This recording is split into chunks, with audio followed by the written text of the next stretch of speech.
Welcome to Fiction Audiobooks. If you enjoy the content, like and subscribing would be greatly appreciated. If you have any recommendations for novels, comment below. Please join my Patreon at https://www.patreon.com/fictionaudiobook. Chapter 96, Michael. Chapter 95, Michael. After wrapping up his brief yet revealing meeting with Azazel, Akira returned home. Their talk, shared over a couple cups of light sake, had cleared up quite a few tangled threads in his mind. More than ever, it was clear, the upcoming three-faction summit was far messier than he'd imagined. So many agendas. So many players. He opened his front door. Click. And immediately locked eyes with a man sitting quietly in his living room. A man with radiant golden hair, gentle features, and an aura so holy it made the room feel different. Serene. Beside him stood Asia Argento, practically glowing with awe, hands folded in front of her as if standing before a saint. And next to him, someone a bit less welcome. Irina Shidu. Forgive the unannounced visit, Lord Shin. Akira, the golden-haired man said with a calm smile. Akira narrowed his eyes slightly, his voice dry. First Surzex, then Azazel, and now His Holiness, Michael, the Chief Seraph of Heaven. Michael. One of the four great seraphim. Heaven's Supreme Commander. Since the death of the biblical god during the Great War, Michael had inherited divine authority and assumed control over the entire system of heaven. In many ways, the entire infrastructure of heaven now rested on his shoulders. Apologies for the sudden intrusion, Michael said, bowing his head slightly. Despite his immense status, his voice remained soft, his manner humble. That was his nature, genuinely kind, perhaps even too kind. A guest is a guest, Akira replied flatly, stepping into the room. Especially when that guest is the supreme leader of heaven. Michael offered a peaceful smile. Thank you. Irina, however, had no such calm. She stared at Akira with unconcealed disdain. To her, this was the man who'd forcibly kept 5 holy swords for himself. And now, to top it off, he dared speak to Michael without a trace of reverence. If not for the presence of her superior, she might have drawn her sword on him already. You came for something specific, I assume. Akira said, gesturing for Michael to speak freely. Michael nodded. Indeed. There are a few matters I'd like to discuss. Go ahead. The first pertains to the 5 holy swords currently in your possession.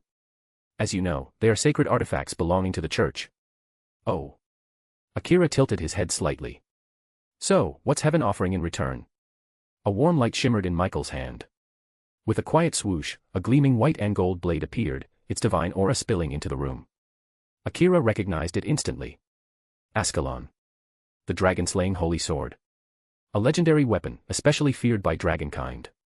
It was one of the strongest holy swords ever forged, famed for its devastating effect on dragons and their kin. Well. Trading 1 dragon-slaying sword for 5 regular holy swords. Akira smirked. You really are a shrewd negotiator, Your Holiness. Does that mean you disapprove of the offer, Lord Shin? Akira? Not at all, Akira said with a shrug. Honestly, those 5 swords are pretty useless to me.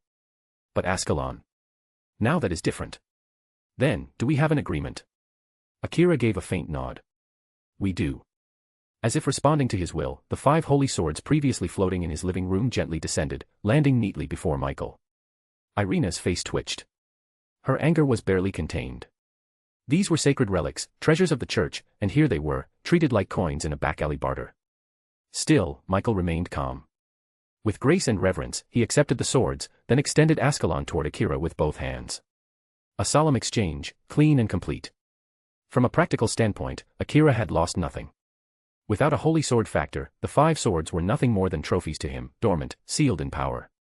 Keeping them would have been a waste. But Ascalon, on the other hand, had potential. And Akira never let potential go to waste. After receiving the sword, he turned his gaze back to Michael. No way Michael had come all this way just to trade swords. That alone didn't warrant a visit from the leader of heaven. Besides, when Kokabeel had stolen those very swords, the church hadn't sent an army. They'd only dispatched 2 girls, Zenobia and Irina. That said enough about their true value in the grand scheme. You've been briefed about the upcoming summit, haven't you? Michael asked gently. Surzex and Azazel already brought it up, Akira replied. But I doubt you came here just to chat about peace talks. Michael nodded slowly. That's partially true. As things stand, the Red Dragon Emperor is aligned with the devils. The White Dragon Emperor with the fallen angels. So, before the three-faction summit begins. I wanted to meet you, face to face. Akira scoffed. You really are what Azazel said. A walking embodiment of hypocritical angelic diplomacy. His tone was cold. Not a shred of formality. You dare. Irina snapped, stepping forward. Her voice rang sharply through the room. Do you even understand who you're speaking to? Before Akira could respond, Michael raised a hand. Irina. His voice was as gentle as ever, but carried undeniable authority. Irina bit her lip, fists clenched. Reluctantly, she stepped back beside her superior. Michael sighed inwardly. He knew full well, Akira wasn't someone to be taken lightly anymore. He was young, yes. But his power had already reached Mao-class levels. And more than that, he was the current Red Dragon Emperor. That alone made him a major player in the supernatural world. Add in the fact that he was engaged to Rias Gremory, and had direct ties to Surzex Lucifer himself. There was no room for arrogance, even from heaven. Akira looked at Irina again, eyes calm yet sharp. You really haven't learned your lesson, have you, Irina Shidu? What? That arrogant tone you used in front of Rias. Your reckless pride when facing Kokabeel. And now, your open disrespect toward me. You act like you're important, but the truth is. His voice dropped to a chill. You're not. You're weak. And the only reason you're still breathing is dumb luck. You. Irina started to move again, but froze under Michael's gaze. She didn't dare take another step. Please forgive her, Michael said quietly. Irina is still young and immature. Don't give me that, Akira replied. We're the same age, Michael. Both of us are 15. That shut him up for a moment. Michael had momentarily forgotten, this teenager standing in front of him had already reached a height most would never touch in their entire lives. Mao-class. Even among gods and divine beings, those who stood at that level could be counted on one hand. Let's cut the small talk, Akira said, crossing his arms. What is it you really want from me? Michael hesitated only briefly before answering. Whether you realize it or not, your power and influence carry weight. And while you are technically Rias Gremory's fiancé, you are not officially affiliated with the Devil faction. Which is why your stance during the three-faction summit matters greatly. Akira let out a short laugh. You're all the same. You, Surzex, Azazel, asking the same thing. Oh. What do you mean? Azazel brought it up this afternoon. Surzex hinted at it last night. And your answer? It's simple, Akira said with a dry smile. I don't care. War, peace, do whatever you want. As long as you don't drag me into it, it's none of my business. I may be Rias's fiancé, but I don't belong to the Devil faction. I see. Michael nodded slowly, accepting the answer for what it was. It wasn't what he had hoped to hear. But at least it was honest. White heavy checkmark enjoy 100+ chapters ahead of web novel. White heavy checkmark be the first to enjoy the new season before anyone else. Thank you for your amazing support. Sparkling Heart. Chapter 97, The Three-Faction Summit. Chapter 96, The Three-Faction Summit. The late afternoon sun cast long shadows across Kuoh Academy, its familiar halls now playing host to an unprecedented meeting that could very well decide the future of the entire supernatural world. Inside a modest-sized conference room within the school grounds, 4 figures sat around a circular table. Each one was a titan of their faction, pillars upholding the balance of the supernatural realms. From the underworld, Surzex Lucifer and Seraphal Leviathan, 2 of the current 4 great Satans. From heaven, Michael, the chief seraph and acting leader of the angels. And from the Grigori, Azazel, governor-general of the fallen angels. Michael sat at the center. To his left were Surzex and Seraphal. To his right, Azazel.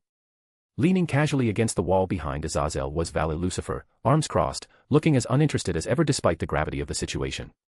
Behind Seraphal stood Rias Gremory and Sona Shitori, flanked by their peerages.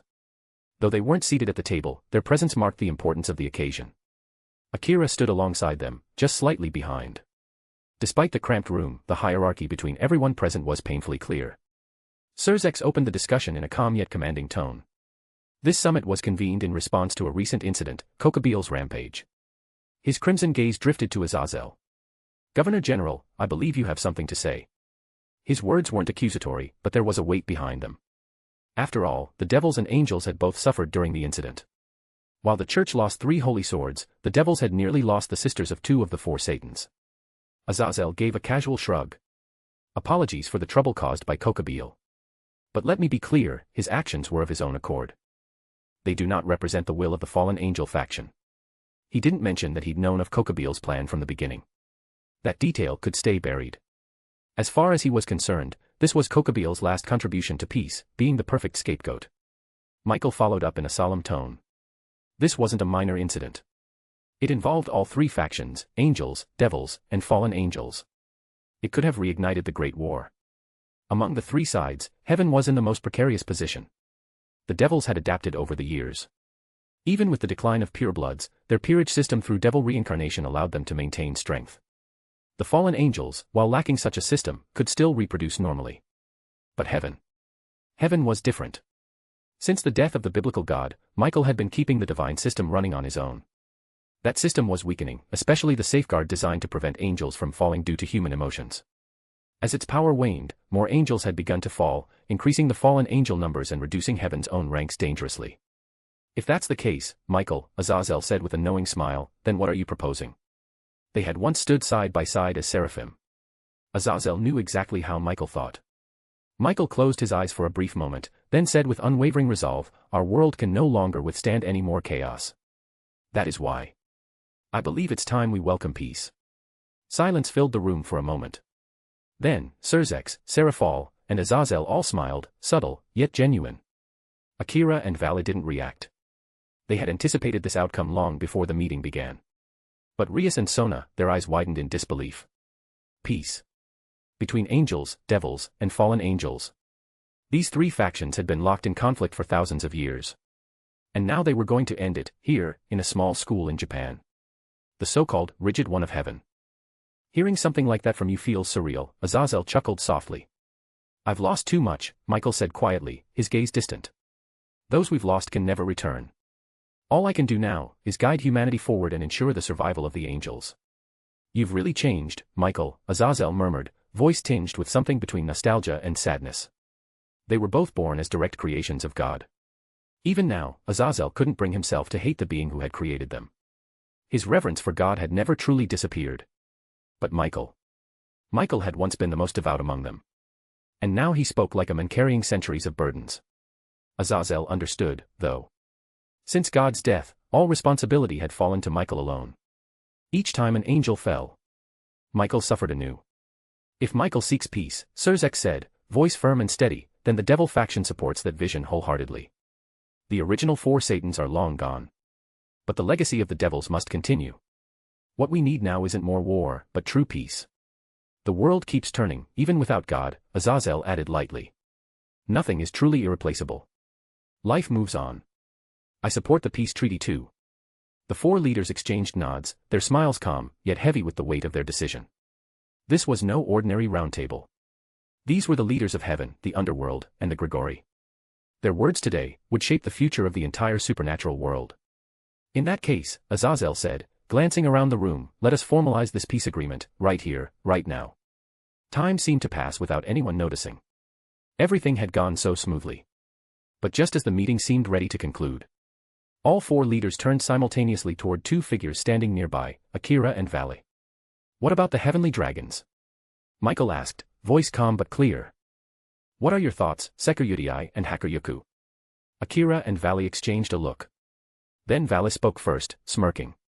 Peace or war doesn't matter to me. As long as I get to fight strong opponents, I'm good. There was no hesitation, no agenda. That was just how Vale was.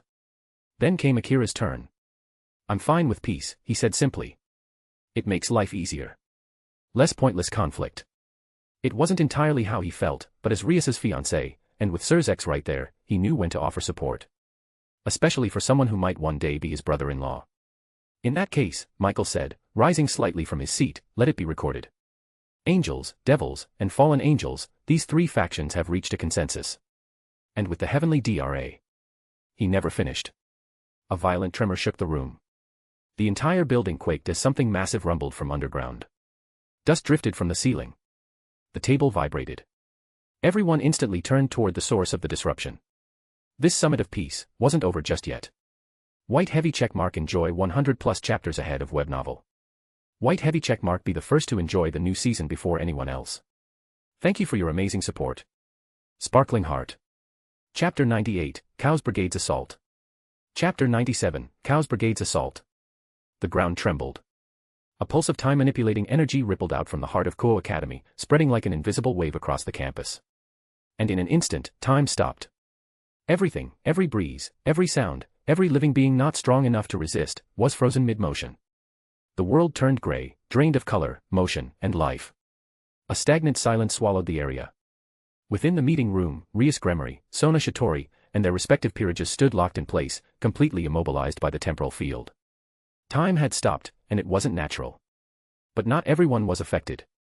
Sirs X Lucifer. Seraphal Leviathan. Michael. Azazel. Their sheer power and control over their domains allowed them to resist the anomaly without even trying. The same went for Vala Lucifer and Shin Akira. Their strength alone rejected the influence of temporal interference. The heavenly dragons would not bow to time. Always at the worst possible moment, Sirs X muttered with a weary sigh. Frustration laced his voice. Peace between the three factions, within reach, one step away from ratification, and now this. The choice of Kuoh Academy as the summit's venue had been deliberate. A small town, out of the way, and not of much interest to most supernatural beings. It was supposed to be a neutral ground. And yet. Sirs X immediately sensed magic signatures appearing outside the building. One of them was all too familiar. Without a word, a wave of devil magic surged from his body, spreading out to break the temporal seal inside the room. Rias, Sona, and their peerages blinked as the world around them returned to motion. What's going on? Rias gasped, eyes wide with confusion. It's temporal manipulation, Azazel explained, his gaze hard as he looked through the window. It feels like a sacred gear, and one that's clearly in overdrive. A sacred gear that manipulates time. Gasper. Rias's voice rang out across the room. Everyone turned to her. In one of the sealed rooms of the Occult Research Club building, there was a young damper, Gasper Vladi, a bishop in Rias's peerage. His sacred gear, forbidden Baylor view, was a cursed evil eye with the power to stop time itself. But Gasper had no control over it. Nervous, reclusive, and socially anxious, he avoided people. He was even averse to drinking blood, despite his vampire heritage. In moments of emotional instability, his sacred gear would activate on its own, freezing large swaths of the surrounding area in suspended time.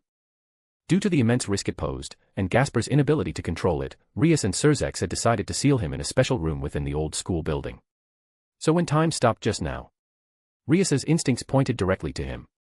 Gasper. Michael repeated softly. He's my bishop, Rias explained quickly. His sacred gear is forbidden Baylor view. But due to his mental state and lack of control, we had to seal him away. A time-stopping sacred gear, that's dangerously unstable, Azazel muttered, nodding slightly. As an expert in sacred gears and head of the Grigori, Azazel knew how terrifying time-based abilities could be, especially in enemy hands. And now, it seemed that exact scenario was unfolding. They've arrived. Azazel's voice grew heavier as he pointed out the window. Dozens of robed figures had materialized in the air surrounding the academy. They stood atop floating magic circles, their positions forming a coordinated siege. This wasn't a spontaneous attack, it was a full-scale operation. Time had been stopped to immobilize everyone. And now, the enemy had them surrounded. Rias and Sona tensed in alarm.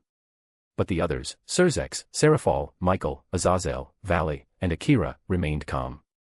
Why panic? This room alone contained 4 of the most powerful leaders in the supernatural world, 2 heavenly dragon hosts, and multiple next-generation nobles and peerage members. This was the single worst room any enemy could pick a fight with. This wasn't just a meeting room. It was a fortress of living legends. Attacking here was practically a declaration of war against the entire balance of the supernatural world. Suddenly, an explosion shattered the air. The building's roof and walls burst open as debris and dust were blasted inward. Shockwaves tore through the room, yet not a single person was harmed. In perfect coordination, several layers of defense spells activated instantly. Sirs X extended a barrier of crimson magic around Rias and her group. Seraphal shielded Sona and her peerage with a flowing wall of ice and magic. Michael unfurled his 12 golden wings, forming a radiant dome around Irina. Azazel, despite his usual laziness, snapped his fingers to summon a powerful defensive field. Akira and Vale. They didn't even move. They didn't need to. Their raw power alone was enough to shrug off the attack. TCH. Not a single one of you died. What a shame. A sultry, mocking voice echoed from above. Everyone looked up. A woman hovered in midair, surrounded by her cloaked subordinates. Her skin was a rich, exotic tone. Her body, curvaceous and statuesque, radiated strength and temptation in equal measure. But it was the smile on her face that unsettled the room most. It wasn't confidence. It was disdain. Surzex narrowed his eyes and exhaled slowly. Michael and Azazel exchanged small, knowing glances. They recognized her. This wasn't just an outside attack. From the underworld's perspective, this was a civil problem. Kateria Leviathan, Surzex said flatly. She was a direct descendant of the previous generation's Leviathan, a key member of the Old Mao faction. And what exactly is your goal here, Kateria? I think it's obvious, she smirked. Most of the Old Mao faction has aligned with the organization known as Kuoh's Brigade. Surzex and Michael looked at each other, frowning. Kuoh's Brigade. Surzex repeated, unfamiliar with the name. Azazel stepped forward, arms crossed. I'll explain. Kuoh's Brigade is a terrorist group. They've been gathering radicals from all three major factions, not just stray devils or fallen angels, but also rogue elements from the church. He glanced at Rias and the others. Some of their members are confirmed sacred gear users, and many of them have already reached balance breaker. What? Rias gasped. And it doesn't stop there, Azazel continued grimly. We've confirmed that several of their members wield Longinus, the kind of sacred gear that can kill gods. A sharp silence fell over the room. Even Surzex and Michael were visibly shaken. Longinus weren't just rare. They were legendary. Each one held the power to shift the balance of the world. Even a single wielder could change the course of history. And Kuoh's Brigade had multiple. Azazel's expression hardened. And worst of all, we believe their leader is someone, or something, more dangerous than both the Sekiryudai and Hakuryuku combined. He paused. No. It's more accurate to say, they're not a dragon at all. His eyes narrowed. They're a serpent. The entire room froze. A leader stronger than the heavenly dragons, and not even a dragon. Something terrifying had just begun. And it was only the opening move. White heavy checkmark enjoy 100+ chapters ahead of web novel. White heavy checkmark be the first to enjoy the new season before anyone else. Thank you for your amazing support. Sparkling Heart. Chapter 99, Old Mao Faction, Kateria. Chapter 98, Old Mao Faction, Kateria. Stronger than the two heavenly dragons. Wait, don't tell me. The infinite dragon god. Ophis, Azazel said quietly. A being that even the gods of old feared. From the moment this world was born, she stood alone at the peak, the ultimate existence. Ophis. The name itself carried a weight that bent the rules of reality. She wasn't just strong, she was strength incarnate. A god among gods. A force of nature. And now, she was the supposed leader of a terrorist group. Unbelievable.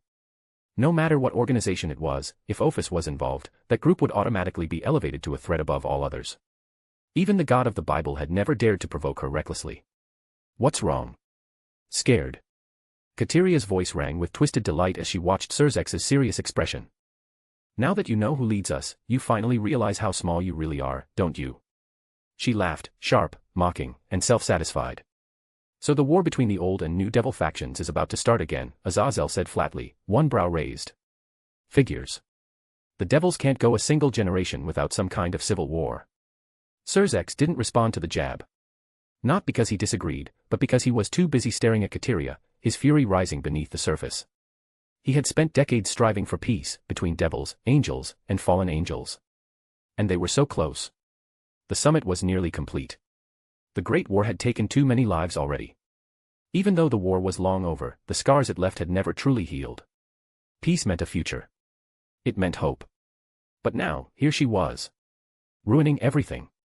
Kateria, Surzex said coldly. Is this your declaration of war? Exactly, Surzex. With the old gods and the original 4 Mao gone, now is the time to reshape the world. The time for change is now. You do realize what you're saying, don't you?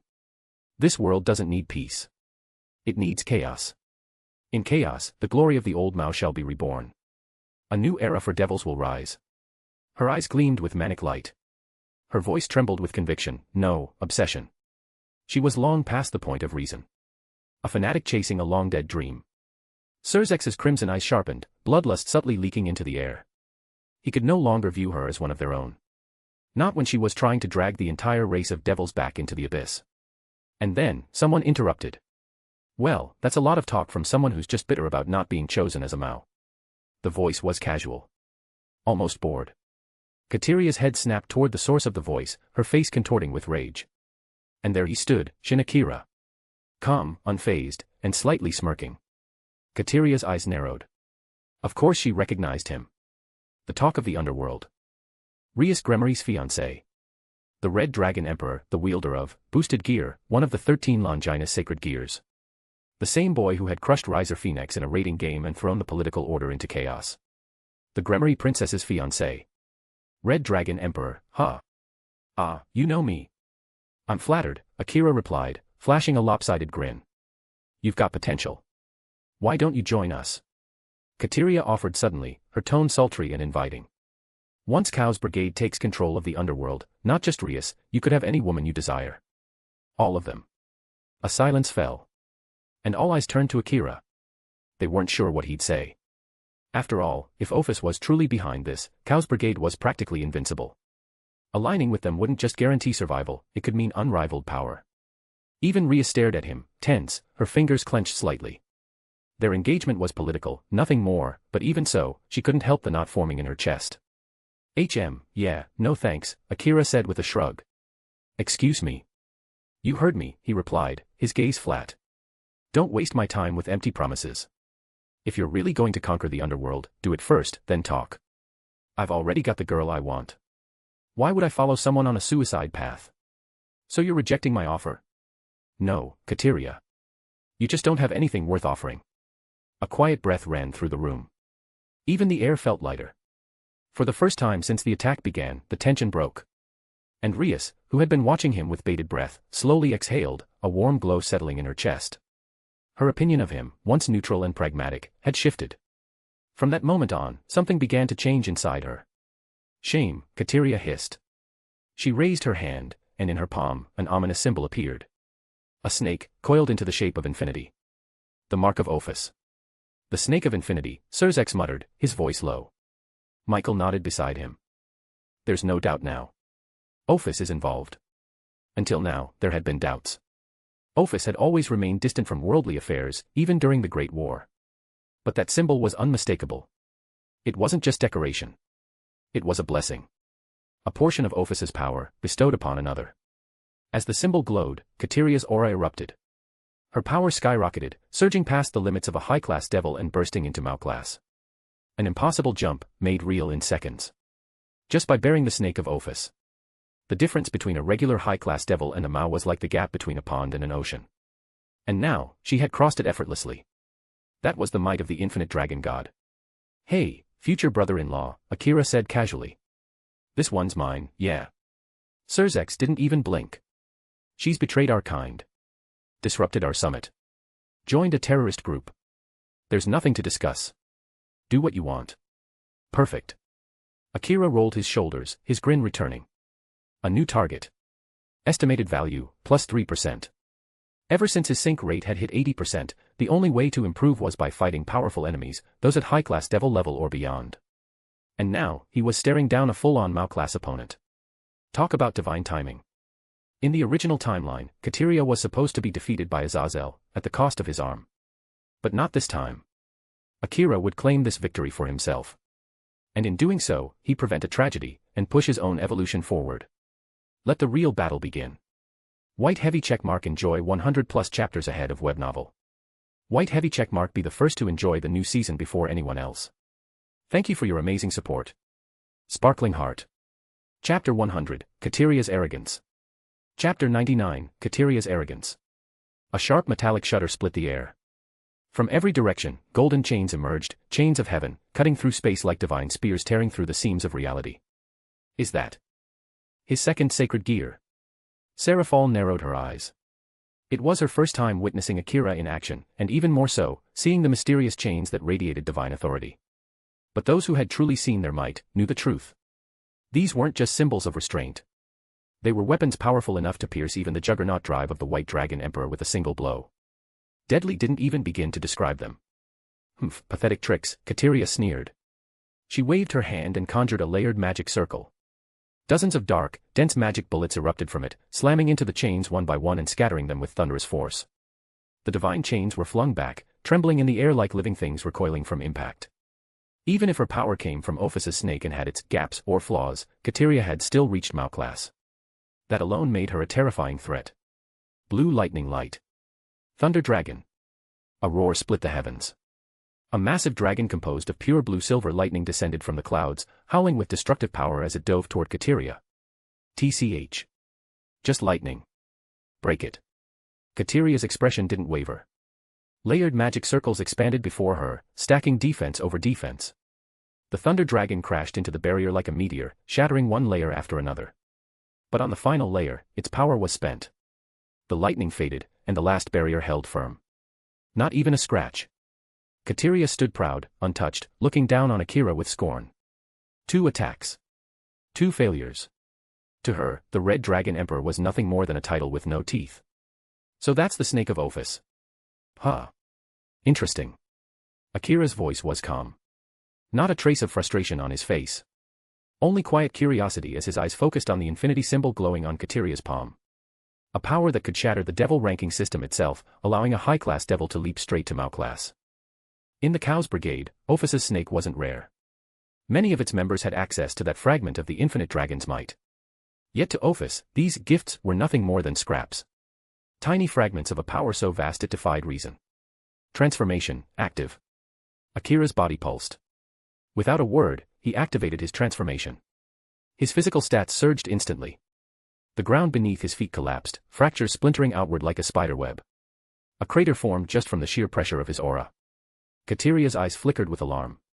She reacted immediately, compressing a mass of devil magic into her palm and firing it point-blank at Akira's face, who had already closed the distance in the blink of an eye. But the chains of heaven returned. They spiraled through the air like divine whips, sweeping aside her barrage of dark magic as though it were nothing more than smoke. Her eyes widened. And no way. Her disbelief was short-lived. A brutal punch crashed into her abdomen. Her body folded inward with a snap, blood spraying from her mouth as she was launched backward like a rag doll. She didn't even scream. She just flew, smashed through the air, and vanished into the distance. The entire battlefield froze. Even Valet Lucifer stared, wide-eyed. He had once lost to the combined force of boosted gear and the chains of heaven. But this. He never imagined that Akira's raw physical power could reach such devastating levels. And now, he understood. Albion's divine dividing could weaken any opponent, but only with direct contact. In close-quarters combat, fighting Akira was like throwing yourself into a meat grinder. A bad idea. A very bad idea. Go to hell, Akira muttered. He followed up with a mid-air roundhouse kick, driving his heel straight into Kateria's torso from above. Her body shot downward like a meteor. She crashed through the Academy's lower garden, shattering the sculptures, fountains, and everything else in her path. Kateria groaned, pushing herself up, her mouth bloody and hair disheveled. "Why you, damn human," she snarled. "How dare you touch my beautiful face?" For someone like Kateria, who prided herself on her beauty, this was unforgivable. The punch hadn't even struck her face directly. But the impact, the humiliation, and the blood, especially in front of Surzex Lucifer and all these VIPs, was a disgrace she couldn't tolerate. "You'll regret that. You'll die. Taste the wrath of a true Mao." Magic circles began forming in every direction, layered and glowing with ominous red light. Pressure surged across the battlefield. Kateria's magic condensed, compressed, and prepared to explode. A moment later, dozens of light pillars erupted skyward, devastating spells strong enough to annihilate entire mid-class devil squadrons. Boost. A voice echoed sharply. The crimson gauntlet materialized around Akira's arm. The boosted gear had reawakened. The legendary sacred gear of the Red Dragon Emperor, Draig. The spell struck. Explosions filled the air, smoke swallowing everything. Not a soul moved. Ha, ha ha ha. That's it. He's dead. Kateria laughed, eyes wide and crazed. Did you really think a human could beat me? The rightful heir to the name Leviathan. In the distance, Seraphal Leviathan simply sighed. She had once hoped to make peace with Kateria. Even after the old Mao faction's fall, she hadn't wanted to erase Kateria's existence. After all, the name Leviathan had once belonged to her. Seraphal always thought she was just a substitute, chosen out of necessity. She had offered goodwill. Diplomacy. A bridge. But none of it mattered now. Kateria wasn't after peace. She was obsessed with the throne. And as long as that obsession remained, they could never be allies. Boost. The sound echoed again. Kateria's laughter stopped mid-breath. Like a bird caught mid-song, her face froze. The smoke began to clear. Akira stood there, completely unharmed. The boosted gear on his arm glowed a deep crimson. Boost. Again. And again. Power surged. Silver lightning began crackling behind him, dancing in the air like a living tempest. The arcs converged, forming the shape of a colossal dragon looming behind his back. The dragon's head lifted to the sky and released a silent roar, its very presence warping the space around it. A wave of killing intent washed over the battlefield. Everyone present, no matter their rank, felt it. Even Valley clenched his fists. A Mao-class fighter, wielding boosted gear, and stacking power every 10 seconds. That was no longer within the realm of a normal sacred gear user. This was monstrous. And the countdown had only just begun. White heavy checkmark enjoy 100+ chapters ahead of web novel. White heavy checkmark be the first to enjoy the new season before anyone else. Thank you for your amazing support. Sparkling Heart. Chapter 101, The Gap in Power. Chapter 100, The Gap in Power. Under the crushing pressure of overwhelming magical energy, Kateria finally began to regain her senses. Ophus's snake had launched her to Mao-class in a single step, a power so intoxicating, she had briefly believed herself untouchable. But reality was cruel. Especially when that arrogance was shattered by absolute, unrelenting defeat. Now, the magical energy radiating from Akira far exceeded anything she could hope to match. The haze clouding her judgment slowly cleared, replaced with something far more primal. Terror. And it was already too late. There was no path for escape. No option to fight back. All she could do was stare into the abyss swallowing her. Boost. The quiet voice triggered another surge. The Thunder Dragon, blue lightning light, let out a roar that seemed to split the sky itself. Its body rapidly swelled, the lightning intensifying around it, cascading in waves across the battlefield. Searing bolts slammed into the ground, vaporizing everything they touched. Kateria, was it? Akira's voice echoed, calm, yet deathly cold. Will you vanish in this storm of thunder and lightning? Reduced to dust, never to be remembered. The dragon's roar returned, rattling the heavens. It dove, silver lightning tearing through the air like judgment itself. And no. Stay back. Stay away. Valley. Help me. Kateria's voice cracked, her scream shrill with panic as she looked desperately toward Valley. Tears and blood stained her face, the fear of death consuming every inch of her pride. But Valley's expression remained emotionless. That's your battle. I'm not involved. Valley. You're really going to abandon me? After everything we... She didn't finish. The dragon struck. A colossal impact engulfed the field, turning the area into a storming sea of silver lightning. The sky itself glowed with electricity as the land was vaporized beneath it. A moment later, silence. Kateria was gone. There was no scream. No trace. Just a crater scorched with divine thunder, and the lingering scent of ash. Yet, something peculiar happened.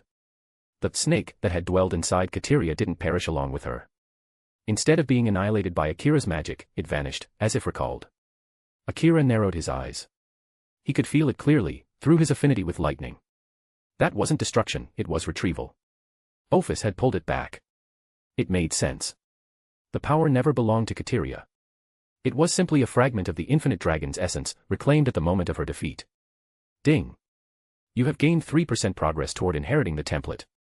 A small smile curled on Akira's lips. That alone made this battle worthwhile. But his gaze shifted now, toward the remaining mages of the Cow's brigade still standing in the distance. His smile widened. Well. I am in a pretty good mood right now. Let's clean up the rest of the trash too. A sudden metallic chime echoed across the field. From every direction, divine chains exploded forth, chains of heaven, Enkidu, under Akira's command, shot through the air with ruthless precision. The mages couldn't even scream. Their bodies were pierced, bound, and flung like broken dolls. Some were impaled multiple times, dangling in the air like cursed marionettes. Within seconds, over 3/4 of the Cow's brigade's magic force had been wiped out. Blood and shattered flesh littered the ground, transforming the once pristine battlefield into a grotesque scene of carnage. It was hell incarnate. Everyone watching, every peerage, every leader, fell silent. Akira's face remained calm. His smile was gentle, his aura warm, but the brutality he just unleashed painted a different picture entirely. There was no mistaking it now. This wasn't a boy blessed with power. This was a devil in human skin. Rias, Akira called out without looking back. The leader of the Cow's brigade is down. The stragglers are finished. Your turn, go save that useless vampire. Right. I'm on it. Rias snapped out of her daze. She had been frozen, stunned by everything she'd just seen. Shaking off her hesitation, she rushed toward the old building where Gasper was being held. Meanwhile, Sona Citri watched Akira's back in silence, her expression unreadable. But the change in her perception was undeniable. Her entire peerage bowed their heads low, fear visible in their eyes. Even Hanakai Momo, who had often tried to approach Akira with casual friendliness, now trembled. She may have been a reincarnated devil, but at her core, she was still a 15-year-old girl. And witnessing this kind of violence, it carved something into her soul that wouldn't fade easily. Saji Genshiro, the only male in Sona's peerage, looked utterly pale. Why had he ever thought challenging Akira was a good idea? If Akira had been even slightly angry with him back then. He gulped. He'd be one of those corpses in the air right now. Fuh. That's that. Akira let out a long breath and turned away, walking casually like nothing had happened. Michael, having seen everything from start to finish, felt a deep wariness settling in his heart. He had known Akira was powerful. But this darkness, this cruelty, was not something he had expected to see. Shin Akira. Valley murmured, watching him. At this rate, I'll never catch up unless I break through that limit first. Akira shot him a glance. I told you already. I won't repeat myself, he said calmly. A defeated enemy is no longer my concern. I'm giving you time, Valley. Time to catch up, until the day you can't anymore. Valley fell silent. Those words, they weren't arrogance. Not anymore. They were simply the truth. Back then, on that rainy night, Valley had dismissed them as overconfidence. But now he realized Akira's progress was like a rocket piercing through the sky, unstoppable and defying all logic. Meanwhile, even after pushing himself and reaching Ultimate Class Devil, Valley was still far behind. Make no mistake, Valley Lucifer was a rare prodigy. A miracle, even. Reaching Ultimate Class by 17 and wielding Divine Dividing, the White Dragon Emperor. He could match Mao Class beings already. But none of that mattered. This world, the system itself, seemed to favor Akira. Even his lineage as a descendant of Lucifer couldn't compare to the cheat that Akira carried. From the side, Michael noticed something odd. A small detail. Right before her death, Kateria had begged Valley for help. That meant something. He wanted to ask about it, but the timing wasn't right. After all, Valley was still part of Grigori, the fallen angel organization. And at the same time, he clearly had some form of connection with Akira, the current Red Dragon Emperor. By the way, Akira suddenly turned toward Valley. Did you deliver my message to Kuroka? Valley nodded. I did. But, she said she won't be coming. At least, not yet. What? She's waited for years, she said. A few more days won't make a difference. TCH. That Siskin cat. What the hell is she thinking? Akira let out a long sigh. In the original story, Kuroka had done everything to protect her little sister, to be with her, to free her. But now that the misunderstandings were cleared, why wasn't she showing up? From the shadows, Kaneko, no, Chiron, watched Akira silently. She hadn't expected this. He knew about her sister. And not only that, he had personally asked the White Dragon Emperor to contact her. She had no idea how to process that. Not yet. White heavy checkmark enjoy 100 plus chapters ahead of web novel. White heavy checkmark be the first to enjoy the new season before anyone else. Thank you for your amazing support. Sparkling Heart. Chapter 102, Azazel, the King of the Seas. Chapter 101, Azazel, the King of the Seas. Despite a few unexpected incidents, the three factions summit finally ended in peace. With the blessings of the leaders of Heaven, Hell, and Grigori, and witnessed by both heavenly dragons, the historic treaty known as the Three Great Powers Alliance was officially signed. For the first time in a bloody, age-old history filled with war and vengeance, the three once hostile factions agreed to a true, lasting truce. Once the conference concluded, Seraphol Leviathan, Surzex Lucifer, and Archangel Michael returned to their respective domains. Affairs in heaven and the underworld were never simple. Their presence was needed. But there was one person who chose a different path. Azazel, the former Governor-General of Grigori, made a rather unexpected move after the treaty was signed. He resigned. And instead of returning to the Grigori base, he decided to stay in Kuoh City. Not only that, he officially joined Kuoh Academy as a teacher. To be precise, as the faculty advisor of the Occult Research Club. And just like that, the club finally had an official superior. Kuoh Academy, old building, Occult Research Club room. The main seat, usually occupied by Rias Gremory, was now taken by a man draped in a long black coat, wearing a carefree grin like it belonged there. Azazel. I get that you're not going back to Grigori. But why become a teacher here of all places? And seriously? You even applied to be our club advisor. Akira asked, clearly unimpressed. He didn't like having someone, especially a former leader of a major faction, suddenly placed above him in the club hierarchy. Azazel chuckled with a sly smile. It wasn't entirely my idea, you know. Sirzex asked me. Couldn't exactly say no, could I? Rias blinked in surprise. Oni-sama did. But he never mentioned anything about this to me. After the Kokabeel incident, even though Akira handled it brilliantly, there's always the risk of something worse showing up. Sirzex asked me to stay here and keep an eye on things. Think of me as insurance. And maybe a part-time mentor while I'm at it. I see. If it was Oni-sama's request, then I understand. Rias sighed. She knew well how heavy her brother's burdens were. If this was for her protection, she wouldn't complain. Honestly, Azazel added, stretching lazily in his chair, it's a way better gig. Being governor was way too stressful. Now I can take it easy, and indulge in my favorite hobby, researching sacred gears. Researching sacred gears, huh? Akira snorted. Wouldn't wandering the red light districts and avoiding responsibility be more accurate? Silence. Every member of the club stared at Azazel in disbelief. A fallen angel. Once a high-ranking angel of heaven. One of the brightest minds in all existence. And that's how he spent his free time. Given his status, charm, and everything else, getting a girl shouldn't be hard. Azazel's expression twitched. Akira's bluntness had hit a little too close to home. His new role as a teacher might not survive much longer at this rate. Anyway, Akira continued, changing the subject, there's something I've been meaning to ask. Oh. What is it? Rainier. The fallen angel who was assigned to Kuoh. She was one of your agents, right? Rainier. Yeah, she was under my command. But if I remember correctly, you're the one who took her out. That's not the point. What I want to know is, if she was so obsessed with you, why didn't you accept her? She went as far as stealing Asia's sacred gear just to get your attention. Azazel fell silent. That question struck deeper than expected. Even for him, the answer wasn't simple.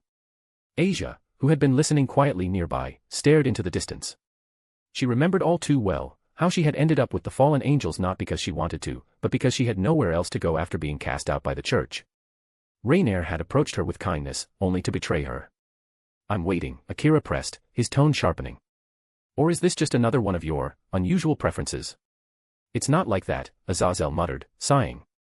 It's just, girls who throw themselves at me that hard. It kills the thrill. I've met way too many of them, and let's just say, I've already enjoyed my fair share. Akira raised an eyebrow and thought to himself, this guy's living the dream of every man on earth. It really wasn't surprising. Azazel had once been an ultimate-class angel, his charisma and influence were legendary. And after falling, becoming the head of Grigori? Yeah, he was drowning in women. Some even said he fell from heaven because he was too curious about worldly pleasures. So in a way, this level of experience made sense. Then why are you still into normal women? The ones who aren't angels, devils, or anything supernatural. Azazel gave a relaxed smile. Because after years of dining on the finest gourmet, sometimes, you just crave street food. It's a different flavor, raw, unexpected. Memorable.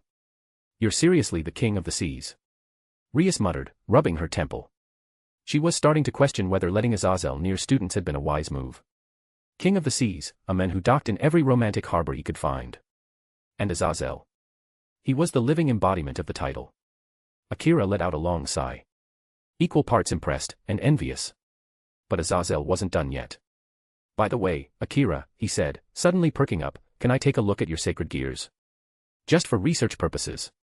Boosted gear and chains of heaven. Just a quick scan, I swear. He looked far too eager. It was another reason he had accepted this teaching job, those two sacred gears. The boosted gear, one of the original 13 Longinus. And chains of heaven, an unrecorded, god-tier sacred gear with no historical precedent. For Azazel, this was like being handed two holy grails on a silver platter. Crack.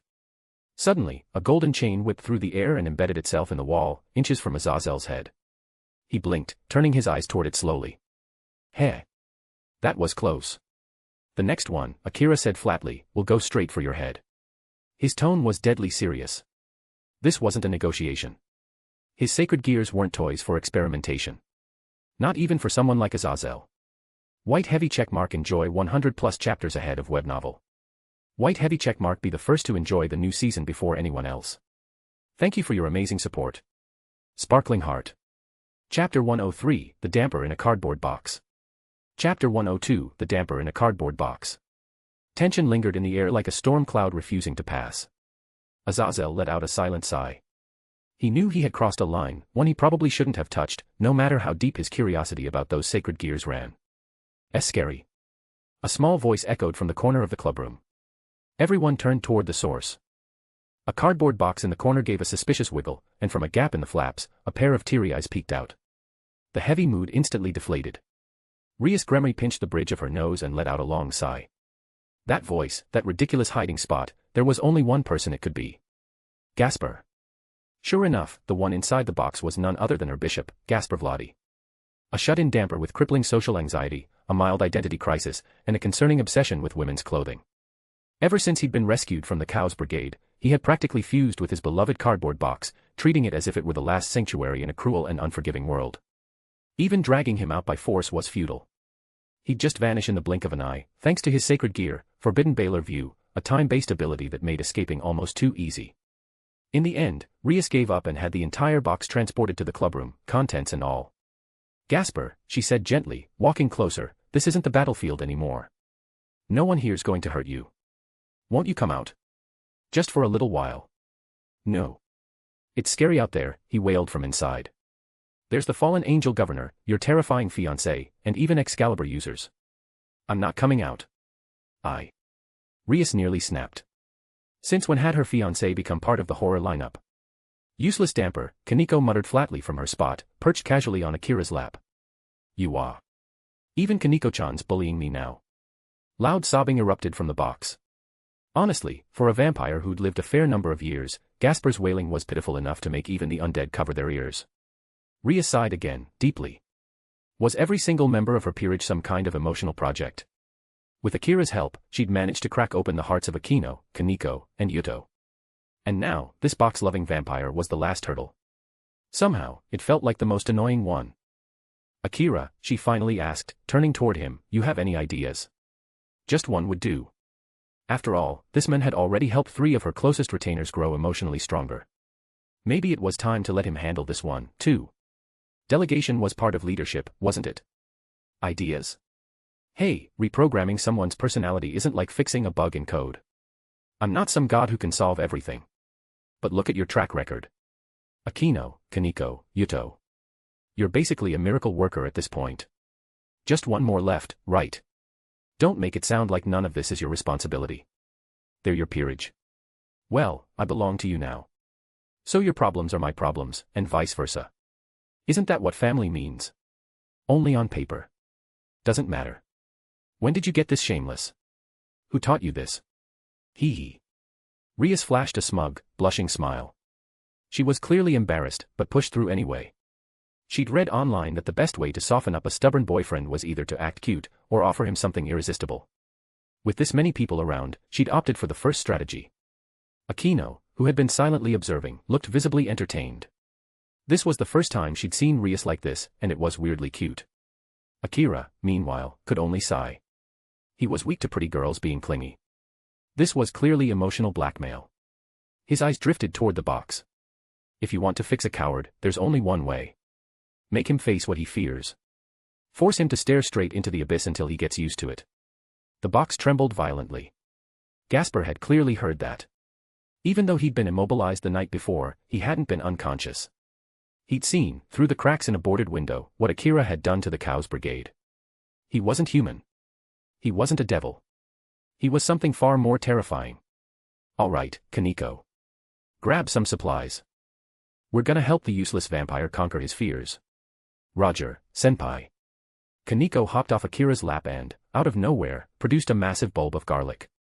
Rias flinched. That wasn't normal. Kaneko had definitely been corrupted by someone. Gee, garlic. Kaneko-chan. No. Stay back. From the slit in the cardboard, Gasper's panicked eyes locked onto the deadly vegetable, and he immediately scrambled, still inside his box, toward the opposite wall. It moved with surprising speed and agility, as if the box had sprouted legs. And somehow, the box didn't break at all. Sturdy craftsmanship. Gasper chewing garlic's good for your health, you know, Kaneko said sweetly. No. Azazel, watching the bizarre scene unfold, palmed his forehead. You realize that's a vampire, right? You're gonna kill him if this keeps up. Zenobia, you too, Akira called out. He's scared of you, right? Perfect opportunity to help him overcome it. Huh? Me. Got it. Zenobia jumped up energetically, and with a grin, raised her hand. A magical seal formed in the air. From it, she pulled out a massive sword, bound with divine chains. Durandal. One of the 7 holy swords. The moment it left the seal, the atmosphere cracked with pressure. Even as a reincarnated devil, Zenobia was still able to wield it. After the peace agreement, both she and Asia had been granted dispensation from Michael himself to use holy powers without the usual backlash.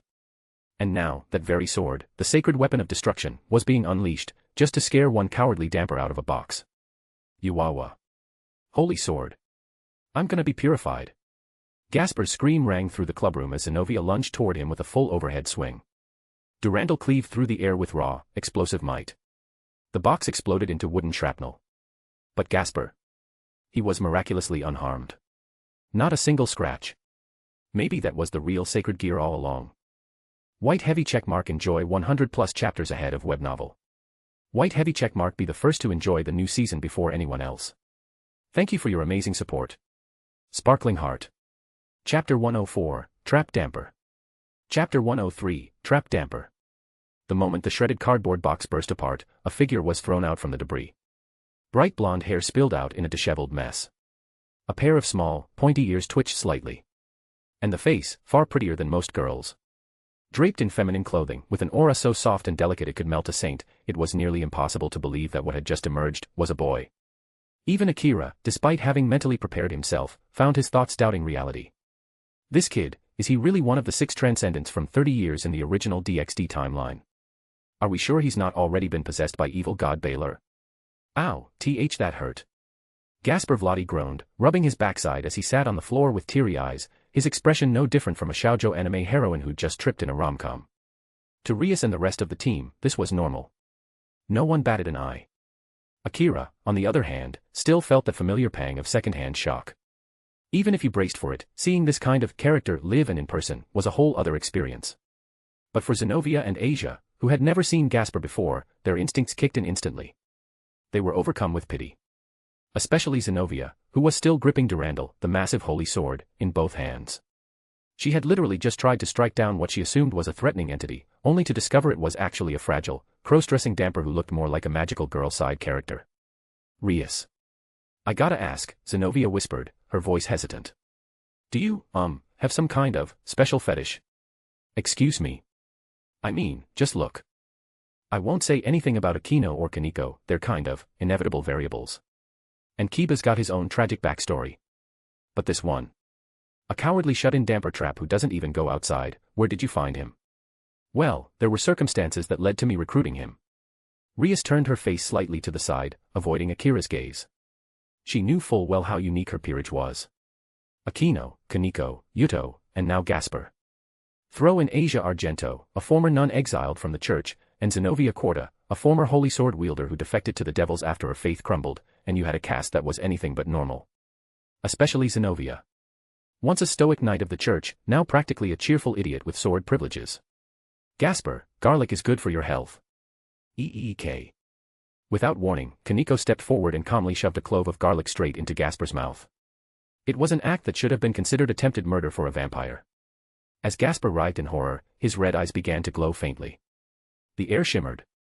Ripples of time distorted around him, and in the blink of an eye, the world turned gray and silent. Everything froze in stasis. His sacred gear had activated. As always, when Gasper's emotion spiked too hard, his forbidden Baylor view triggered uncontrollably. Also known as the evil eye of time stop, it halted the flow of time within a set radius, locking everything in place. But this time, something was different. Someone wasn't frozen. Akira stood still in the gray-tinted world, completely unaffected. Azazel could have resisted too, of course, but chose to stay out of it. Why aren't you frozen? Gasper whispered in disbelief.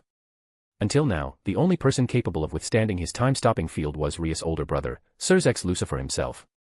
Now, there was another. Shin Akira. You're Gasper, right? Akira said, stepping closer. Why yeah. I am. His fear gave way to awe. Akira wasn't just resisting his power, he was walking through it like it was nothing. Your sacred gear is amazing. Unstable, but powerful. But running away from it won't fix anything. I'm sorry. He lowered his head. He didn't even know what he was apologizing for. Do you want to control that power? You mean? I can. His voice trembled with disbelief. He was so used to failure. So used to being weak. His cowardice was born from a deeper fear that he wasn't capable of anything. The reason you can't control the evil eye of time stop is because the power itself is too far beyond your current level. You're still too weak. And so it overwhelms you instead. See, can you help me? His big, watery eyes locked onto Akira with so much hope it was nearly dangerous. Akira let out a quiet breath and raised his hand. A soft glow emerged from the air, a thin, silvery chain formed from nothing, gliding toward Gasper like a living thing. It curled gently around his wrist, forming a small, ornate bracelet. It was one of Akira's heavenly chains, divine constructs formed from his own essence. This one held only a fraction of his true power, like a single strand of divine restraint. The moment it settled on Gasper's wrist, his sacred gear's influence weakened. The time-stopping field began to retract. The logic was simple. Sacred gears adapt to the user's condition. And Gasper, being extremely weak at the moment, was far easier to restrain than he realized. The gray world faded. Sound returned. Light returned. Reality resumed. Thank you so much. Lord Bucho's fiancé. Gasper clutched the small chain on his wrist and bowed deeply. This is just a temporary solution, Akira said calmly. You still need to grow stronger. And eventually, you'll have to master that power yourself. But I'm too weak. I don't have any strength like the others. The moment those words left his lips, a massive blade slammed into the ground in front of him. The floor trembled. The air chilled. It was Ascalon, the dragon slayer. While its power was specialized for dragons, it was still a holy sword, lethal to all creatures of darkness. I said, get stronger. Why yes. I'll try my best. Gasper practically jumped in place, trembling but determined. He realized then, whatever fear he'd felt before. It didn't even compare to the fear of this man. Rias watched with wide eyes. Gasper hadn't run. That alone was a miracle. She had tried countless times to help Gasper herself, but with a sacred gear like that, especially one involving time, it was incredibly hard to manage. If the user didn't want to improve, not even a Mao could force them. Yuto. Yes. Chiba Yuto responded immediately to Akira's call. I'm putting him in your care. Train him well. His sacred gear is suppressed for now, so he won't be able to vanish again. Understood, Akira-kun. Leave it to me. Yuto nodded with conviction. Helping a teammate grow stronger, that was something he took seriously. Especially when that trust came from him. White heavy checkmark enjoy 100+ chapters ahead of web novel. White heavy checkmark be the first to enjoy the new season before anyone else. Thank you for your amazing support. Sparkling Heart. Chapter 105, Attention from the Hero Faction. Chapter 104, Attention from the Hero Faction. As far as Gasper was concerned, Akira didn't really mind the situation. Once he sealed the damper's power, he simply handed him over to Chiba Yuto, leaving the rest in the hands of a much more patient and elegant mentor. Two blonde guys, one a cowardly, cross-dressing damper, and the other a kind-hearted, prince-like swordsman. Honestly, it was a trainer-trainee pairing that felt almost too perfect to be real. And so, time quietly passed. Before anyone noticed, the first semester at Kuoh Academy was already drawing to a close. The air had grown hotter with each day, a sign that summer was just around the corner.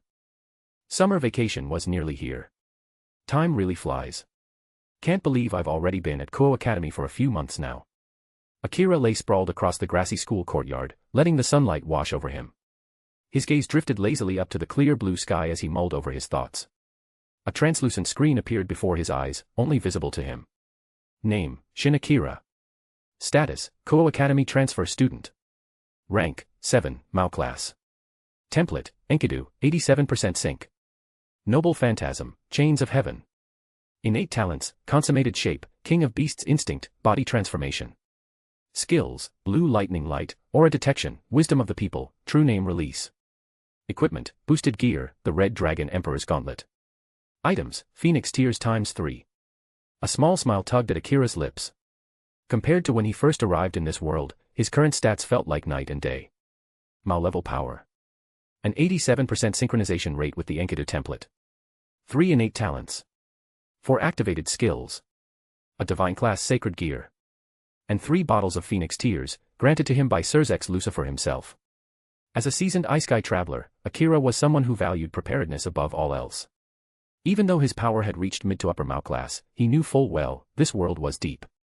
Danger lurked in every shadow. Hidden monsters, ancient threats, unpredictable gods, one misstep could be the end. That's why he'd secretly requested the Phoenix Tears from Surzex. These legendary healing items were capable of saving someone from the brink of death. He'd already used one, back during the raiding game, to save Vala's life. Thankfully, Surzex had made another visit to Kuoh not long ago, and Akira had seized the opportunity. This time, the Mao had handed him 3. Technically speaking, Phoenix Tears were high-grade strategic items. They weren't outright banned in raiding games, but using one could instantly turn the tide of battle. Even the Phoenix family, their producers, couldn't meet market demand. But considering how closely the Gremory and Phoenix families were once tied, having even been engaged at one point, Akira assumed Surzex had a healthy stockpile stashed away. Still, 4 bottles total. Akira often muttered to himself, "Surzex, you stingy bastard." The sound of footsteps snapped him out of his thoughts. "Yo, Akira. What are you doing out here?" A voice called out. Akira cracked one eye open lazily, only to be greeted not by a cute girl, but Azazel. Yup. That Azazel. Leader of the Gregory. Currently masquerading as a school counselor at Kuoh Academy. Not that you'd guess from his lifestyle. One foot in academia, the other firmly planted in the red light district. What do you want? You need something. Summer's almost here. Figured I'd give you a heads up. Then say it. I just spoke with Surzex. There's going to be a major event in the underworld during summer vacation. A massive celebration. Rias will have her official coming-of-age ceremony, and her formal debut match in the raiding game. And which means, starting soon, everyone's entering special training. So. Akira tilted his head. I'm not part of Rias' peerage. Why are you telling me this? Or rather, did he think I still needed training? Even after reaching Mao class. Azazel held up a hand. Relax. I'm not asking you to join. Just giving you a courtesy notice, so you don't accidentally destroy the place while everyone's training. So basically, you're asking me not to mess around. The training includes everyone involved in the upcoming match. That's all. Fine. For your sake, I'll keep my hands off. Good. Before Azazel could finish, Akira had already closed his eyes again, basking in the sun like the conversation never happened. With a long, tired sigh, Azazel turned away. Honestly, dealing with Akira was always exhausting. But at least now, with the warning delivered, he could proceed with the special training for Team Rias without worrying about the whole plan being wrecked. Because let's face it, if Akira got involved, it'd probably be over in one punch. From what Rias and the others had told him, Akira was the type who thrived on combat. Back before he became strong, he'd single-handedly cleared out the entire town of stray devils on his own. Every member of Rias' team, without exception, had sparred against him. But now that he'd hit Mao class, he didn't even glance at weaklings anymore. If the fight wasn't meaningful, he didn't bother. What neither Rias nor Azazel realized, however, was that Akira never fought for fun. There was only one reason. To increase his sync rate with Enkidu. White concave-sided diamond elsewhere, white concave-sided diamond. At the headquarters of the Cows Brigade, specifically, within the hero faction. A man with sharp, piercing eyes studied a document in his hand. A profile. A photo. And a name, Shin Akira. So this is the current Red Dragon Emperor. A human. Dual sacred gear wielder. No devil reincarnation. And he's reached Mao class with a human body alone. How impressive. The man was Cao Cao, the current incarnation of the legendary Chinese warlord, and the leader of the hero faction. He wielded the strongest Longinus, true Longinus, the holy spear that once pierced the body of the Messiah. To many, Cao Cao was the strongest pure human alive. A master of tactics. A man who founded the hero faction with one goal in mind. To test how far humanity could go. In a world overrun with gods, demons, angels, and monsters, humans were at the bottom of the food chain. Most didn't even realize the supernatural world existed. You thinking of recruiting him, came a voice. It belonged to Siegfried, a swordsman forged from the genetics of Sigurd, the Nordic hero. A top fighter in the hero faction, someone who usually exuded pride and confidence. But even he couldn't hide the respect in his tone. To reach Mao class as a human. It was something even he had to acknowledge. White heavy checkmark enjoy 105 plus chapters ahead of web novel. White heavy checkmark be the first to enjoy the new season before anyone else. Thank you for your amazing support. Sparkling Heart. Chapter 106, The Dimensional Train. Chapter 105, The Dimensional Train. The dimensional train, a cross-world transport system, was one of the few means capable of safely bridging the human world and the underworld. Kuoh Town had its own station, quietly managed by the Gremory family. Understandable, really, this region fell directly under their noble jurisdiction, and their heiress, Rias Gremory, currently studied here. Technically, a simple teleportation spell could return someone to the underworld in seconds. But in the case of Akira, Asia Argento, and Zenobia Quarta, first-time visitors to the underworld, official registration was mandatory. Like an interdimensional passport, really. Without proper access records, administrative headaches, and legal issues were almost guaranteed down the line. Just like any nation, the Devil World had strict laws concerning dimensional travel. Rias Group wasn't the only one making the trip, either. Sona Shitori, better known as Sona Citri in the underworld, had also boarded the train with her own peerage. They had just added a new member, Saji Genshiro, a fresh devil who had recently joined her ranks. Inside the softly swaying train car, suspended between worlds, the atmosphere was tense. All eyes from the Citri peerage were locked on one person, Akira. Caution. Intimidation. Unease. Understandable. None of them had forgotten the horror show from the last battle. The sky drenched in blood, severed limbs scattered like broken dolls, memories that refused to fade. Eventually, the silence was broken.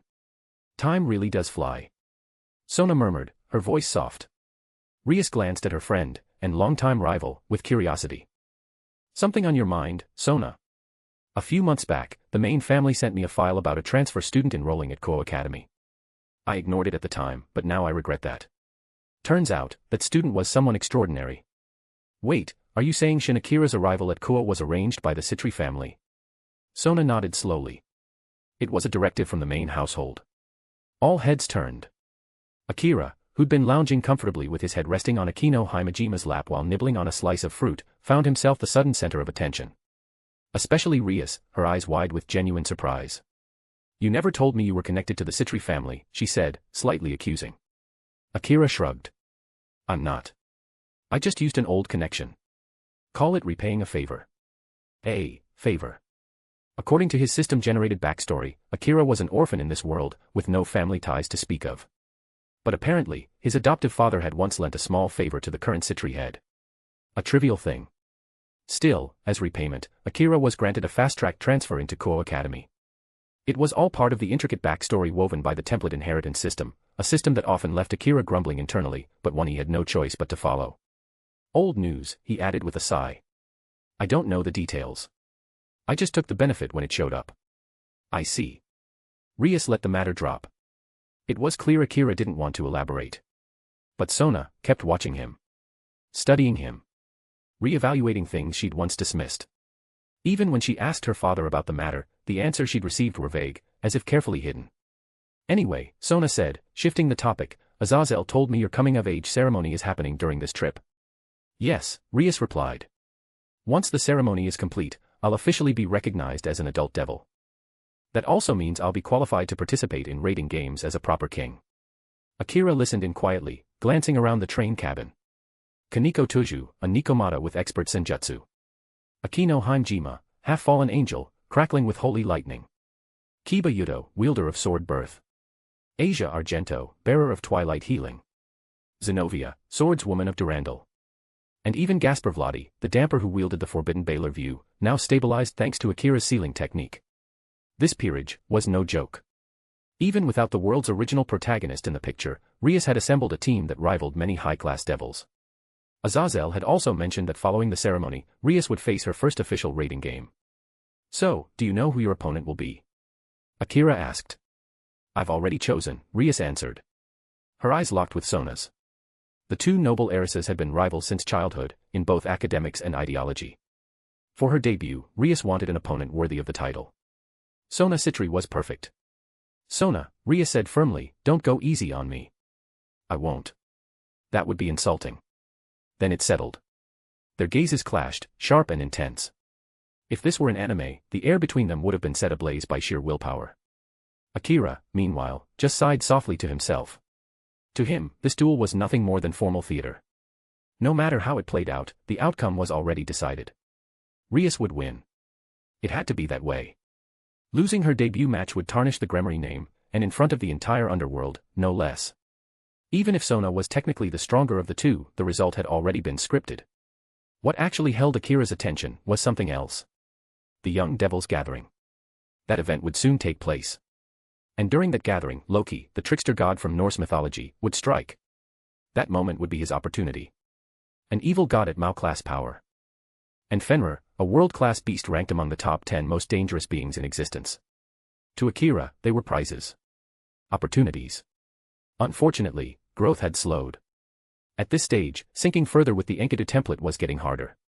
But, once he hit 100% sync, the system would unlock his second template. What came after that, even he didn't know.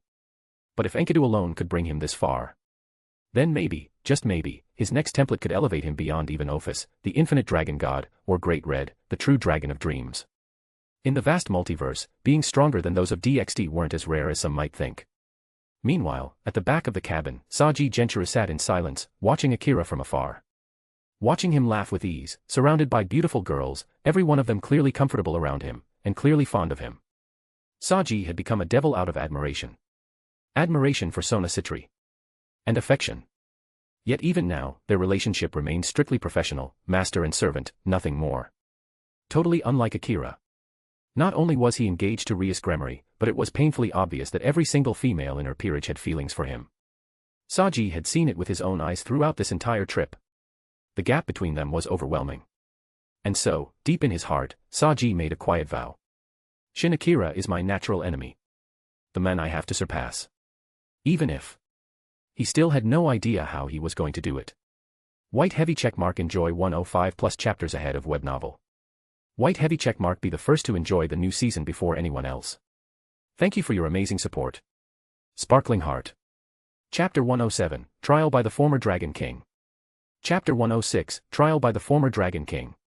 A sudden tremor shook the entire dimensional train. A deafening rumble echoed through the carriages as the train crossed the rift between the human world and the underworld, officially entering devil territory. The sky outside had shifted completely. Gone was the calm blue of the human realm. In its place stretched a deep crimson expanse, heavy with ominous energy. The air itself was dense with magic, clinging to the skin like a thin, biting mist. Whoa, so this is the underworld. Zenobia pressed her face against the window, eyes sparkling as she looked out at the vast landscape below. The underworld, home of devils, was divided into territories, each ruled by a high-class devil family. Like old feudal lords, they maintained their own domains. The Gremory household was among the most prominent. Their territory stretched wide, and even peerage members like Akino held personal lands within it, as part of the Gremory feudal system. Down here, they weren't just servants, they were nobility in their own right. Just like the old saying, even a servant in the Prime Minister's house is still a noble. That same principle applied to peerage members from elite families. Their status was not to be underestimated. Suddenly, the train jolted again. This time, it wasn't due to dimensional turbulence. A direct hit. An attack had struck the dimensional train. Everyone, prepare for combat. Evacuate the train immediately. Rias shouted, her voice firm. Without hesitation, she shattered the window with a blast of demonic power and leapt into the open sky. Her peerage followed closely behind, springing into action. The Citri group, on the other hand, had already vanished. Not a trace of them remained. It was as if they had anticipated the attack and slipped away before anyone else noticed. Akira exited the train calmly. As his boots touched the ground, he felt it, a powerful presence descending from the sky. A massive shadow passed overhead. The figure was monstrous.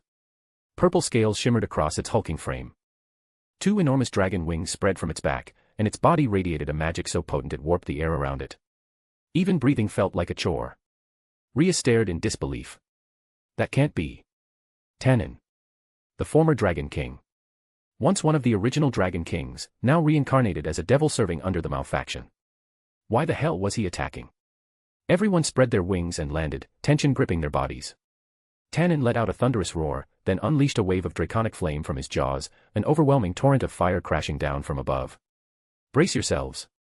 Counterattack, now. Rias ordered. Her team sprang into action.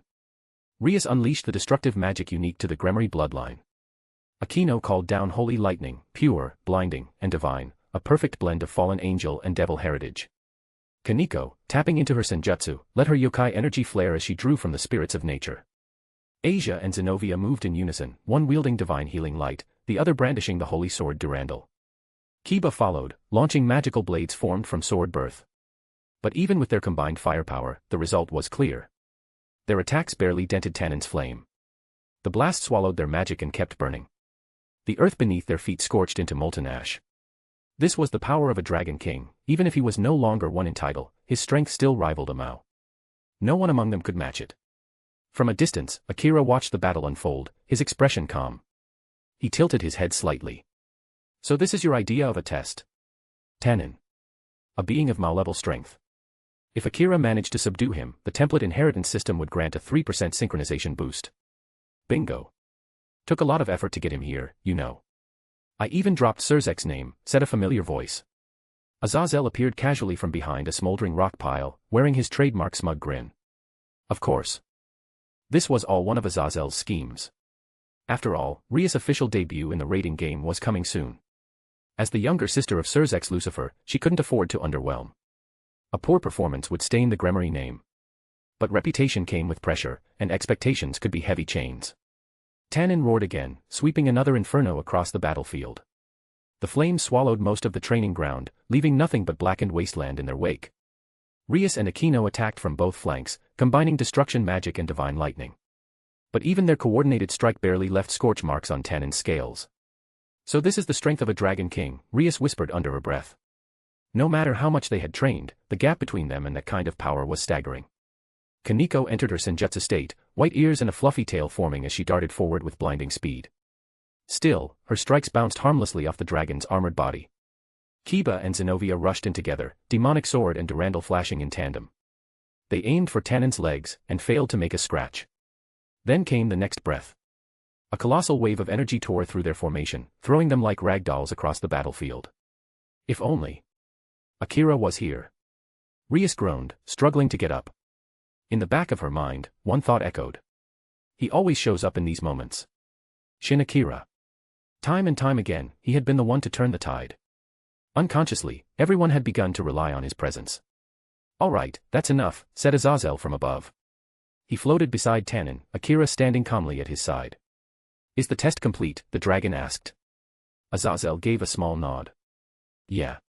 Thanks, Tannen. The massive beast let out a low growl and began retreating. With that, everything clicked.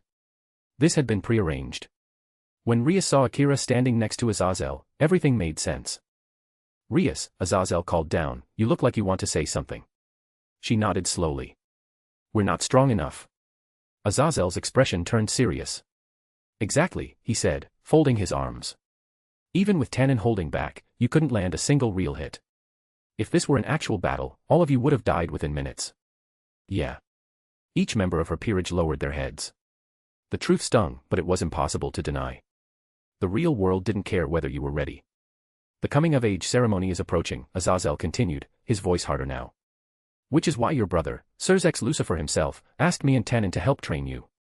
Starting today, until the young devil's gathering, you won't get a moment's peace. Understood. Rias nodded, this time with firm resolve. The others followed, silent but determined. Akira, watching from the side, gave a subtle nod of his own. Azazel might have been a notorious flirt, a self-proclaimed researcher, and a regular in red light districts. But when it came to training students, he was the real deal. Case in point, Valley Lucifer. Son of a true Mao, bearer of divine dividing, and the greatest pupil Azazel had ever raised. White heavy checkmark enjoy 105 plus chapters ahead of web novel. White heavy checkmark be the first to enjoy the new season before anyone else. Thank you for your amazing support. Sparkling Heart. Chapter 108, Challenge to the former Dragon King, Tannen. Chapter 107, Challenge to the former Dragon King, Tannen. So, you're the current host of DxD. The voice rumbled from the front, heavy and resonant enough to vibrate in one's chest. Standing there was a towering figure, deep violet scales covering his muscular frame, massive dragon wings unfurled. The former Dragon King, Tannen, fixed his gaze on Akira. As fellow dragons, especially ones who had once stood at the top of the species, Tannen and DxD were no strangers to each other. That's right. My name's Shin Akira. It's an honor to meet you. Akira dipped his head politely. Just call me Tannen. And what about DxD? Well, I have a girlfriend, so I decided to cut off all of DxD's access to the outside world, except during battle. Tannen blinked. Once. Twice. His expression froze for several seconds. Are you serious? How could anyone, any living being, completely suppress the awareness and external perception of a dragon like Drake, sealed within a sacred gear? In all his centuries, Tannen had never heard of such a thing. A faint crimson glow began to spread over Akira's right arm, and with it. So, you're finally letting me use my power again. The deep, resonant voice boomed from within the boosted gear, brimming with restrained irritation. There was anger in his tone, but also a trace of wounded pride, something anyone familiar with his history would understand. For even sealed, Drake's pride as one of the two heavenly dragons burned bright. It was a pride scarred by an endless cycle of rivalry, his eternal duel with Albion, the White Dragon Emperor. A feud that transcended generations, dragging their hosts into the curse until countless had perished. There's someone here who wants a word with you. A word? With who? It's been a while, Drake. The voice came from nearby, Tannen himself, addressing him. Though no mouths moved, the thick, resonating wave of dragon aura made it clear this conversation was taking place on a spiritual level. Tannen. It has been a while. Yes. I can feel it now. A green light shimmered from the jewel embedded on the back of Akira's gauntlet, proof that Drake was now fully awake. You've landed quite a host this time, Tannen remarked with a rumbling chuckle. As much as it pains me to admit, out of every host I've ever had, he's the strongest. No question. Drake's voice, normally laced with bitterness, now carried genuine respect.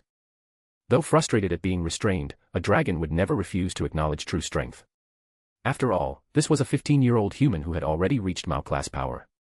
Not something achievable by talent alone, this was a being born outside the bounds of common logic. Fight me, Tannen, Akira said plainly, his voice unwavering. Oh. Fight. Why? Tannen arched a brow. Because you're strong. I see. Then if it's a challenge. The air around him erupted as his massive wings unfurled. I'll gladly accept. The ground trembled beneath them as Tannen's dragon aura flared, scorching the atmosphere with sheer pressure. As a former Dragon King, there was no way he'd turn down such an invitation, especially from the current Red Dragon Emperor's host. I knew this was coming. Watching from a distance, Azazel sighed. As the Governor-General of Grigori and mentor to countless young talents, he knew Akira's nature well. This boy never shied away from a fight, especially one that could push him to greater heights. Rias and her peerage, however, were left speechless.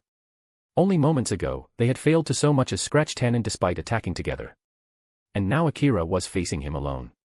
The gulf in power was undeniable. Boost. The familiar mechanical chant echoed, the first step in the boosted gear's power-up cycle. Magic swirled thick in the air, and Tannen felt a pang of nostalgia. He'd seen many hosts of the boosted gear before, but none with raw power like this. Most were human or half-blood, their strength capped by their nature. Akira was different, already at Mao level without his sacred gear. The difference was like earth and sky. Balance breaker. With that call, crimson armor formed over Akira's body, a pair of dragon wings spreading wide. Going straight into balance breaker, huh? Tannen asked. A worthy opponent deserves my full respect.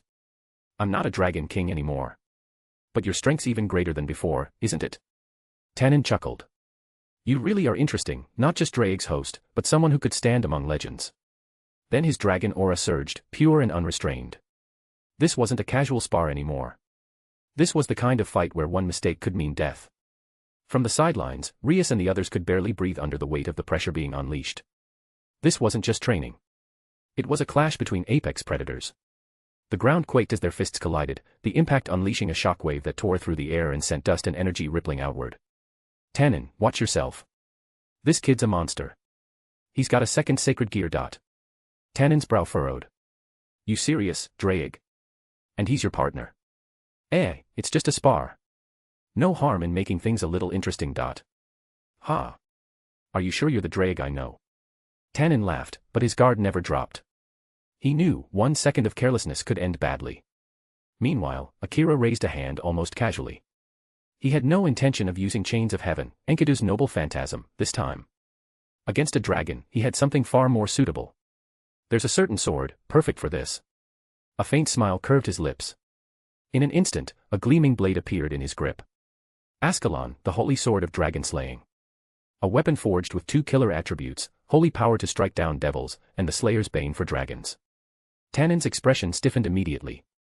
Hey, is that Ascalon? A cold bead of sweat trailed down his scaled temple. Even as a former Dragon King, a weapon literally designed to kill his kind was not something to take lightly. White heavy checkmark. Enjoy 105+ chapters ahead of web novel. White heavy checkmark. Be the first to enjoy the new season before anyone else. Thank you for your amazing support. Sparkling Heart. Chapter 109, Fierce Battle. Chapter 108, Fierce Battle. The moment Akira raised the holy blade in his hand, Ascalon, the dragon-slaying sword, a surge of overwhelming magic burst from his body. Silver light spiraled around the blade, crackling like arcs of lightning. It wrapped Akira in a wild, intimidating aura, the kind that made the air feel heavy, as if some ancient beast had just awakened. Tannen's eyes narrowed. As a dragon, he could feel it instantly. This wasn't just magic. It was something older, something far more primal. It was the influence of Enkidu, the Beast King. When Akira entered a true combat state, he resonated with the battle essence of that mythical entity, an existence that once shook the foundations of ancient Mesopotamia. It was a presence even the gods themselves would think twice before facing head-on. In the blink of an eye, Akira's form vanished. He reappeared at Tannen's blind spot, and swung Ascalon without hesitation. A flash of silver split the air. A deep gash carved itself across the former Dragon King's chest, crimson dragon blood spilling freely from the wound. Tannen growled, his massive form twisting as his claws lashed out in retaliation. Akira brought Ascalon up in a crossguard, bracing for impact. The force of the blow sent him hurtling backward through the air, armor groaning under the pressure. But he landed on his feet, just in time to see Tannen open his massive jaws. A torrent of dragon fire roared forth. This time, unlike when he fought Rias and her team, the flames weren't just wide, they were impossibly dense, swallowing the sky and earth in a wall of blazing hell. Akira's figure disappeared within the inferno. Akira. Rias and Aquino cried out in unison, faces pale. But beside them, Azazel only gave a faint smirk. No need to panic. This isn't even serious yet. The real fight hasn't started. That's just the warm-up. Zenobia muttered, staring at the boiling sea of flames. If that's warming up, I wouldn't last a second in there. Such was the scale of a Mao-class battle, an existence far beyond the limits of ordinary beings. Then, from within the blaze, a gust of wind burst outward. Boost. Through the shimmering heat, a crimson silhouette stepped forward. Akira, clad in his balance breaker armor, walked calmly through the fire, untouched by the heat. He stood like a dragon king in human form, untouched, unshaken. The flames seemed almost ornamental around him. No wounds. No falter. Without warning, he vanished again, closing the distance to Tannen in an instant. Claws, fangs, and tail met the holy edge of the dragon-slaying blade. Boost. Akira's strike came down from above, Ascalon's edge glowing as it tore a second wound across Tannen's chest. This time, the cut was deeper, holy power and dragon-slaying essence biting through scale and flesh alike. The effect was undeniable. Without the Slayer's attribute, breaking a Dragon King's natural armor was nearly impossible. But this was the true nature of a weapon born to kill dragons. Impressive, Tannen said, hovering back as he inspected the new wound. That sword truly is our natural enemy. In a battle between equals, a weapon like that decides the outcome. Akira gave a small smile. Not my fault. The world made swords like this because dragons were too strong. Without a countermeasure, you'd have ruled everything long ago. Humph. Fair enough. The world is fair, then. In countless myths and legends, dragons stood at the top of the food chain. Even here, beings like Great Red and Ophis, supreme existences, were dragons. Boost. Boost.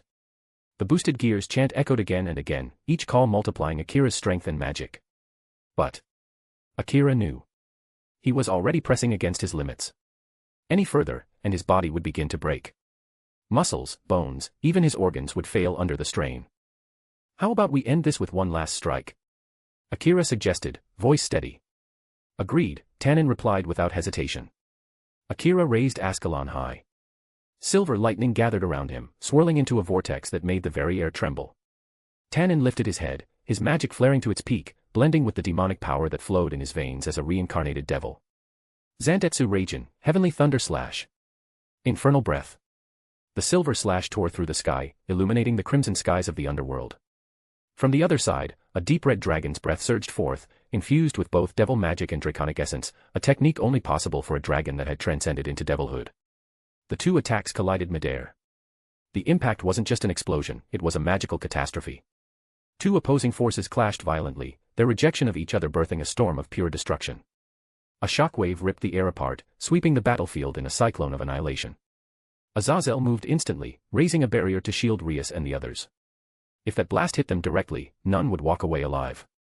Compared to Akira's earlier clash with Valley and Kuoh, this was on a completely different scale. Back then, even with the noble phantasm chains of heaven, Akira had held back, limited by the presence of civilians. Here in the uninhabited lands of the underworld, there were no restraints.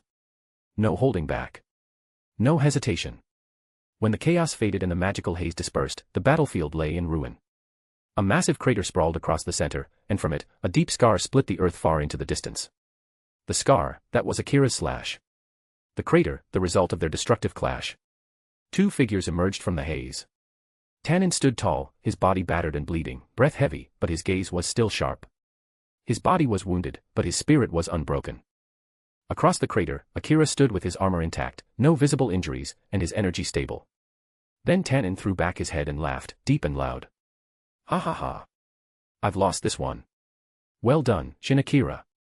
There was no regret in his voice. For a dragon, for a warrior, nothing was more satisfying than a true battle. And today, he had found it again. Ding. Template transfer progress increased by 3%. Akira exhaled, smiling faintly. It hadn't been a fight to the death, just a duel. And for him, the result was more than enough. White heavy checkmark enjoy 105 plus chapters ahead of web novel. White heavy checkmark be the first to enjoy the new season before anyone else. Thank you for your amazing support. Sparkling Heart. Chapter 110, System Research.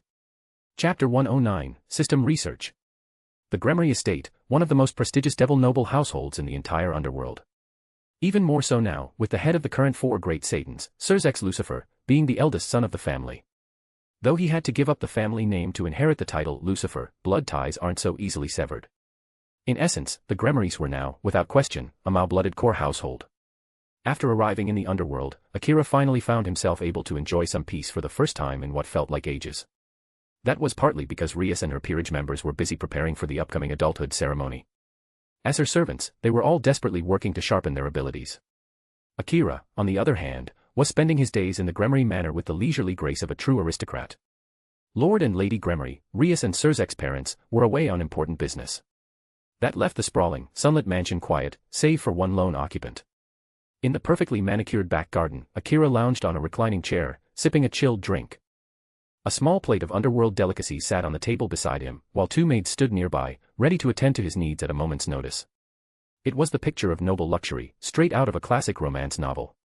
It was worth noting that the Gremory household employed more than 30 full-time maids alone, not counting the guards, cooks, and other staff. Even the ordinary maids here were beauties who could easily become campus idols if they were in the human world. Yet here, they were simply part of the supporting cast. Name, Shin Akira. Identity, transfer student of Kuoh Academy. Rank, 7, Mao class. Template, Enkidu, 90%. Noble phantasm, chains of heaven. Talents, form of perfection, instinct of the beast king, body transformation. Skills, thunder of the skies, aura detection, wisdom of the people, true name release. Equipment, boosted gear, red dragon emperor. Items, Phoenix tears times 3. With his inheritance progress at 90%, Akira was more motivated than ever. Just 10% more, and he would fully inherit the power of Enkidu, a mystical existence once referred to as the god's final weapon in Mesopotamian mythology. Even now, his strength had reached the peak of Mao class. Once the Enkidu template was complete, surpassing the limit of his race wouldn't just be a dream, it would be inevitable. Lately, out of boredom, he had been studying the functions of his system more closely. Template Inheritance System. As the name implied, it allowed him to obtain and inherit the powers of specific characters in the form of an inheritance template. But Akira had discovered an important detail: he could only inherit one template at a time. Once inheritance reached 100%, the power of the template would fully merge into his body and existence, becoming a permanent part of him. Only then would the system unlock the next template. However, there was a catch. When the second template began, all the powers from the first template would be sealed away. He would be starting over from zero, just like creating a brand new character on a different MMORPG server. Each template had its own separate progression path, much like separate accounts in Dungeon and Fighter. Interestingly, the system did allow him to temporarily unseal a completed template's powers in emergencies. Of course, the moment he did, inheritance progress for the current template would halt until those powers were sealed again. In Akira's opinion, that was an extremely user-friendly feature. He wouldn't have to worry about dying just because he was in the middle of a new inheritance process. With this, he still had an ace up his sleeve if things went truly south. He was still scrolling through system logs and analyzing the mechanics when a calm, refined voice spoke from behind him. Shin Akira-sama. Akira opened his eyes and turned. Graphia Lucifuge stood there, silent as ever. As Surzek's Lucifer's queen and the head maid of House Gremory, she was the estate's constant shadow, ever present, yet rarely seen. Grafia. What is it? Lord and Lady Gremory have just returned from their trip. Would you like to meet them? They're back. Of course. As a guest, it's only proper to greet them. This way, please. Guided by Grafia, Akira stepped into the grand main hall. The towering double doors opened slowly. Inside sat a man and woman whose very presence radiated calm authority. The man with striking crimson hair was none other than Lord Zeoticus Gremory, head of the family. Beside him sat a graceful woman with pale blonde hair and a warm, motherly aura, Lady Vanillana Gremory, mother of Rias and Surzek. Your guests have arrived, my lord, my lady, Grafia announced respectfully before stepping back in silence. Hearing her words, Zeoticus and Vanillana turned toward the door. Akira stepped forward, bowing politely. It's an honor. I'm glad to finally meet the parents of Rias. Though his words were simple, his gaze was sincere and his tone refined. The subtle aura of nature that clung to him gave off an inexplicable sense of comfort, like the arrival of spring. First impression, perfect. Both Zeoticus and Vanillana looked genuinely pleased. In the end, everyone was still a creature of instinct, and appearances always played their part. A well-kept face, graceful manners, and an effortless presence, these were undeniable advantages, especially for a potential son-in-law. At last, we meet. Surzek has spoken of you often, Zeoticus said warmly, his demeanor far from intimidating. He was more like a friendly father than a noble patriarch. Vanillana's eyes swept over Akira from head to toe, and she nodded to herself. In her mind, he was the ideal candidate. Handsome, gifted, Mao-class power, and most importantly, unbound by any noble house. Compared to marrying Rias off to the Phoenix heir for political gain, having a strong and independent son-in-law was far more advantageous for the Gremory's future. In the underworld, marriages between noble houses were often just tools to secure influence. If Rias married into the Phoenix family, her future would inevitably lean toward her husband's house. But with Akira, someone with no noble blood ties, her loyalty and influence would remain entirely with House Gremory. That was the best-case scenario. With Akira by Rias' side, the Gremorys wouldn't just gain a powerful ally, they would add another Mao-class guardian to the family's main estate. An advantage beyond measure. White heavy checkmark enjoy 105 plus chapters ahead of web novel. White heavy checkmark be the first to enjoy the new season before anyone else. Thank you for your amazing support. Sparkling Heart. Chapter 111, Meeting the In-Laws. Chapter 110, Meeting the In-Laws. Under Grafia's guidance, Akira sat across from the man and woman who were the head and lady of the Gremory household. The atmosphere was oddly familiar. It felt just like that unspoken rite of passage, when a potential son-in-law sits face-to-face with the parents of his girlfriend, under the silent weight of judgment. Akira was confident in many things, but this was still his first time experiencing something like this. A trace of awkwardness was inevitable. A few days from now, there will be a grand banquet at the Devil Castle. You've heard about it, haven't you? Zeoticus Gremory asked in a warm tone, though there was meaning layered beneath his words. He had been away from the Gremory estate precisely to oversee preparations for this event. This banquet wasn't just any social gathering, it would be a grand affair attended by the most prominent noble houses of the underworld. The four great Satans themselves would be present, and several important announcements were set to be made during the occasion. As head of the Gremory family and a central figure in the underworld's power structure, Zeoticus was naturally among those leading the planning meetings. Yes, Azazel told me about it, Akira replied politely. You'll be attending as the Gremory family's prospective son-in-law, and you'll remain by Ria's side throughout the evening. I expect you not to disgrace our family name. Of course. Please rest assured, Father. Personally, I believe that among the current generation of young devils, there isn't a single one who can stand on equal footing with me. Zeoticus laughed heartily. True enough. To have reached Mao-class strength at such a young age, even Surzek couldn't match that when he was your age. It wasn't empty flattery, he spoke from fact. Back then, Surzek was indeed considered a prodigy, but at 15 he was still only at the upper ranks of a high-class devil. He reached the peak of high class at 17, a feat so remarkable that the underworld dubbed him its rising star. Akira, however, was something else entirely. His growth was extraordinary, and, perhaps more impressively, he had never undergone the devil reincarnation process. Zeoticus recalled what Surzek had told him, Akira was still technically human, and he had flatly refused any offer to reincarnate as a devil. As a father, Zeoticus didn't particularly care about race or status, but the fleeting lifespan of a human was another matter entirely. Akira, there's one thing I'd like to discuss with you, he said slowly. Please, Father. I'm listening. It's true, you're strong. Young, yet already beyond the reach of most living beings. But precisely because of that, your one glaring weakness as a human stands out. You're suggesting that I should undergo devil reincarnation. I'm not suggesting it. I'm merely voicing a father's concern. Rias is only just entering adulthood. It would be a tragedy if she were to lose her life partner simply because of a human's short lifespan. Xiaticus' voice softened, not as the head of a noble house, but as a father speaking about his precious daughter. I appreciate your concern, father. But, you don't need to worry. I may be human, but I'm no ordinary one. My lifespan will not end at a mere 100 years. Oh. Is that so? It is. I value my life greatly. In the future, I plan to seize power, wealth, and love. How could I possibly allow myself to fade into dust at the end of a mortal's clock? Xiaticus burst into laughter. Good. In that case, I won't pry into your personal secrets. Thank you for your understanding, father. They exchanged smiles. On the side, Venelana, who had been quietly observing, also let her lips curl into a genuine smile. She knew her husband had just accepted Akira as part of the family. Personally, she already held a favorable impression of him. A handsome face, overwhelming power, limitless potential, and a sharp understanding of social grace and etiquette. Some time ago, she had even asked a servant to bring back a book from the human world, a light novel titled My Youth Romantic Comedy is Wrong, as I expected, authored by Akira himself. Though it was just a light novel, Venelana had been pleasantly surprised by the depth and elegance of its portrayal of human relationships. If Akira and Rias were to marry and lead the Gremory family together one day, the future of their house would be brighter than ever. Akira, of course, had no idea that his standing in his future mother-in-law's eyes had skyrocketed, all thanks to a plagiarized work he'd brought from another world. After a bit more casual conversation, the first official meeting between future son-in-law and in-laws ended on an extremely positive note. When Akira left the room, Xiaticus glanced at Graphia. Graphia, what do you think of that boy? The head maid replied in her usual calm, steady voice. Exceptional. Just a few months ago, his strength was only on par with a mid-class devil. Now, he's reached a realm that most beings will never touch in their entire lives. Xiaticus nodded slowly.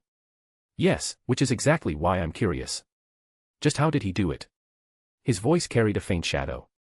He himself had been stuck at the peak of ultimate class for decades, yet that final step into Mao class remained out of reach. Fortunately, his son, Surzex, had long since surpassed him by an overwhelming margin. Still not giving up? Venelana asked, glancing at her husband. After all these years, she knew his greatest desire wasn't political power, but personal strength. Perhaps, there's still a sliver of hope, Xiaticus murmured. Don't be reckless. Akira may seem easygoing and friendly, but I can feel his pride. And his relationship with Rias is still unofficial. I know. I have no intention of doing anything. It's better that way. Venelana's tone sharpened. To her, a future son-in-law like Akira was a rare blessing. If her husband ever did something to jeopardize that relationship, she wouldn't hesitate to drag him into the Gremory family's private torture chamber. Meanwhile, Akira returned to his room, replaying the meeting with Rias' parents in his mind. For now at least, he'd made a good first impression. Far away, in another corner of the world. A deep explosion rolled through a secluded valley, shaking the earth and sending shockwaves rippling through the air. 3 figures stood at the cliff's edge, 2 men and 1 woman. Still not coming out. Is he planning to hole up in there forever? The woman asked, her tone flat yet tinged with impatience. 2 defeats in a row, that must have been a heavy blow to Valley, the men beside her replied. So, the man Chiron chose is that strong? She asked, narrowing her eyes with interest. A real monster, the other men answered. He beat Valley twice, each time with a different sacred gear. That's not something a normal human could ever achieve. So, when he beat Valley, he wasn't even using his boosted gear, the woman muttered, a glimmer of excitement flashing in her eyes. Correct. Not even once. That's why Val is so furious, he felt like he was being underestimated. The woman's lips curved into a faint smile. Her eyes now held curiosity, and a hint of desire. Not long ago, Valley had told her something shocking. His younger sister, Chiron, who had always kept her distance, had finally forgiven him. And the one responsible was a certain man. The same man who had told her to go to Kuoh town and meet Chiron face to face. She wanted to go, desperately, but there were still missions and personal matters she couldn't abandon. For now, she could only restrain her growing anticipation. Soon. We'll meet again, Chiron. White heavy checkmark. Enjoy 105 plus chapters ahead of web novel. White heavy checkmark. Be the first to enjoy the new season before anyone else. Thank you for your amazing support. Sparkling Heart. Chapter 112, Serorg. Chapter 111, Serorg. Time passed quickly, and before long, the day of the grand banquet finally arrived. It was the one day when the heirs of nearly every devil noble house gathered in one place, the most magnificent city in the underworld, Demon City. This was the true capital of devilkind, the beating heart of their civilization. Like the capital of a great nation, it served as the center of everything: politics, culture, and power.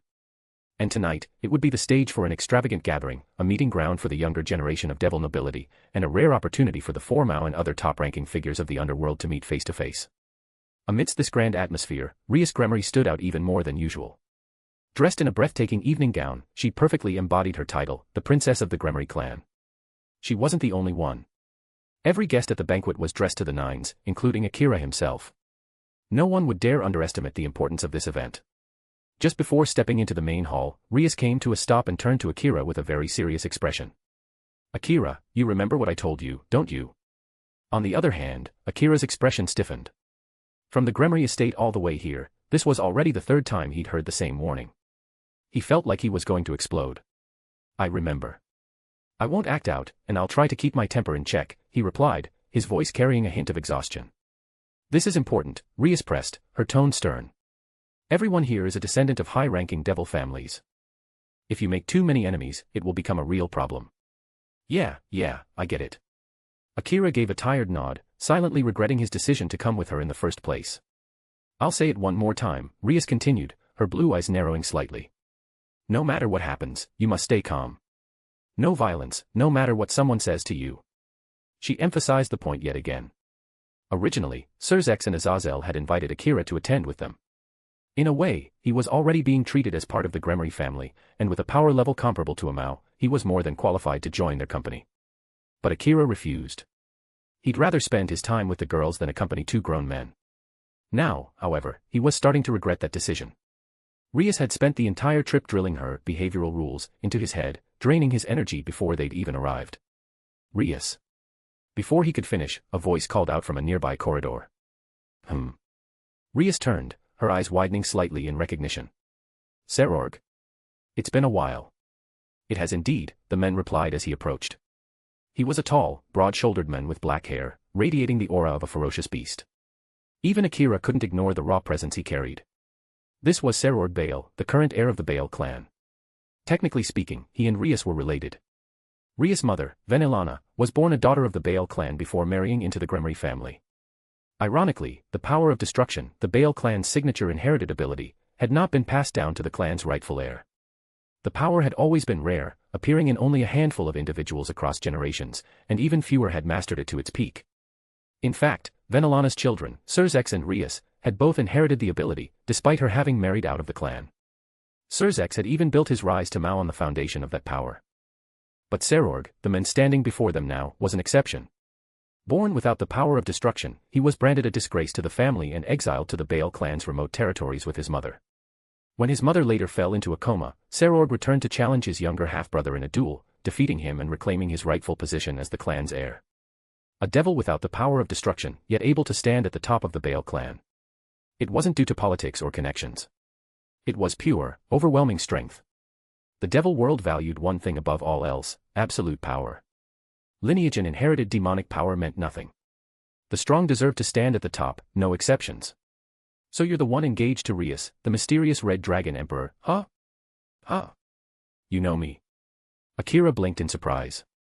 "You might not realize it since you don't live here, but you're a pretty big deal in the underworld right now. Your fight against the third son of the Phoenix family spread like wildfire. A lot of young devils admire you, some even idolize you." But that fight was kind of humiliating for him, wasn't it?" "How could that be idolized?" Serorg chuckled. "You forget, you came from the human world. But this is the underworld. Even though times have changed, one thing about devils has never changed: we admire strength above all else." "I see." Hearing that, Akira finally understood why, in the original timeline, Enkidu Issei, the so-called Ape dragon, had become a celebrity in the underworld. Identity. Eccentricities. No one cared. One thing mattered: strength. If you had it, devils would respect you and chase after you. Nothing more, nothing less. What Akira didn't know was that his brutal dismantling of Riser Phoenix had already become a legendary moment among young devils. Ever since the end of the Great War, the devil population had dwindled. In order to preserve their race, strict new laws had been put in place. One such law was the ban on life-or-death duels. In their place, the rating game system was established. But the bloodlust, the addiction to battle, and the urge to kill, those were instincts that had been etched into devilkind since ancient times. Akira's match with Riser had stirred those instincts awake once more. "Serorg, what about you?" Rias cut in suddenly, breaking off their conversation. She didn't want Akira lingering on that topic. She knew all too well that, right now, there were plenty of devil women openly scheming to get into Akira's bed. It wasn't about love. It was about status and pride, like obsessive fans willing to do anything to claim their idol. Some even thought that spending just one night with the Red Dragon Emperor would be enough to boast about for the rest of their lives. That was why Rias had cut off Akira's access to media entirely. Even in the Gremory estate, she never once let the television be turned on. And truthfully, the underworld's technology was as advanced, if not more so, than the human world, boosted further by the use of demonic power. I just got bored, so I decided to take a walk," Serorg answered casually. "Bored? So everyone else has already arrived?" "Almost. Same as every year, really. I've never been too fond of the party atmosphere, so I stepped out for some air." Rias could read between the lines. Serorg Bale wasn't the type to care for meaningless pleasantries or shallow displays of luxury. He was the embodiment of pure, unshakable strength, walking in the shape of a man. White heavy checkmark enjoy 105 plus chapters ahead of web novel. White heavy checkmark be the first to enjoy the new season before anyone else. Thank you for your amazing support. Sparkling Heart. Chapter 113, Unmatched Resolve. Chapter 112, Unmatched Resolve. Unlike most young nobles, Serorg, despite being from the prestigious Bale clan, had never lived the life of an elite heir.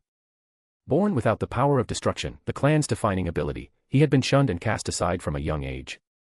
In truth, his childhood might have been even harsher than that of an ordinary low-class devil. But the man once branded a failure clawed his way back. Through sheer, relentless effort, he silenced the noble brats who had once mocked him. Ironically, that very success only widened the gap between him and the upper crust.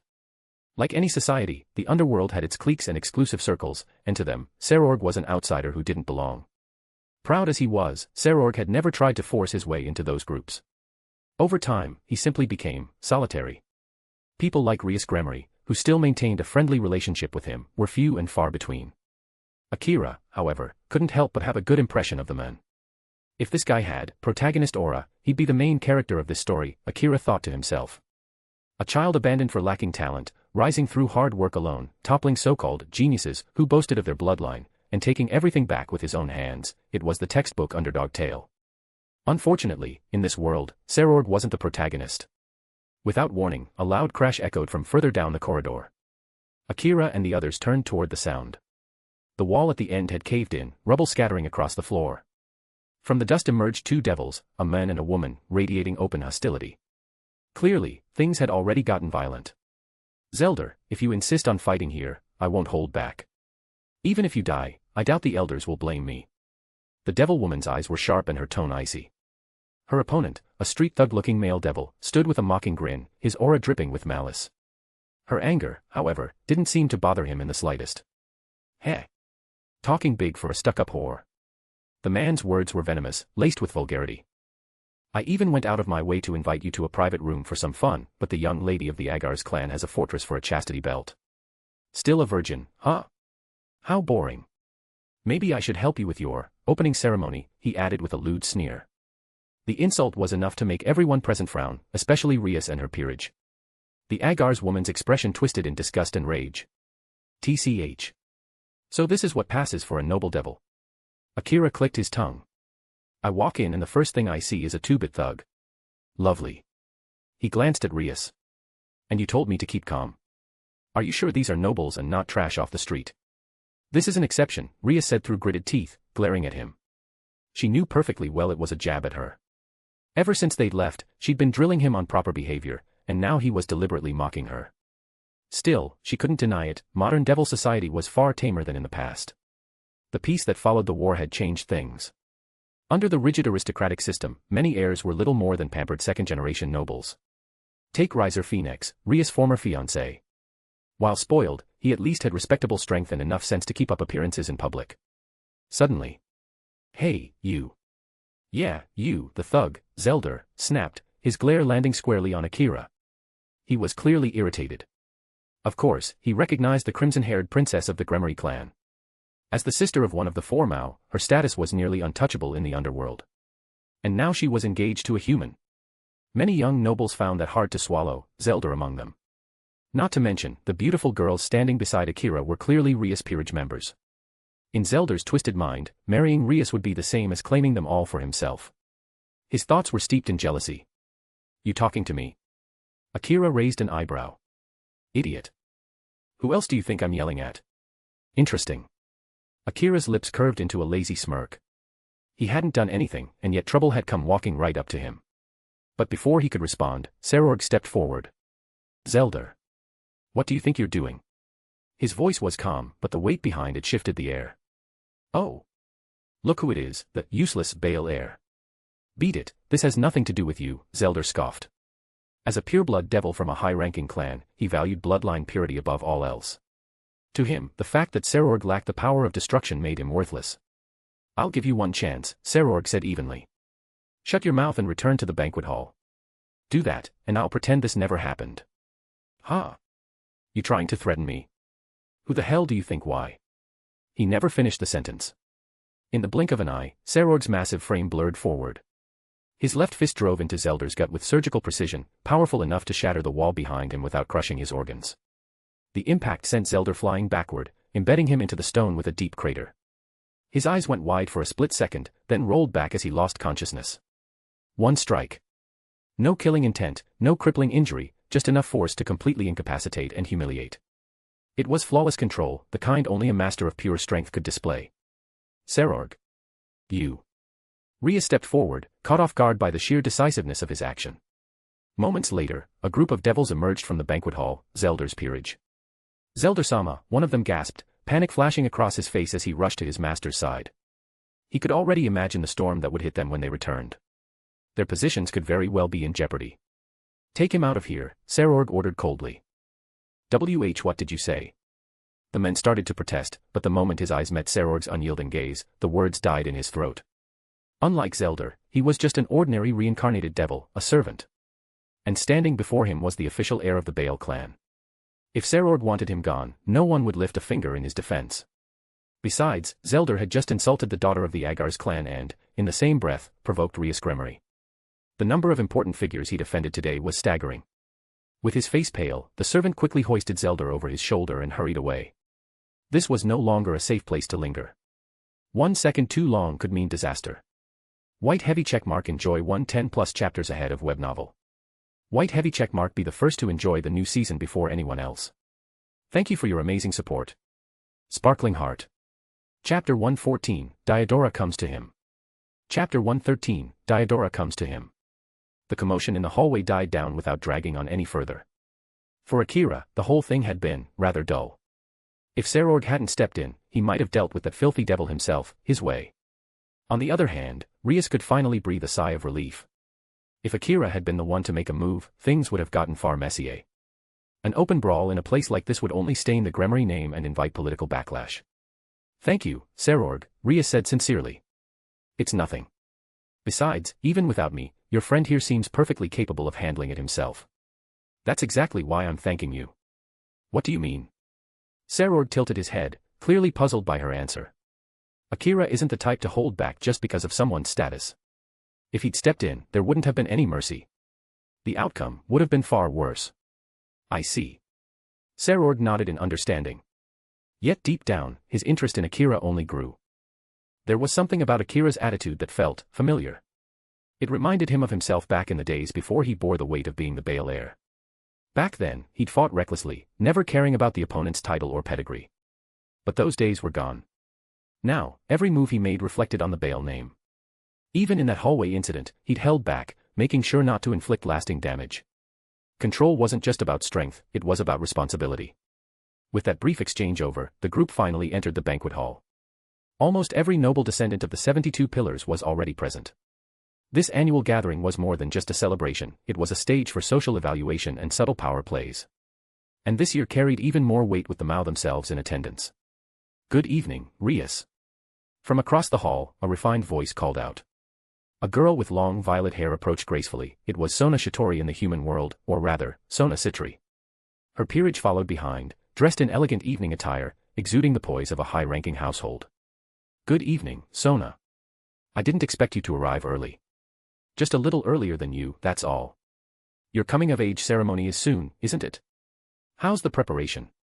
No need to worry. I won't disappoint anyone. Their eyes met, and a subtle spark passed between them. Though both wore polite smiles, the undercurrent of rivalry was unmistakable. Behind them, their peerages mirrored that quiet tension, each side sizing up the other. Especially Aquino and the rest of Ria's peerage. After recent intense training, their confidence had grown immensely. Akira, however, had no interest in this exchange. He drifted over to the lounge area, sank into a plush chair, and helped himself to a plate of pastries from the buffet. As he chewed, his gaze swept the hall. From what he could tell, most of the devils here were of the high-class rank. Of course, even within that tier, there were vast differences in strength. The ones who stood out most were obvious: Rias, Sona, Sarorg, and that bespectacled woman who'd clashed in the hallway earlier. All of them radiated power. But Akira wasn't here to size up the competition. He was looking for one face in particular, Diodora Astaroth. The problem was, having never met the men in person, Akira couldn't pick him out of the crowd. And if the rumors were true that Diodora carried the serpent of Ophis inside him, it would be impossible to detect without his host revealing it.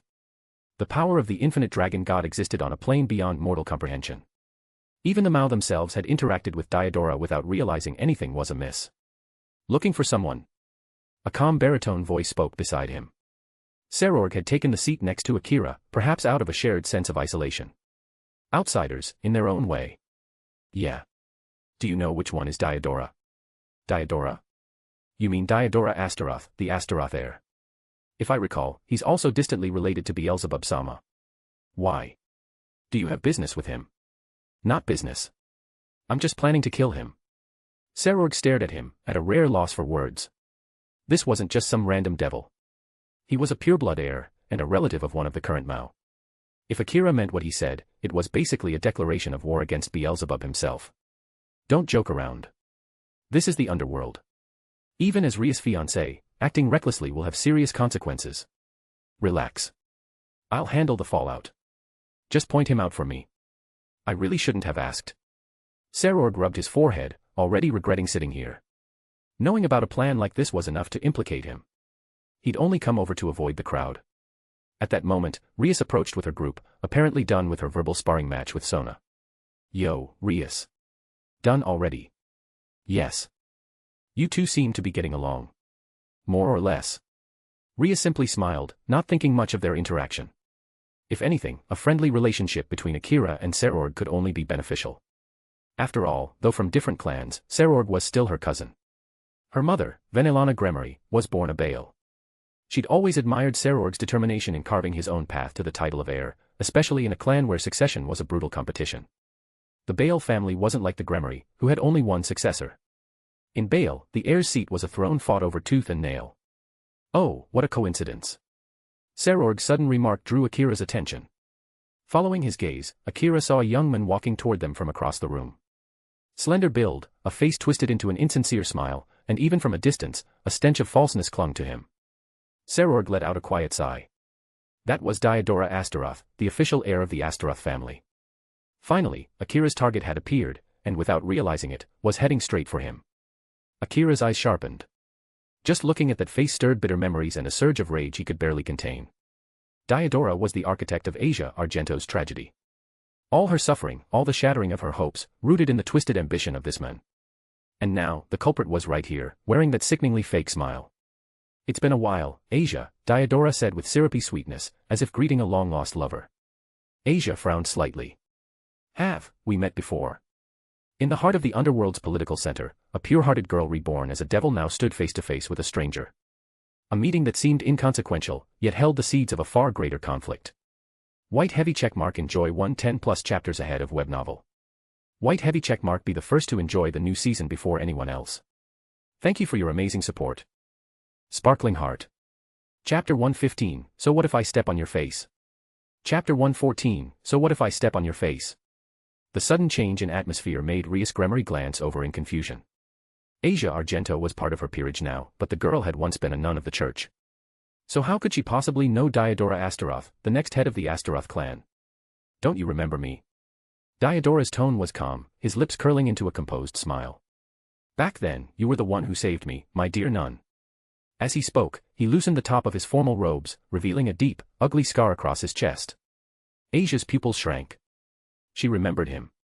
The devil she'd healed years ago, the very act that had branded her as a fallen by the church and led to her exile.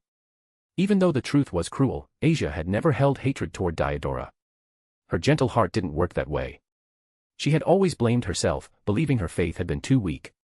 Even after learning that heaven's system had collapsed following God's death in the Great War, she still took the blame upon herself.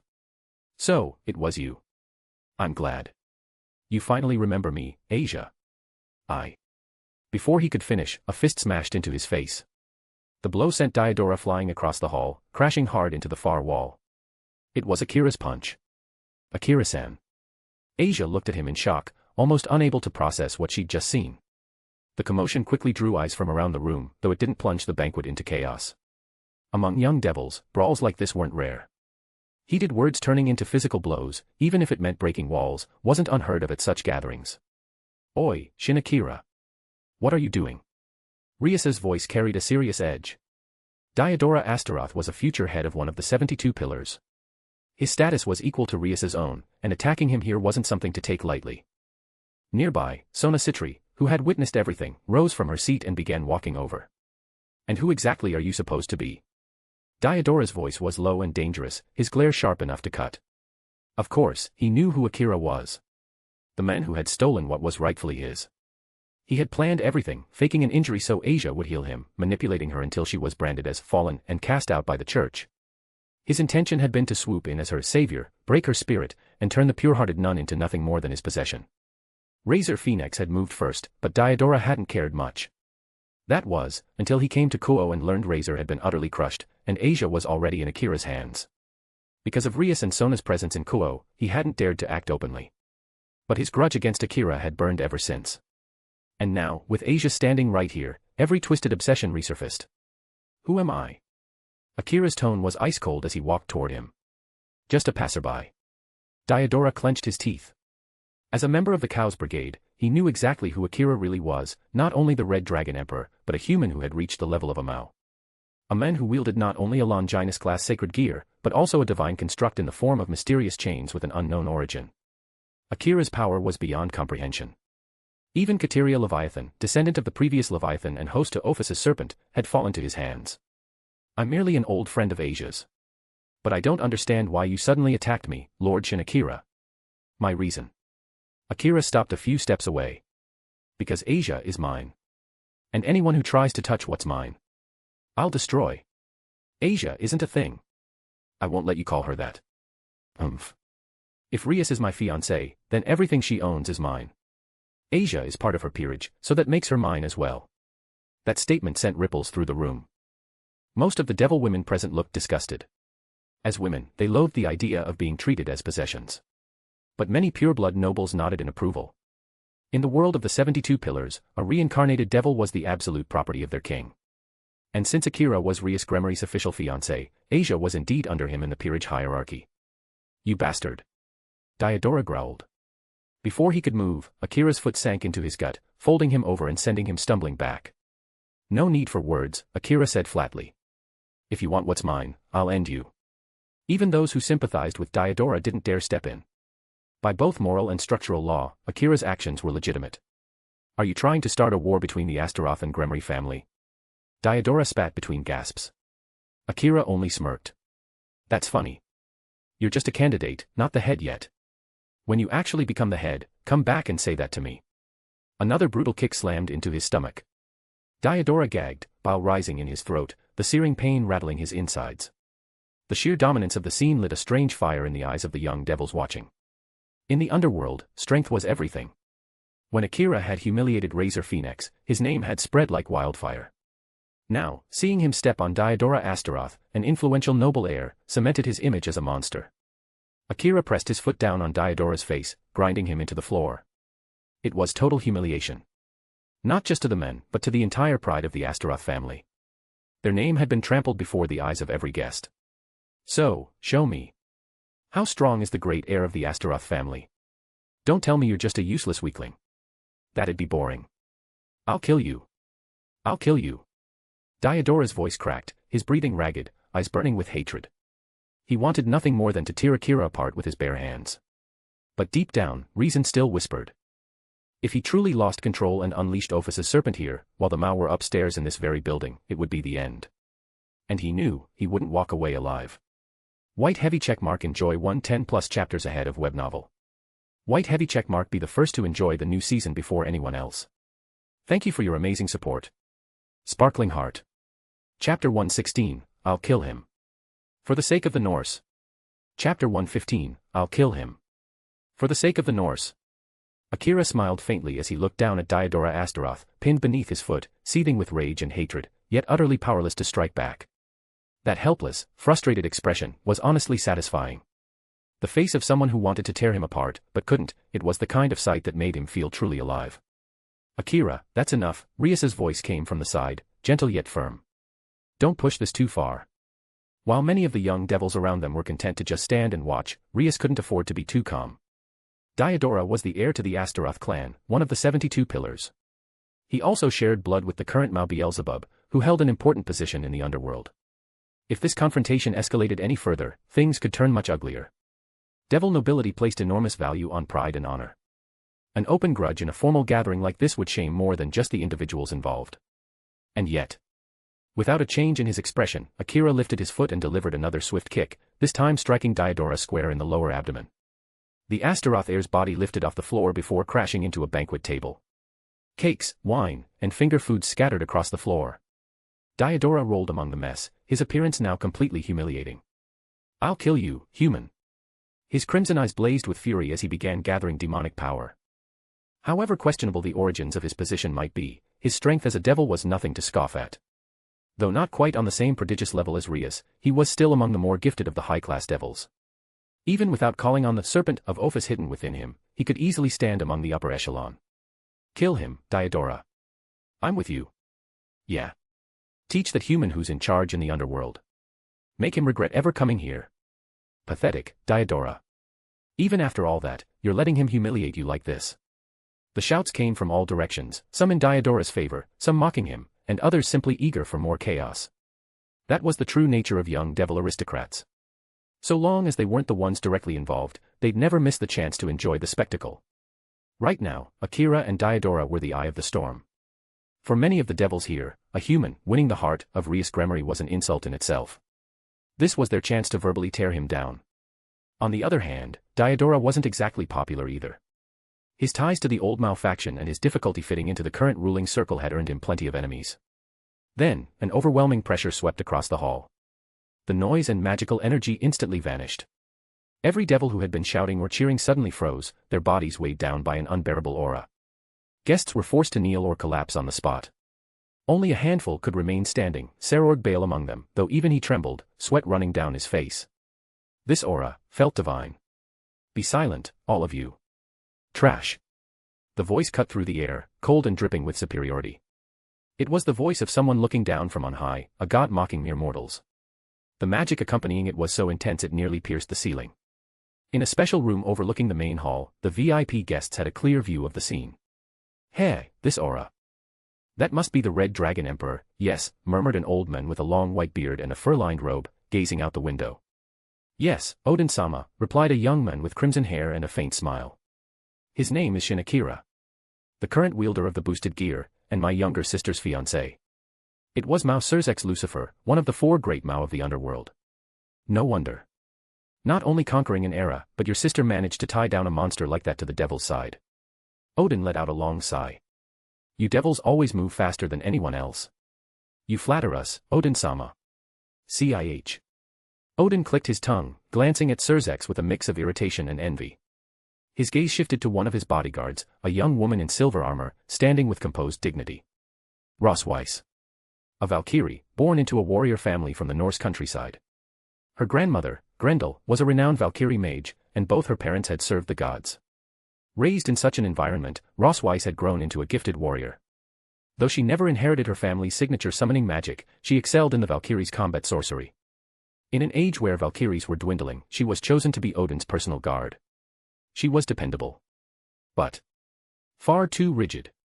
Rosweiss often reprimanded Odin's bad habits outright, even going so far as to forbid him from visiting women's baths in the name of protecting the god's dignity. Odin sighed inwardly. But now, an idea struck him. Turning to Rosweiss again, he said, Rosweiss, I have an important mission for you. Only you can carry it out. A mission. She straightened, eyes firm with resolve.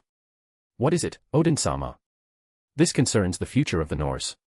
The moment those words reached her ears, Rosweiss didn't hesitate. I will see it done.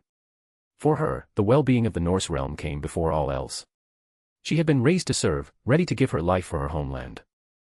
Good. Odin's smile was sly. Look down there. You see the green-haired men, don't you? You mean, that handsome one who just floored a devil? Rosweiss' expression shifted slightly as she studied Akira. With his refined features and almost androgynous aura, he was more beautiful than most women. If he wore women's clothing, no one would ever realize he was a man. Yes. That's your target. Target. Her eyes narrowed. Very well. I'll kill him, for the sake of the Norse. A deadly aura radiated from her, nothing like the hesitation she'd shown moments ago.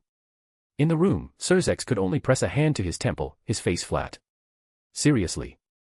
That's my sister's fiancé you're talking about killing. And you're saying it right in front of me. For a brief moment, the entire room felt a few degrees colder. White heavy checkmark enjoy 110+ chapters ahead of web novel. White heavy checkmark be the first to enjoy the new season before anyone else. Thank you for your amazing support. Sparkling Heart. Chapter 117, The Gullible Norse Valkyrie. Chapter 116, The Gullible Norse Valkyrie. A sharp thud echoed in the room. Just as the tense atmosphere began to settle, Odin, the All-Father of Norse mythology, lifted his hand and brought his fist down hard on Rosweiss' head. The sheer force of the old god's blow made the Valkyrie drop to her knees, both hands clutching her head. Her eyes welled up, tears threatening to spill. You fool! Do you want to destroy the future of the Norse realm? Odin's voice thundered with genuine anger, his beard practically bristling with fury. In front of the Mao, she had tried to assassinate the most promising young devil's future brother-in-law. Had she completely lost her mind? But, wasn't that an order from you, Lord Odin? Rosweiss' voice trembled, her expression utterly distressed. From her perspective, she had only followed his instructions for the sake of the Norse's future. Nearby, Seraphal Leviathan let out a short sigh. From Surzex Lucifer's seat, watching the exchange, the picture was starting to form. Odin clearly had his own agenda regarding Akira. Who told you to kill him? And even if you tried, do you think you could? He's at a Mao level of power, while you're just a Valkyrie. What would you use, your tears? You. Yeah. Her whimpering grew softer until, like a child, Rosweiss began to cry in earnest. Don't cry, you useless Valkyrie. This is exactly why no hero has ever been willing to take you as a partner. The words hit her like a direct stab to the heart. Yuwawa. I am a stupid woman who's never had a boyfriend. My age and my years of being single are exactly the same. But, what can I even do about it? Her tears flowed freely, as if she were releasing every grievance she'd bottled up over the years. The sudden shift in her mood left everyone in the room stunned. Their gazes slowly turned toward Odin, particularly Azazel, whose curious expression all but said, so this is the real you, Odin. If he could, Odin might have torn off his robe right then and hurled Gungnir into Azazel's smug face. Enough. Stop crying this instant. Odin's irritated shout cut through the air, and Rosweiss' wailing ceased immediately. She stayed silent, pouting with her lips, though the tears still clung to the corners of her eyes. Rosweiss. What do you think of the young man down there? Heir, he's very strong, and quite handsome too. Good. Then how about making him your hero? Am my boyfriend. But I'm not ready for that. We don't even know each other. What if he doesn't like me? What would we do? Go on dates. Take walks. Watch a movie. And then, at night, go to a hotel. Her mind spiraled instantly into wild fantasies, her cheeks reddening as her lips began to move unconsciously. Odin could only stare at her with a blank face. So this is what a woman who's never dated in her life is like, he thought grimly. On the other side, Surzex remained silent. In truth, if Akira were to accept Rosweiss, it could become a vital link between the devils and the Norse. The three factions, angels, devils, and fallen angels, were now in an era of peace. The next step was forging ties with other godly pantheons. Only through broad alliances could stable peace truly be achieved. Oi, Surzex. You have no objections to this, do you? Of course not. But Odin-sama, this is Shin Akira's personal matter. I can't interfere however I please. Naturally. But, if Rosweiss were dressed up nicely and sent straight to his bed, the problem would solve itself. You know as well as I do what man would refuse such an opportunity. Heir. The room fell into absolute silence. These were influential figures from the great factions, and they had just heard Odin, the famed Allfather, say something that sounded suspiciously like offering a Valkyrie as a bed gift. Was this really the Odin of legend? Or some sleazy old man from the back alleys? As I thought, rural gods like you can't be taken seriously. Ha! You fallen angel brat, you want to pick a fight with me? I wouldn't dare. But if you actually went through with that, your Valkyrie would be finished. I don't know Shin Akira that well, but I can guarantee, he hates that kind of forced nonsense. Odin fell silent. He understood what Azazel meant.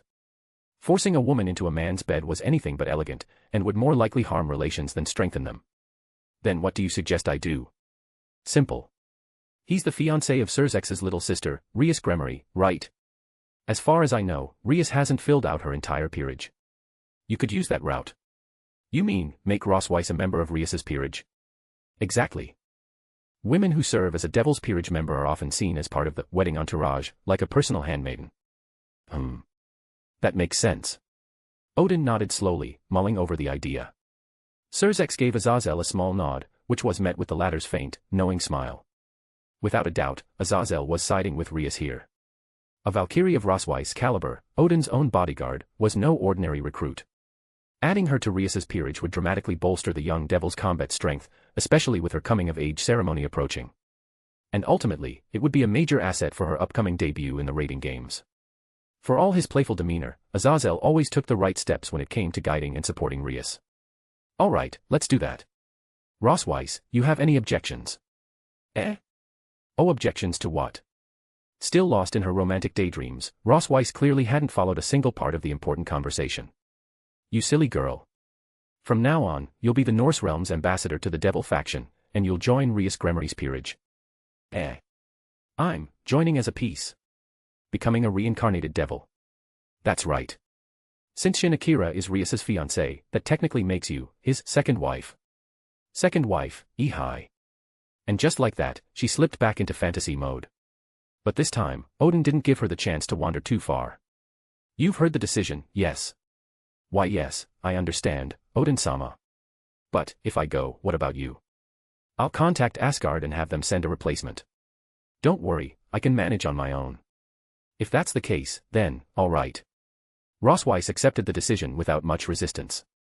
Perhaps, a little too easily. Odin grinned in satisfaction. At last, he had managed to offload his overly rigid guardian, and was now free to visit the human world to enjoy his time with beautiful women to his heart's content. White heavy checkmark enjoy 110+ chapters ahead of web novel. White heavy checkmark be the first to enjoy the new season before anyone else. Thank you for your amazing support. Sparkling Heart. Chapter 118, The Weight of a Gaze, The Wrath of Heaven. Chapter 117, The Weight of a Gaze, The Wrath of Heaven.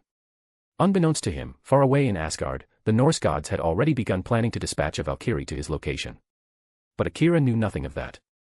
All he knew was that in this grand hall of devils, he now stood alone at the center. With a single act, one overwhelming surge of power, he had forced every devil in the room to their knees.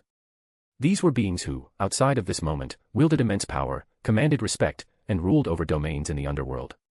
But before true strength, they were nothing. And that truth, raw and undeniable, finally dawned on them.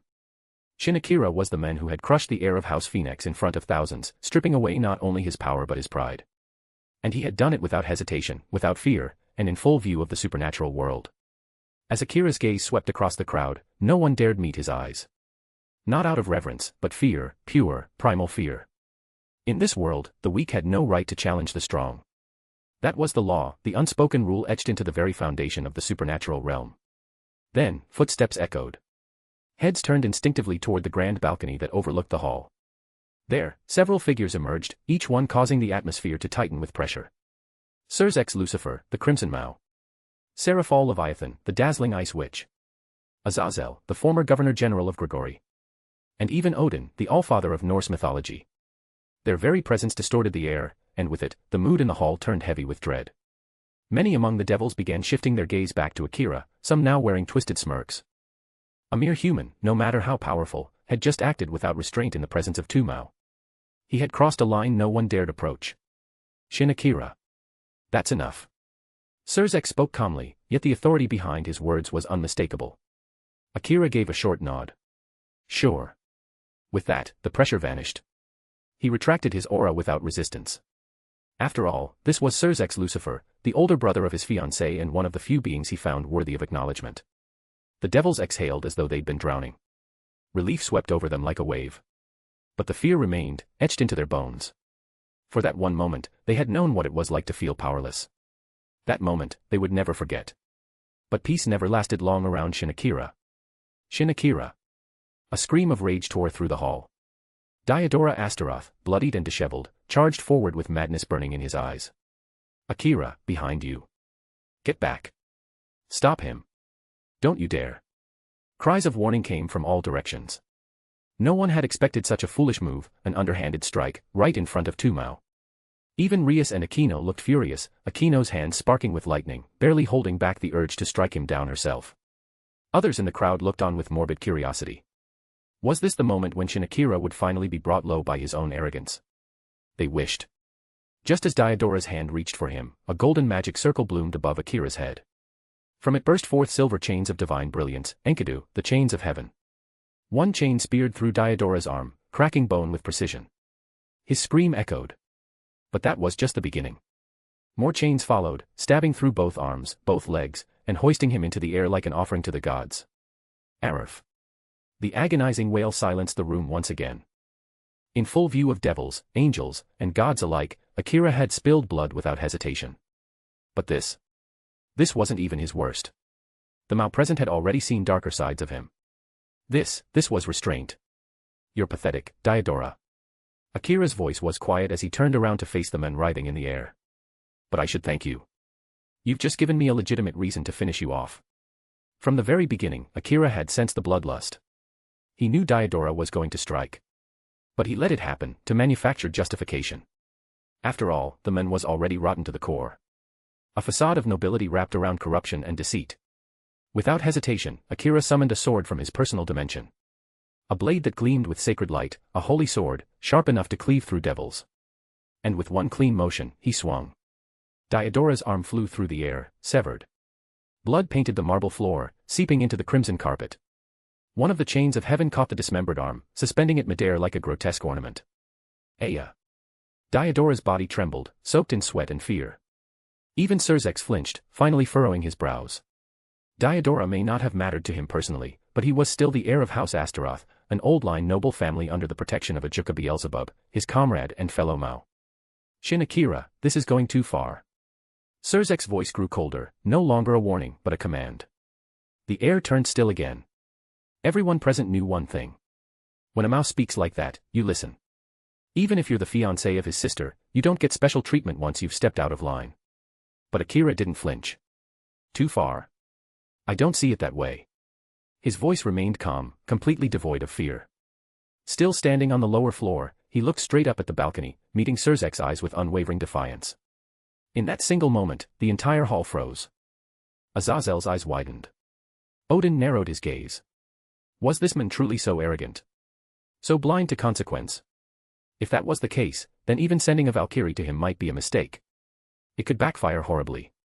And then Akira moved. With a flick of his wrist, he hurled the severed arm, still bound by Enkidu, toward the balcony. Toward Surzek's. Everyone gasped. He threw the arm at the Mao. Had he lost his mind? Surzek's Lucifer wasn't just a Mao. He was the Crimson Satan, a transcendent, a being beyond logic, beyond comparison. A power that eclipsed even the original Lucifer. One of the three transcendents. Ajuka Beelzebub. Rizavim Levon Lucifer. And Surzek himself. But as the arm approached, Surzek sensed something strange. He extended his hand. Caught it. And his expression shifted. A dense magical aura erupted from his body like a tidal wave, shaking the entire hall. The power of a transcendent devil. It was not something that could be understood through normal means. This wasn't simply magic or raw force. It was a concept, a pressure that rewrote the rules of the world around it. And in that instant, the atmosphere transformed completely. White heavy checkmark enjoy 110+ chapters ahead of web novel. White heavy checkmark be the first to enjoy the new season before anyone else. Thank you for your amazing support. Sparkling Heart. Chapter 119, The Wrath of a Lucifer. Chapter 118, The Wrath of a Lucifer. The Mao is furious. That kid's done for. Serves that bastard human right. He's going to die. Acting so arrogant toward Lord Lucifer, what a lost cause. Foolish mortal. Whispers laced with venom and envy filled the grand banquet hall. The devils surrounding Akira wore twisted smirks, as if eagerly awaiting the show's final act, the fall of the arrogant boy who dared to defy a Mao. But. Sirzex. Seraphal's voice trembled softly, her eyes wide with disbelief. She had known Sirzex Lucifer longer than anyone. Despite being one of the four great Mao, he rarely displayed emotion, especially not anger, unless it directly affected the future of devilkind. Yet now, he looked genuinely enraged. All because of a 15-year-old boy. What's really going on here? Seraphal murmured, her tone tinged with unease. Then, Sirzek's sharp, icy gaze landed, not on Akira, but on the mangled form of Diodora Astaroth. More precisely, on Diodora's severed arm. There was something embedded within it. A fragment of something ancient and malevolent. A piece of the snake belonging to Ophis, the infinite dragon god. Most devils wouldn't have noticed. But Sirzex was a transcendent, a being who had surpassed even Mao-level power. His magical sensitivity far exceeded normal comprehension. Nothing escaped his perception. "You've figured it out already," Akira said casually, though his voice carried weight. "So why pretend you haven't? As a blood relative of Ajuka Beelzebub and the rightful heir of House Astaroth, how could he? You really think he got that title cleanly?" Akira's words struck like lightning. Everyone remembered the mysterious death of the previous Astaroth heir. Afterward, Diodora had quietly risen to take the position. Now, when all the pieces were laid out, Sirzek's expression darkened further. If the culprit had been part of the old Mao faction, he might have expected it. After all, his own generation had once wrenched power from their grasp. But Diodora? He was part of the new generation, a noble who had thrived under the rule of the current Mao. And now he was selling himself to the Chaos Brigade. The atmosphere shifted. The magical pressure released from Sirzek grew denser, hotter. It felt like molten lava was about to burst from every corner of the hall. Even Serord Baal, known as the strongest among the young devils, was thrown back and crushed to his knees. Akira stood motionless, caught in the immense gravity of Sirzek's aura. Even he had to admit, this was a different dimension altogether. This wasn't Mao-level power. This was beyond that. The gap between an ultimate-class devil and a Mao was immense. But between a Mao and a transcendent, it was a chasm. If a Mao could conquer worlds, then a transcendent was a living weapon, a walking catastrophe, capable of shifting the balance of races and nations. With a flash of crimson light, Sirzek vanished from the balcony and appeared between Akira and Diodora. One step. Instant teleportation. His presence shook the room. Everyone understood now, Sirzek's fury was not directed at Akira. It was aimed at Diodora. "Speak," Sirzek ordered, his tone icy and absolute. "Tell me everything you know." But Diodora said nothing. Under the crushing weight of a transcendent's magical aura, his mind had shattered. He stood there, paralyzed, eyes vacant, soul trembling. "He won't talk," Akira said, voice steady. "So I'll say it for him." He turned toward the crowd. "This man is Diodora Astaroth. He's in league with the hero faction, and he used fragments of Ophis power, the snake, to claim the Astaroth heirship. But that's not all. He's also working with remnants of the old Mao faction, acting as a spy." Sirzek narrowed his eyes. "And how do you know this?" His anger began to shift, no longer wild, but focused. Controlled. Calculating. "I found the first clue when I met Asia." Akira's voice was calm, but his words stirred the entire room. "Asia?" Rias echoed in shock. Aquino and the rest of the guests turned to stare at Asia Argento, who looked equally stunned and confused. Akira nodded. "Diodora is a twisted man. Obsessed with nuns. Holy girls. He gets off on defiling them, breaking their purity and claiming them through lies." Gasps echoed through the hall. Rias clenched her fists. Aquino's expression darkened. Zenobia and Irina, both former church warriors, visibly tensed, anger building in their eyes. Asia was one of his targets, Akira continued. He faked a life-threatening injury to lure her into healing him. Then, he leaked that information to the church. She was labeled a traitor and excommunicated. Scum. Zenobia spat. She had once doubted Asia's past, even looked down on her. Now, learning the truth made her seethe with guilt and rage. Asia had suffered, and the man responsible was standing right in front of them. If I hadn't intervened, Akira said, Asia would have fallen into his hands. Fortunately, when she was cast out, the fallen angels found her first. I later wiped out that group, and she's been under my protection since. He turned to glance at Rias. Diodora never dared act after that. Not with you around. Surzex slowly nodded. Then, his eyes locked onto Diodora, void of mercy. Without warning, his power of destruction erupted, forming dark crimson flames that wrapped around Diodora's severed arm. Within seconds, the limb, and the ophis fragment inside, was erased from existence. Not disintegrated. Not burned. Erased. Nothing remained. No dust. No magic. No trace. Even Akira, watching from mere feet away, couldn't hide his unease. He had heard that Surzex could destroy ophis snake fragments. But seeing it in person, that was something else entirely. Surzex's power of destruction wasn't just powerful. It was absolute. If that had touched him, he was certain even his soul would have been annihilated. Compared to Ria's crimson flames, Surzex's power wasn't just stronger. It was fundamentally different. One was fire. The other was a miniature star. Take him, Surzex ordered. A devil-class operative emerged from the shadows, grabbed Diodora's limp body, and vanished without a word. Silence fell over the hall. Tension lingered in the air like a storm cloud refusing to clear. Surzex finally let out a quiet sigh. He knew the mood of the banquet had been shattered beyond repair. But so be it. This night was never meant to be just another celebration. Party Popper good news. Arc 3 has officially begun. Party Popper. The story has reached a whole new stage, packed with action, emotions, and long-awaited revelations. White heavy checkmark enjoy 110+ chapters ahead of web novel. White heavy checkmark be the first to experience Arc 3 in the new season before anyone else. Thank you so much for your incredible support. Sparkling Heart. Your help keeps the story alive and growing stronger every day. Glowing Star. Chapter 120, The Arrival of Loki. Chapter 119, The Arrival of Loki.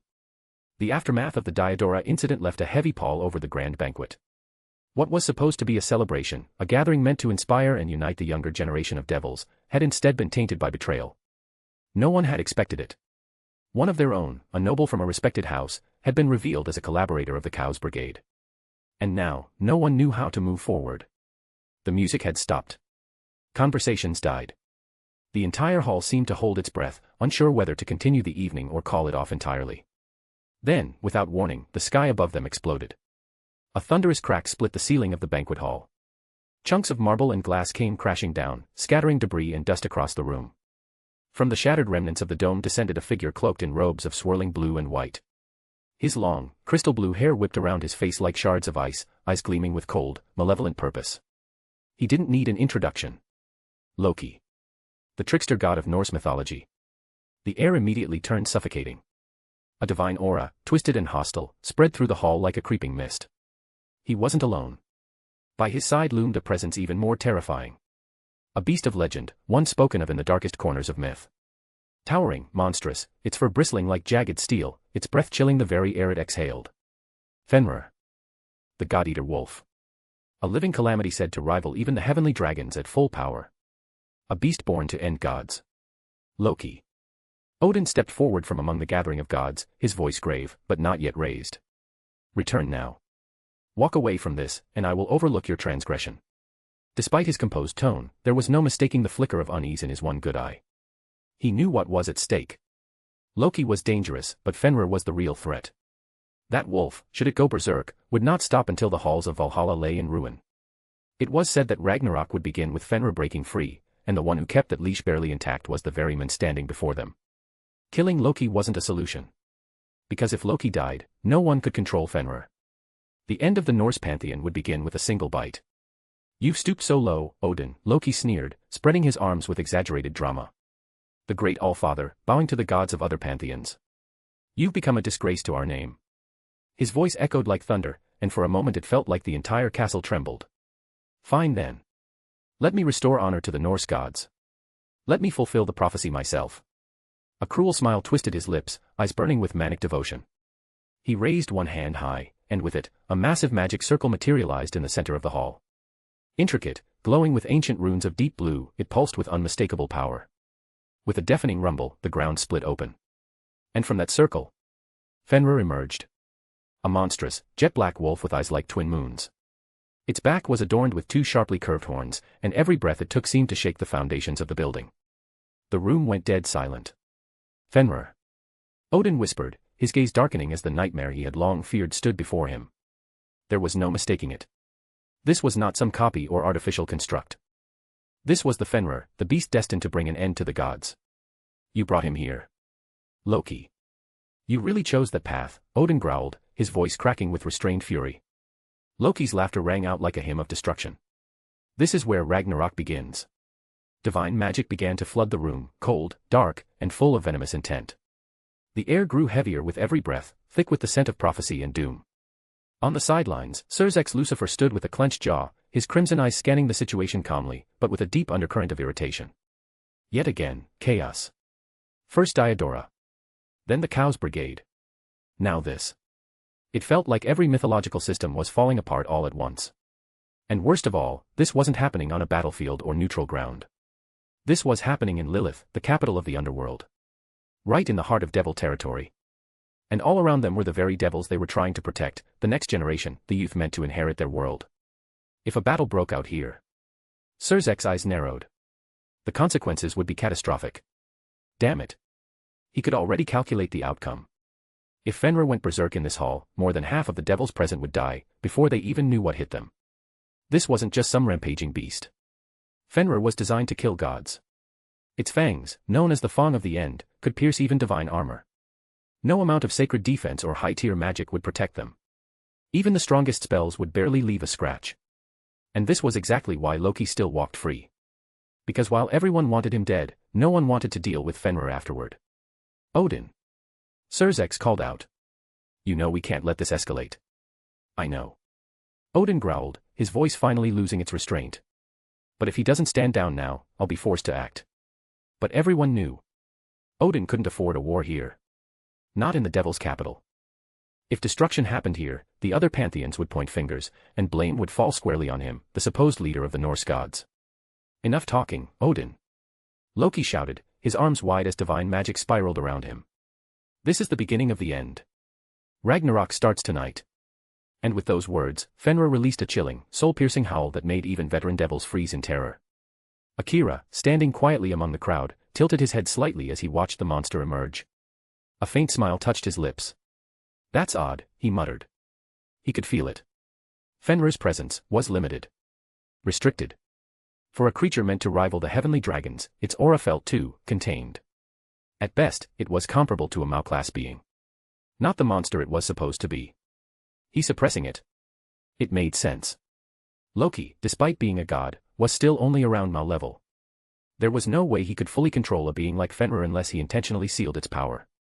Even as its creator, Loki wasn't safe. One wrong move, and he'd be torn apart like paper. Akira's eyes narrowed. In Norse myth, Ragnarok began with Loki's death. By triggering this prophecy, he was sealing his own fate. But before things could escalate any further, a new wave of magic exploded through the hall. Akira turned his head sharply, eyes locking onto a figure standing calmly at the edge of the room. Emerald green hair. A composed expression. A presence that rivaled Surzek's in weight and pressure. A Juka. Surzek murmured, surprised. A massive magic circle formed above the hall, elegant, complex, and humming with layered magical theory only a handful of beings could even begin to comprehend. In the blink of an eye, both Loki and Fenrir were gone, vanished into the circle's light.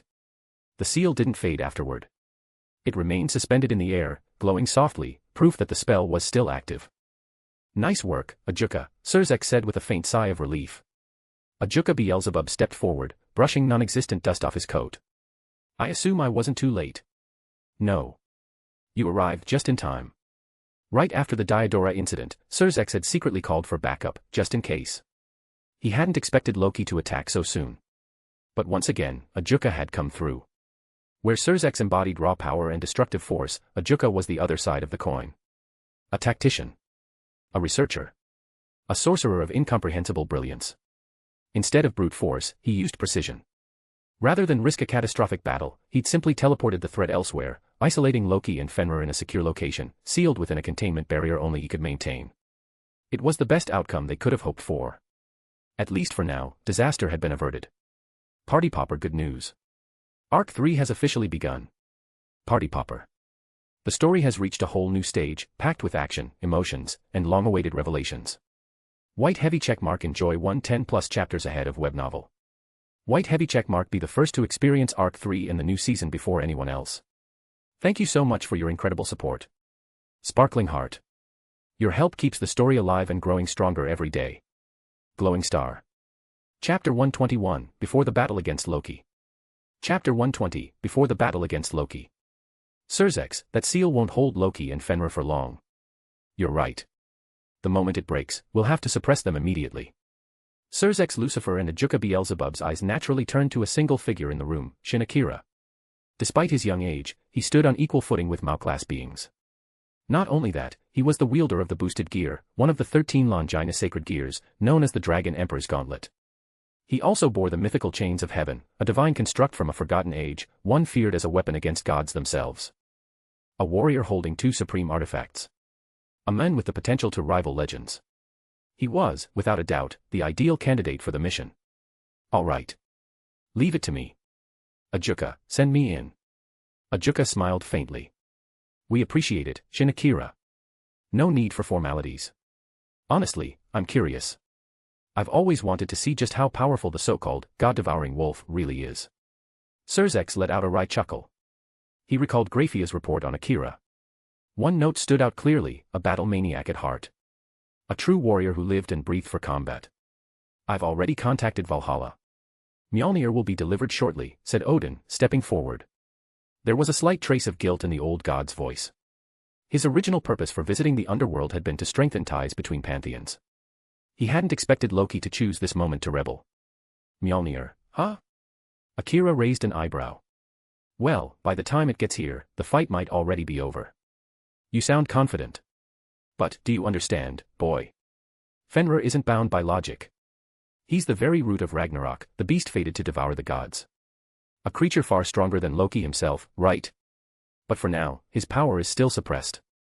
If I can defeat, or better yet, kill Loki before he unleashes him fully, I might be able to stop it at the source. And yet, you still intend to go? Odin asked, his one eye narrowed with both admiration and concern. Akira smiled faintly. If Fenrir kills me, then that's simply the extent of my strength. Cocky brat, Odin muttered, then burst into hearty laughter. I like that. Standing behind him, a young woman in silver armor blushed furiously. Her silvery hair shimmered under the lights, and her violet eyes were fixed on Akira. Rosweiss, one of Valhalla's chosen Valkyries. So this is the man Odin-sama spoke of. Her heart skipped a beat. Strong, handsome, come under pressure. He's exactly my type. Before her imagination could run wild, Rias Gremory stepped forward, her crimson hair trailing behind her like silk. I'm coming too, she declared, her peerage following closely behind her. Moments later, Sona Citri and her own peerage moved to join them as well. You're all serious about this? Akira asked, sweeping his gaze over them. This isn't just a scuffle. I can't guarantee your safety. Which is precisely why we have to go, Rias answered, her eyes clear with resolve. My coming-of-age ceremony is approaching. This will be my true baptism. Akira nodded. They had come far since their early days. Under Azazel's tutelage, their combat skills had improved dramatically. And more importantly, in the original timeline, they were a part of this very battle. Their roles were not something to be cast aside. It wasn't just Loki and Fenrir. Hati, Skoll, and even a replica of Midgardsormr, the world-ending serpent, were also involved. Fighting alone was out of the question. You've made your decision, Rias. Surzex asked gently. I have, Oni-sama. Then go. A soft smile touched his lips. His little sister had grown up. No longer the naive girl he once had to protect at every turn, she was now someone who could soar on her own wings. Count me in as well. Sona stepped forward, but the moment she did, Seraphal Leviathan, her older sister, practically exploded with panic. Sotan. This is too dangerous. Are you really going? Seraphal's concern wasn't unwarranted. She knew all too well how lethal Fenrir could be. Even she, as one of the 4 Mao, wouldn't dare fight the beast alone. Letting her precious little sister join that battlefield. Unthinkable. Wani-sama. I'm not a child anymore. Sutan. Seraphal whimpered, eyes glossy with tears. Sona calmly placed a hand over her sister's face to block her incoming cheek glomp. Don't embarrass yourself in public, please. Ajuka chuckled quietly at the exchange. Yes. The new generation of devils had grown. Rosweiss, you'll be joining them as well. Yes, Odin-sama. Naturally. Valhalla couldn't just sit back and let the devils clean up their mess. Besides, Rosweiss had past experience with Loki, and her presence would be strategically valuable. People often underestimated her because of her awkward personality or stingy habits, but there was a reason she had once been chosen as Odin's personal bodyguard. She was no weakling. And so, the team was decided. Akira would lead. Rias, Sona, and their peerages would provide support. Rosweiss would serve as both a warrior and a link to Valhalla. A complex teleportation circle appeared at the center of the hall, its runes glowing with Ajuka's signature magical theory. One by one, the team stepped into the light. And in the next moment, they vanished. They arrived in a barren wasteland deep within the underworld. A field of jagged stone and wind-blasted rock stretched to the horizon. Not far ahead, a massive magic circle crackled ominously, glowing faintly with unstable energy. This was where Loki and Fenrir had been sealed, for now. But the seal was beginning to fail. A deafening crack rang out. Dark, primal magic erupted into the sky. The seal shattered. Ajuka, you bastard. You dare trap me. Loki's furious roar echoed across the land, eyes blazing with divine fury. His perfect plan was in ruins. And now, as he looked down and saw a group of teenagers standing in defiance, he could barely contain his rage. Surzex and Ajuka only sent children. What kind of joke is this? His face twisted into a sneer of disdain. You'll regret underestimating me. He raised his arms. Come, my children. More magic circles flared into existence. From the first, a massive black wolf leapt out, its body towering, muscles rippling beneath fur as dark as the void. Fenrir. The god-devouring wolf. From the others came two smaller, but still deadly, beasts. Hati and Skoll, Fenrir's offspring. Each radiated a pressure comparable to a Mao. And then, from the final summoning circle, a colossal dragon emerged. Its serpent-like body coiled around the sky, its scales glistening with ancient malice. The mere breath it exhaled carried death and curses older than time itself. Midgardsormr. No, not the original. A replica, created by Loki himself. But even so, it was terrifying. A living symbol of world-ending destruction. And with that, the final battle began. Party Popper good news. Arc 3 has officially begun. Party Popper. The story has reached a whole new stage, packed with action, emotions, and long-awaited revelations. White heavy checkmark enjoy 110+ chapters ahead of web novel. White heavy checkmark be the first to experience Arc 3 in the new season before anyone else. Thank you so much for your incredible support. Sparkling Heart. Your help keeps the story alive and growing stronger every day. Glowing Star. Chapter 122, Shin Akira vs. Loki. Chapter 121, Shin Akira vs. Loki. As Fenrir and the Divine Wolves emerged, alongside the colossal dragon, the figure of Loki hovered high in the sky. To him, Akira and the others were no more than insignificant insects. The thought that these children could stop him. Utterly laughable. Fenrir let out a guttural howl, his destructive aura pouring out like a raging storm, distorting the very air. On the ground, Rias Gremory and Sona Citri exchanged glances. They'd fought together long enough to read each other's intent without speaking a word. As Fenrir roared, his children, Hati and Skoll, and the replica of Midgardsormr, the world-ending serpent, began to move. Even the subtle shifting of Midgardsormr's body sent tremors through the earth, like an earthquake heralding apocalypse. Midgardsormr, the dragon of destruction from Norse mythology, Sona murmured, narrowing her eyes. Wait, this one's not the original. Her analytical gaze sharpened. It's a replica. Created through magic. As the heiress of the Citri clan, her insight was far from ordinary. The real Midgardsormr was a catastrophe even the gods feared. Loki, unable to control the original, had manufactured a weaker version, easier to command, yet still devastating. Behind Sona, pale blue magic surged to life, coalescing into the ethereal image of a giant serpent curling above her. At the same time, Rias's crimson energy erupted into the sky, her signature power of destruction surging forth. Demonic sword creation. Chiba Yudo drove his foot into the ground, conjuring hundreds of magic blades that burst up beneath Fenrir's paws. Though they didn't pierce him, the relentless swarm of blades disrupted his footing, limiting his movement. A sudden crack of thunder split the sky as lightning rained down, striking Fenrir directly between the eyes, just in time for Rias to launch into the air, her devil wings spread wide as she unleashed a torrent of destructive magic upon the God-eater wolf. Elsewhere, Kaneko, Gasper, and Zenobia charged at Hati, the elder of Fenrir's children, locking him down with precision teamwork. Skoll, the younger sibling, found himself pinned under the combined efforts of Tsubaki and Sona's other peerage members. Overhead, the sole Valkyrie among them, Rosweiss, conjured a cascade of Nordic magic circles that glowed like constellations. Thousands of magical projectiles rained down upon Midgardsormr's replica, aiding Sona in keeping the dragon contained. Everyone was playing their part. Amidst the chaos of clashing powers and roars of magical beasts, two figures remained apart from it all, Shin Akira and Loki.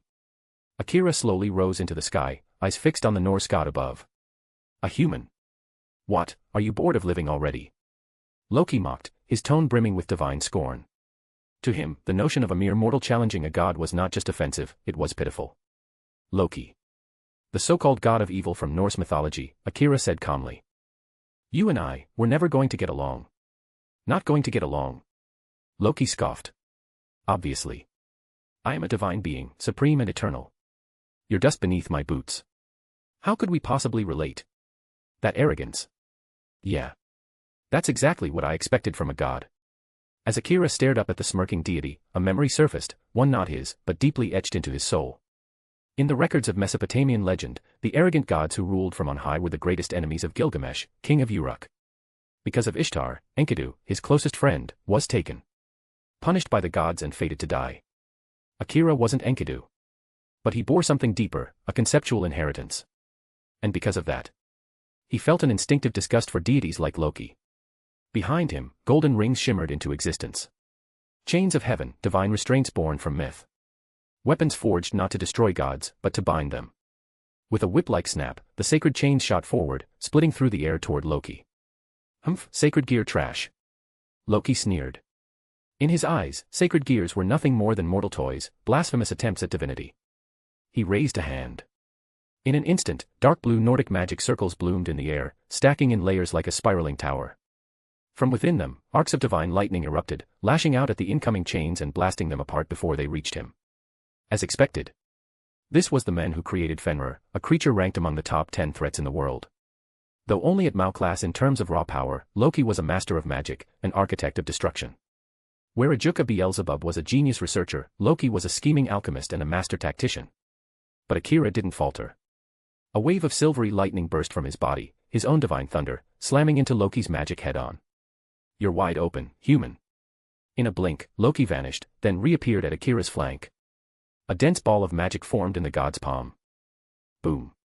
The blast struck Akira's ribs, sending him crashing to the ground like a meteor. Dust and debris flew everywhere. But before the echoes had faded, Akira rose, his wounds already healed. TCH. You lowly insect. You should be groveling, Loki spat, voice echoing from above. On your knees. Begging the gods for mercy. Submitting everything you are. He hovered high, a silhouette of superiority, as if the weight of his presence alone could crush the boy beneath him. Mercy from the gods. Akira's voice was quiet. The ground beneath him began to pulse. From deep within the earth, golden energy surged, ancient and primal. The land itself responded to his presence, bathing the battlefield in radiant light. Before the will of the earth, even gods must fall silent. He spread his arms wide. Bear witness, wisdom of the people. From the illuminated soil, weapons began to rise. One after another, forged from divine clay, glowing with sacred energy, each imbued with power rivaling that of mid-tier noble phantasms. Loki's expression darkened. Not good. He threw both hands forward. Hundreds of magical arrays appeared at once, blotting out the sky with layers upon layers of Nordic defenses. Rosweiss magic had summoned 100 circles. Loki summoned over 800. This was no simple defense, it was a magical fortress. The divine earthen weapons rained down like falling stars. Explosions tore across the sky. Shock waves rippled in every direction, creating a storm of flame, wind, and thunder. The battlefield was swallowed in a cyclone of light and sound, magic colliding with myth, fury meeting fate. For one brief moment, the world held its breath. The battle between man and god had only just begun. Party popper good news. Arc 3 has officially begun. Party popper. The story has reached a whole new stage, packed with action, emotions, and long-awaited revelations. White heavy checkmark enjoy 110+ chapters ahead of web novel. White heavy checkmark be the first to experience Arc 3 in the new season before anyone else. Thank you so much for your incredible support. Sparkling heart. Your help keeps the story alive and growing stronger every day. Glowing star. Chapter 123, The Divine Rule of the Chains of Heaven. Chapter 122, The Divine Rule of the Chains of Heaven. The world trembled beneath the thunderous barrage of explosions. Each weapon forged from the earth burst in a flash of blinding light, drowning the battlefield in smoke and roaring impact. Nothing could be seen through the veil of destruction, not even a glimpse of Akira. With the activation of wisdom of the people, Akira had summoned hundreds of weapons shaped from sacred earth. Though none were classified as true noble phantasms, their destructive potential was terrifying in real combat. But their power wasn't just in their blades. Each weapon was enchanted to explode upon contact, triggered like a broken phantasm, converting itself into a devastating detonation the moment it met resistance. Loki had no choice but to focus entirely on defense. Maintaining magical barriers wasn't a passive act, it demanded active concentration. Even for a god, sustaining that level of control under constant, high-pressure assault wasn't easy. And that was exactly when the chains of heaven moved. Without warning, the golden chains slithered silently through the smoke, from the earth, from the sky, from every direction. They snaked around Loki's awareness, unnoticed through the chaos he was so focused on resisting. Down below, Akira stood calmly, his gaze unwavering as he watched the god slowly become encircled. "If you were a devil, this would have been more troublesome," he said softly. "But unfortunately for you, you're a god, Loki. The evil god of Norse mythology." His voice was steady, detached, but filled with quiet certainty. The chains of heaven were no ordinary sacred gear. They were an anti-divine noble phantasm, created not to kill, but to bind. Originally forged to restrain the divine beast of heaven, the chains were designed to suppress divinity itself. The higher the target's divine rank, the tighter the chains constricted. And Loki. He was a pure-blooded god. A being of high divinity by definition. If the difference in power between Akira and Loki had been too wide, the chains might have failed. But that wasn't the case. Not here. Not now. Akira's magic was more stable. His control, more refined. In this moment, Loki had no way to break free. As the divine explosion still rang out across the sky, a faint sound echoed beneath it, the sharp clinking of chains. Loki's eyes narrowed. He finally noticed. "These chains. You dare bind me? I am a god." His voice boomed in outrage. But the chains didn't stop. They lunged like heavenly serpents, closing in from every direction. Loki retaliated immediately. Dozens of blue Nordic magic circles sprang to life around him, firing spell after spell. Some chains were blasted away. But there were too many. One chain slipped past his defenses and slammed into his shoulder. A flash of gold. A spray of divine blood. Then it began, the activation of divine rule. Loki's eyes widened in horror as the chain's true effect took hold. His divine energy was being sealed. His right arm went numb, refusing to move. "What? Why is my body getting heavier?" The chains didn't stop. More wrapped around him, coiling and tightening with every passing second. Before long, Loki was completely ensnared. Bound from head to toe. He thrashed, roared, cursed, but he couldn't move. "You bastard.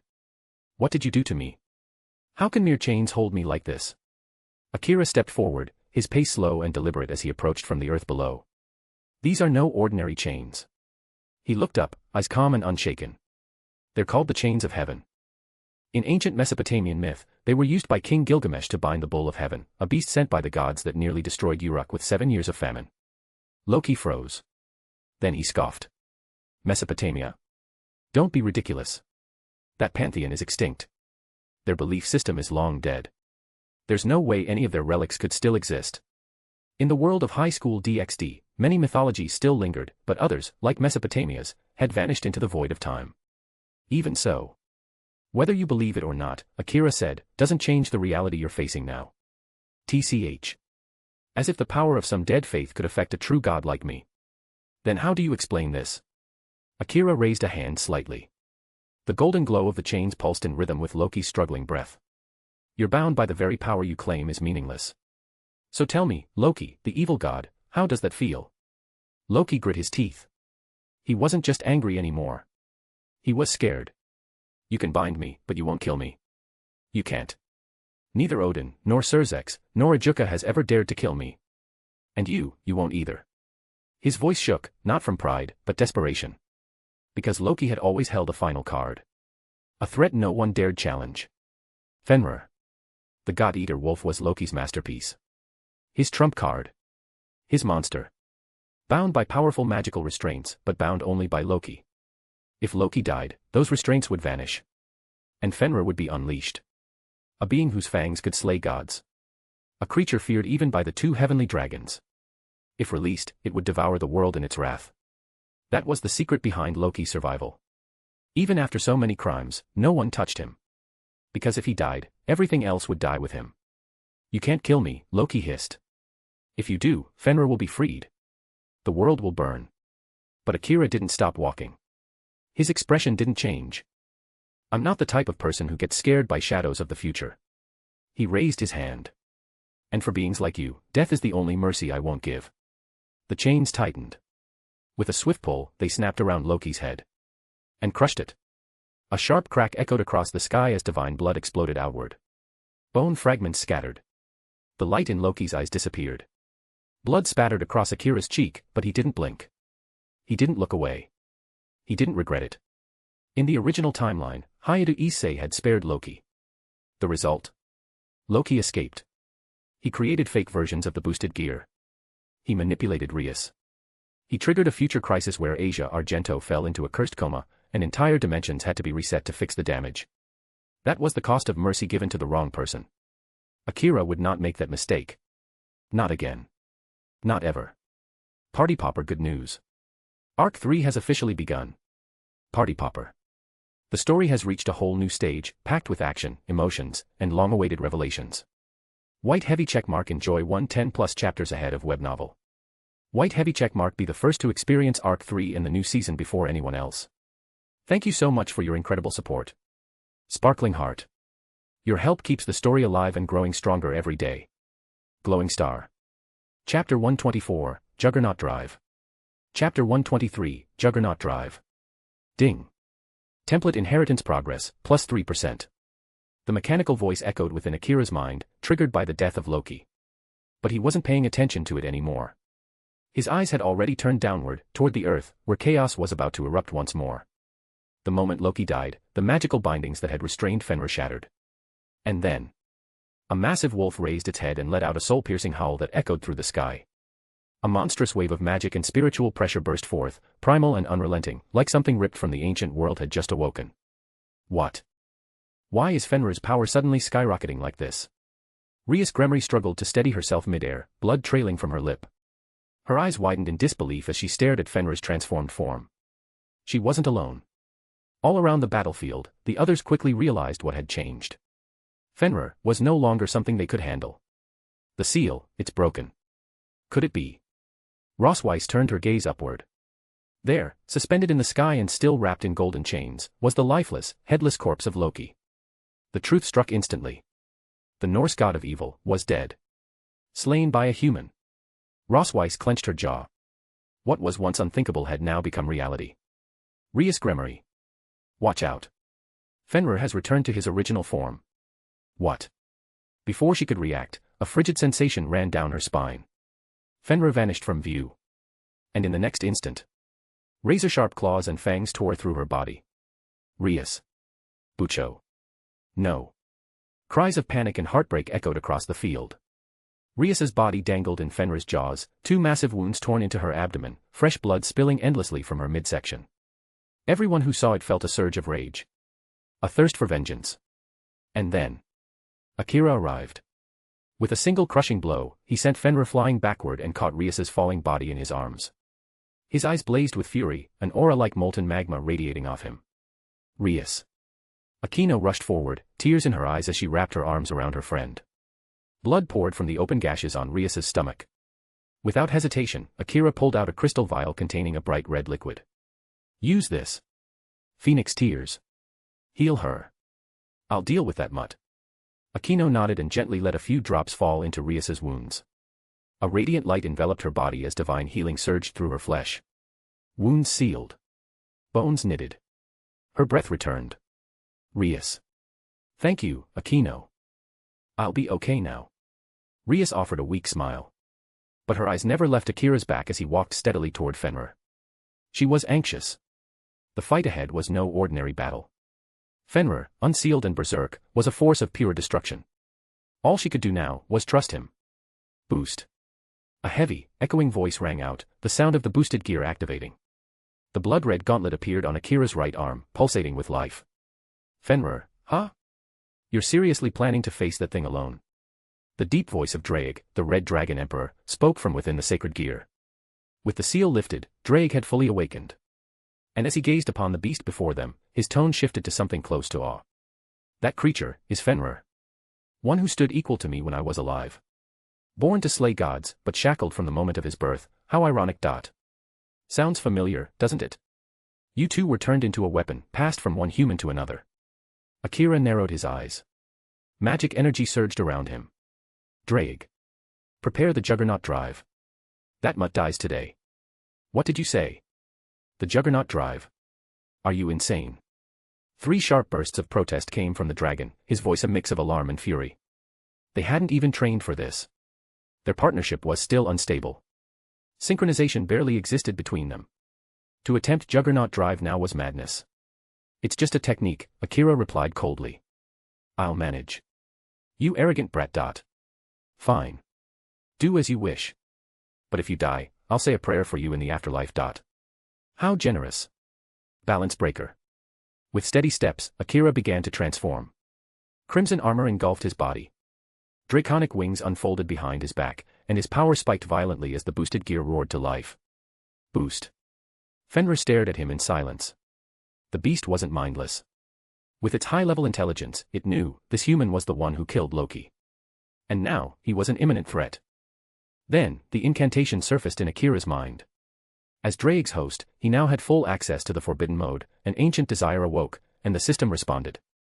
I, who shall awaken? A cursed aura seeped into the air. And the heavenly dragon who stole the principles of domination from the gods. Ghostly green orbs began to form, flickering like lost souls around Akira. They were the remnants of previous boosted gear wielders. All of them consumed by their obsession with the Juggernaut Drive. Mocking infinity and lamenting destiny. I am the crimson dragon who rules over flames. And I shall drown the world in a sea of purgatory. Juggernaut Drive. Destruction. Corruption. Madness. It all surged forth, cloaking Akira in a storm of blinding crimson light. His human form vanished. In his place stood a red dragon, smaller than the heavenly dragons, but radiating terrifying power. A being whose presence could shake even high-class devils to their core. Fenrir let out a long howl, not in fear, but in recognition. This was no longer just a human. Akira had become a true threat. With Juggernaut Drive active, he had transcended the boundaries of devils and humans alike. He now stood on the cusp of the transcendent, a realm beyond the rating game system, beyond bloodline, beyond race. This was the true form of a Longinus-class sacred gear. The boosted gear. A weapon of miracles. And a harbinger of destruction. Party Popper good news. Arc 3 has officially begun. Party Popper. The story has reached a whole new stage, packed with action, emotions, and long-awaited revelations. White heavy checkmark enjoy 110+ chapters ahead of web novel. White heavy checkmark be the first to experience Arc 3 in the new season before anyone else. Thank you so much for your incredible support. Sparkling Heart. Your help keeps the story alive and growing stronger every day. Glowing Star. Chapter 125, Power that Surpasses Everything. Chapter 124, Power that Surpasses Everything. This feeling. It's unbelievable. I never imagined this long-lost power would awaken again. As Akira activated Juggernaut Drive, the voice of Drake, the legendary Red Dragon Emperor sealed within the boosted gear, echoed with rising excitement. Fused with Akira's unwavering will, the boosted gear, his crimson gauntlet, had evolved beyond anything seen before. Power once thought forever lost had returned, and even Drake himself struggled to believe it. Suddenly, streaks of silver lightning erupted from the dragon's form, crashing toward Fenrir, the infamous god-eating wolf. Boost. Boost. Boost. Every second, the power doubled. Bolts of lightning tore through the sky, converging into a sea of blue lightning that lit the heavens. Magical tremors split the earth. Fenrir, one of the most feared beings in Norse mythology, had no time to dodge. His massive body was engulfed by hundreds of divine lightning strikes raining from above. But Fenrir's strength did not lie in brute force alone. As the prophesied slayer of the Allfather himself, his magical resistance was unparalleled. Though scorched and shaken, he remained standing, barely affected on the surface. Until, from the void, a crimson flame flickered to life. It wasn't magic. It was something ancient, something buried deep within the boosted gear. A burning light, red as a dying sun, flame blaze, the long-lost manifestation of Drake's pure wrath. This flame was no ordinary fire. It was the ultimate flame, a cursed blaze capable of annihilating even transcendent beings. A flame that could never be extinguished. A flame that turned gods into ash. Once sealed away after Drake became a sacred gear, it was deemed too dangerous to remain. But now, thanks to Akira's unshakable conviction, it had returned. For the first time in millennia, the scorching flame of annihilation burned once more. So this is the curse and vengeance sealed within the boosted gear. Akira stood calmly amidst the storm of lightning and flame. He could feel the overwhelming emotions passed down from previous red dragon hosts: despair, envy, obsession. A vortex of sorrow and rage. How pathetic. All those past hosts who lost themselves to power, drowned in ambition, and died because of juggernaut drive. His voice was tinged with disgust. He knew they were all weak. Not because of their enemies, but because they were devoured by their own desires. They were garbage. As a reincarnator, Akira had brought knowledge from another world. He knew the fate of those who touched the red dragon's power. And that was why he had no fear. Growroar. Fenrir roared, his charred body surging forward despite the flames. The ultimate fire clung to him, burning through flesh and fur, but he charged anyway. His divine fangs, the god-slaying fangs, sought Akira's throat. Akira, now a dragon in juggernaut drive form, even larger than Fenrir, met the charge head-on. He slammed Fenrir down with brute force, but remained cautious. Those fangs were legendary. A single bite could kill even gods. Akira knew better than to be careless.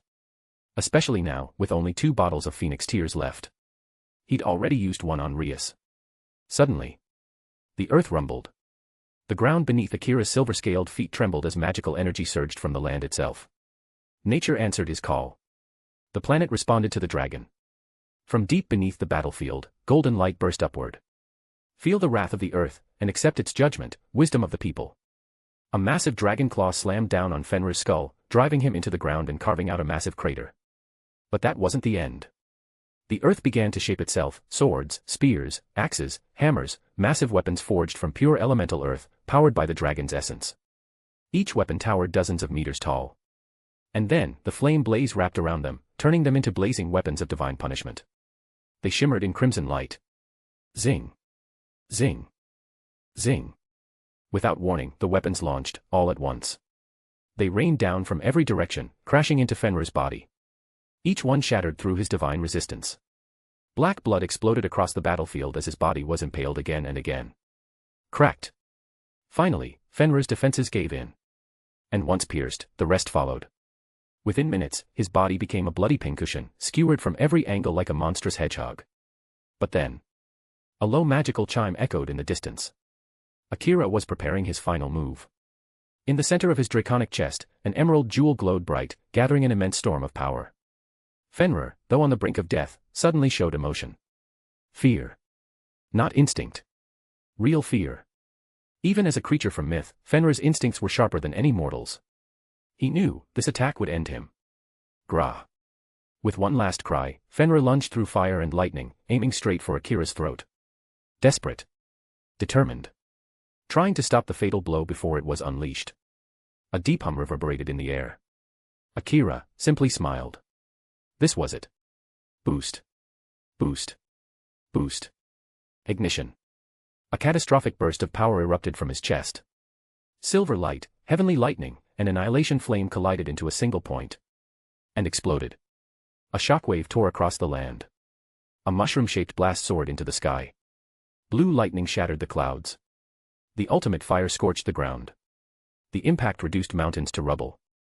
And Fenrir was gone. All that remained was a crater the size of a battlefield. And a sky dyed in burning red. Party Popper good news. Arc 3 has officially begun. Party Popper. The story has reached a whole new stage, packed with action, emotions, and long-awaited revelations. White heavy checkmark enjoy 110+ chapters ahead of web novel.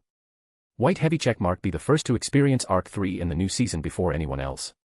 Thank you so much for your incredible support. Sparkling Heart. Your help keeps the story alive and growing stronger every day. Glowing Star. Chapter 126, Slaying Fenrir. Chapter 125, Slaying Fenrir. As the dust of battle began to settle and the sky returned to silence, the figure of Fenrir, wounded and drenched in blood, finally became visible to those watching from afar. But unfortunately, even after enduring that devastating explosion, it wasn't enough to bring down the infamous god-eating wolf. A long, guttural howl pierced the air. Fenrir roared toward the heavens. The pain only seemed to awaken something deeper, his most primal, savage instincts. His bloodied body lunged forward with terrifying speed, charging straight at Akira. A flash of metal sparked in the air as a sickening crack echoed. One of Akira's dragon arms, still in his juggernaut drive form, was pierced by Fenrir's fang. His body shook from the impact.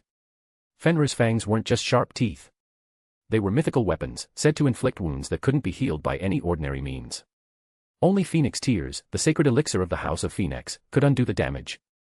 Akira responded instantly.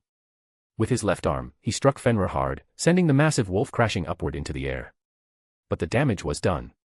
His right arm was mangled. Several gaping holes bled profusely. Even so, time never stopped on the battlefield. Grinding his teeth, Akira forcefully drew in energy from the land around him. He compressed the flow into the wounded limb, not to heal it, but to suppress the poison and hold the arm together, just enough to keep fighting. A roar followed. Louder. Stronger. Fenrir's aura spiked again. The limiters within his body were breaking. The longer he fought, the closer he got to his true form. But then, a golden shimmer flickered through the air.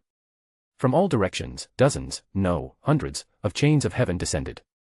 These sacred chains, relics of ancient Mesopotamian legend, surged through the air like divine serpents, all converging on Fenrir. Boost. Boost. Boost. Powered by the boosted gear's multiplier system, the chains grew stronger, thicker, faster. In an instant, they expanded to gigantic size, wrapping around the night sky like celestial serpents. Fenrir tried to evade. But no matter how fast he moved, there were too many chains to escape from. With a metallic thud, one chain slammed into his body, piercing through his side. The beast howled in agony. Before he could recover, a second, a third, and a fourth struck him, each one binding his limbs, piercing his flesh, anchoring him in place. The very chains that once bound the bull of heaven in Uruk now sealed the beast of Norse myth. Step by step, Akira walked toward Fenrir. Even while bound and bleeding, Fenrir bared his fangs. His eyes burned with hatred, for the human who dared drive him this far. Akira understood. If even a single chain slipped for just 1 second, Fenrir would lunge for his throat. And that's why. The emerald jewel on his chest began glowing once more. Boost. Boost. Boost. Over and over, Akira's power multiplied. The Juggernaut drive was the ultimate form of the Red Dragon Emperor. The true force of Drag, long sealed, had now returned in full. Flame blaze, a fire that incinerated existence itself. Blue lightning light, bolts that split the heavens. And transcendent-level magical energy, equivalent to overrank beings. All of it, focused, compressed, and delivered in one final attack. There was no distance left between them. Fenrir couldn't escape. Longinus Breaker. A catastrophic burst of energy erupted from Akira's body. Magic, dragon force, physical might, all exploded outward, erasing everything in a 10-kilometer radius. Only a massive crater remained in the underworld's surface. High above, Akira's silhouette floated silently. His Juggernaut drive had vanished. Even his balance breaker armor was gone. He had used up all his magical reserves in that final blow. The wound on his arm still gushed blood, 2 deep holes that refused to close. With a trembling hand, Akira pulled out a small glass vial from his pocket. He poured the Phoenix Tear over his wound. In an instant, the damage vanished, like it had never existed. The healing was so overwhelming that Akira came to a clear realization. No matter what, he needed more Phoenix Tears. No matter what it took. Minutes passed. The scorched earth cooled. Akira stared into the crater. Fenrir's body remained. The legendary wolf was still breathing, barely. His body was torn apart. Blood leaked from every limb. His back had been crushed. His wings had been obliterated. Still alive. Akira frowned. The creature's durability was simply unreal. A sword appeared in his hand. Ascalon, the holy dragon-slaying blade. Fenrir wasn't a dragon, or a devil, but Ascalon didn't discriminate. It cut down all who opposed its wielder. And today, it would end a legend. Fenrir, even half-dead, raised his head one last time. He still showed his fangs. Akira said nothing. He stared at the beast, not with hatred, but with quiet respect. Boost. He gathered the last remnants of energy within him. There was no spiritual force left in the battlefield. The earth had been drained dry. Rest well. One clean strike. No hesitation. With a single swing, Fenrir's head was severed from his body. The beast that haunted the gods of Asgard, the slayer of Odin at Ragnarok, was felled by the hand of a human who bore the power of the Red Dragon. Ding. You have obtained 5% template inheritance progress. A system prompt echoed in Akira's mind. The extra 5% pushed his Enkidu template to the brink, 98% completion. Name, Shin Akira. Status, transfer student at Kuoh Academy. Level, 7, Mao class. Template, Enkidu, 98%. Noble Phantasm, Chains of Heaven. Talents, consummated shape, king of beasts instinct, body transformation. Skills, blue lightning, aura detection, wisdom of the people, true name release. Equipment, boosted gear, red dragon emperor's gauntlet. Items, phoenix tier times. Just 2% more. Akira immediately remembered, 2 of Fenrir's children were still alive. And then, there was one more entity. A dragon. He turned toward the distant battlefield. It was over. Hati and Skoll had been defeated. Even Midgardsormr, the world serpent, had fallen. Party Popper good news. Arc 3 has officially begun. Party Popper. The story has reached a whole new stage, packed with action, emotions, and long-awaited revelations. White heavy checkmark enjoy 110 plus chapters ahead of web novel. White heavy checkmark be the first to experience Arc 3 in the new season before anyone else. Thank you so much for your incredible support. Sparkling Heart.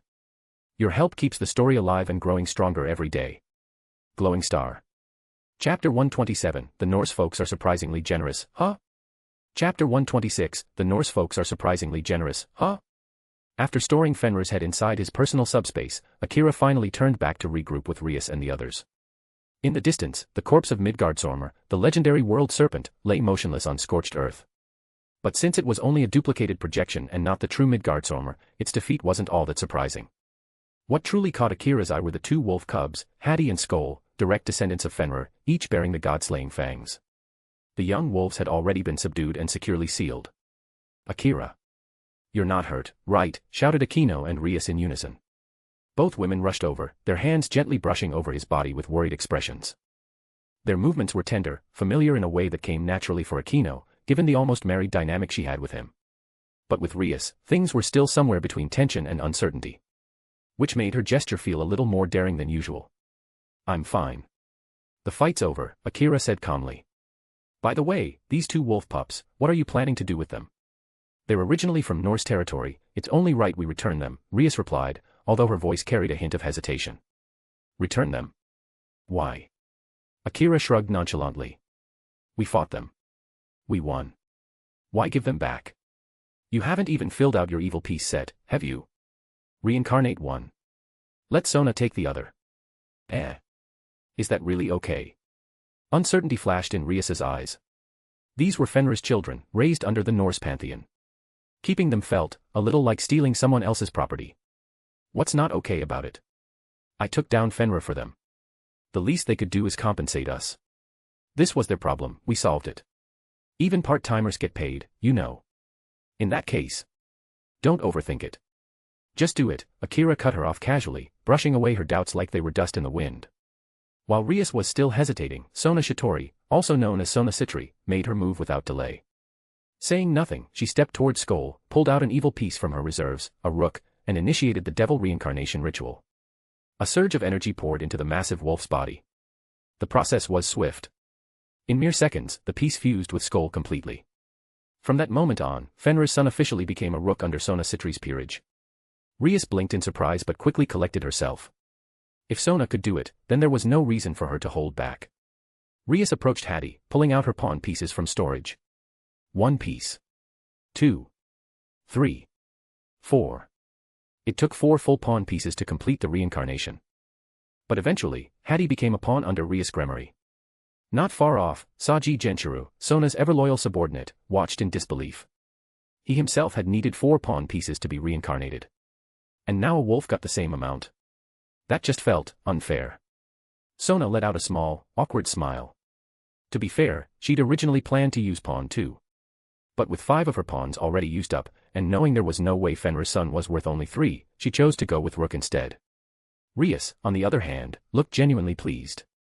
With her coming-of-age ceremony drawing near, recruiting Hati into her peerage was a major accomplishment. She didn't yet know that her older brother, Sirzex Lucifer, had already prepared another rook candidate for her as a present. Then suddenly, the sky trembled. A massive blue magical circle shimmered above, inscribed with Norse runes. From within echoed a deep, hoarse voice, the voice of the supreme god of Asgard. Child of the Red Dragon Emperor. Mjolnir, the hammer of thunder, has been sent. Retrieve it. A colossal object descended from the sky. A giant hammer dropped through the magic circle, crashing into the ground with such force that it formed a crater. Everyone stood frozen, their faces stiff with disbelief. Especially Ross Weiss, the former Valkyrie. She didn't even know what to say. Her god was embarrassing. The battle had just ended, and Mjolnir was being delivered now. That wasn't fashionably late, it was just plain late. But Akira didn't react. He didn't even bother approaching the weapon. From the distance, several more rune circles lit up. The group led by Serorg Bale finally arrived on the scene. Akira. Rias. We've come to. His sentence trailed off. The sight before him left Serorg speechless. Charred battlefield. A massive crater stretching across the horizon. The body of a giant dragon lay still in the distance. Rias and Sona stood with calm composure, each accompanied by a legendary wolf now serving under their command. And Akira stood alone amid the ruins, his aura still radiating the remains of terrifying power, even though his magic reserves had clearly been drained dry. Ah. So, it's over already. Serorg scratched his head awkwardly, unsure how to respond. Yeah. It's done, Rias answered bluntly. Right. Serorg had no comeback. But his eyes on Akira changed. This man was far more dangerous than he'd imagined. Before long, with the battle truly concluded, a cleanup unit from the underworld arrived to restore the battlefield. Back at the Devil Castle, the atmosphere grew tense. The supreme Norse god, Odin, had been staring at Akira with sharp, intense eyes from the moment they arrived. Loki, their trickster god, had been defeated. Fenrir, the monster of prophecy, was slain. And now, both of Fenrir's children had been recruited into the peerage of devils. This was a serious blow. Odin had long set his sights on Hati and Skoll. They weren't just heirs to god-slaying potential, they were weapons of mass destruction waiting to be forged. And now, they were gone. On the other hand, Surzex and Seraphol Leviathan couldn't have looked more pleased. Their little sisters had both secured powerful additions to their peerages. Surzex especially was smiling like a proud older brother. As a Mao, he may have been calm and composed, but deep down, he was always looking out for Rias. Watching her grow stronger made him happy. And as he glanced at Odin, he thought to himself. One Valkyrie was already generous. Now Hati too. The Norse really are too kind. Good thing Odin couldn't read minds. Because if he knew what Surzex was thinking, he might have declared a full-scale holy war right then and there, complete with a supreme divine proclamation. Thankfully, things were quickly defused. When Azazel arrived and offered Odin an exclusive, nightlife entertainment package from the human world, something called Comprehensive Health Services, the old god instantly forgot all about revenge. Azazel and Odin, truly a match made in heaven. Two ancient beings from different worlds, united by a shared love of Earth's most risque pleasures. Out of all the options available to them, they still chose humanity's nightlife. Whether to laugh or cry, no one could tell. Party Popper good news. Arc 3 has officially begun. Party Popper. The story has reached a whole new stage, packed with action, emotions, and long-awaited revelations. White heavy checkmark enjoy 110+ chapters ahead of web novel. White heavy checkmark be the first to experience Arc 3 in the new season before anyone else. Thank you so much for your incredible support. Sparkling Heart. Your help keeps the story alive and growing stronger every day. Glowing Star. Chapter 128, A Reunion with Valley. Chapter 127, A Reunion with Valley. Underworld, Devil Castle, Lilith City. The chaos stirred up by Loki had finally come to an end. The battle concluded with a complete victory for Shin Akira, while Rias Gremory and Sona Citri reaped significant rewards.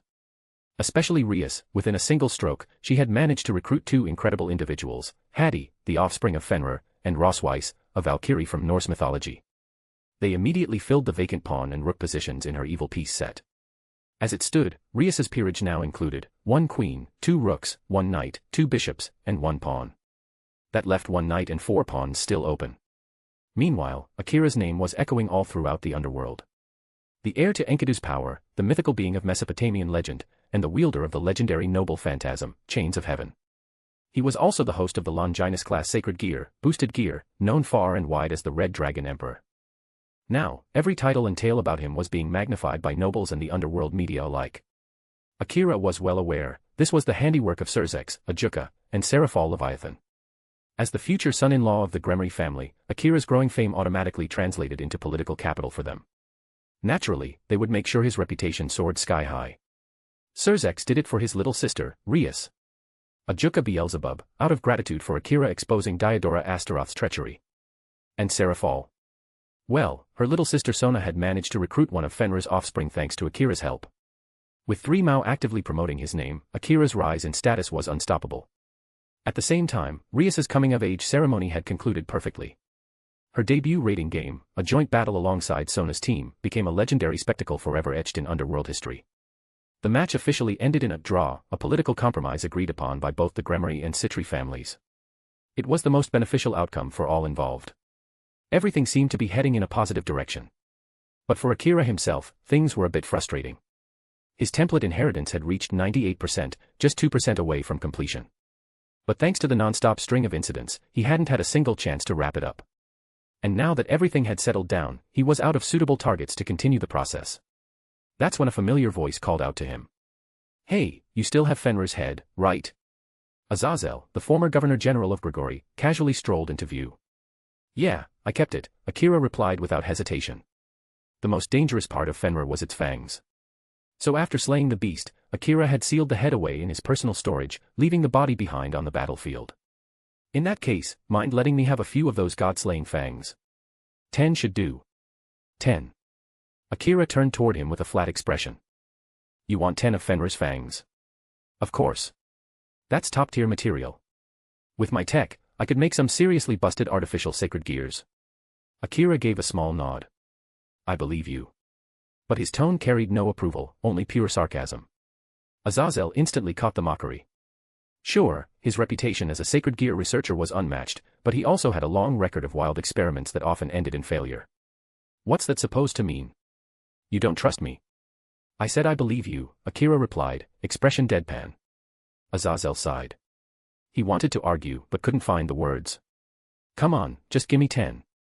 "You're kidding, right?" "Excuse me." "Get out. I'm your teacher, you know." "Out." Before he could finish, chains of heaven erupted from Akira's side and instantly wrapped around Azazel's body, flinging him out of the room like a sack of garbage. Something like a god-slaying fang wasn't something you could just casually ask for. Even Fenrir didn't have many of them. Azazel's request was completely outrageous. Despite feeling a little humiliated, Azazel didn't come back. He already knew from Rias and the others, Loki and Fenrir had both been taken down by Akira himself. More importantly, Akira's balance breaker had now evolved into Juggernaut Drive, a transformation that exuded such power it even made Azazel feel uneasy. When you're dealing with someone who could probably wipe you out on a whim, you learn to be careful. Just then, Akira felt a magical fluctuation. An aura he recognized all too well. Without wasting a second, he left the castle. Deep within the forest on the edge of Devil territory, 4 figures were waiting. Standing before them was a silver-haired young man, calm yet piercing eyes watching the skies. It was Vale Lucifer, wielder of the sacred gear Divine Dividing, the White Dragon Emperor. By his side stood 3 companions, Kuroka, the former Nikosho devil, Biko, descendant of Sun Wukong, the Monkey King, and Arthur Pendragon, the heir to the legendary King of Britain. "You sure he'll come?" Biko asked, lounging lazily on a tree branch. Though he looked human, his movements still echoed those of a beastly monkey spirit. "He'll come," Valley replied confidently. With Akira's sensory abilities, there was no way he wouldn't notice them. Kuroka simply stared off toward the Devil Castle, her expression unreadable. Arthur stood silently, hands resting on the hilt of his sword. Not a single emotion flickered on his face, as if he were waiting for a cue. "He's here." Valley looked up. A figure streaked through the sky at blinding speed, cloak fluttering, magical energy spiraling around him. Akira landed without a sound, his eyes locking directly onto his eternal rival. Their gazes met, sharp and silent. 2 sides of a myth.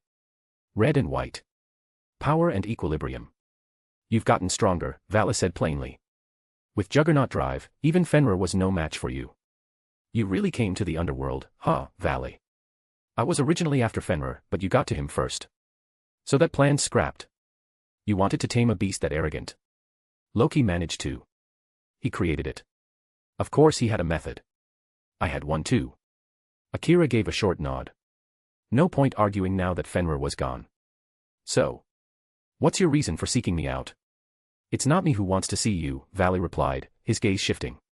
Akira followed his line of sight. Up in the tree, a woman stood elegantly, her presence both soothing and undeniably alluring. She wore a loosely draped black kimono, and her very aura seemed to ripple with serene seduction. Not because she was trying to be captivating, but because she simply was. Party Popper good news. Arc 3 has officially begun. Party Popper. The story has reached a whole new stage, packed with action, emotions, and long-awaited revelations. White heavy checkmark enjoy 110+ chapters ahead of web novel. White heavy checkmark be the first to experience Arc 3 in the new season before anyone else. Thank you so much for your incredible support. Sparkling Heart. Your help keeps the story alive and growing stronger every day. Glowing Star. Chapter 129, Kuroka and Kaneko, Reunion of Two Sisters. Chapter 128, Kuroka and Kaneko, Reunion of Two Sisters. With a graceful leap like that of a feline, Kuroka dropped down from the tree branch and landed lightly beside Akira. Her gaze was sharp, yet laced with curiosity. Without warning, she gently licked his cheek, almost like she was marking her territory. But the moment her tongue made contact, her expression instantly shifted. You've already had a woman, haven't you? As a Nikosho, a rare species of yokai, Kuroka could sense the flow of energy and lingering pheromones just from a light touch. In an instant, she had read him like a book. I'm not like Valley. While I do seek strength, I've never been one to suppress my desires, Akira replied calmly. Your appetite sure doesn't match your elegant appearance, she snorted, flipping back to Valley's side with a slightly colder attitude. This form. Akira smiled faintly. You've misunderstood. This isn't my real body. What do you mean by that? It's a side effect of the power I've inherited. Don't tell me, so the rumors are true. You really inherited the spirit of Enkidu, that extinct entity from Mesopotamian mythology. You could say that. In this world, it wasn't unusual for someone to inherit the soul of a legendary hero or a divine aspect. The Cow's Brigade had plenty of examples, giants wielding Heracles' strength, or a blonde girl carrying the soul of Jeanne d'Arc. So it wasn't that surprising for someone like Akira to emerge, carrying the living spirit of Enkidu within him. So you came here. For Kaneko. That's right. You helped me resolve things with my own little sister. Because of that, I owe you. And now. I'm here to ensure peace remains between you and the underworld. Kuroka's voice softened.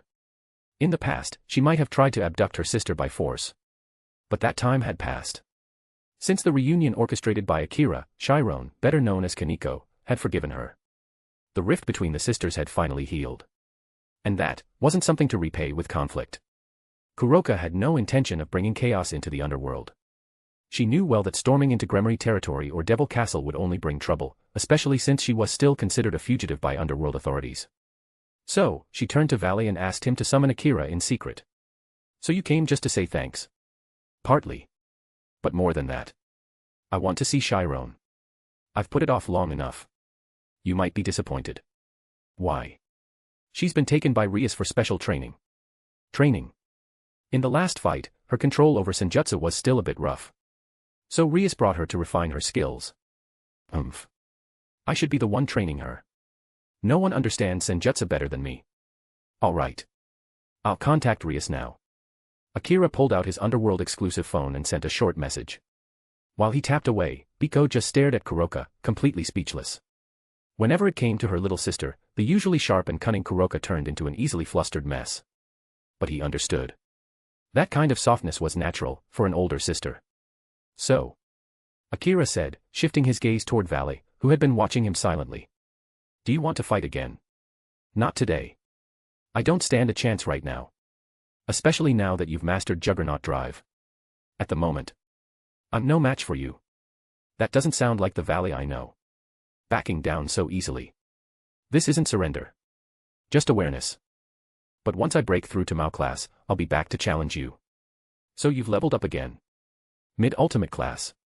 I broke through a few weeks ago. Impressive. As expected from a trueborn Lucifer. Becoming an ultimate class devil at 17 was an achievement matched by only a handful. In the entire underworld, only Sarord Bale might be able to rival that feat, but Valley held a decisive advantage, Juggernaut Drive, the pinnacle evolution of Divine Dividing. Even with his Regulus Nemia sacred gear, Sarord had only reached Balance Breaker. That alone couldn't match Valley. Akira's eyes shifted toward Arthur and Kuroka. Both of them possessed power on par with ultimate class devils. Unfortunately, that wasn't enough. If only they were stronger, he would have challenged them. After all, he only needed 2% more to complete his inheritance. A little under 30 minutes later, Rias arrived, with Kaneko at her side. The moment she saw Valley and his group, Rias instinctively grew more alert.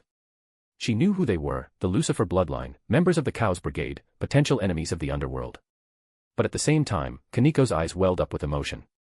Wani-sama. Chiron.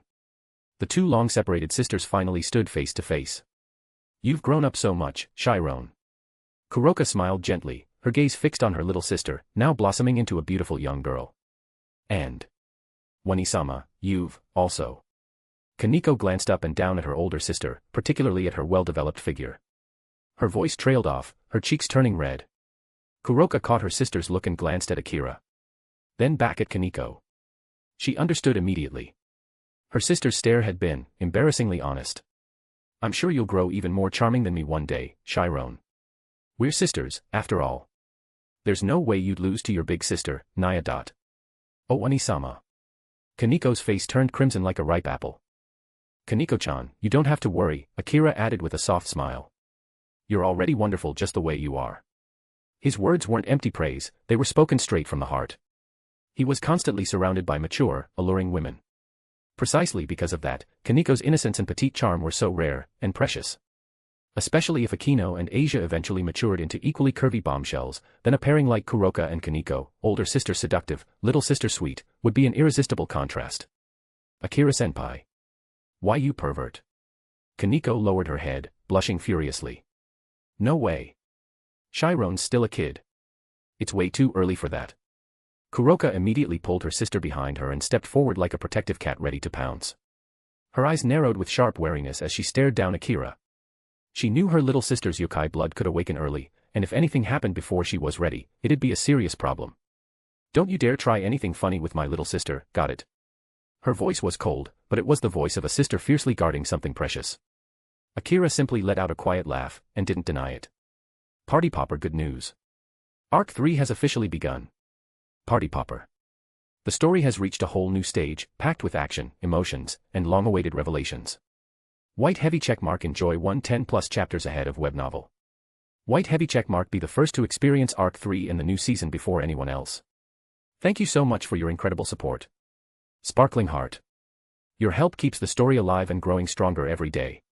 Glowing star. Chapter 130, Silence in the Gremory Territory, a meeting with the mother-in-law. Chapter 129, Silence in the Gremory Territory, a meeting with the mother-in-law. Kuroka wasn't the kind of woman who'd get in the way of her little sister's relationship with a man. However, she had one non-negotiable rule: nothing was allowed to happen until Chiron reached adulthood. That was the absolute line she'd drawn as her older sister. Wani-sama. Seeing Kuroka suddenly acting so flustered, Kaneko couldn't help but feel both embarrassed and moved. No matter how much time had passed, her sister hadn't changed. She was still the same loving, overprotective big sister as always. Not long after, Valley and his team left the underworld. Given their status as members of the Chaos Brigade, their continued presence within Devil territory was too dangerous and politically delicate. Kuroka, however, chose to stay behind. Her reason was simple: to protect her sister, and personally teach her the true art of senjutsu. Naturally, Shin Akira didn't object. In fact, he saw this as a promising development. But while everything on the surface had settled down, something else began to gnaw at Akira from within. There was only 2% left until he completed the inheritance of his template. All he needed now was one more powerful opponent, just one final spark to push him over the edge. Originally, he planned to challenge Serord Bale, a man who built his strength through pure training and had even tamed Regulus Nemia, a sacred gear classified as a god slayer. Without a doubt, Serord was a worthy target. Unfortunately, right after Rias's coming-of-age ceremony, Serord had to rush back to the Bale family estate due to urgent family matters. Once again, Akira was left wandering the vast Gremory estate, frustrated, with no one strong enough to face him. To make matters worse, 2 other candidates he had been targeting, descendants of the old Mao faction, were suddenly removed from the board. In the original timeline, one of them had driven Issei Hayato into triggering Juggernaut Drive, while the other had been annihilated by the full force of Surzex Lucifer. But in this timeline, things had changed. Thanks to the survival and capture of Diodora Astaroth, Ajuka Beelzebub had personally stepped in to extract his memories, launching a systematic purge of all remaining Old Mao supporters. While everyone celebrated during Rias's ceremony, a silent war was being waged in the shadows. Many of the noble houses aligned with the Old Mao faction were quietly erased, including the very 2 Akira had originally set his sights on. They joined the fate of Kateria Leviathan, whom Akira had already eliminated earlier. Now, only one bloodline remained, the direct descendant of Lucifer, Valley. Inside the Gremory residence, Akira sat slouched in a chair, idly sorting through potential opponents in his mind. Just then, a gentle voice broke the silence. Akira-sama, your tea. It was Graphia Lucifuge, standing by his side with a silver tray in hand. Ah, thanks, Graphia. Just leave it on the table. As you wish. As always, Graphia executed her duties flawlessly, elegant and composed, despite possessing power that rivaled even Mao-class devils. Say, Graphia. You're at Mao level 2, right? Yes, Akira-sama. Is something the matter? It was well known that Graphia had fought alongside Surzex during the Devil Wars. At one point, she was even considered a rival to Seraphal Leviathan for the title of the strongest female devil. Though the final outcome was never made public, Seraphal became Leviathan, and Graphia became Surzex's queen, wife, and trusted aide. Then how about sparring with me? I beg your pardon. No particular reason. I'm just bored. Rias and the others are all off training, and I've got nothing to do. My apologies, but I'm quite busy with household matters today. Come on. I'm sure you can make time. Once again, I'm sorry, Akira-sama. I really must be going. Without waiting for a response, Graphia bowed gracefully and turned to leave. Akira sighed. Even though he was technically Rias's fiancé and part of the Gremory household now, Graphia was still Surzex's wife, his sister-in-law, in a manner of speaking. Challenging her to a duel wasn't exactly appropriate, either morally or politically. Era Akira-san, so this is where you've been hiding. A warm, playful voice drifted from behind him. When Akira looked up, he saw a beautiful mature woman approaching with elegant steps. It was none other than Vanillana Gremory, Rias's mother, and Akira's future mother-in-law. Vanillana-san. Akira stood up respectfully and greeted her properly, as a junior should. Where's Rias off to now? She's in the middle of some intense training. Even though her battle with Saunakaishu ended in a draw, she wasn't satisfied with her own performance. So now she's pushing herself harder. That stubborn girl. Still, leaving her fiancé all alone like this is a bit rude, don't you think? Akira gave a soft, dry smile. Ever since arriving in the underworld, his interactions with Rias had been quite limited. Outside of formal events and family meetings, they barely saw each other. Unlike the original story, Rias didn't have the Red Dragon Emperor as her trump card this time. Without that power, it was no surprise she felt the need to sharpen her own team to perfection. But Akira didn't blame her, not even a little. Their relationship right now was still in its early stages. They were more than friends, but not quite lovers yet. Sure, she'd kissed him on the cheek and been more than a little affectionate, but emotionally, the distance between them still lingered. By the way, I heard from Graphia you asked her for a duel. Yeah, just a passing thought. But she turned me down. Well then, why don't I keep you company instead? Huh. Akira blinked. Did he just hear that right? He stared at Vanillana, unsure whether she was being serious. Sparring with his mother-in-law. Even as a joke, that sounded insane. If Rias found out, she'd explode. And if by some miracle Akira lost, well, let's just say the damage to his pride would be permanent. Haha. I appreciate the offer, but that really won't be necessary. You're my senior, I'd never dare raise a hand against you. What's the harm? Just a light sparring session to pass the time. No, really. Thank you, but I'll have to decline. Despite Vanillana's enthusiasm, Akira held firm. Because honestly, winning would feel wrong, and losing would be mortifying. Touching his fiancée's mother with magic, even in a fight, was a whole different level of taboo. Don't worry, she said with a serene smile, eyes gleaming with confidence. After all, I'm the mother of Surzex and Rias. Of course I have some power of my own. As she spoke, waves of devil energy began to rise from her body. The air around them shimmered and trembled. But her aura wasn't violent, it was graceful, refined, like cherry blossoms blooming in the middle of a snowstorm. Beautiful, but deadly. This elegant, dignified Yamato Nadeshiko-like woman standing before him was undoubtedly a Mountglass devil. Akira could only stare in awe. Unbelievable. There were no other words to describe what he felt. So this was the Gremory family. Her son, Surzex Lucifer, was a transcendent, far beyond ordinary devils. Her daughter, Rias, was an elite in the making. And now even the mother turned out to be a monster in disguise. Which meant, the only normal one in the household was Lord Zeoticus Gremory, the family patriarch. That's kinda hilarious. But the more he thought about it, the more it all made sense. To give birth to someone like Surzex, to raise a prodigy like Rias, Vanillana had to be extraordinary. She wasn't just a noble's wife. She was a battle-hardened woman who had survived the ancient devil wars. And now she stood before him, as graceful as ever, offering him a duel. The real question was, what kind of crazy family had he just signed up to marry into? Party Popper good news. Arc 3 has officially begun. Party Popper. The story has reached a whole new stage, packed with action, emotions, and long-awaited revelations. White heavy checkmark enjoy 110+ chapters ahead of web novel. White heavy checkmark be the first to experience Arc 3 and the new season before anyone else. Thank you so much for your incredible support. Sparkling Heart. Your help keeps the story alive and growing stronger every day. glowing star. Chapter 131, The Troublesome Mother-in-Law. Chapter 130, The Troublesome Mother-in-Law. Facing the woman before him, her eyes gleaming with an undeniable thirst for battle, Akira was completely at a loss. Why did it feel like his beloved mother-in-law was more excited about fighting than he was? In the underworld, Akira didn't mind dueling anyone. Even going head-to-head with his future father-in-law would be fine. But fighting his mother-in-law? Absolutely not. Mother-in-law, please, let's not joke about this. This really isn't appropriate, Akira said, trying to stay calm. What's not appropriate? Vanillana replied casually. You're Rias's mother. And I'm her fiancé. If Rias comes back and finds out I actually fought you, she'll probably skin me alive. Relax. I won't tell her. Please, spare me. Akira nearly collapsed in despair. Why was this woman so stubborn? But as his eyes met her serene smile, he saw something in her, something that looked eerily familiar. A glimpse of Rias's future. There's an old saying, if you want to know what a girl will be like in the future, look at her mother. Not always true, but usually not far off. And the opposite was just as valid, if you want to imagine how a woman looked in her youth, look at her daughter. Vanillana Gremory, once known as the pride of the Bale family, had been a blonde beauty with a fearsome reputation.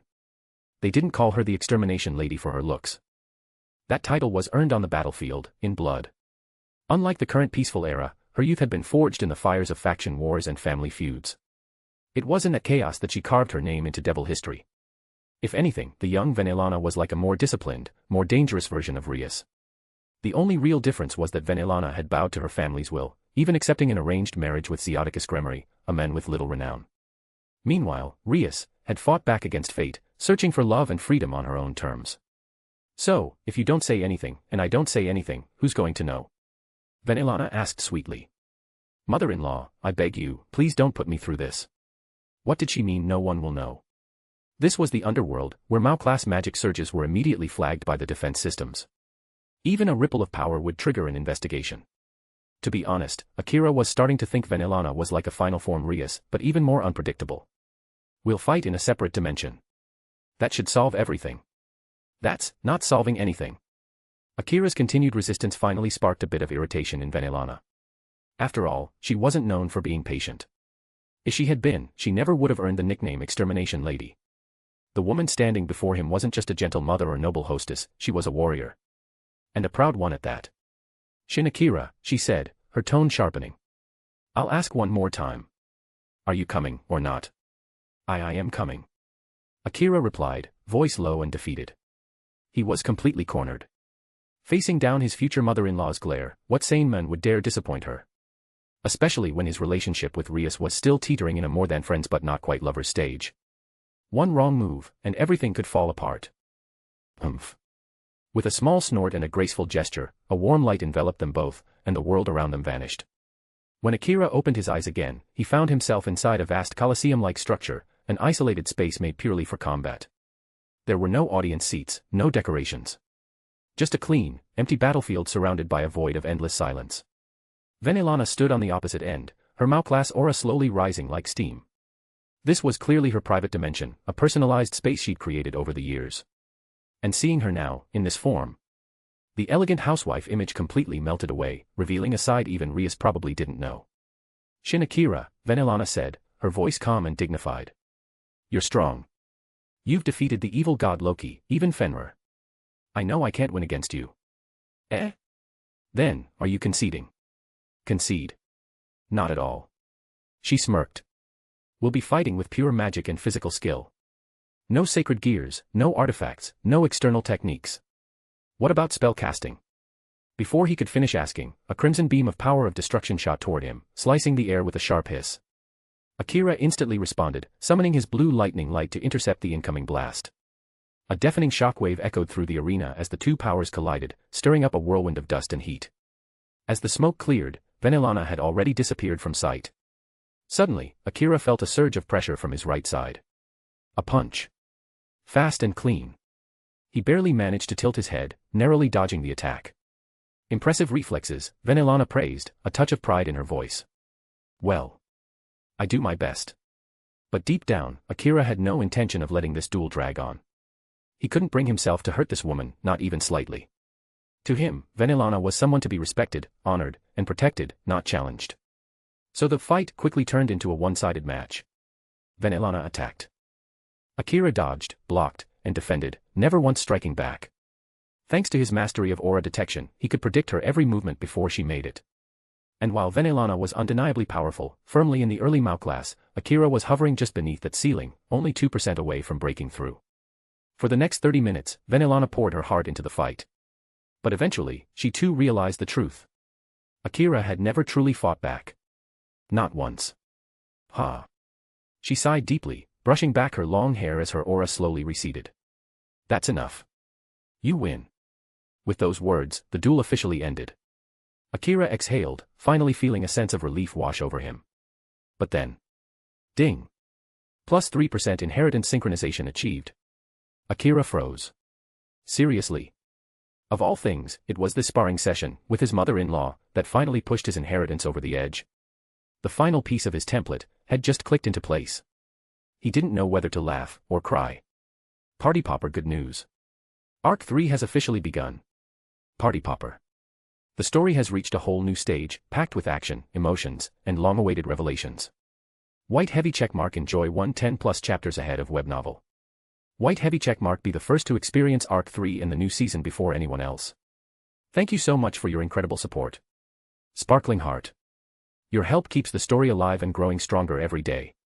Glowing Star. Chapter 132, The Journey Across Worlds begins again. Chapter 131, The Journey Across Worlds begins again. The moment Akira's inheritance sync reached 100%, his template finally completed. In an instant, a torrent of overwhelming magic erupted from his body, like a volcanic eruption shaking the very fabric of space. The sheer intensity of his destructive aura sent tremors rippling through the dimension. Vanillana, standing nearby, was stunned speechless by the storm of power swirling around him. A transcendent. Her voice trembled as she stared at Akira in disbelief, her eyes wide as saucers. Wasn't this boy just at the Devil King, Mao, level moments ago? How had he surpassed that boundary so suddenly? Was this a dream? Vanillana couldn't even form proper words. In this world, becoming a transcendent wasn't just rare, it was nearly impossible. That title was reserved for those who had shattered the limits of existence itself, turning the impossible into reality. In the grand scale of power, a Mao-class being could already rule over nations. But a transcendent. They were beyond rulers. They were anomalies, life forms who had outgrown the very definitions of their species. For devils, the Mao-class was considered the uppermost limit. To exceed that, one had to overturn their own existence from its very foundation. And yet, Akira had done it. And he wasn't even a devil. He was a human. Throughout history, only a handful of humans had ever crossed that boundary, and all of them were spoken of in legend. But now, a 15-year-old human, who had only recently reached Mao class, was standing before her, radiating power that dwarfed even the strongest elites. Monster. That was the only word that came to mind.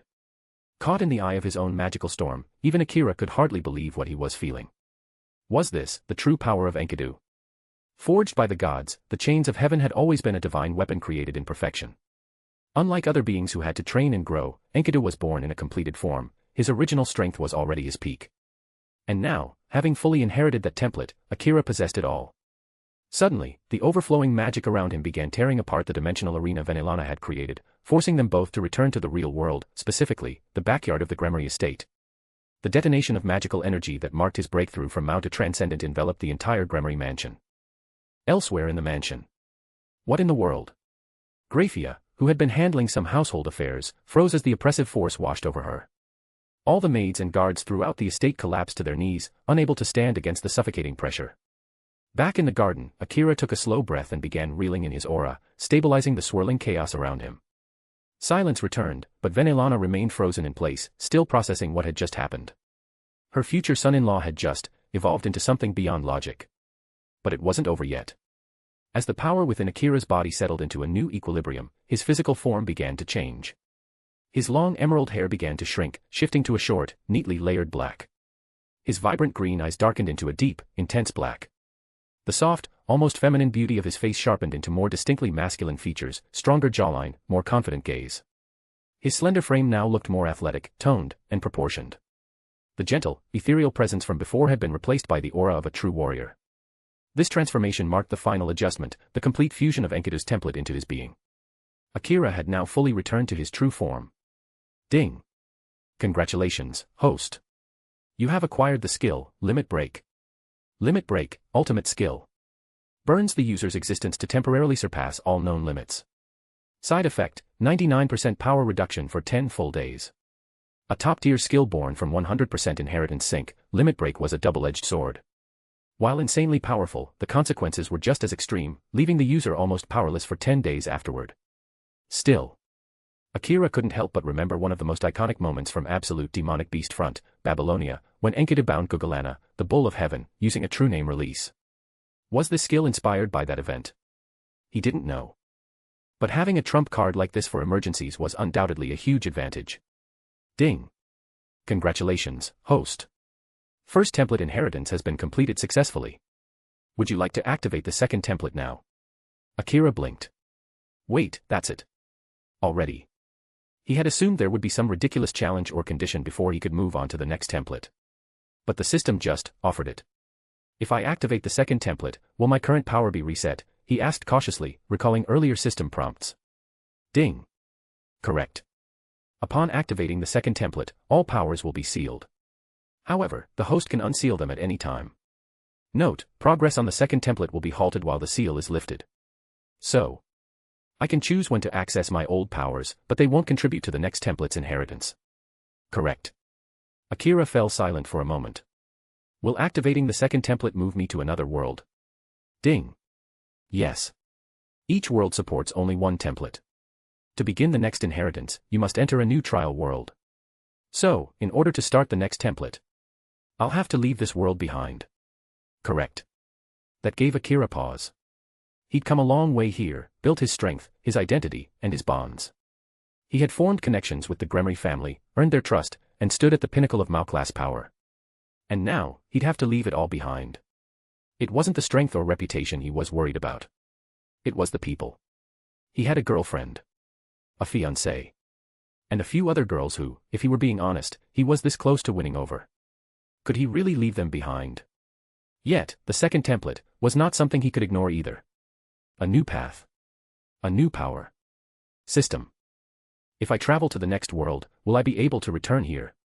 The system replied in its usual flat, mechanical tone. Ding. Yes. That one word erased all his hesitation. If I can come back, then it's fine. One more thing. If I travel between worlds, will time flow the same? Ding. No. In all worlds other than the one the host currently inhabits, time will flow at a 1:100 ratio. 1:100. That meant if Akira spent 100 days in the new world, only one day would pass here. Then there was no issue. Even if he stayed in that world for years to finish the next template, only weeks, or days, would pass in this one. In other words, he could return without losing anything. Akira closed his eyes. He gathered his thoughts, sorted his emotions, and took one long breath. His path forward was clear now. He was ready. The journey between worlds would begin again. Party Popper good news. Arc 3 has officially begun. Party Popper. The story has reached a whole new stage, packed with action, emotions, and long-awaited revelations. White heavy checkmark enjoy 110+ chapters ahead of web novel. White heavy checkmark be the first to experience Arc 3 in the new season before anyone else. Thank you so much for your incredible support.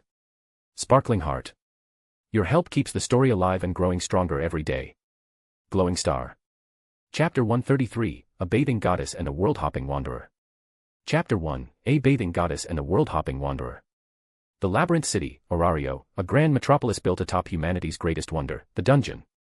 Here, people chased the thrill of unknown adventures, dreamed of glory that shimmered like gold, and more often than not, wove beautiful tales of love with charming girls they met along the way.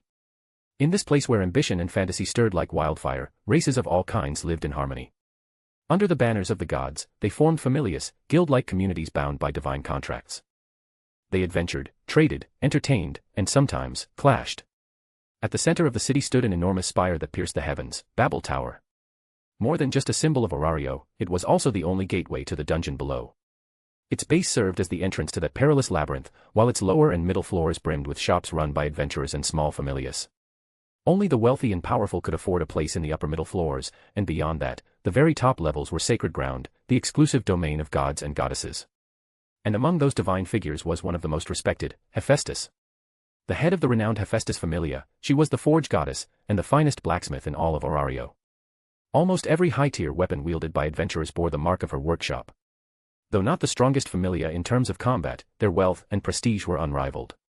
In a world where a single enchanted blade or poison-resistant armor could mean the difference between life and death, the works of Hephaestus were sought after like sacred relics. Naturally, that placed her, and her familia, at the pinnacle of respect. Far above the bustle of the lower city, in the divine calm of Babel's upper floors, Hephaestus found solace in solitude. She had just completed another forging session, her latest masterpiece still glowing faintly on the anvil. Her body, slender yet honed from countless hours of metalwork, glistened with sweat.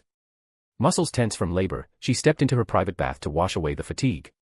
Though her divine powers had been sealed since descending to the mortal realm, her mastery in smithing never faltered. Even without godly might, her hands forged miracles. Ironically, it was this stripped-down existence, this life without omnipotence, that made her feel more alive than the endless stagnation of the celestial throne. Warm water cascaded over her body as she sank into the bath. Though not a goddess of beauty, Hephaestus possessed a charm far beyond human standards, long legs, graceful curves, and an elegance that stole glances and hearts alike. But unlike other goddesses, she harbored a secret. Lifting her hand, she slowly removed the eye patch she always wore. The reflection on the water's surface revealed the truth she hid, her left eye, twisted and misshapen since birth. A mark she could never erase. Hephaestus stared into her own reflection. Back in the heavens, the other gods had mocked her relentlessly, all except one, Hestia. Hestia had never laughed at her. Never recoiled. Because of that, they shared a deep bond. She was perhaps Hephaestus's only true friend. Even here in the mortal world, among familia members who respected her deeply, fear still lingered in their eyes whenever they caught a glimpse of that cursed eye. They tried to hide it, but no one could fool a god. And so, Hephaestus rarely ever removed her eye patch in the presence of others. Only in the bath, only when alone, did she allow herself to simply be herself. "I really do look like a monster," she murmured bitterly, watching her own distorted reflection ripple in the water. The eye was a wound that would never heal, not because of its form, but because she was divine. Gods didn't grow. They didn't change. From the moment they came into existence, they remained eternal, immutable. Immortal. If only someone could look at me and not feel disgusted. It wasn't just a sigh. It was a quiet plea. A wish so faint that even she didn't dare call it a prayer. She knew no one would answer. Or so she believed. Splash. The water erupted. Hephaestus froze. The sound had come from the very bath she was in. That was impossible. The upper floors of Babel, where gods lived, were heavily guarded. No one could enter without permission. And even if they could, no one would be stupid enough to break into a goddess's bath. That was practically begging for divine retribution. And yet, there he was. A man. A mortal. Dripping wet, neck deep in her bathwater. The hell? Where am I now? The man's voice echoed loudly through the steamy room. Hephaestus blinked in disbelief. Not only was he clearly human, but he also seemed annoyed, as if he wasn't the one who just teleported into a divine bathhouse. He stood up, steam swirling around his half-submerged figure, and, before either of them could say a word, their eyes locked. Time seemed to freeze. Reflexively, Hephaestus didn't cover her body. No, her first instinct was to snatch her eye patch from the edge of the bath and slap it back on in a panic. But then... Beautiful. The man's whisper rang out, clear and soft. Hephaestus's breath caught. Beautiful. She wasn't wearing the eye patch. He had seen it. He had seen everything, including the eye she loathed so deeply. And yet, he called her beautiful. Standing before her, half-naked, utterly stunned, was a young man named Shinakira. A man who had, just moments ago, fallen from another world entirely. His eyes widened, taking in her every detail, those endless legs, that elegant waistline, the gentle curves of her form, and yes, the fact that she was utterly, undeniably, completely naked. His heart pounded. His body responded. As someone who had known the warmth of women before, he couldn't help it. Desire ignited. Party Popper, great news, Arc 3 has officially begun. Party Popper. White heavy checkmark 110 plus chapters ahead of web novel. White heavy checkmark, be among the first readers to experience Arc 3 and the new season before anyone else. Open book, the first chapter of Arc 3 is now live. Crescent moon note, Sunday is a rest day, so there will be no updates tomorrow. Regular uploads resume as usual on Monday. Thank you all so much for your amazing support, Sparkling Heart. Your encouragement keeps this story alive and growing stronger every single day. Glowing Star. Chapter 134, The Goddess's Fluster. Chapter 2, The Goddess's Fluster. Only a few seconds had passed, but Akira's expression twisted into something stiff, riddled with guilt and panic. This was obviously someone's private bath. And somehow, he had fallen straight into it. No matter how he tried to explain it, there was simply no excuse that could possibly make sense. His brain scrambled for answers, for any logic to help him out of this disaster. But the truth was undeniable. He, a total stranger, had mysteriously appeared in the bath of a woman. And not just any woman, a goddess. If she screamed, if anyone found out, it wouldn't just be embarrassing, it could very well be considered a crime against the divine. Ultimate hell difficulty. Start. Akira swallowed hard. On the other end of the bath, Hephaestus had finally snapped out of her daze. Her first reflex was to grab her eye patch and quickly strap it back on. Only after that did she wrap a towel around her damp, goddessly form. Do you even realize where you are? Do you understand the consequences of barging into this place? Her voice, no longer calm, rang cold, sharp, and dangerously intense. Even though her divine power had been sealed upon descending to the lower world, the weight of her presence as a god was undeniable. To an ordinary human, it was terrifying. In Orario, gods might live like mortals, but their authority remained absolute. A man crashing into a goddess's bathhouse. That was a huge deal. Execution wouldn't be off the table. Sorry, miss. I have no idea how I ended up here. I swear, this is a complete accident. Akira bowed his head, voice hurried but polite. Even he could barely believe what he was saying. He cursed his luck internally. Just arrived in a new world and he'd already pissed off someone important. And judging from her presence alone, this lady was very important. Miss. Are you referring to me? Hephaestus blinked in confusion. Her cheeks tinted red. In all her existence, both in the heavens and the mortal world, no one had ever addressed her like that. Back in the divine realm, the other gods had mocked her. Jeered at her imperfection. And here on earth, mortals dared not speak casually to her. The gap between god and man was too wide. But this guy just called her Mississippi.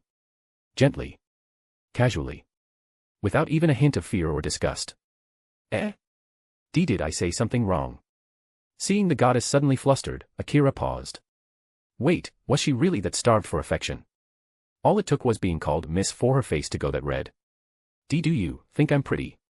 Her voice trembled as she looked up at him, only one eye visible, but still filled with a nervous spark of curiosity and vulnerability. Akira stood there, speechless. Wait. Weren't he supposed to be the one on the defensive here? Why was she asking such a loaded question now? But as silence stretched between them, the goddess's expression dimmed. She lowered her gaze, disappointment creeping in like a tide. Maybe, it really was just her imagination. No one could ever call her beautiful after seeing what she truly looked like. That's what she had always believed. But deep down, just minutes ago, she had whispered a wish, an impossible hope that maybe, just maybe, someone out there could accept her for who she was. And then, this man appeared. It was too much of a coincidence. You're beautiful. Truly beautiful. Akira finally spoke, catching her shift in mood. His tone was sincere, clear and certain. If he could calm her down by saying it, then fine. But deep down, he meant it. In this world ruled by gods, lying to one was pointless. A deity could see through falsehoods with just a glance. And Hephaestus knew, he wasn't lying. For the first time in her long existence, someone had looked straight at her, seen everything, and still called her beautiful. Then. Slowly, Hephaestus reached up and removed her eye patch once more. There it was, her true eye. The one twisted since birth. The part of her that had been mocked by gods, feared by mortals, and hidden from everyone. She had to know, was his response just a fleeting reaction? Or did he really mean it? Still beautiful. The answer came without hesitation. Soft. Honest. And once again, she could feel it, he wasn't faking it. A warmth bloomed in her chest. A strange, ticklish sensation she'd never known before. This man didn't flinch. Didn't run. Didn't look away. In that moment, something changed in her. And at that exact moment, he finally realized who he was standing in front of. Fiery red hair. A face both strong and graceful. A single scarred, divine eye. There was only one woman in all of fantasy that fit this image. Hephaestus. And based on the tower, the city, and everything she said, Akira was definitely in the world of Danmachi. A world of adventurers, dungeons, fauna, and gods who bestow blessings upon mortals. Yet even after realizing all of that, Akira still thought she was beautiful. Even her flawed eye, the imperfection that had haunted her for ages, didn't take anything away from her charm. In fact, Hephaestus was stunning. Her face, her body, those impossibly long legs, everything about her left a lasting impression. And then, he felt it. His bath-soaked clothes clung to his skin, revealing more than he was comfortable with. Hephaestus's gaze flickered. And then she saw it. Even without personal experience, she was a goddess. One who had lived for thousands, maybe millions, of years. She knew exactly what that reaction meant. Her face flushed crimson, the red spreading all the way to her ears. Not only was he not disgusted, he was attracted to her. Romance between gods and mortals was hardly taboo. The gods lived by different rules. But to Hephaestus, this was a first. The first time someone had seen her, as a woman. And for the first time in her eternal life. She felt something sweet and unfamiliar stirring in her chest. A happiness so warm, it made her nervous. Party Popper, great news, Arc 3 has officially begun. Party Popper. White heavy checkmark 115 plus chapters ahead of web novel. White heavy checkmark be among the first readers to experience Arc 3 and the new season before anyone else. Open book, the first chapter of Arc 3 is now live. Crescent Moon note, Sunday is a rest day, so there will be no updates tomorrow. Regular uploads resume as usual on Monday. Thank you all so much for your amazing support, Sparkling Heart. Your encouragement keeps this story alive and growing stronger every single day. Glowing Star. Chapter 135, Template, Shadow Khan. Chapter 3, Template, Shadow Khan. Why you? Out. Now. Finally, Hephaestus realized just how ridiculous and embarrassing her behavior had been. She was a goddess. A goddess, for heaven's sake. What was she doing, getting all flustered in front of a mortal guy like some teenage girl? Unforgivable. The moment her voice rang out, Akira bolted. He leapt from the bath, water splashing everywhere, and dashed toward the outer room, clothes dripping, hair soaking, and dignity hanging by a thread. Meanwhile, back in the bath, Hephaestus placed a hand over her chest, trying to calm her heart, which was still thudding violently in her ribcage. The warmth she'd just experienced lingered on her cheeks. But no matter how soft that moment had felt, she was still a goddess.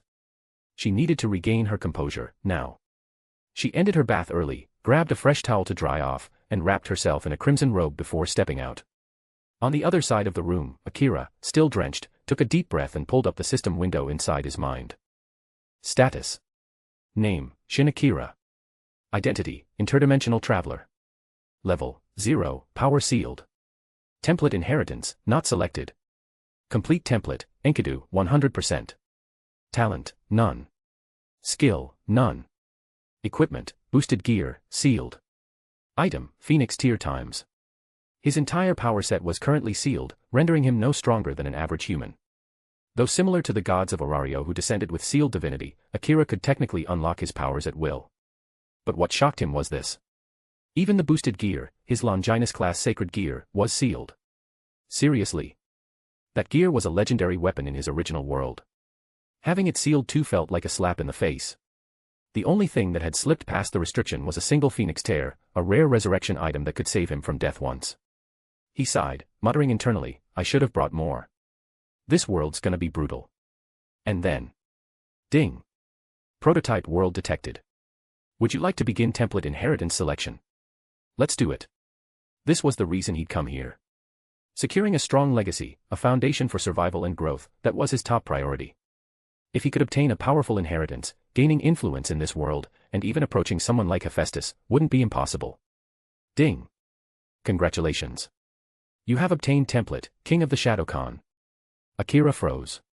King Shadow Khan. Wait. Don't tell me. Template inheritance, King of the Shadow Khan, 0%. Original name, Terrakudo. Title, Supreme Ruler of the Shadow Khan. Classification, Ancient Dark Legacy, Demonic Soul Artifact. Description. This inheritance originates from Terrakudo, the sovereign of the Shadow Realm and one of the 8 demon sorcerers. As the absolute ruler of the Shadow Khan, Terrakudo commanded 9 shadow legions, each with unique traits and terrifying powers. Akira blinked. No way. Terrakudo. The name hit like a memory bomb. He knew that name, knew that face, from the animated show of his childhood. Jackie Chan Adventures. Terrakudo, the King of Shadows. A villain who ruled legions of powerful, immortal ninjas born from darkness. And now. Akira had inherited his legacy. His status immediately updated. Updated status. Name, Shin Akira. Identity, interdimensional traveler. Level, 0, power sealed. Template inheritance, Shadow King, 0%. Complete template, Enkidu, 100%. Talent, none. Skill, none. Equipment, boosted gear, sealed. Item, Phoenix tier times. At 0% inheritance, he had yet to gain any powers or abilities from Kuoh. But if this world followed Damachi's rules, that would change. Slaying monsters. Gaining Excelia. Progressing through battle. And this was Orario, the dungeon capital of the world. The labyrinth was right beneath his feet, only problem was, he had 0 combat power right now. Then, soft footsteps echoed down the hallway. Hephaestus reappeared, now properly dressed in a deep red robe. Her expression was calm, far more composed than before. "What's your name?" she asked flatly. "Shin Akira," he answered respectfully, bowing slightly. He knew very well that hiding things from a god in this world was pointless. Lying would only make things worse. "Where are you from?" "A place called Japan." "Japan?" Her brow twitched slightly. "Yes." She didn't recognize the name, but didn't press the issue. After all, this world was vast, and she wasn't the only deity granting fauna across distant lands. "And why did you appear in my bath?" "I don't know," he admitted. "I think I was forcibly transported." Transported, she narrowed her eyes. "Yeah, like, teleportation." "Who sent you?" "I don't know that either." "Nothing." No answers. Hephaestus wanted to be angry, but she could tell he wasn't lying. Even the inflection in his voice was honest. She could sense deception when she heard it. But Akira, he really was just a victim here. "So, you barge into a goddess's private bath. Saw everything. And now you have nothing to say for yourself. I'll take responsibility. If you'll allow it." Her breath caught. For a second, she almost blurted yes. She had never had a partner. Not in the heavens. Not in this world. But she forced herself to hold back. A goddess still had pride. Do you even know who I am?" "Not entirely. I'm a goddess. And you're a mortal. You think you can just marry a goddess? So, all this is just over now." "Over?" She scowled. "You think it's that easy?" She clicked her tongue. Men like this didn't come around often. And she had no intention of letting him slip through her fingers that easily. "Then, what do you want from me?" "Join my familia," she said simply. "Become part of my family. From today forward, you're mine." That was what she truly wanted. If he was under her roof, under her protection, she could guide him, and maybe, just maybe, something more than familia could bloom between them. The gods had no need to follow mortal rules.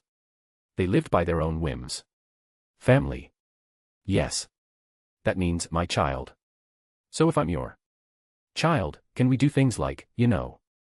The words left his mouth before he could stop them. And the moment he realized what he'd just said, Akira wanted to melt into the floor. Damn it, stupid mouth.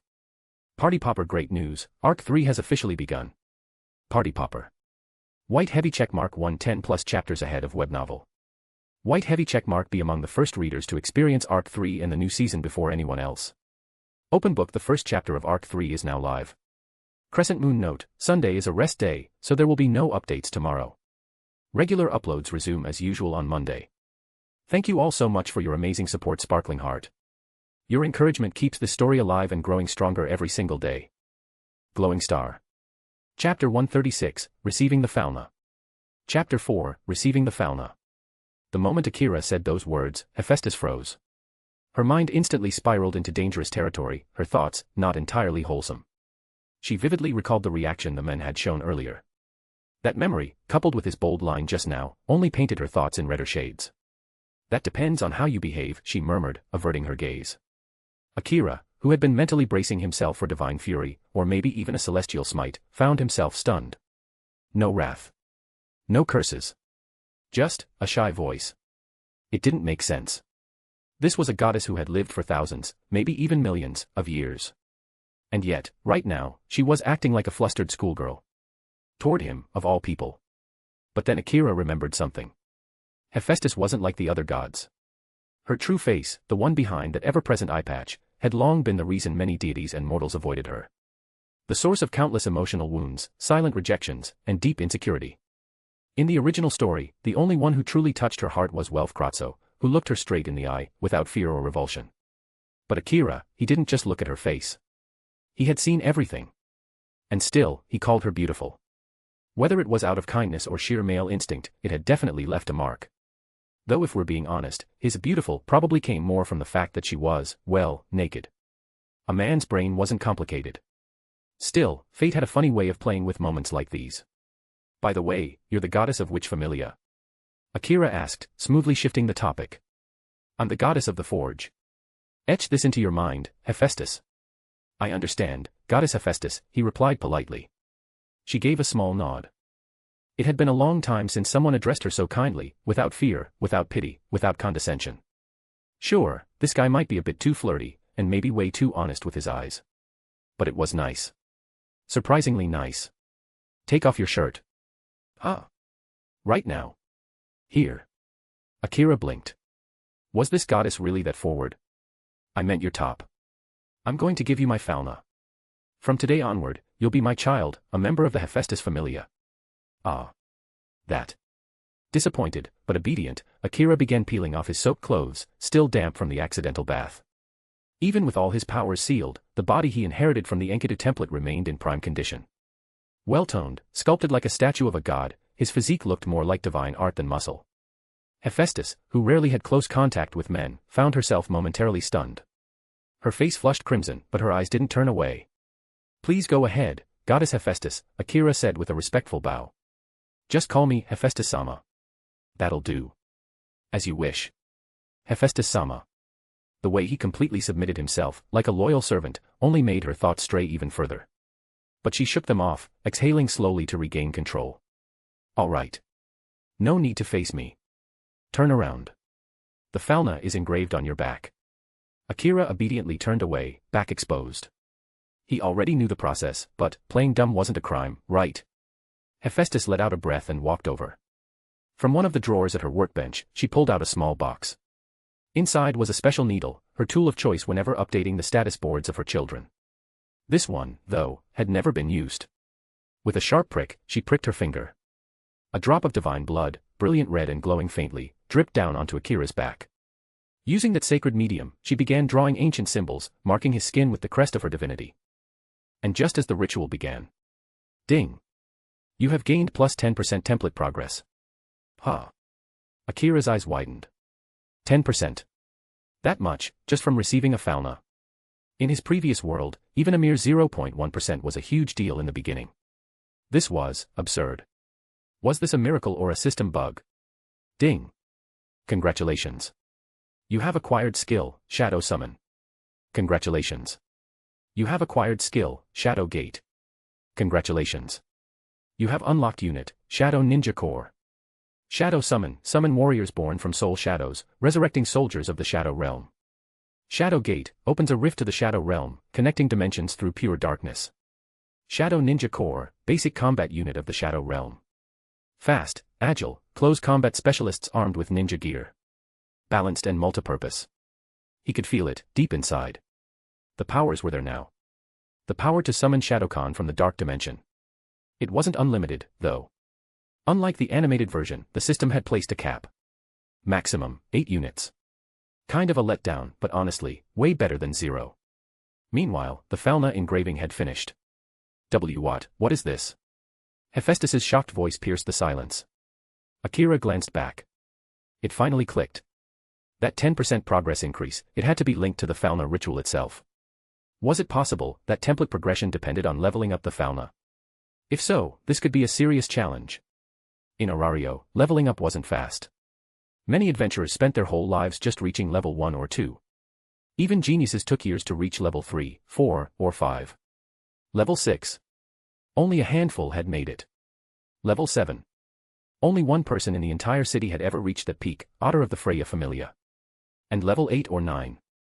Those were legends, from the golden era of the Zeus and Hera Familias. Level 10. That was a myth. A dream no one had ever touched. Party Popper, great news, Arc 3 has officially begun. Party Popper. White heavy checkmark 115 plus chapters ahead of web novel. White heavy checkmark be among the first readers to experience Arc 3 in the new season before anyone else. Open book, the first chapter of Arc 3 is now live. Crescent Moon note, Sunday is a rest day, so there will be no updates tomorrow. Regular uploads resume as usual on Monday. Thank you all so much for your amazing support, Sparkling Heart. Your encouragement keeps this story alive and growing stronger every single day. Glowing Star. Chapter 137, Ridiculous Skills That Make No Sense. Chapter 5, Ridiculous Skills That Make No Sense. Hephaestus's eyes widened the moment she read Shinakira's status board.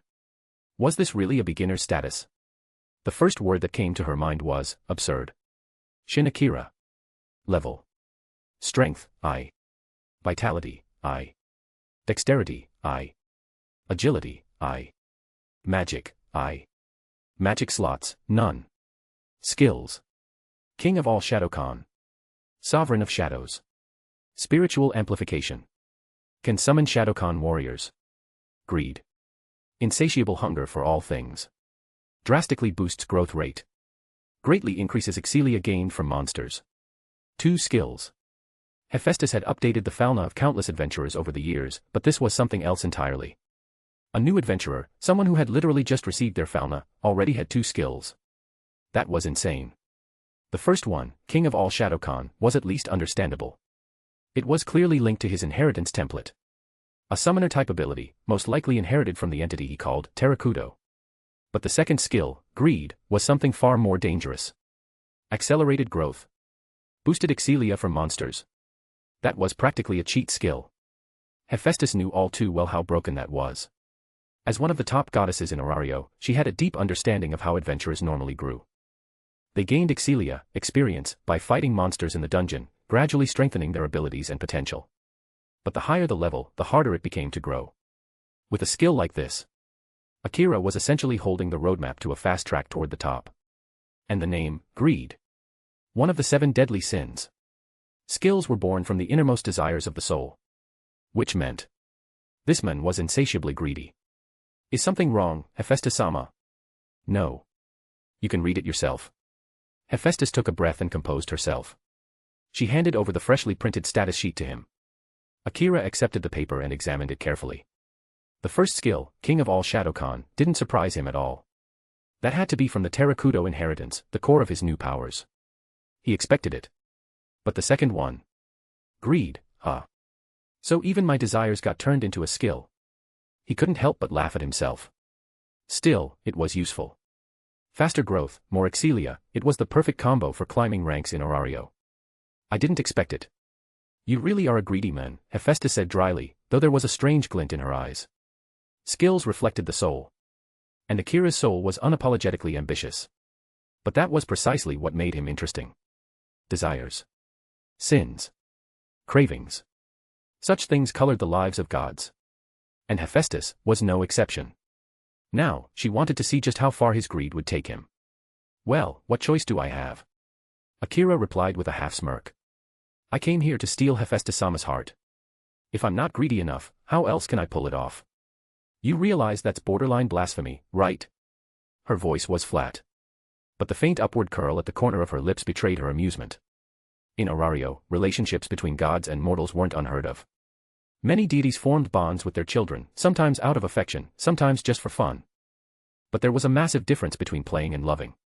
The former was fleeting. The latter was eternal. When a god falls in love, it's not gentle. It's not soft. It's an obsession, deep and everlasting. Even if you die. Even if you're reborn. They will wait for you. Through time. Through fate. Until the promise is fulfilled. It isn't love that lasts 100 years. It's love that endures forever.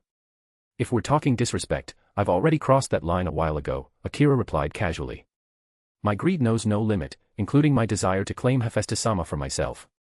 You, MMPH. Hephaestus couldn't finish her protest. Because Akira kissed her. Their lips met, sudden and unexpected. Her mind went blank. The warmth of his breath. The way his hand rested on her shoulder. The closeness of his body. As a goddess with sealed divinity, her physical strength was no greater than a human's. And Akira, empowered by even 10% of Terrakudo's legacy, was already above her. She couldn't push him away. But more importantly, she didn't want to. As his hand began to slide, upward, boldly, toward her. Her eyes widened. Then, just before he reached, Hephaestus shoved him away with a burst of strength. She stepped back, chest heaving, face burning as bright as a forge. Anger. Shame. Fluster. Frustration. And worst of all, desire. You know exactly what you're doing, don't you? Of course I do. I just wanted to mark you as mine, Hephaestus-sama. Akira's voice was maddeningly calm. As if all of this had gone just as he planned. And truthfully, he wasn't wrong. He knew she wouldn't truly get angry. Because he was the first. The first man to truly see her. And still love her. You. Her finger trembled, pointing at his face, but the words wouldn't come out. She wanted to yell. She wanted to curse him. But she couldn't. She wanted to punish him. But her heart wouldn't allow it. Still, she had to do something. If she didn't, her pride as a goddess would shatter into a million pieces. She couldn't let him get away without some kind of retribution. If I had the chance, I'd still do it again, Akira added. Because you belong to me, Hephaestus. Get out. Get out. Her scream echoed through the halls of Babel Tower's upper floors. Seconds later, a loud thud sounded down the hallway. Akira was sprawled out in the corridor, shirtless, still wearing only his soaked pants and half-dry shoes. He winced and stood up, brushing himself off, then stared at the now-shut door. Hephaestus-sama, please let me back in. I'm not properly dressed. This is embarrassing. He knocked weakly on the door. In Orario, sure, there were Amazons who walked around half-naked like it was no big deal. But he wasn't an Amazon. Walking around like this. Not the brightest idea. Especially with his fauna now fully exposed on his back. If anyone got a good look, they'd be able to read everything. Then, the door creaked open. Standing behind it was Hephaestus, expression flat, cheeks still tinted red, but eyes sharp once more. Come in. Akira bowed slightly and stepped inside, wordless. The door shut again with a heavy thud. White heavy checkmark 115 plus chapters ahead of web novel. White heavy checkmark be among the first readers to experience Arc 3 and the new season before anyone else. Open book. The first chapter of Arc 3 is now live. Crescent moon note, Sunday is a rest day, so there will be no updates tomorrow. Regular uploads resume as usual on Monday. Thank you all so much for your amazing support, Sparkling Heart. Your encouragement keeps the story alive and growing stronger every single day. Glowing Star. Chapter 138, Tsubaki. Chapter 6, Tsubaki. Thanks to a certain chain of events set off by Shin Akira, the atmosphere between him and the goddess had started to shift. A goddess who had never once been treated that way by a man, suddenly being seen not as a divine being, but as a woman, now found herself reacting like a girl discovering her first love. She didn't know what to do with herself. Hephaestus may have lived for millions of years, but knowing something and actually experiencing it were two entirely different things. As for Akira, well, he hadn't thought that far ahead. He'd simply been caught up in the moment, enchanted by her presence. And truthfully, Hephaestus, eye patch and all, was stunning. Irresistibly so. Then suddenly, a knock on the door shattered the tension between them. You can come in, Hephaestus called out, voice surprisingly relaxed. The door creaked open, and a tall, dark-skinned woman stepped inside. Like Hephaestus, she wore an eye patch over her left eye. I brought the clothes you requested, Hephaestus-sama. As she spoke, she held out a folded bundle of cloth, clearly a set of male clothing. Thanks for your trouble, Tsubaki. It was nothing. Tsubaki Kalbrandi. Captain of the Hephaestus Familia. A level 5 adventurer nicknamed Cyclops. Also widely known as the strongest blacksmith in all of Orario. Akira immediately recognized her. She had appeared briefly in the Danmachi anime, even if her screen time was limited, she left a lasting impression. Especially, physically. There had been a scene where Tsubaki openly complained that her, let's say, divine blessings, got in the way when forging weapons. That single comment had left even Loki and Tiona speechless. And during the Sword Oratoria arc, she had fought on the front lines with dual heavy weapons, moving with the grace of a seasoned dancer. Hephaestus-sama, this man. Tsubaki narrowed her eye as she looked at the young man casually sitting at the table. As Familia captain, she knew her goddess's habits well. Even among their own members, Hephaestus almost never interacted this closely with men. Oh, he's Shin Akira.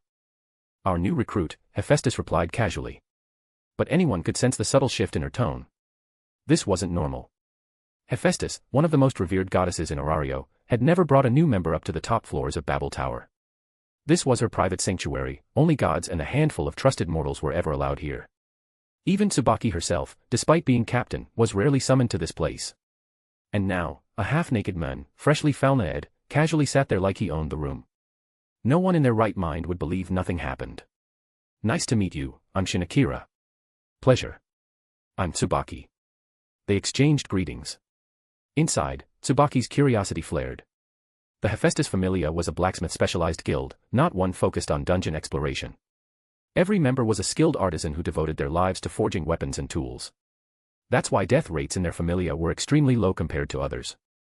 But because of that, the recruitment standard was incredibly high. Only a handful were ever accepted each year. Most members were dwarves or part dwarves, rarely did other races get in. Tsubaki herself, despite her Amazon-like build, was actually half-dwarf. "Oh right, Tsubaki, are you free right now?" Hephaestus asked. "Yeah. Finished my last order yesterday, so I've got nothing lined up for now." As the best blacksmith in Orario, Tsubaki didn't just accept any job. Her custom weapons cost a fortune, and clients waited months just for a consultation. In Orario, two professions were worth their weight in gold. First, alchemists. Because in the dungeon, injuries, poison, and status effects could kill without warning. Healing potions and antidotes were lifesavers. Second, blacksmiths. Adventuring meant gambling with your life. Your equipment wasn't just protection, it was your last line of survival. In that case, escort Akira to the guild for registration. And after that, take him down to the dungeon. Eh? Me. Is there a problem? No. Leave it to me, Hephaestus-sama. Tsubaki nodded without protest. But internally, her gaze kept flickering back to Akira. A total beginner, and his goddess was asking the familia captain to personally guide him into the dungeon. No matter how you looked at it, there was definitely something going on here. Here, get changed first. I'll take you shopping for better clothes later, Hephaestus said. Got it. Akira picked up the bundle on the table and casually walked into one of the rooms nearby to change. Tsubaki stared, stunned. Wait, what? He just walked into a private room, in the goddess's home.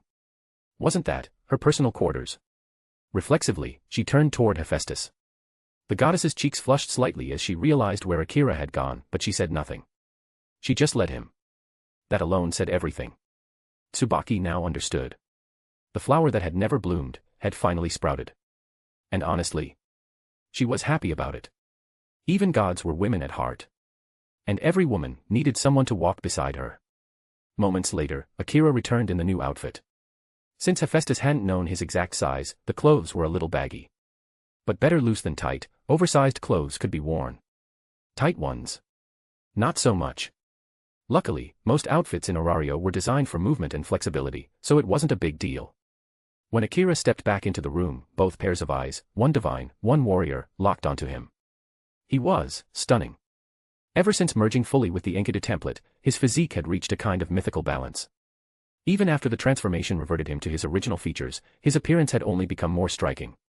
In Orario, where most men were battle-scarred and rugged, handsome and dignified men were extremely rare. Akira, right now, looked like someone who had stepped out of a heroic myth. Neither woman could look away. Hephaestus felt her heart skip. Tsubaki felt her warrior's intuition whisper, this guy is going to shake the world. And Akira? He just smiled, completely unaware of the storm he was already stirring. White heavy checkmark 115 plus chapters ahead of web novel. White heavy checkmark be among the first readers to experience Arc 3 and the new season before anyone else. Open book the first chapter of Arc 3 is now live. Crescent moon note, Sunday is a rest day, so there will be no updates tomorrow. Regular uploads resume as usual on Monday. Thank you all so much for your amazing support, Sparkling Heart. Your encouragement keeps this story alive and growing stronger every single day. Glowing Star. Chapter 139, Adventurer Registration. Chapter 7, Adventurer Registration. What is it? Akira tilted his head, confused, as the two women before him fell silent and stared. Ah, nothing. Hephaestus was the first to break the trance, her voice calm, maybe too calm. I just didn't expect you to be that good-looking. It was a casual comment. But there was no mistaking the slight twitch in her tone, the way her eyes darted to the side. Good-looking men and beautiful women were like living mannequins, clothes made them shine, and in return, they gave those clothes meaning. Tsubaki, meanwhile, felt a strange heat crawl up her cheeks. She mentally scolded herself. Get a grip. Since when did I lose focus just because a guy looks handsome? But now, she understood. Why this man had been brought to a place where only gods were allowed. Without a doubt, he was special. Someone her goddess had marked. Without another word, Tsubaki turned and motioned for Akira to follow. As instructed by Hephaestus, she was to escort him to the guild. Once they had left, the forge goddess slumped into her chair, the strength in her legs finally giving way. Her face turned red, and every scene from earlier began to replay in her mind. A man who suddenly appeared in her bath. A man who didn't fear or recoil from her. A man who called her beautiful. A man who kissed her. It had happened in the blink of an eye, yet the memory was branded into her very soul. No matter how much she tried to deny it. Even a goddess could fall in love. Meanwhile, Akira and Tsubaki moved through the corridors atop Babel Tower, soon arriving at the lift zone. To Akira, it was still mind-blowing. In a fantasy world of swords and sorcery like Orario, they had something that functioned exactly like a modern elevator. Of course, instead of electricity, it ran on magic stones, which somehow made it even cooler. In Orario, every aspect of life, light, housing, transportation, even cooking, revolved around magic stones. They were the lifeblood of the city. Lamps, tools, defenses, all powered by those glowing stones. And all of them came from the same place, the dungeon beneath the city. Monsters dropped magic stones when slain. The stronger the monster, the bigger and more valuable the stone. The entire ecosystem of Orario was built around that. Power. Economy. Civilization. Everything tied back to the dungeon. Tsubaki-san, can I ask you something? Sure, go ahead. Does every member of our familia have to be a blacksmith? Ah, that, she chuckled. Not necessarily. Some members prefer adventuring, or just don't have the talent for forging, so they take a different path. I see. It was a question that had nagged at Akira since before he even came to this world. He'd assumed that joining a smithing familia meant everyone had to be a blacksmith. But apparently, that wasn't the case. Tsubaki, for her part, was paying special attention to him. In her mind, this guy was already goddess's man. Instinctively, she treated him more gently than she would any ordinary newbie. If it had been someone else, she wouldn't have taken the time to explain any of this. No matter how friendly she was, familia life in Orario still ran on hierarchy. And as a level 5 adventurer and familia captain, Tsubaki sat at the top. Soon enough, they reached the base floor of Babel Tower, the main lobby leading to the dungeon. That's the entrance, she said, pointing toward the massive gate ahead. Only one way in. Akira nodded. Though deep down, he doubted the whole only one entrance thing. Dungeons always had hidden paths and secrets. That was universal law in fantasy worlds. They exited Babel and walked just a short distance before arriving at their next destination, the guild headquarters. It was massive. As the central institution governing all adventurers, founded by the god Arenas himself, the guild held immense authority in Orario. Inside, the place was buzzing. Adventurers walked back and forth, many waiting in lines, some negotiating with staff, others checking notice boards. The layout felt oddly modern. The counters. The queues. The customer service desk. This feels like a bank. Akira blinked. Tsubaki walked in like she owned the place. She knew exactly where to go. They approached an empty counter, and Tsubaki waved to the clerk behind it. Yo, Aina. Afternoon. Good afternoon, Tsubaki-san. Sitting at the counter was a bespectacled elf girl with pointed ears and a tidy expression. Akira immediately recognized her. Aina Tool, adventurer advisor for Bel Cranel. One of the kindest and most dependable characters in the entire Danmachi universe. Sorry, Tsubaki-san, we haven't had any rare material sales recently. I'm not here for that. Got something else today. Tsubaki waved her off. As a blacksmith, she often purchased high-grade monster materials through the guild. That was her usual reason for showing up. But not this time. This guy's a new member of our familia. Brought him here for registration. Ah, I see. Please fill out this form, then, Aina said, handing Akira a single sheet of paper. He skimmed it. Name. Age. Gender. Familia. Level. Simple stuff. This wasn't citizen registration, it was just adventurer enrollment. He filled it out quickly. The only two critical pieces were Hephaestus Familia and Level 1. Everything else was fluff. Alright, you're all set. Would you like to request an adventurer advisor? It was a routine question. Most high-tier Familia members didn't bother, since they had their own seniors guiding them. The Hephaestus Familia was no different. Especially since they rarely explored the dungeon. So, does that mean you'd be my advisor? Or would someone else get assigned? I would be your advisor, yes. Since you signed up at my counter. Oh. Then sure. I don't mind. Really? Aina looked genuinely surprised. Tsubaki just shrugged, equally unsure. Well, I may be in a smithing familia, Akira explained, but I don't plan to become a blacksmith. I want to focus on being an adventurer instead. That was all he needed to say. Aina and Tsubaki both understood immediately. In that case, there's a 50,000 Valis monthly fee for personal guidance. Is that acceptable? No problem. All right, I'll process your request. The procedure was completed in minutes. Even better, the fee didn't need to be paid up front. It would simply be deducted from any magic stones he sold to the guild until the total was covered. A kind of built-in subsidy system for new adventurers. After all, most rookies entered the dungeon with nothing but a dream and empty pockets. White heavy checkmark 115 plus chapters ahead of web novel. White heavy checkmark be among the first readers to experience Arc 3 and the new season before anyone else. Open book. The first chapter of Arc 3 is now live. Crescent Moon note, Sunday is a rest day, so there will be no updates tomorrow. Regular uploads resume as usual on Monday.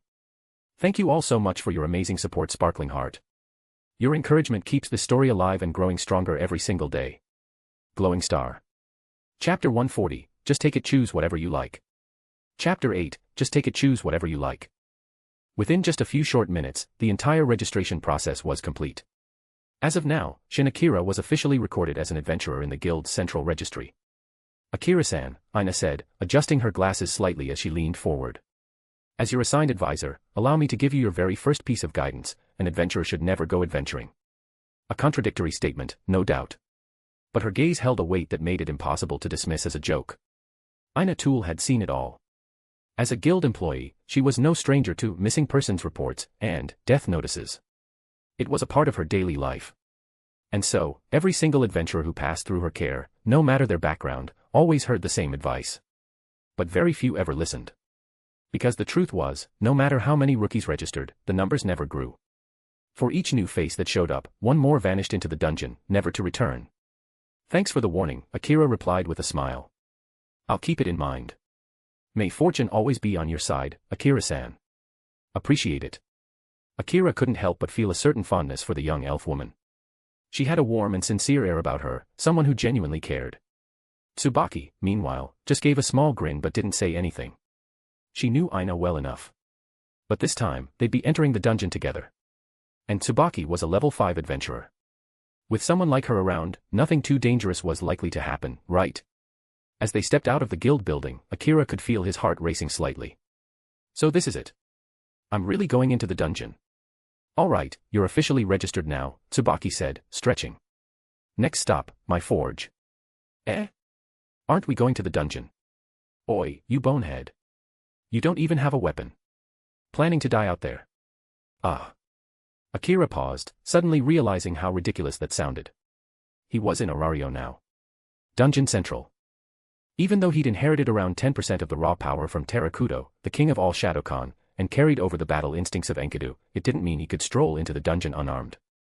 His sealed powers had limited his output, but not his skill set. Experience and combat awareness were still with him, and that was part of what made him dangerous.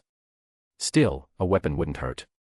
Following Tsubaki, they made their way down a series of winding roads until they reached a quieter part of the city.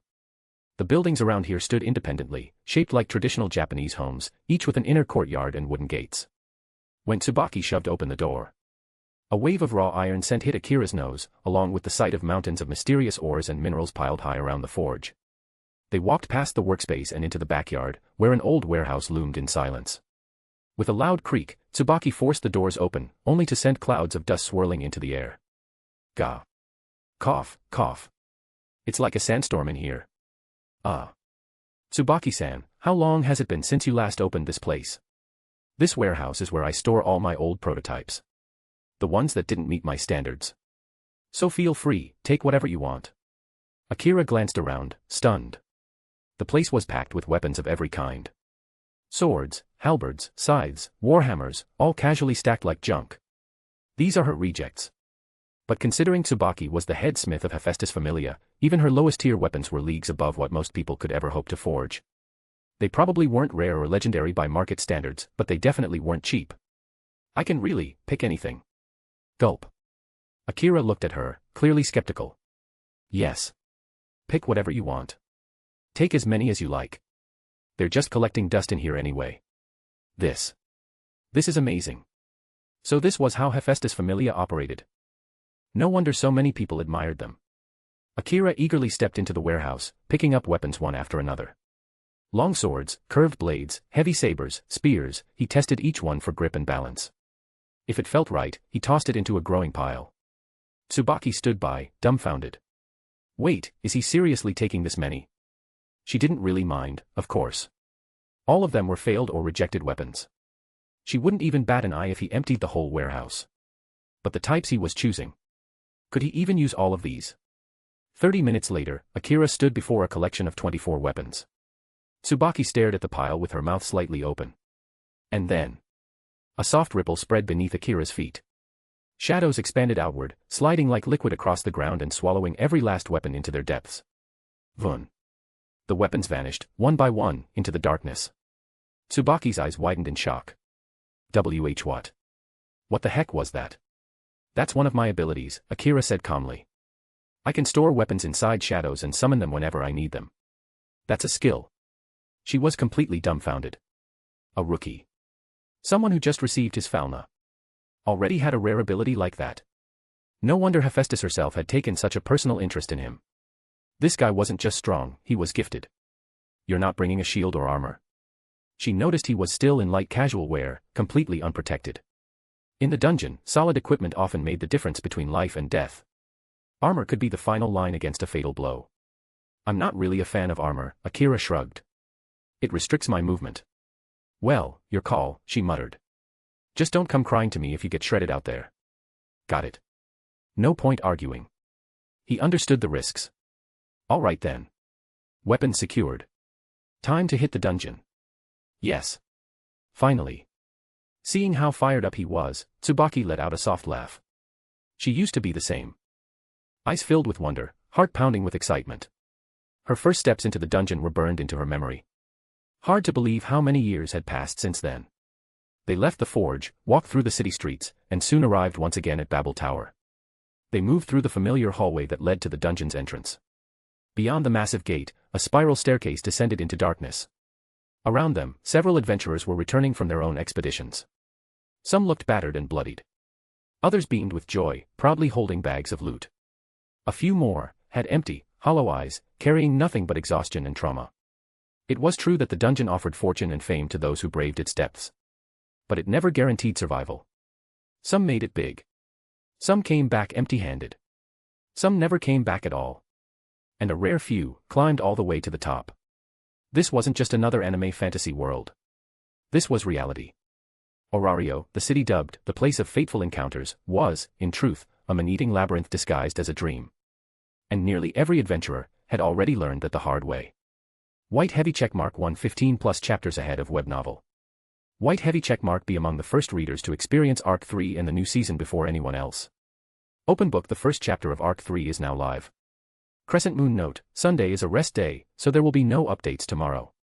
Regular uploads resume as usual on Monday.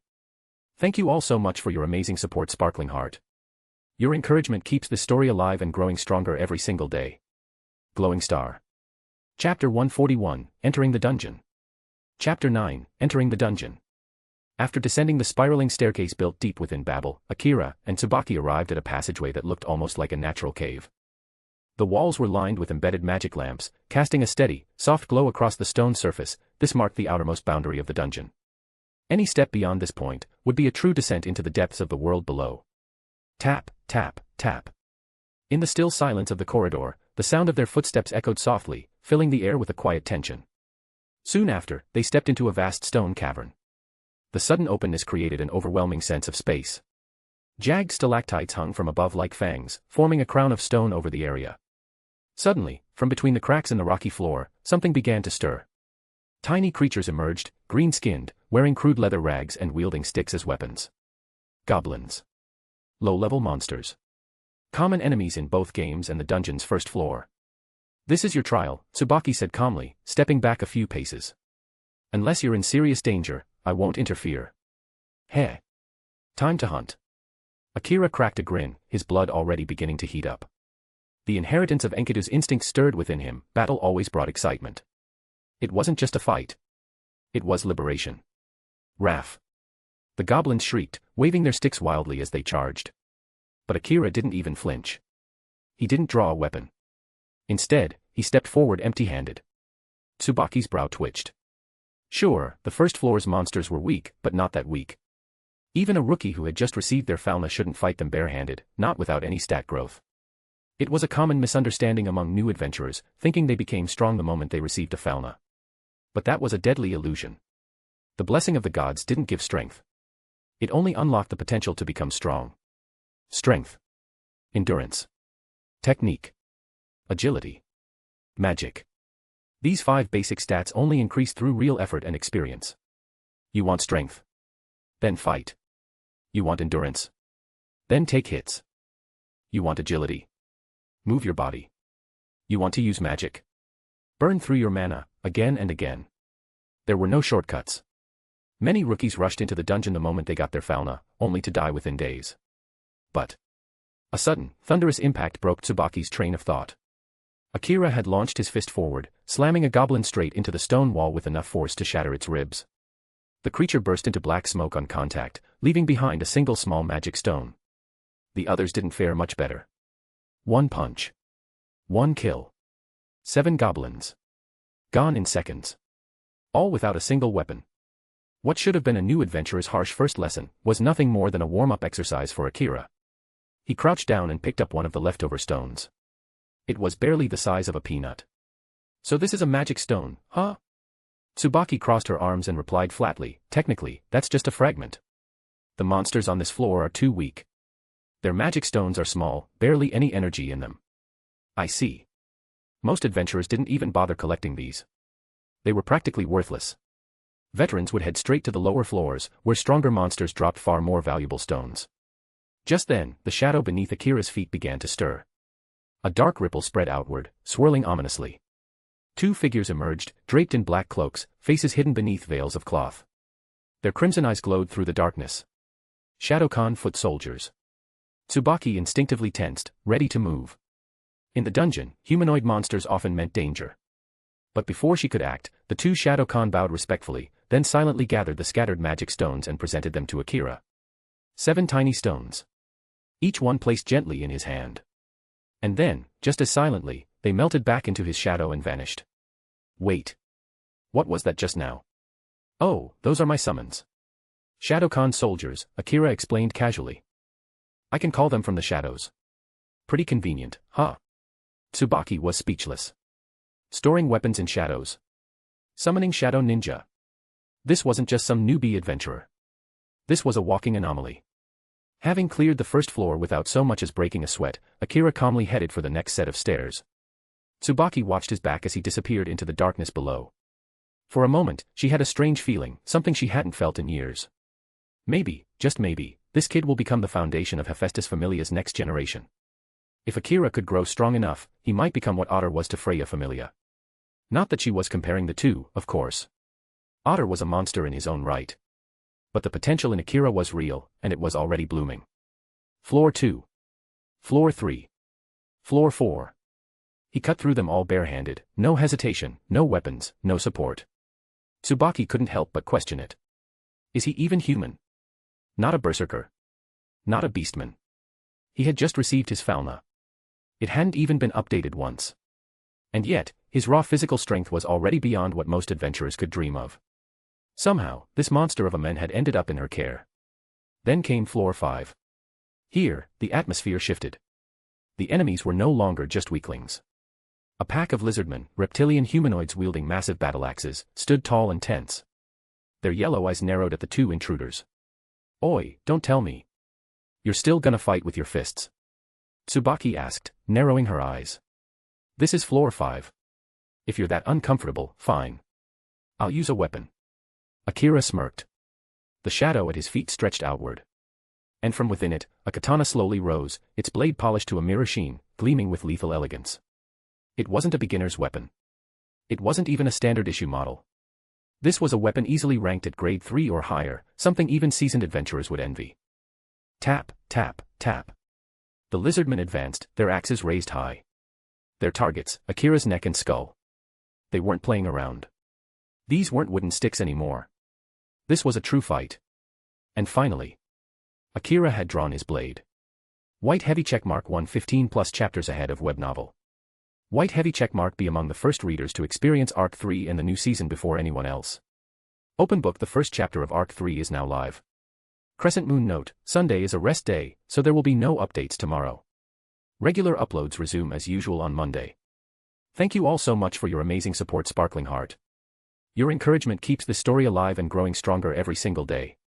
Glowing Star. Chapter 142, Living with the Goddess. Chapter 10, Living with the Goddess. One by one, the lizardmen collapsed. Each blow was delivered with effortless ease, almost too casual, as if Akira were simply taking a stroll through a garden rather than cutting down enemies. It was surreal to witness. There was a strange elegance in the way he moved, fierce, wild, and yet graceful. Every strike was lethal. Every motion clean. And yet, there was an untamed, animalistic aura behind it all. That contrast, between refined beauty and primal brutality, shouldn't have coexisted. But somehow, in Akira, they blended into something eerily perfect. Once the last of the lizardmen fell, the shadow beneath Akira stirred. Two cloaked figures rose from the darkness, the Shadowkan soldiers, moving wordlessly to collect the scattered magic stones. Tsubaki's eyes sparkled with a hint of envy as she watched the obedient ninja shadows at work. What kind of summon is that? That's just too perfect, she muttered. Able to fight, clean up, and vanish at will. They were practically the dream companion for any adventurer. That's enough for today, Tsubaki suddenly said. We've been in the dungeon long enough. It's already late afternoon. Today was only meant to show you the routes, not to dive seriously. Got it. Akira casually pocketed the magic stones he had gathered. Unfortunately, the day's earnings were pretty sad, barely 20 stones, most of them just tiny fragments. They held little to no value. On their way back to the surface, a few more monsters appeared, but none stood a chance. Akira dispatched them without effort, adding a handful more stones to his haul. When they returned to the guild, Akira exchanged everything for Valis. Total amount: 2,600 Valis. That was it. Disappointed? Tsubaki asked as she noticed his sour expression. Obviously. You said the cheapest weapons at our familiar store cost hundreds of thousands to millions of Valis. This isn't even enough for the pommel. Thwack. A solid flick landed squarely on his head. Of course, it was Tsubaki. Kid, do you seriously think newbies can afford those kinds of weapons? Those are crafted by top-class smiths with decades of experience. You're the first woman who's ever dared to flick my forehead. I'll remember this. Thwack. Another flick. A matching bump joined the first. What was that? Nothing, ma'am. Not that Akira was scared, this was just a tactical retreat. A strategic surrender. Nothing cowardly about it at all. He clenched his teeth silently as he watched Tsubaki walk ahead. A tiger trapped in a village. That's what this feels like. But just you wait, Tsubaki. Once I'm strong enough, I'll make you mine. 100 times over. No, more. Eventually, Tsubaki brought him to a small, no-frills diner. They shared a simple meal and then she left. Just like that. Akira froze. Alone in the city of Orario. Pockets light with only 2,600 Valis. No place to go. He didn't even know where any inns were located. After racking his brain for options, only one came to mind. Knock knock. The door creaked open. Standing there was the goddess herself, Hephaestus. Desperate times called for desperate measures.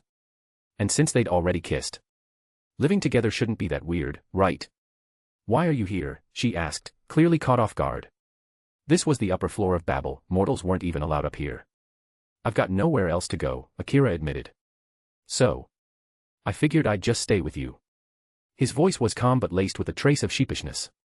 Stay here? Are you serious? This is Babel. This is the private residence of the gods. I know, but this is your territory, right? Why can't I stay for a bit? No. Hephaestus. Denied, Akira dropped the act and went full-on spoiled puppy mode. He pouted.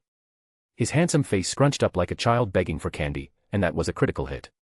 Hephaestus hesitated. Just for tonight. Thank you. Before she could react, Akira wrapped his arms around her in a joyful hug. A soft sensation pressed against his chest. So warm, so bouncy, easily a D cup. Maybe even D+. Let me go, she squeaked. Flustered and red-faced, the goddess struggled in his arms. Akira finally let go, wearing the most satisfied grin he could manage. He hadn't crossed any lines, barely. But judging by Hephaestus' burning cheeks, mission success. Now that he was back in this room, something in him had changed. Like they say, the first time is the hardest.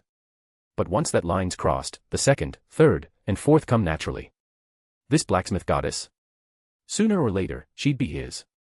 Where's Tsubaki? Hephaestus asked suddenly. She took me to the dungeon, bought me food, then left. Left. Yeah. Where to? No clue. Then why are you here? Akira shrugged. I don't know anyone else in Orario. I've got no money. You were the only one I could turn to. Hephaestus let out a long sigh.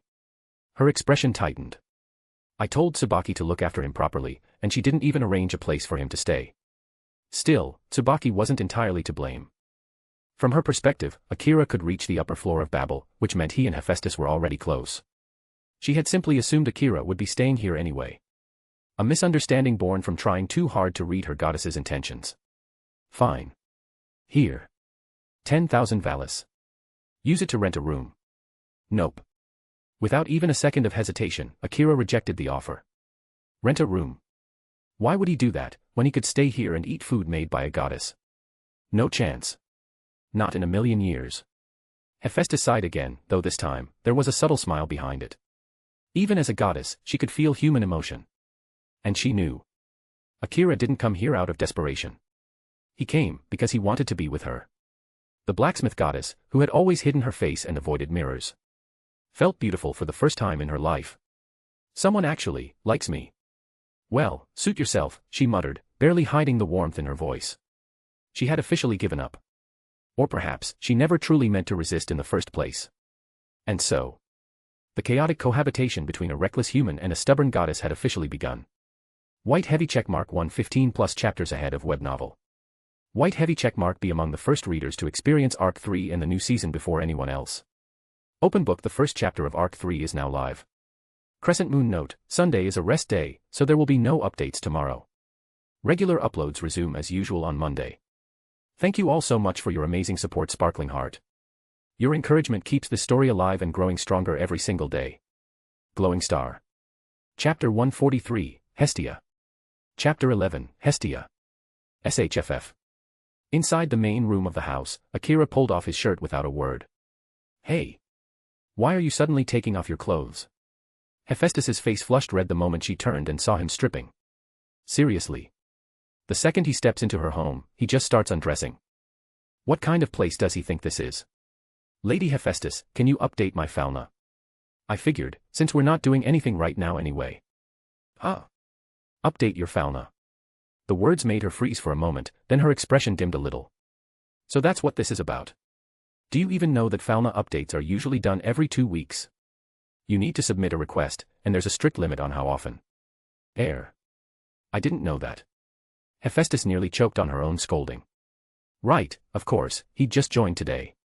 Of course he wouldn't know the protocols. But come on, goddess, we're kinda close already, right? Just this once. Humph. Who's close with you?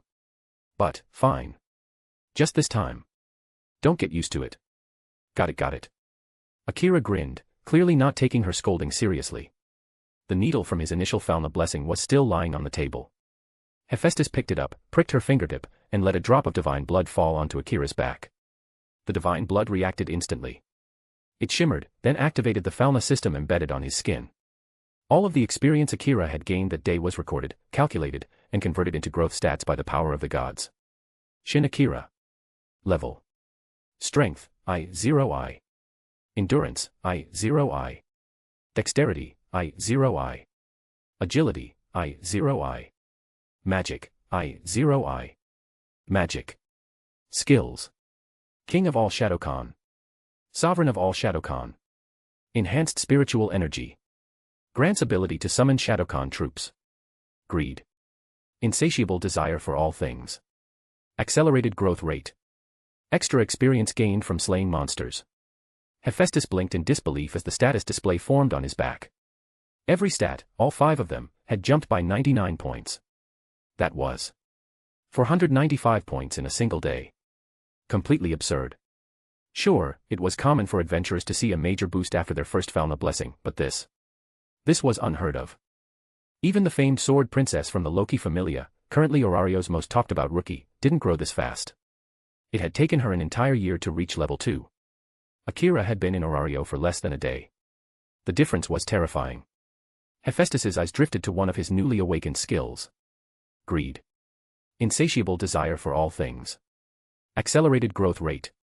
Extra experience gained from slaying monsters. That explained it. The sheer boost in growth, the massive stat gains, this skill was undoubtedly the culprit. How did it turn out? Akira asked curiously, eager to see his progress. It's done, she replied after snapping out of her thoughts. She copied the status sheet onto parchment and handed it to him. Akira took one glance and smiled. A full 99-point boost across the board, absolutely satisfying. He could feel it too. The surge of power within him. This Falna, this divine system the gods brought down, it was real, and it was no joke. In all my years living in Orario, I've never seen anyone grow this fast after one day, Hephaestus said quietly. Akira, you're a monster-level genius. Well, obviously. I'm the guy destined to win your heart, remember? You really didn't need to say that out loud. Flustered again, Hephaestus turned away and marched off in a huff. Akira slipped his shirt back on, grinning at her retreating figure. Too easy, he thought. This goddess is way too easy to read. Just then. Knock knock knock. A loud pounding echoed from the front door. Akira blinked. Who would come knocking at this hour? Still curious, he walked over and opened it. Hephaestus. In a flash, a petite girl with twin tails lunged forward and wrapped her arms tightly around him, almost sobbing. Before he could react, Hephaestus, who had just returned to the hallway, saw everything. Her eyes widened. Her mood shifted like a triggered landmine. Like someone just stole her favorite treasure. Let go of him. Hestia. Her voice thundered across the room like an explosion. The small girl, the goddess of the hearth, Hestia, froze. Slowly, she looked up at Akira's unfamiliar face, then glanced to the side, where Hephaestus stood, seething. Oh no. Hestia blinked. I hugged the wrong guy. She instantly leapt away like a startled cat. Sorry. Sorry, Hephaestus. I didn't know you had someone else here. She laughed awkwardly, desperately trying to defuse the tension. What are you doing here, Hestia? Hephaestus marched forward and yanked Akira behind her like a mother protecting her child. Hestia didn't seem fazed though. In fact, Akira raised a brow in interest. Was this jealousy?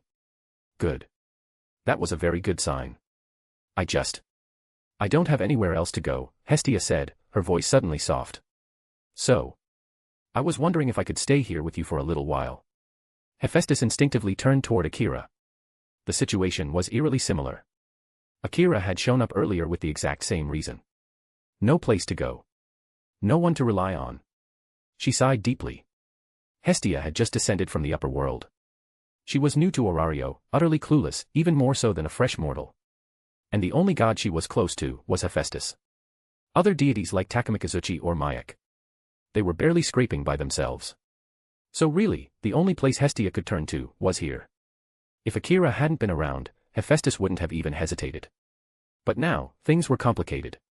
Hestia, I don't have anyone else, Hephaestus. Hestia whispered, eyes shimmering like wet crystal. That gaze hit Hephaestus like a hammer to the chest. Turning her away now would feel like committing a sin. A cruel, unforgivable one. White heavy checkmark 115 plus chapters ahead of web novel. White heavy checkmark be among the first readers to experience Arc 3 in the new season before anyone else. Open book. The first chapter of Arc 3 is now live. Crescent Moon note, Sunday is a rest day, so there will be no updates tomorrow. Regular uploads resume as usual on Monday. Thank you all so much for your amazing support, Sparkling Heart.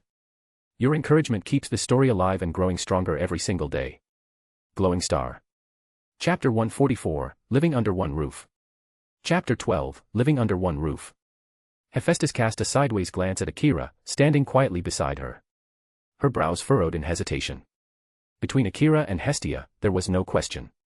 She and Hestia had been close friends for millennia, true companions long before they ever descended to the mortal world. Among all the gods, Hestia was the only one Hephaestus could call a genuine friend. If Akira hadn't been here, she would have let Hestia stay without a second thought. But now, having both of them living in the same house made things a bit complicated. Hephaestus. Clinging tightly to Hephaestus's arm with childlike affection, Hestia pouted and whined adorably. Akira stood off to the side, watching the scene in silence. It was surreal. The virgin goddess of Greek mythology, the sister of Zeus himself, was acting like a spoiled little girl. All right, fine. But let me make this clear, you'd better behave while you're here. Yay. Hephaestus is the best. Hestia cheered, jumping up and down like a kid who'd just been handed a festival prize. Hephaestus let out a long sigh. She had agreed, yes, but somehow, she had a bad feeling this peaceful home was about to become far less peaceful. She stole another glance at Akira. He responded with a calm, reassuring smile. That helped. By the way, Hestia said, finally turning her eyes to the unfamiliar young man in the room. Who are you? Akira gave a polite nod. It's a pleasure to meet you, Lady Hestia. I'm Shin Akira, a new member of Lady Hephaestus's familia. Oh, a familia member, huh? Must be nice. Hestia's expression instantly turned sulky with envy. She had just descended from heaven not long ago. While the other gods had already formed their familia and gathered adventurers, she hadn't even found a single follower yet. If you're jealous, then go out and find someone to join your familia too, Hestia. I just got here. I don't even know where to start. But don't worry, Hephaestus, I'll have my own familia real soon. Well then, best of luck. I'm Hestia. I can totally recruit someone. She puffed out her tiny chest with confidence, patting the area around her heart. In that instant, the thin cloth covering her chest bounced slightly, catching the morning light in a dazzling ripple. Akira froze. He'd seen voluptuous characters before, Akino from high school DxD came to mind. But Hestia was a completely different category. Where Akino was alluring and mature, Hestia was cute, compact, and radiated the charm of a mischievous fairy. You just couldn't compare the two. Meanwhile, Hephaestus didn't even flinch at the scene. She was used to this. Her familia was one of the wealthiest and most powerful in all of Orario.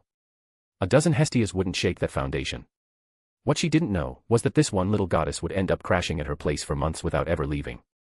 All right, Hephaestus declared. Hestia will sleep with me in the bedroom tonight. Akira, you'll take the couch in the living room. Understood. The divine residences inside Babel Tower were naturally luxurious. However, Hephaestus's private home only had one proper bedroom. The rest of the space had been converted into her personal forge, as befitting the goddess of smithing. Wait, he lives here too? Hestia yelped. Yes.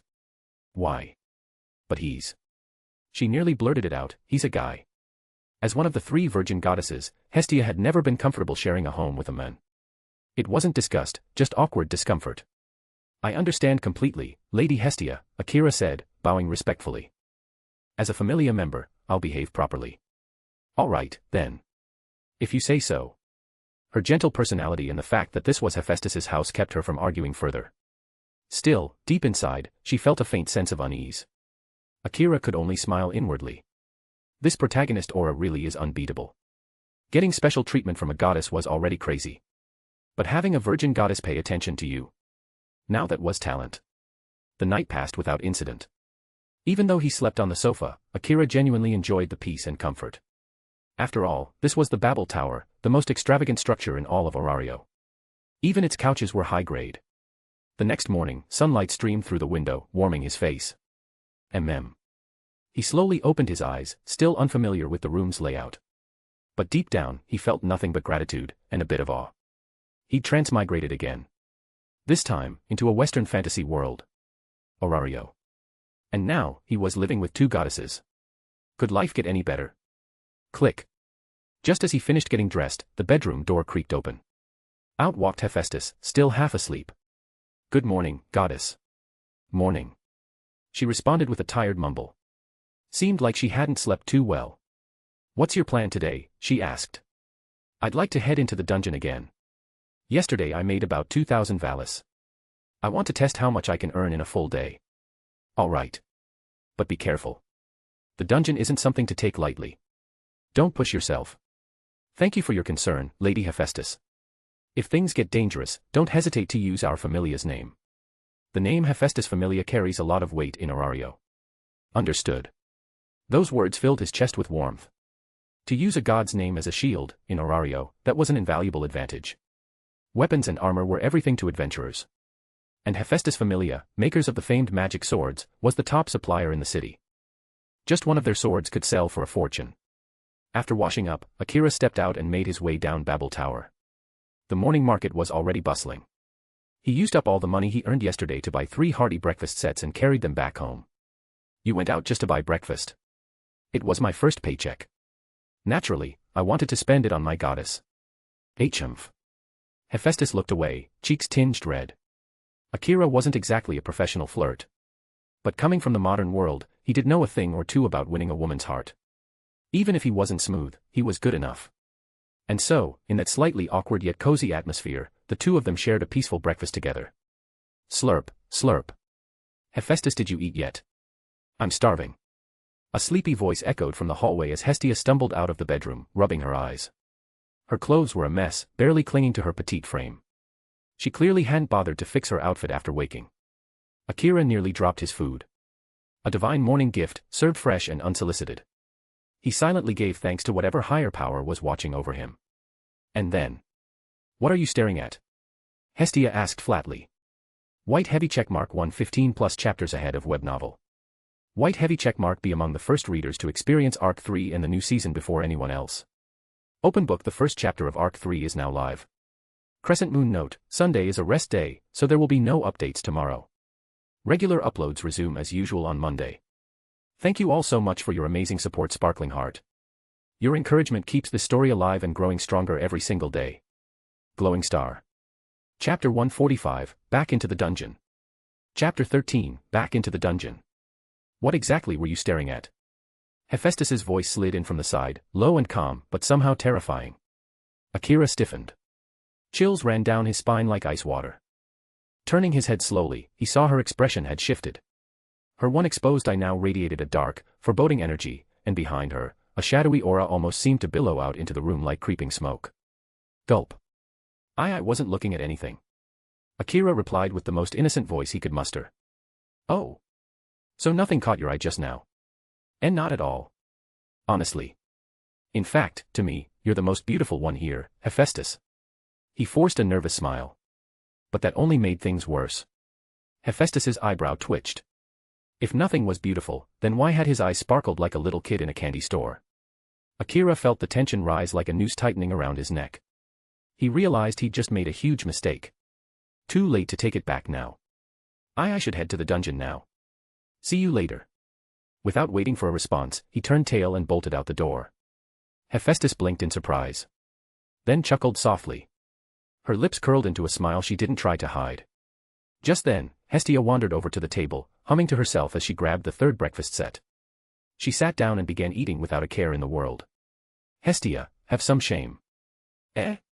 What's wrong, Hephaestus? You do remember there's someone else living here now, right?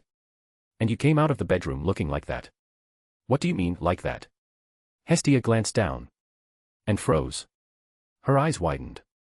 Then her face turned bright red as she realized how carelessly her thin clothes were clinging to her petite body.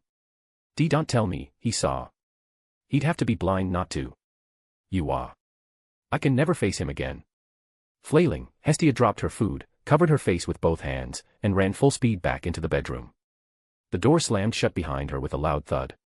Hephaestus stood there in silence for a moment. Wait. Isn't this my house? She couldn't help but smile again. Sure, Akira might have gotten a little visual bonus. But it wasn't entirely his fault. Besides, maybe this would teach Hestia to be a little more careful in the future. Meanwhile, Akira finally made it outside, gasping for air like he'd just escaped a boss fight. After calming his nerves, he rode the magic elevator down through Babel Tower and stepped onto the spiral staircase that led into the dungeon proper. Time to make some money. The moment he reached the first floor, he extended his hand, and summoned his shadows. A surge of energy rippled from his feet. 8 figures emerged from the darkness, Shadowcon ninjas.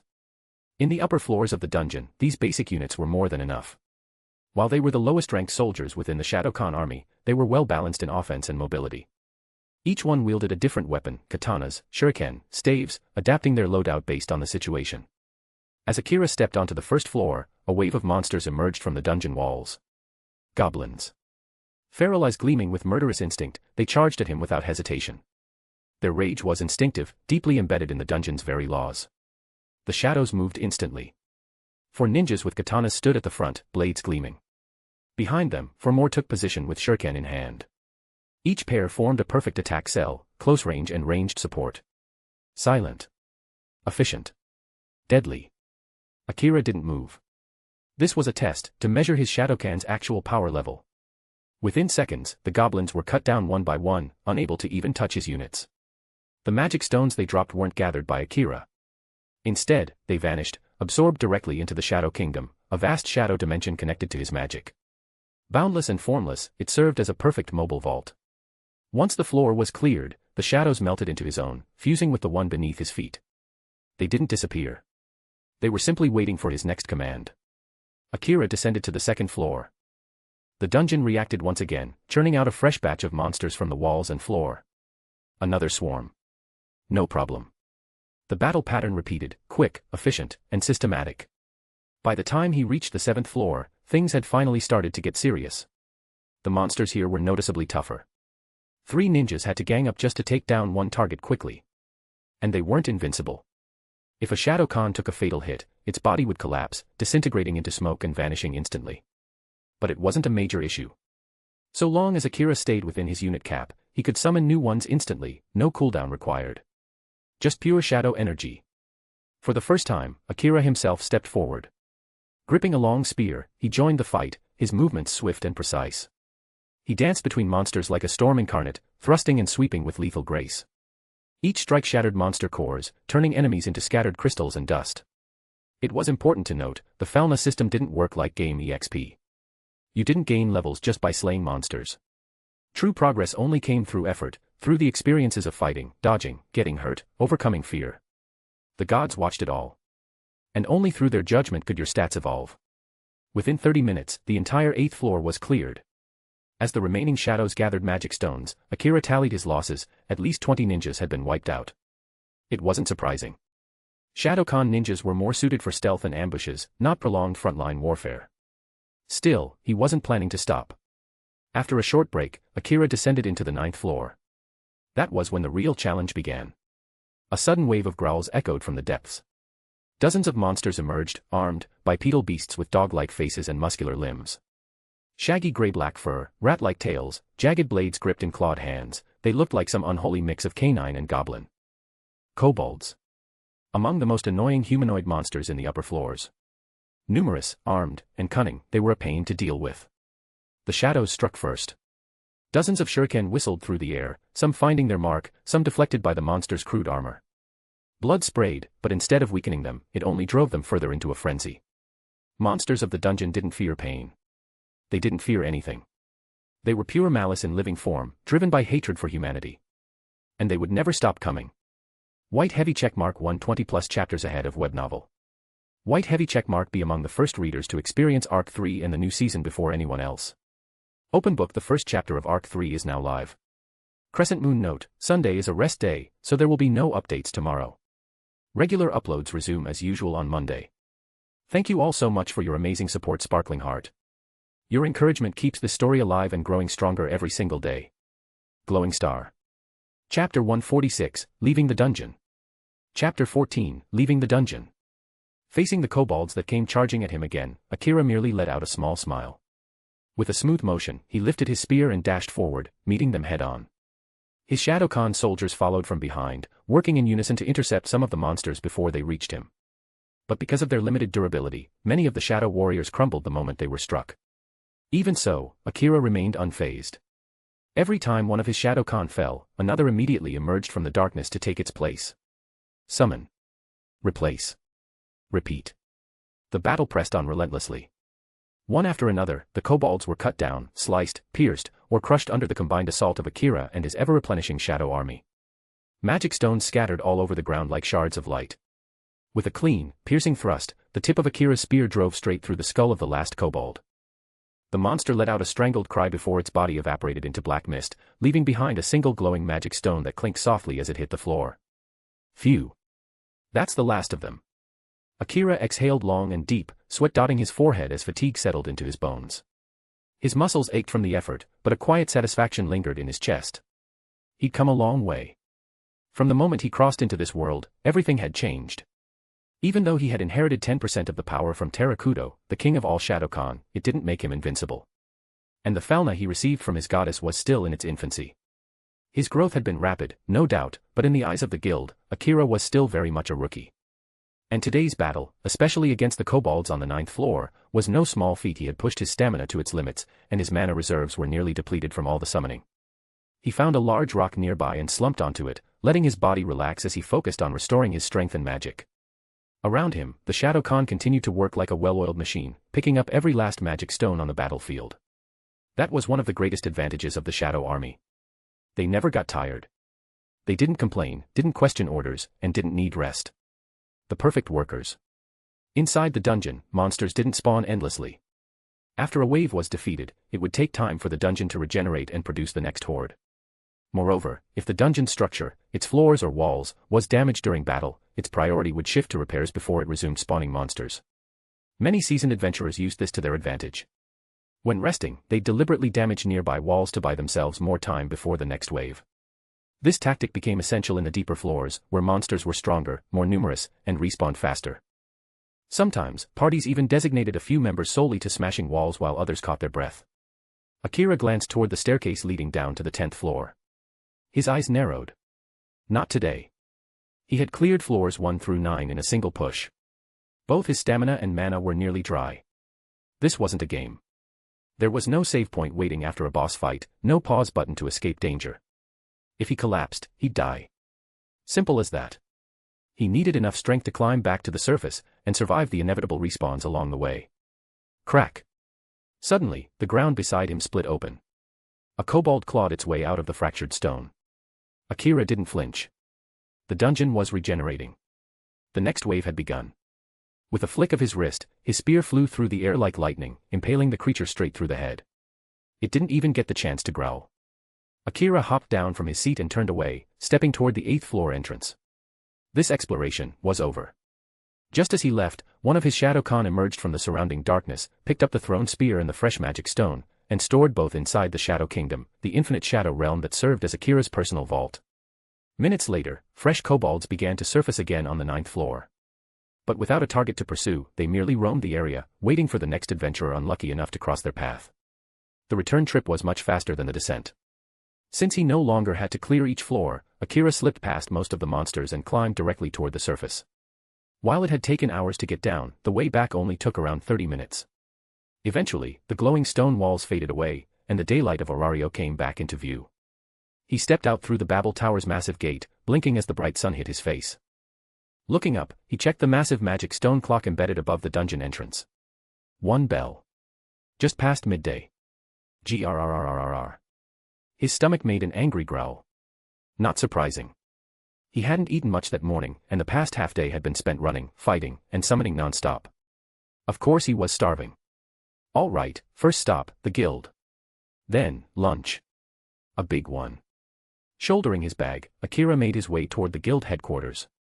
He had prepared his backpack in advance. Before leaving the dungeon, he retrieved every magic stone from the Shadow Kingdom and packed them manually. Sure, he could have stored them magically, but he didn't want to draw attention. There were all kinds of people in Orario.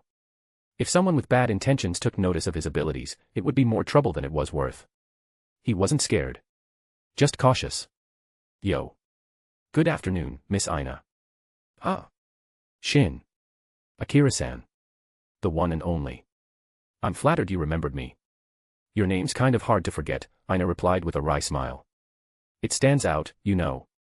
Akira gave a helpless shrug. Being from East Asia, his name did feel pretty different compared to the Western-style names common in Orario.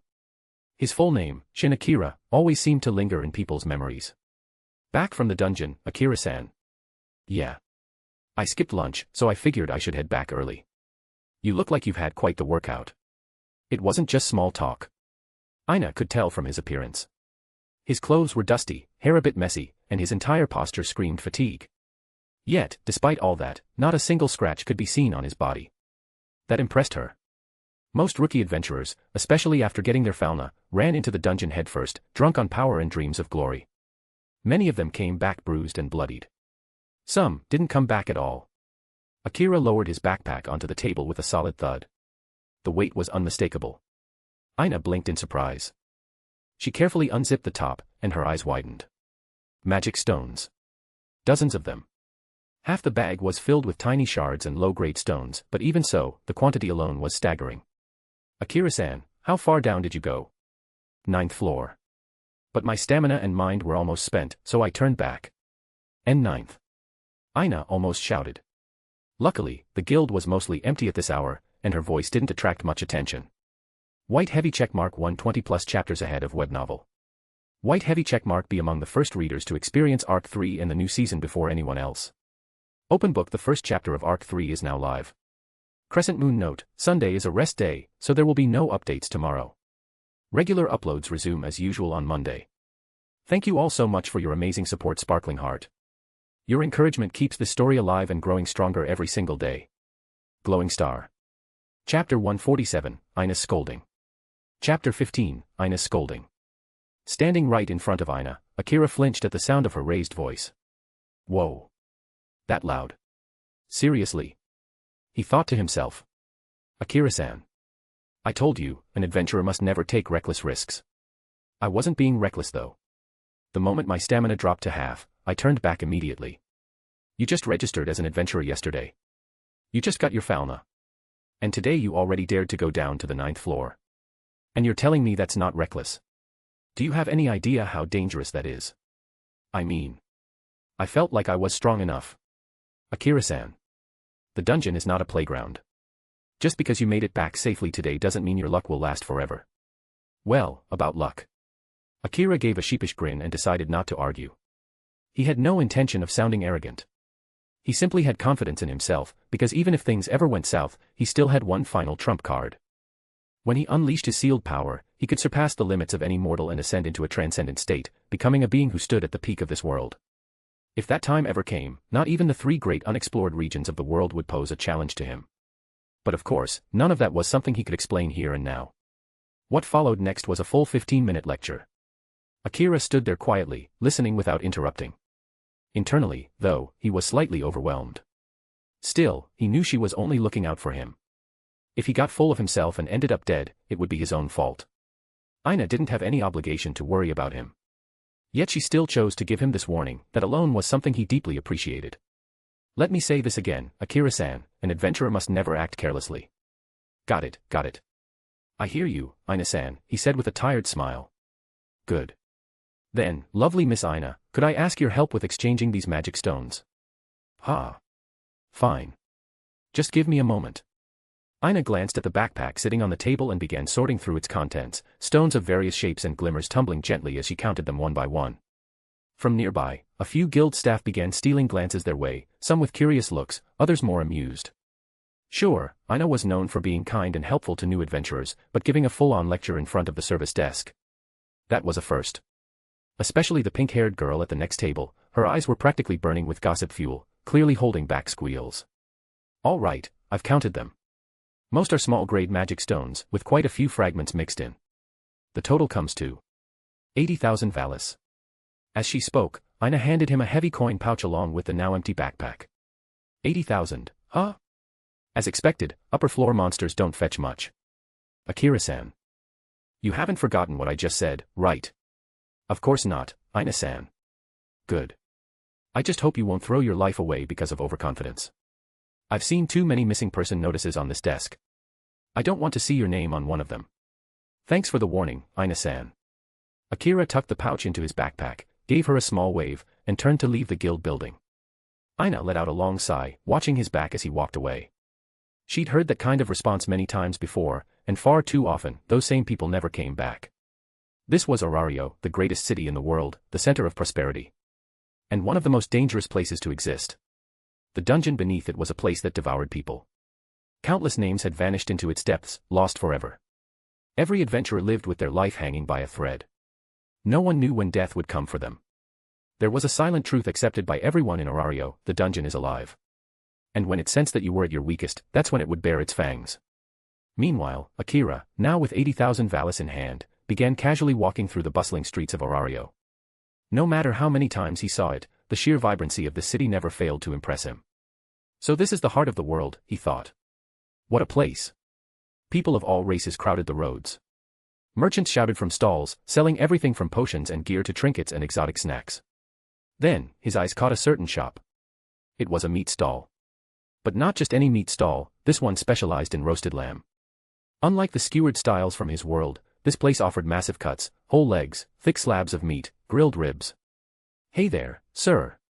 Why not give our roasted lamb a try?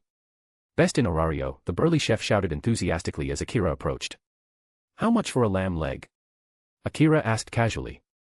One leg goes for 3,000 valis. A full roast slab's 5,000. Grilled ribs are 4,000. Then I'll take 2 lamb legs, 1 full roast slab, and a set of ribs. Oh, and could you slice the ribs and roast for me? Coming right up. One moment. Oh ho, we got ourselves a big spender, the chef thought with a grin. Soon enough, everything was neatly packed into paper wrappers. 2 hefty lamb legs, a parcel of roasted meat, and 1 more of perfectly grilled ribs. The total came to 15,000 valis. Not exactly cheap, but fair for Orario's standards. Akira took 1 lamb leg and stored the rest in his backpack. Then, without hesitation, he bit into the meat. Juicy. Rich. Heavenly. The flavor exploded in his mouth. The lamb was tender, soaked in deep spice and perfectly grilled. Nothing like the roasted meat from his old world. It was the kind of taste that made you want to close your eyes and savor every bite. Eating straight off the bone like this had been one of his silly dreams. Back on Earth, lamb was expensive, too expensive for full cuts like this unless you were celebrating something huge. Or suddenly became filthy rich. Walking and eating at the same time, Akira naturally drew attention. Even in Orario, it was rare to see someone chomping on a whole lamb leg while striding through the street. Add in his good looks and lean physique. Heads turned. But he didn't care. His goal lay ahead, Babel Tower. This meal wasn't even for him. He bought it for Hephaestus.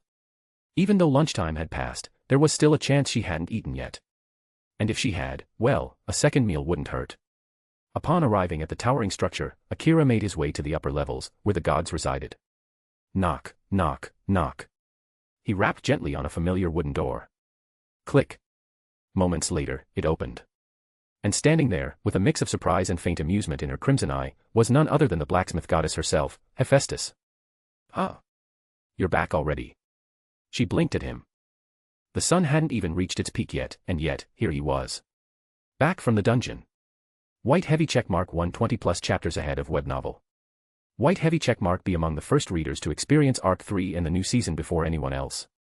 Open book, the first chapter of Arc 3 is now live. Crescent moon note, Sunday is a rest day, so there will be no updates tomorrow. Regular uploads resume as usual on Monday. Thank you all so much for your amazing support, Sparkling Heart. Your encouragement keeps this story alive and growing stronger every single day.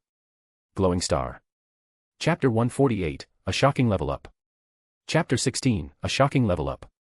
I think that's enough for today. I'm still just a beginner, after all. That's probably for the best. No need to expose yourself to unnecessary danger. Hephaestus nodded lightly in agreement. After all, her familia wasn't one meant for dungeon exploration in the first place. Their main source of income came from forging weapons and combat gear, not delving into the depths of the dungeon. So she didn't mind Akira taking it easy. A few moments later, Akira stepped into the room, holding a bundle filled with grilled lamb meat, roasted ribs, and an entire roasted lamb leg he had just bought. By the way, Hephaestus-sama, have you eaten lunch yet? I happened to grab a little something. Not yet. Tsubaki just brought in some really high-quality materials, and I've been busy thinking about how to use them. In that case, this is perfect timing. When Hephaestus saw the steaming roast meat and full lamb leg laid out on the table, a faint smile tugged at her lips. Normally, food like this wasn't something she touched. As a goddess, especially one with no shortage of money, she had access to far more refined and nutritious meals. Greasy meat wasn't exactly her favorite. But because it was something Akira brought home for her, she decided to make an exception. Once in a while wouldn't hurt. Click. Just then, the bedroom door creaked open. Out came Hestia, stretching her arms lazily. Sniff, sniff. That smell. Roasted meat. Wait, is that lamb leg? Incredible. With zero hesitation, the infamous big-boobed goddess dashed straight to the table, grabbed a slice of meat, and stuffed it into her mouth with a delighted hum. As she began munching with pure bliss, Hephaestus could only sigh with a defeated smile. Sometimes, she really did feel like she was raising a hyperactive teenager. Hestia, you've been home all day today. Aren't you out looking for new members for your familia? No rush. Recruiting can happen anytime. I see. But you should start taking it more seriously. There are tons of familia in Orario now. Most rookie adventurers tend to join large or at least mid-tier groups. Relax, Hephaestus. I'm Hestia, you know. With a proud grin, Hestia puffed out her chest, causing certain things to bounce and assert themselves with a confident presence that could only belong to her. Hephaestus decided not to argue further. For gods and goddesses, time meant little. They had descended from the divine realm to the mortal world to find amusement, to shake off boredom. Familia and adventuring were nothing more than games to them. Sitting beside them, Akira quietly shook his head. That's only true for now. Just wait. In the original timeline, things started going downhill when Hephaestus grew tired of Hestia freeloading in her home. Eventually, she gave her a gentle boot out the door, forcing Hestia to start her own familia. Without Hephaestus backing, the busty goddess lost everything and had to work herself to the bone just to survive, earning herself the infamous nickname, the freeloader of the North District. But that hardship led her to destiny. To Bel Cranel, and the beginning of a story filled with magic, love, and adventure. By the way, Hephaestus-sama, could you update my Falna? I'm kind of curious how much I've grown today. It's only been 1 day, you know. You shouldn't expect much of a change that fast. Still, I'd like to know. Please. Fine. I guess I have some time now. Their conversation caught Hestia's attention, and she turned toward them with wide, sparkling eyes. She didn't have a familia yet, but she definitely planned to start one. This was the perfect opportunity to observe and learn from Hephaestus. Let's move to the next room. Right. The two of them stood and moved toward the adjoining chamber. The reason was simple, Hestia was here. And Northwest matter how close she was to Hephaestus, a Falna was a deeply personal matter. Even members of the same familia rarely shared their status boards. Let alone someone from outside. But Hestia, ever oblivious, trailed after them like a curious kitten. Hestia, where do you think you're going? Hephaestus glanced back in confusion. I want to watch. I'll have my own familia soon too, you know. If I can learn from you now, wouldn't that be a huge help? No. A child's Falna is a sacred secret. Without their express permission, I wouldn't reveal anything, even to another god. But come on, we're super close, Hephaestus. Hestia. You need to understand. A Falna is the deepest secret of every familia child. With puppy dog eyes welling up with tears, Hestia stared at Hephaestus in desperation. Normally, that look might have worked. But not this time. Not when Hephaestus was acting as a goddess. No, Hestia. Okay. Turned down twice, Hestia returned to the living room with slumped shoulders and a pout on her face. Hephaestus let out a small sigh. Maybe she could have rejected her more gently. Pushing the thought aside, she entered the room. Inside, Akira had already taken off his shirt and was sitting calmly, waiting for the Falna update. Looking at his bare back, Hephaestus couldn't help but recall the last time she saw him like this. For a man, Akira had a surprisingly fit build. He looked lean with clothes on, but his upper body was all muscle, firm and well-shaped. Add in there, complicated relationship, and her mind couldn't help wandering for a moment. Huff. Shaking her head, Hephaestus forced herself to focus. What the heck am I thinking? I'm his goddess, there's no way I should feel this way about my own child. She picked up a silver needle, pricked her finger, and let a drop of divine blood fall onto Akira's back. A soft glow lit up. Zrak. The Falna etched on his skin came alive, shining with mystical light as it processed all the experience, feats, and accomplishments he had gained since the last update. Then the numbers began to change. Shin Akira. Level. Strength, I, 99G. Vitality, I, 99G. Dexterity, I, 99G. Agility, I, 99G. Magic, I, 99D. Magic. Skills. King of all Shadowkan. Sovereign of Shadows. Enhanced spiritual power. Can summon Shadowkan warriors. Greed. Insatiable desire for all things. Drastically accelerates growth rate. Gains more experience when defeating monsters. This growth is ridiculous. Strength, endurance, dexterity, and agility had all jumped by 200 points each. Magic alone had skyrocketed by 500 points. In total, 1,300 stat points in a single day. Absolutely unheard of. White heavy checkmark 120 plus chapters ahead of web novel. White heavy checkmark be among the first readers to experience Arc 3 and the new season before anyone else. Open book the first chapter of Arc 3 is now live. Crescent moon note, Sunday is a rest day, so there will be no updates tomorrow. Regular uploads resume as usual on Monday. Thank you all so much for your amazing support, Sparkling Heart. Your encouragement keeps this story alive and growing stronger every single day. Glowing Star. Chapter 149, A Stolen Kiss and a Daring Escape. Chapter 17, A Stolen Kiss and a Daring Escape. As one of the deities of a major familia, Hephaestus had guided many children under her care. But the growth Akira showed defied all reason. All his base stats had risen to G, 299, and his magic stat alone had leapt to D, 599. Even for someone considered a prodigy, such progress would normally take months. Most individuals followed unique growth curves. Dwarves were known for their immense strength and endurance, but they typically lacked in agility and technique. Elves, on the other hand, excelled in finesse and magic but were physically frail. Humans usually had a balance of strengths and weaknesses, with no particular specialty standing out. But Akira, who was growing evenly across all 5 stats, was something that only existed in theory. And now, that theoretical myth had come to life. The man who had literally fallen from the sky into her private bath was now displaying talents that couldn't be explained through logic alone. After pondering it deeply, Hephaestus could only come to one conclusion. It had to be the effect of the skill, greed. The phrase, drastically accelerates growth, was no exaggeration. If anything, it was an understatement. This was practically cheating. How strong did someone's craving have to be to manifest a skill like this? The Falna skill system itself was a divine miracle. It absorbed obsessions, desires, and the hidden potential within a person to shape abilities that shouldn't exist in this world. That's what made skill so mysterious. And it was precisely that uncertainty, those wild, unstable possibilities, that made the gods so fascinated by mortals. Because humans were full of endless potential. Greed, one of the 7 deadly sins. A skill born from such a primal origin was bound to be overwhelming. Hephaestus-sama, are you finished? Yes.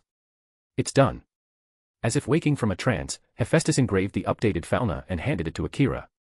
He glanced at it and fell silent. Whoa. This much.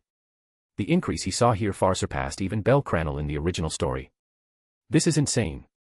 At this rate. It won't take long before he levels up, Hephaestus thought silently. And this was just one day. If he kept this pace up for 10 days, maybe 2 weeks, even if he didn't quite meet the threshold for level up, he'd be very close. Yes, initial growth usually happened faster right after receiving a Falna, and would naturally slow down later. But with greed supporting him, Hephaestus estimated that within a month, Akira would definitely reach level 2. And that was being conservative. Once she saw his real progress over the next few days, she'd be able to gauge it more accurately. Still, one thing was certain, his growth was nothing short of monstrous. Meanwhile, Akira didn't notice the change in Hephaestus' expression. He was too caught up in his own sense of euphoria. Compared to the boosts he had gained from his inherited template, this felt far more substantial and tangible. Just a bit more training, and he was sure he could fully harness this newfound power. So, what are your plans for this afternoon? Heading back to the dungeon. Seeing that he was fully dressed again, Hephaestus finally asked. Of course. I've eaten and rested. I'll be heading straight to the dungeon. Might be back a bit late tonight. Wait, you mean, you're planning to stay here again tonight? Obviously. I'm technically homeless now, Hephaestus-sama. You're not gonna kick me out, are you? In your dreams. Last night was a special case. Tonight? Forget it. I believe in you, Hephaestus-sama. I know you'll open the door for me. Akira flashed a smile. That kind of smile, bright, charming, and effortlessly handsome, could melt just about anyone. Hephaestus turned beet red. She quickly averted her gaze. If Hestia weren't staying here with her, Akira might have already succeeded in stealing this blacksmith goddess's heart in record time. Once everything was wrapped up, Akira tore the Falna report and followed Hephaestus back out to the living room. But Hestia was nowhere to be seen. The door to her room was tightly shut. Hephaestus sighed. Her divine roommate had gone back to her usual habit. Once Hestia entered her retreat mode, there was no telling when she'd come out. Even in the divine realm, Hestia was the only goddess who didn't reject Hephaestus' company. But between the two of them, it was always Hephaestus who took the initiative. Hestia rarely came over on her own. She simply loved hiding away. Once she returned to her little temple, no one knew how long she'd stay cooped up inside. Hephaestus. Ah. What is? Before she could even finish her question, Akira swooped in and stole a kiss. And the moment their lips touched, he bolted. Straight out the door, like a blur of lightning. Hephaestus stood frozen in the middle of the room, her face crimson with a mix of shock, embarrassment, and fury. She had just been kissed. Again. You bastard, Akira. Her furious shout echoed through the marble corridors of Babel Tower. But that was all part of Akira's plan. Now that things between them were out in the open, all he needed was to gradually get her used to this level of intimacy. If he could pull that off, the rest would fall into place naturally. It was around 2:30 in the afternoon when Akira arrived at the dungeon once more. Unlike that morning, he immediately skipped past the first 5 floors. The monsters on those levels only dropped tiny magic stones, not worth the time or effort. Far better to descend and aim for better rewards. Upon reaching the 6th floor, Akira summoned his shadow warriors, and from the darkness beneath him, he drew his weapon. The hunt began. Compared to other adventurers, Akira's combat pace was lightning fast. Every strike was lethal. Every movement was clean and decisive. It was thanks to the lingering instincts of the Beast King Enkidu, the raw, predatory combat sense of a wild animal. Even though that skill was sealed, the experience it left behind was etched deep into his muscles. Akira's fighting style had become fierce and feral, like a lone beast in the wilderness. But in truth, it was because he had started from zero that he could now rebuild his power from the ground up. Overwhelming strength could easily blind a person to direction. But this process, this raw and honest journey, was what would allow him to grow for real. Especially when it came to his mindset. That was the biggest change of all. White heavy checkmark 120+ chapters ahead of web novel. White heavy checkmark be among the first readers to experience Arc 3 and the new season before anyone else. Open book. The first chapter of Arc 3 is now live. Crescent Moon note, Sunday is a rest day, so there will be no updates tomorrow. Regular uploads resume as usual on Monday. Thank you all so much for your amazing support, Sparkling Heart. Your encouragement keeps this story alive and growing stronger every single day. Glowing Star. Chapter 150, The Return of Loki Familia from their expedition. Chapter 18, The Return of Loki Familia from their expedition. Ah. Finally, we're back. I swear, I missed the sunlight on the surface more than I thought. Stop whining like a child. This isn't your first expedition. Still, it was so boring. As long as the captain's with us, I'd follow him anywhere, even to hell. Ugh. The light banter echoed between two young, dark-skinned girls, both Amazons, and unmistakably sisters. The younger one sighed, her expression weary as she glanced at her older sister, who had once again descended into a fit of romantic obsession. This wasn't the first time. Around them marched a large, imposing group. Strong, composed, and radiating confidence. There wasn't a single weakling among them. This was a full party of top-class adventurers from Orario, every one of them armed with elite gear and seasoned experience. All right, Tiona. That's enough whining. We've made it back. The speaker was an elegant elf, walking calmly at the center of the formation. Her every movement exuded authority. Without a doubt, she was someone of high standing within the group. Yeah, I know. Tiona, the younger Amazon, replied in her usual carefree tone. She hadn't been complaining seriously, just voicing boredom. It's fine, Riveria. This expedition wore everyone out. Once we're back at the manor, take a proper rest. Gareth and I will handle the aftermath. A calm, firm voice came from the very front of the group. The man who spoke was small in stature, almost slim compared to the others, but no one present doubted for a second that he was their core. Their leader, Finn Dame. For real. Long live the captain. Tiona leapt in delight. No post-mission paperwork. No meetings. For a battle junkie like her, that was heaven sent. Finn, you're just dumping all the work on me again. A gruff dwarf grumbled from the rear of the group, Gareth Landrock, veteran and loyal right-hand man. Oh, come on. We all worked hard out there. As the elders of the party, let's show some responsibility, shall we?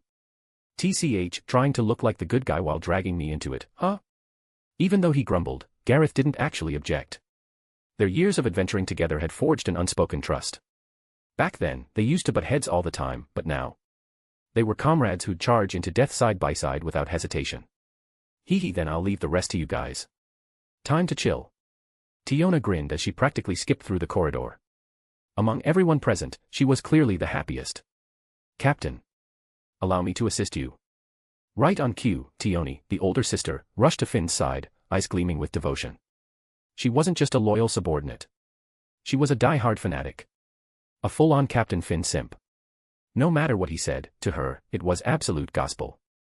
That won't be necessary, Tioni. You've worked hard too. It's your turn to rest. No, Captain. If I can stay by your side, even if it kills me, I'd gladly accept it. You ha. That's really not necessary, I swear. Finn scratched his cheek awkwardly, his polite smile struggling to hold against Tioni's relentless intensity. He'd long gotten used to it, but it was still a lot. Ack. My dumb older sister again. Tiona shook her head and sighed. Honestly, she'd lost count of how many times this exact scene had happened. It was almost comical. For a race like the Amazons, known for their carefree attitudes and liberal approach to relationships, how in the world did this girl turn out so hopelessly devoted to one man? Amazons, after all, were a warrior race. They lived wild, dressed light, and fought fiercely.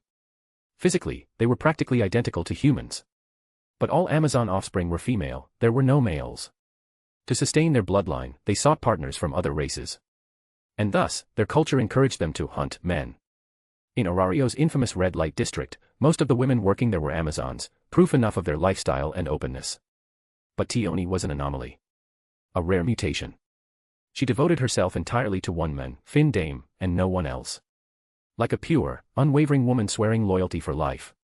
Suddenly, a thunderous tremor echoed from ahead. It rumbled through the stone corridor, shaking the ground beneath their feet. Everyone immediately snapped to alert. They were still in the dungeon. Until they reached the surface, nowhere could be considered safe. Riveria, which floor are we on right now? Finn asked calmly. The 12th floor. Seems like there's a fight going on up ahead. Finn narrowed his eyes, his senses sharp. Years of experience told him exactly what kind of sound that was. It wasn't the ambient noise of the dungeon, it was the sound of a battle. Oh. A battle. Now that's what I'm talking about. With a gleeful grin, Tiona sprinted forward without waiting for permission. She'd been bored stiff during their slow march back. Finn and the others followed. Their path to Orario would take them right through the disturbance anyway. Dungeon, floor. A swarm of monsters had appeared. But they weren't hulking beasts or terrifying dragons. No. They were tiny, adorable-looking rabbits. But these were no ordinary rabbits. With a single horn on their heads and glowing red eyes, they hopped in a massive, aggressive pack. Unicorn rabbits, almiraj, monsters common in the upper levels of the dungeon. They were small, absurdly fast, and attacked in coordinated waves. Their size made them difficult to hit. In large numbers, they were a nightmare. And right now, at the center of the storm stood one person. Shin Akira. Wish, wish, wish. Dozens of horned rabbits lunged at him from every direction. But Akira, thanks to his honed instincts and agility, dodged each charge with elegant footwork, countering with swift, deadly thrusts of his spear. Shadowkan warriors fought around him, summoned from the darkness of his shadow. They were efficient, but not invincible, some fell under the relentless onslaught. Still, Akira danced through the chaos like a wild beast. His movements were fluid. His timing, precise. Every motion was part of a rhythm, a battle-honed flow born of raw instinct and relentless training. To an outside observer, it looked less like a fight and more like a performance, a dance of death.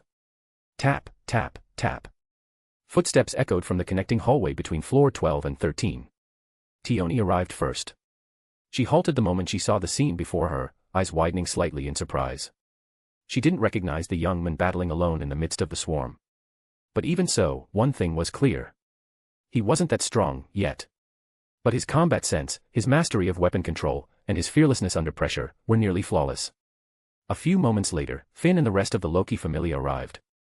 And when they saw what was happening, all of them paused, stunned into silence. Even among top-tier adventurers, there were few who could fight like that. White heavy checkmark 120+ chapters ahead of web novel. White heavy checkmark be among the first readers to experience Arc 3 in the new season before anyone else. Open book the first chapter of Arc 3 is now live. Crescent Moon note, Sunday is a rest day, so there will be no updates tomorrow. Regular uploads resume as usual on Monday. Thank you all so much for your amazing support, Sparkling Heart. Your encouragement keeps this story alive and growing stronger every single day. Glowing Star. Chapter 151, First Encounter with the Loki Familia. Chapter 19, First Encounter with the Loki Familia. The battle was still raging, but in the middle of the chaotic clash of horns and claws, a lone young man moved through the fray as if strolling through a peaceful garden. Watching from a distance, Finn Dame, captain of the Loki Familia and one of Orario's most respected adventurers, couldn't help but be impressed. But his sharp eyes soon noticed something else. Surrounding the boy were several figures dressed entirely in black, silent, swift, and unmistakably reminiscent of Eastern-style ninja. There was something odd about them. Their number had remained 8 since the beginning, yet a few had clearly been struck during the battle and vanished. But just moments later, the same number had returned, moving fluidly back into formation. Finn narrowed his eyes. Anyone recognize those guys? He asked, glancing at his companions. No clue. Never seen them before. Not a familiar face. They don't ring any bells. Everyone responded the same way. None of them had any idea who the boy or the shadowy warriors were. Meanwhile. Schlick. The long spear in Akira's hand pierced cleanly through the final unicorn rabbit. The last monster dropped lifelessly to the ground, and with that, the skirmish was over. Akira let out a deep breath. Unicorn rabbits weren't particularly strong, but their speed and erratic movement patterns made them a real headache to deal with. Still, nothing he couldn't handle. Around him, the silent warriors moved without a word. They began collecting the magic stones scattered across the battlefield with machine-like precision. There was no trace of exhaustion on their faces, if they even had faces beneath those masks. Some of the creatures had also left behind rare drop items, soft white fur, highly prized in Orario's market. In this world, monsters didn't just leave behind stones. Sometimes, they dropped rare materials, fur, hide, shells, and other valuable crafting items. After regaining his breath, Akira slowly turned toward the group that had been observing him for a while now, the elite adventurers of Loki Familia. Inside the dungeon, Akira never let his guard down. Because the greatest threat in this underground labyrinth wasn't the monsters. It was other adventurers. The darkness within human hearts ran far deeper than the deepest floor of the dungeon. Even the anime had only shown a glimpse of Orario's true nature. Beneath the shining surface of the labyrinth city, lay a brutal and unforgiving world. That's why, no matter how many monsters he faced, Akira never dropped his guard against people. "Greetings, friend," a calm voice called out. "My name is Finn Dame, captain of the Loki Familia. We couldn't help but be drawn in by your technique just now. Forgive us for observing without permission." "No problem," Akira replied flatly. This guy was direct, polite, and clearly not hiding anything. There was no reason to refuse a peaceful conversation. Besides, the Loki Familia was one of the two great families in Orario. Their reputation was solid, and they didn't seem like the kind to pick fights without reason. Finn and the others slowly approached. The Shadow Warriors, having completed their cleanup, quietly merged back into Akira's shadow, though they didn't fully return to the Shadow Realm. Always on guard. Even with diplomacy, Akira never let his defense down. Hey Mr. Oni-san. That was so cool just now. Teach me that move too, chirped Tiona Hirayut, skipping excitedly toward him with a bright grin. Sorry, but I'm just a beginner adventurer. I'm not qualified to teach anyone. Beginner? What? Don't be ridiculous. That kind of fighting style doesn't belong to a rookie. I'm serious. I became an adventurer just yesterday. Today's literally my second day inside the dungeon. I'm a beginner, in every sense of the word. Silence. Every member of Loki Familia went stiff. Second day in the dungeon, and already on floor 12. Since when could a rookie fight like that? Quit joking. There's no way some newbie could pull off what you just did, snapped Betloga, the wolfman, glaring at Akira with disbelief and suspicion. Akira's brow twitched slightly. Even if I was lying, that's none of your business. We're strangers. I don't owe you honesty. Bet. Finn barked sharply, instantly picking up on Akira's reaction. TCH. Bet clicked his tongue but didn't argue further. He might be brash, but even he knew better than to push things in front of his captain. With a snort, he backed down. Riveria and Gareth were clearly displeased as well. They knew better than to pressure someone about their background without reason. Apologies for my comrade's behavior, Finn said, offering a respectful nod. He didn't mean any harm. It's fine. I'm not offended.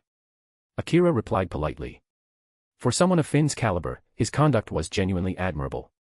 The man had even scolded his own ally for a complete stranger. Still. Betloga had now earned a place on Akira's mental list. Right now, I'm still weak, so I'll let it go. But later, we'll see who gets the last laugh. Elegant revenge doesn't need to be rushed. By the way, may I ask your name? Finn asked. Shin Akira. I'm from Hephaestus Familia. Hephaestus. Finn's eyes widened a little. That explained a lot. The Loki and Hephaestus Familius were on good terms. Every time the Loki Familia went on an expedition, they commissioned a ton of gear from Hephaestus' workshop. Their relationship was rock solid. So you're a new member of the Hephaestus Familia. Are you also a smith? No. I'm not interested in forging. I prefer fighting in the dungeon. Then why join Hephaestus? Because Lady Hephaestus is insanely beautiful. Finn froze. In Orario, romantic relationships between gods and mortals weren't exactly unheard of. But to say it so openly and casually. It was rare to meet someone this bluntly honest. Now that he thought about it, even Loki constantly flirted with her female members. Especially with Ace Wallenstein, whom she all but claimed as her own. You're strong, Ace suddenly said. Her voice was calm, nearly emotionless, and her snow-white beauty made her look more like an ice sculpture than a real person. Thank you. Akira nodded back, equally composed. Of course, he recognized her. The famous sword princess. The main heroine. The idol and first love of Bel Cranel, the protagonist of this world. She was the reason for Belle's legendary skill, Liaris Freeze, a one-sided love that turned into a growth cheat beyond imagination. White heavy checkmark 120 plus chapters ahead of web novel. White heavy checkmark be among the first readers to experience Arc 3 and the new season before anyone else. Open book. The first chapter of Arc 3 is now live.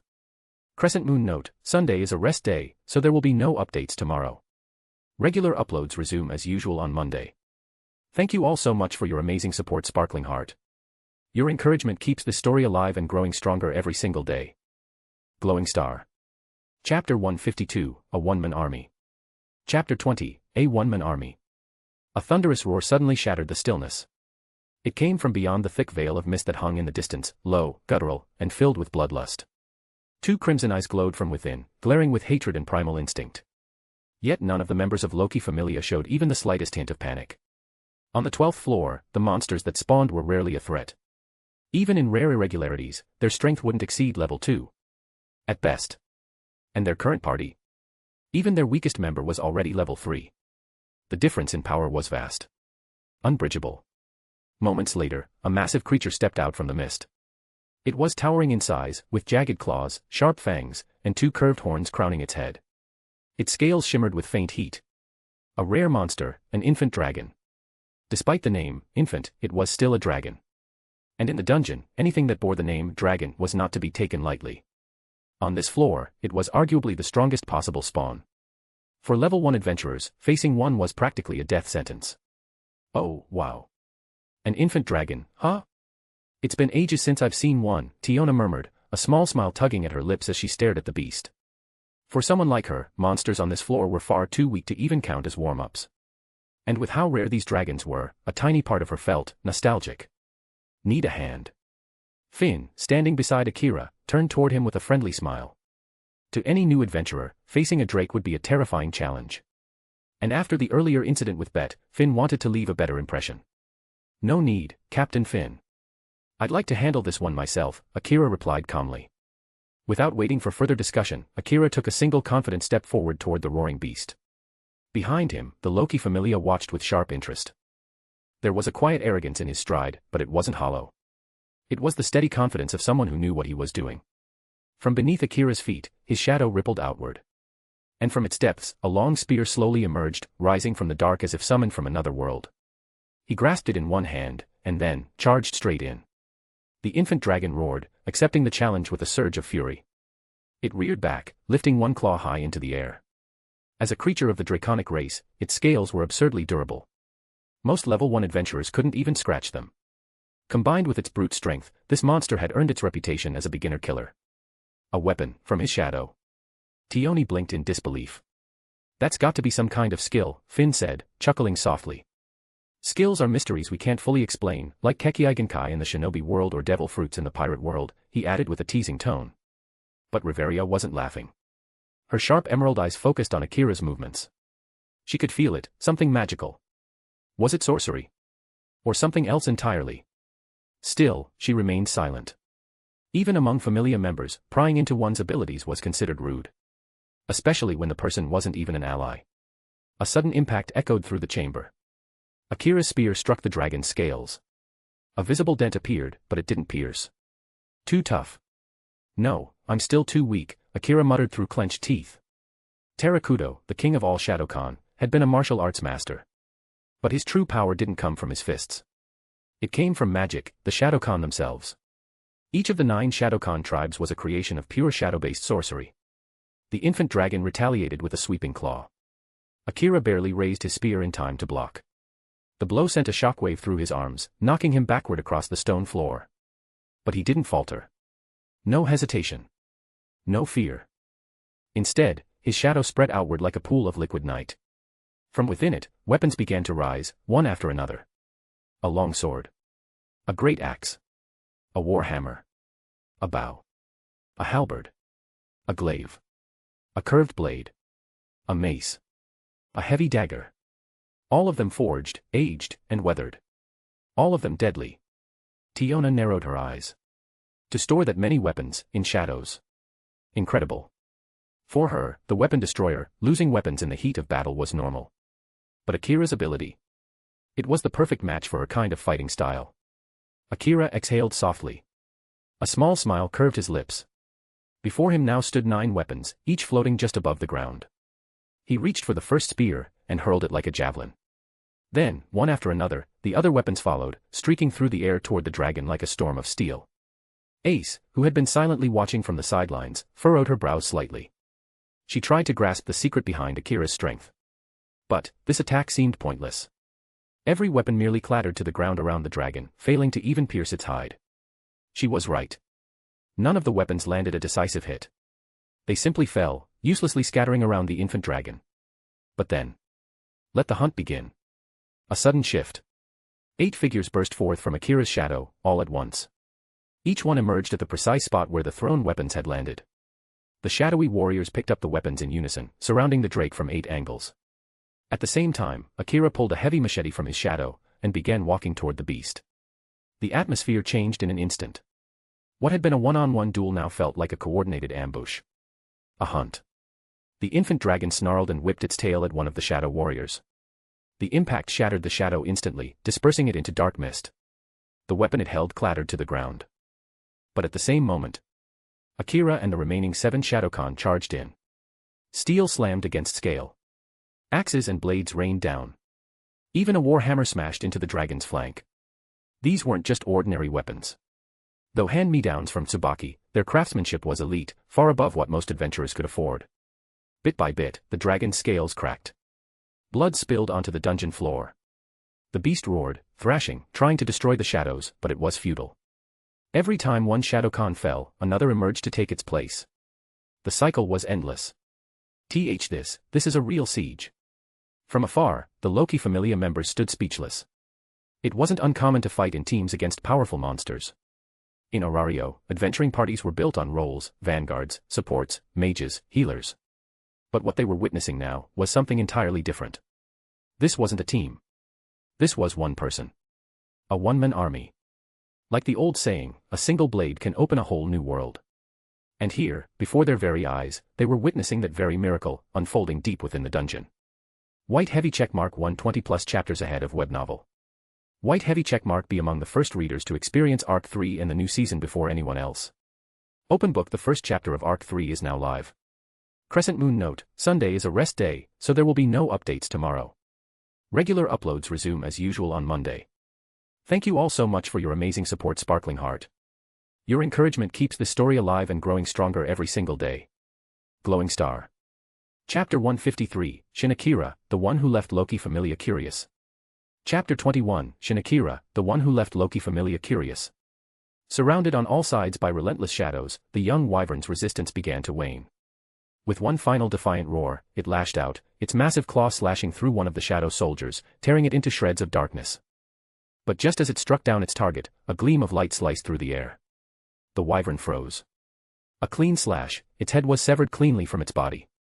Moments later, the massive beast dissolved into a cloud of black mist, vanishing without a trace, as if it had never existed at all. All that remained on the dungeon floor were 2 items.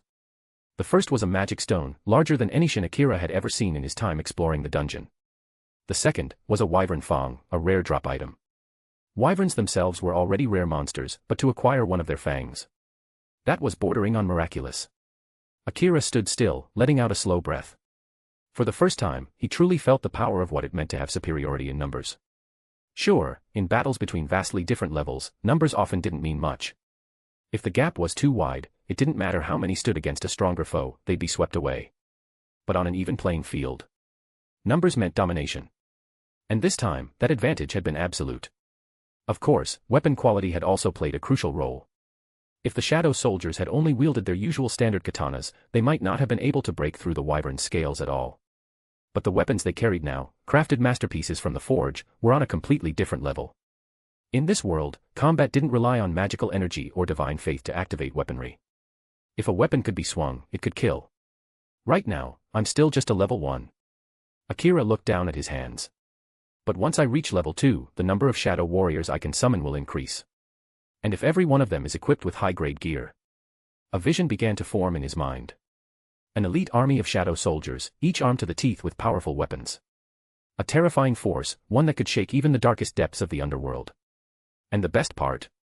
He didn't have to worry about the cost. In another familia, such a strategy might have been impossible. Equipping that many fighters, even shadow ones, would have drained most adventurers dry. But Akira belonged to Hephaestus familia now. And not just as a nameless member. He had a close, personal connection with the goddess herself, the forge mistress of Orario. With the support of the wealthiest deity in the city, how could he ever run out of funds? How could he ever run out of weapons? Sometimes, it truly paid to have divine backing. Truly impressive, Shin Akira Dano. A voice called out as the Loki familia group approached. They had seen the entire battle, and not one of them thought they could have replicated what he'd done. Even Bet Loga, always sharp-tongued and critical, had no choice but to admit it. If they were at the same level, he wouldn't stand a chance against Akira. And why would he? Akira could summon 8 shadow warriors at once. And even if they were destroyed, he could just call them back instantly. Anyone would be overwhelmed. I just happen to have a skill that suits my fighting style, Akira said modestly, scratching his cheek. But Fin Dame, their ever-smiling captain, shook his head. No. That's not coincidence. A skill is part of your strength. If you have a powerful ability, then that's a testament to your own value as an adventurer. Akira offered a small smile in return, but inwardly, he stayed on guard. Compliments in the dungeon often came with a price. As an elf, Riveriel Joe's Alf had a sharp sense for people's emotional shifts. She picked up on Akira's subtle change in expression immediately. This man wasn't letting his guard down. Even with the name of Loki Familia in front of him, Shin Akira didn't show complete trust. But she approved of that. In the dungeon, caution saved lives. People like him tended to live longer. Why are you that strong? The calm, almost detached question came from Ace Wallenstein. Her golden gaze locked onto Akira's. She had been reflecting on her own early days as an adventurer, on how far she had come. And nothing in her memories came close to what she had just seen. A level 1 adventurer, defeating a wyvern alone, completely unharmed. It was beyond anything she could have imagined. Ah. Sword Princess Dano, Akira said. That's just part of my ability. I think I could. Ace. Before Ace could finish, Riveria quickly stepped in, her voice serious. Skills. Magic. Even Falna stats, they were considered deeply personal secrets for adventurers. You didn't ask unless you were trusted. Ace may have spoken with innocent curiosity, but intent didn't always protect you from misunderstanding. Apologies, Riveria said softly. She's a little obsessed with growing stronger. It's fine, Akira replied, his voice calm. I don't mind. Thank you, Riveria gave him a gracious smile, then gently pulled Ace away. The younger girl looked confused, about to ask why she was interrupted, but one look at Riveria's stern expression, and she fell silent. After all, Riveria had raised her since she was a child. In Loki Familia, she wasn't just a party member. She was like a mother figure. Even Finn, the captain, was often ignored by Ace. But Riveria.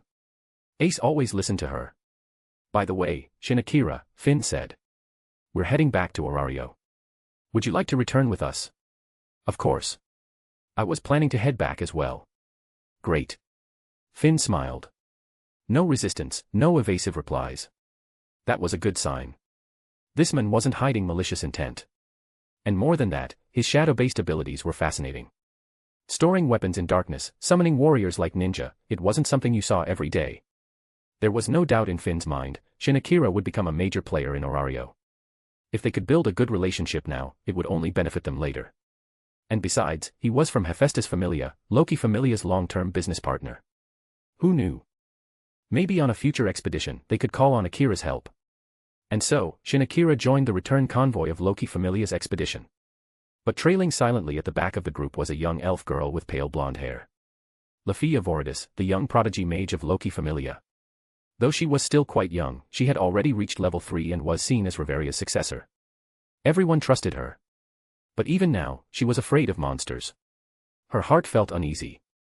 She had clearly seen it, how Ace had become so interested in Shin Akira. And not just Ace. She herself was curious, too. A complete rookie, a self-proclaimed newcomer, yet utterly fearless in the face of monsters. Wielding overwhelming power. Speaking to Finn, Captain Finn, as if they were equals. It was unthinkable. Not just to Lafia. To everyone. Finn Dame, leader of Loki Familia, level 6 adventurer, and a man of near legendary reputation, even if he looked like a child. But Shin Akira, a level 1 rookie, had spoken to him without even flinching. It was like watching a fresh college graduate sitting down with the CEO of a billion-dollar company. It simply didn't make sense. Not by any normal logic. White heavy checkmark 120 plus chapters ahead of web novel. White heavy checkmark be among the first readers to experience Arc 3 and the new season before anyone else. Open book. The first chapter of Arc 3 is now live.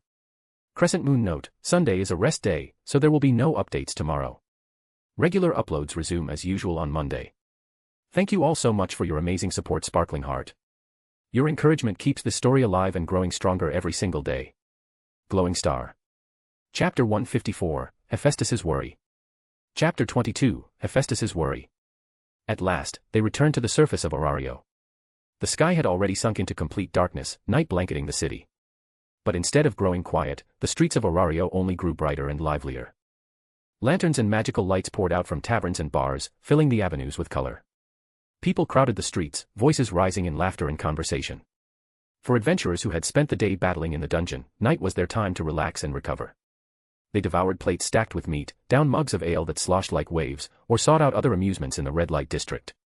Compared to the daytime, Orario at night almost seemed more alive. Ah. Finally, we're back. I want to eat until I burst. The moment they stepped out of the Tower of Babel, Tiona shouted, her voice booming with relief. These past few days had been nothing but cramped and restrictive. On expeditions, everything was stripped down to efficiency, food included. Supplies were rationed, dry bread, preserved meat, things that filled the stomach but never the heart. It was hardly satisfying. Captain Finn, I'm heading to the guild to exchange magic stones. I'll take my leave here. Then until next time, Shin. See you again, Captain Finn. After bidding Finn farewell, Akira gave a polite nod to the rest of the Loki Familia members. This was, after all, their first meeting, just the beginning of a shallow acquaintance. Finn watched Shin Akira walk away, letting out a quiet sigh. Finn, you seem awfully interested in that boy, Gareth muttered, narrowing his eyes at his captain. It was true. On this journey, Finn's attitude toward Akira had felt unusually warm. Akira had potential, yes, but potential meant nothing until it was proven. As captain of one of the largest familias in Orario, Finn shouldn't have been treating a rookie with such weight. It was strange, almost out of place. Gareth, my intuition tells me, that boy will shake Orario to its very core one day, Finn said calmly. Just because of a hunch. Gareth's skepticism wasn't unfounded. Orario had never lacked for young geniuses. Many burned brightly, only to vanish before their flames could spread. Potential alone wasn't enough. If it failed to grow, it withered into nothing. I know it sounds unreasonable. But my instincts won't stop telling me so. So it's a gut feeling, huh? Gareth stared hard at Finn but chose not to press further. Even Riveria, who had been silently listening, felt her impression of Akira shift ever so slightly. Long ago, before the Loki Familia grew into its current size, it had been just three pillars that upheld it, Finn, Gareth, and Riveria. Every triumph, every victory the Familia claimed was forged through their decades of struggle. And time again, Finn's instincts had saved their lives. Call it a sixth sense, call it divine guidance, whatever it was, his intuition had never failed them. Both Gareth and Riveria knew that well. Meanwhile, Ace, Tiona, Tioni, Bet, and the other younger members remained oblivious to the subtle weight in their seniors' words.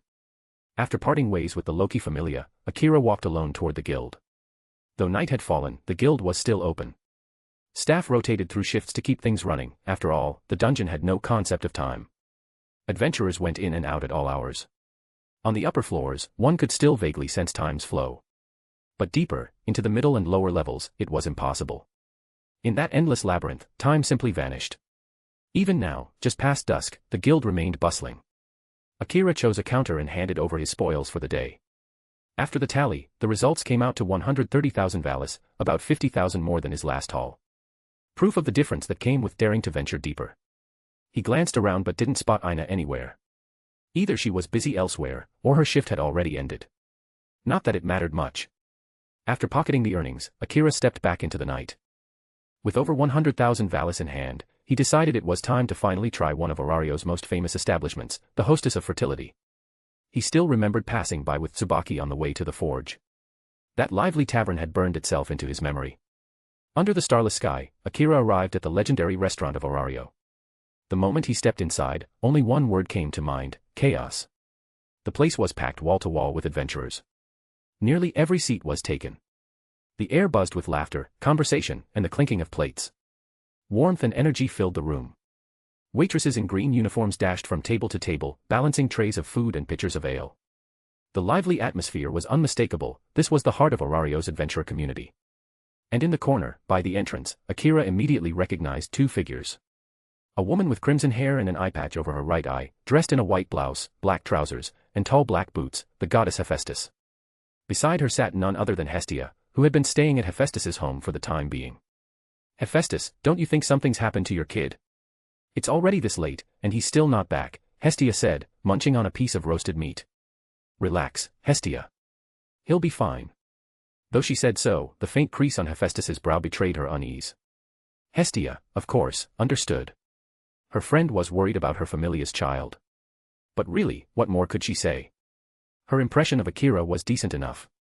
Sure, there'd been a small incident before, but that had been her fault more than his. And she hadn't forgotten how he had bought her breakfast and lunch. "Well then, why don't we send your familia to fetch him from the dungeon?" "There's no need. I trust he'll return soon." Though she worried, Hephaestus also knew the boy's capabilities.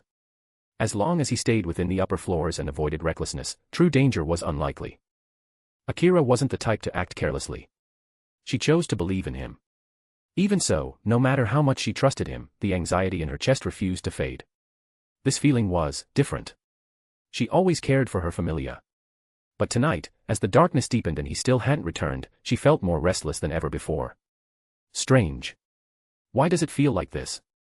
And just then, "You wound me, goddess. Feasting out here without me." A familiar voice rang from behind Hephaestus. "I sincerely apologize for the upload issues over the past 3 to 4 days. There was a mix-up in the update schedule, which caused several chapters to be uploaded out of order. Everything has been fixed now, and I'll make sure future updates follow the correct schedule. Thank you so much for your understanding and continuous support." Folded hands. White heavy checkmark 125 plus chapters ahead of web novel. White heavy checkmark be among the first readers to experience Arc 3 and the new season before anyone else. Open book. The first chapter of Arc 3 is now live. Crescent moon note, Sunday is a rest day, so there will be no updates tomorrow. Regular uploads resume as usual on Monday. Thank you all so much for your amazing support, Sparkling Heart. Your encouragement keeps the story alive and growing stronger every single day. Glowing Star. Chapter 155, Hestia wants to steal another familia's child. Chapter 23, Hestia wants to steal another familia's child.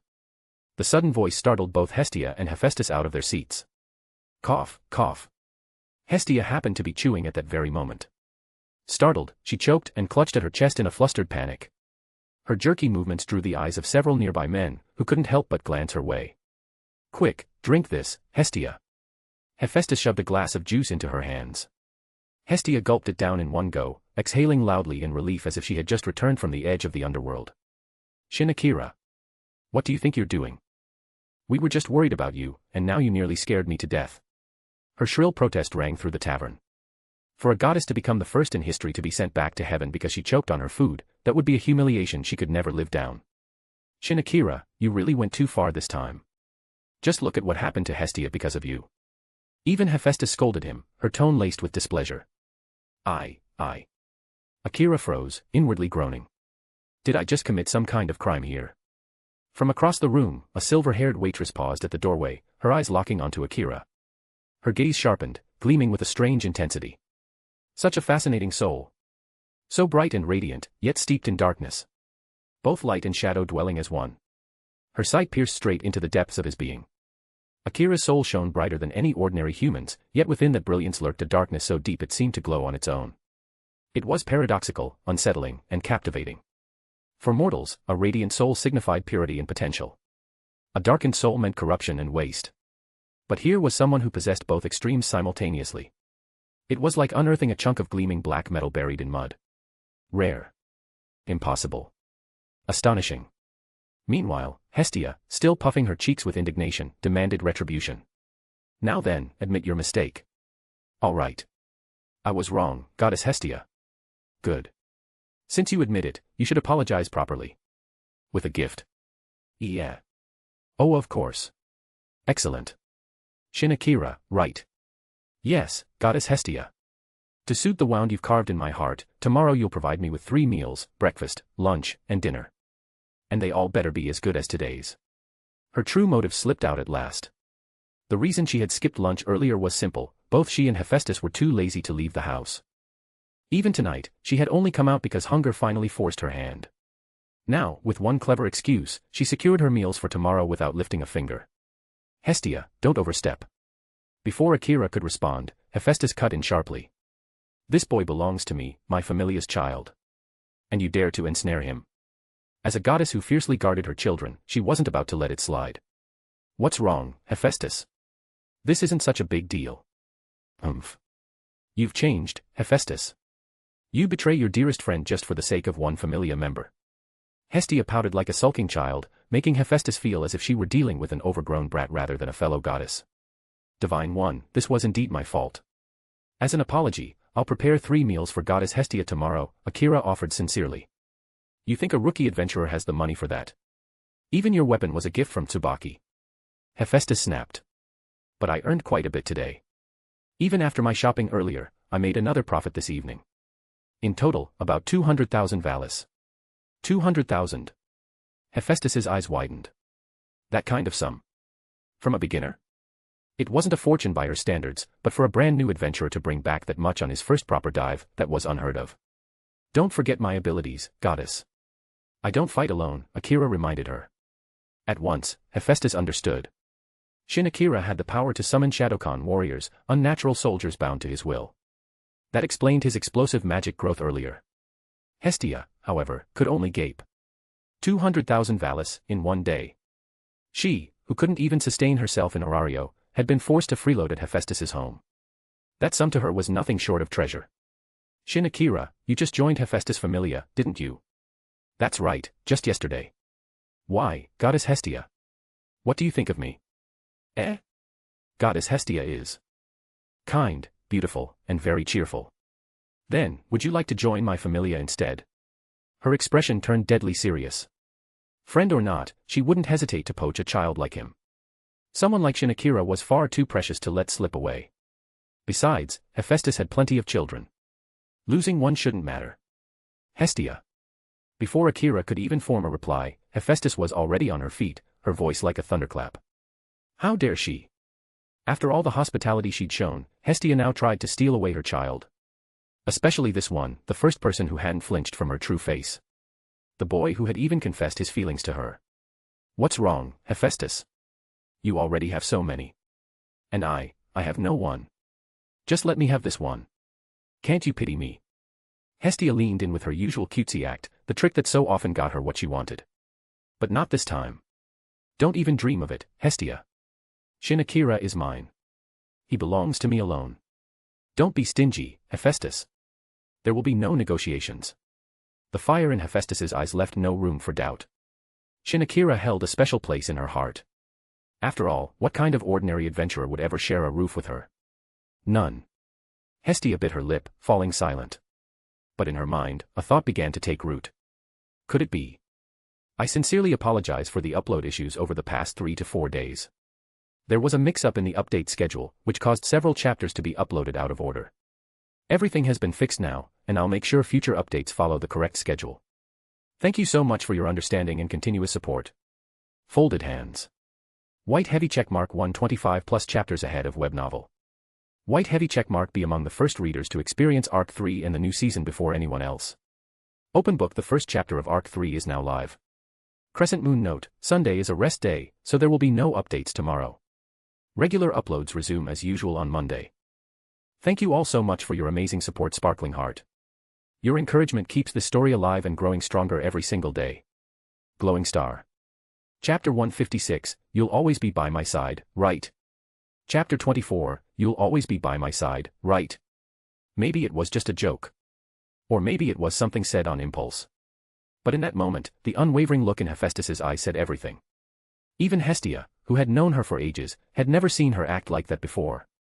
To Hephaestus, Shin Akira was clearly special. All right. I get it. My bad, okay. I'm sorry, Hephaestus. Hestia quickly raised both hands in surrender. She hadn't seriously tried to steal Akira away from Hephaestus. It was more teasing than anything. Still, blatantly making a move on someone else's familia member, right in front of their goddess, was definitely out of line. She knew she was in the wrong.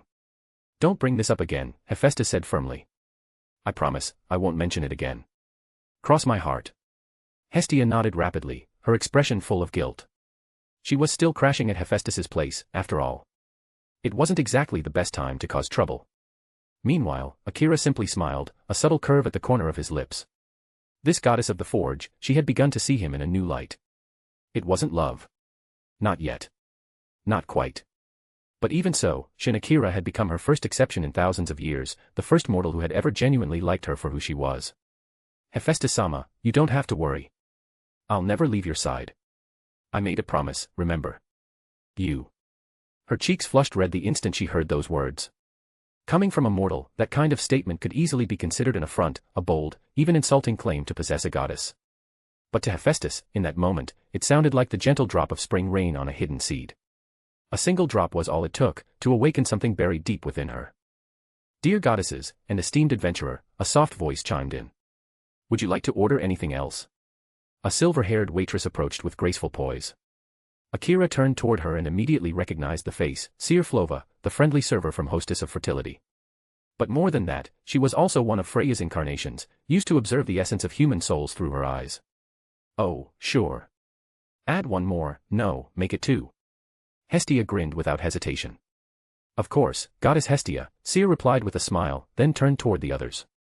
Akira noticed something odd in her gaze. There was nothing overt. No malice. But her eyes lingered on him just a second too long. Was it curiosity? Interest? Whatever it was, he ignored it. He knew well enough, his soul wasn't something anyone would call radiant. He wasn't a good man, and he had no illusions about that. Nothing more for me, Hephaestus said, shaking her head politely. One serving was enough. She wasn't like Hestia, whose appetite seemed to belong to a beast in disguise. And you, honored adventurer? Seer asked, her smile warm and effortless, an expression that had melted the hearts of countless men. I'll have one more serving, and a glass of wine. One special set and a glass of wine. Understood. Yeah. That'll do. Please wait a moment. With that, Seer bowed gently and walked away. Everything seemed normal. Nothing out of the ordinary. And yet, Akira couldn't shake the feeling that something was off. He just couldn't put his finger on it. Not long after, the food arrived. As expected of Hostess of Fertility, their service was both swift and exceptional, true to their reputation as one of the most popular taverns in Orario.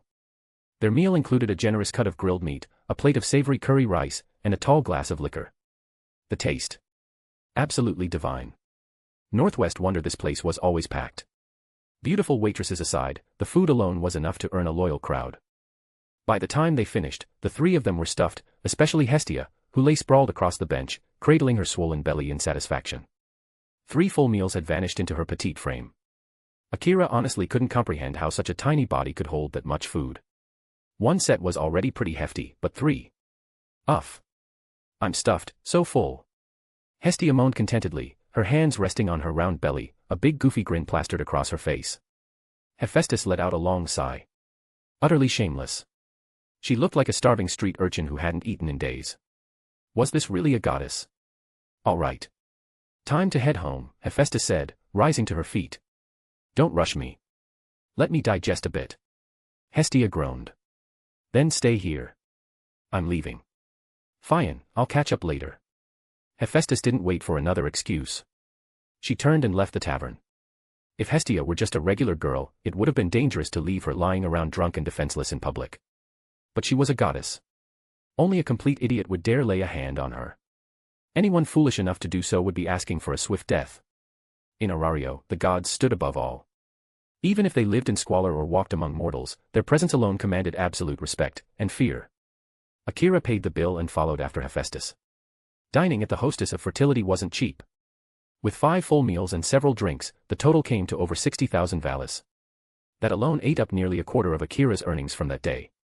They walked side by side through the streets of Orario, saying nothing. Just silence.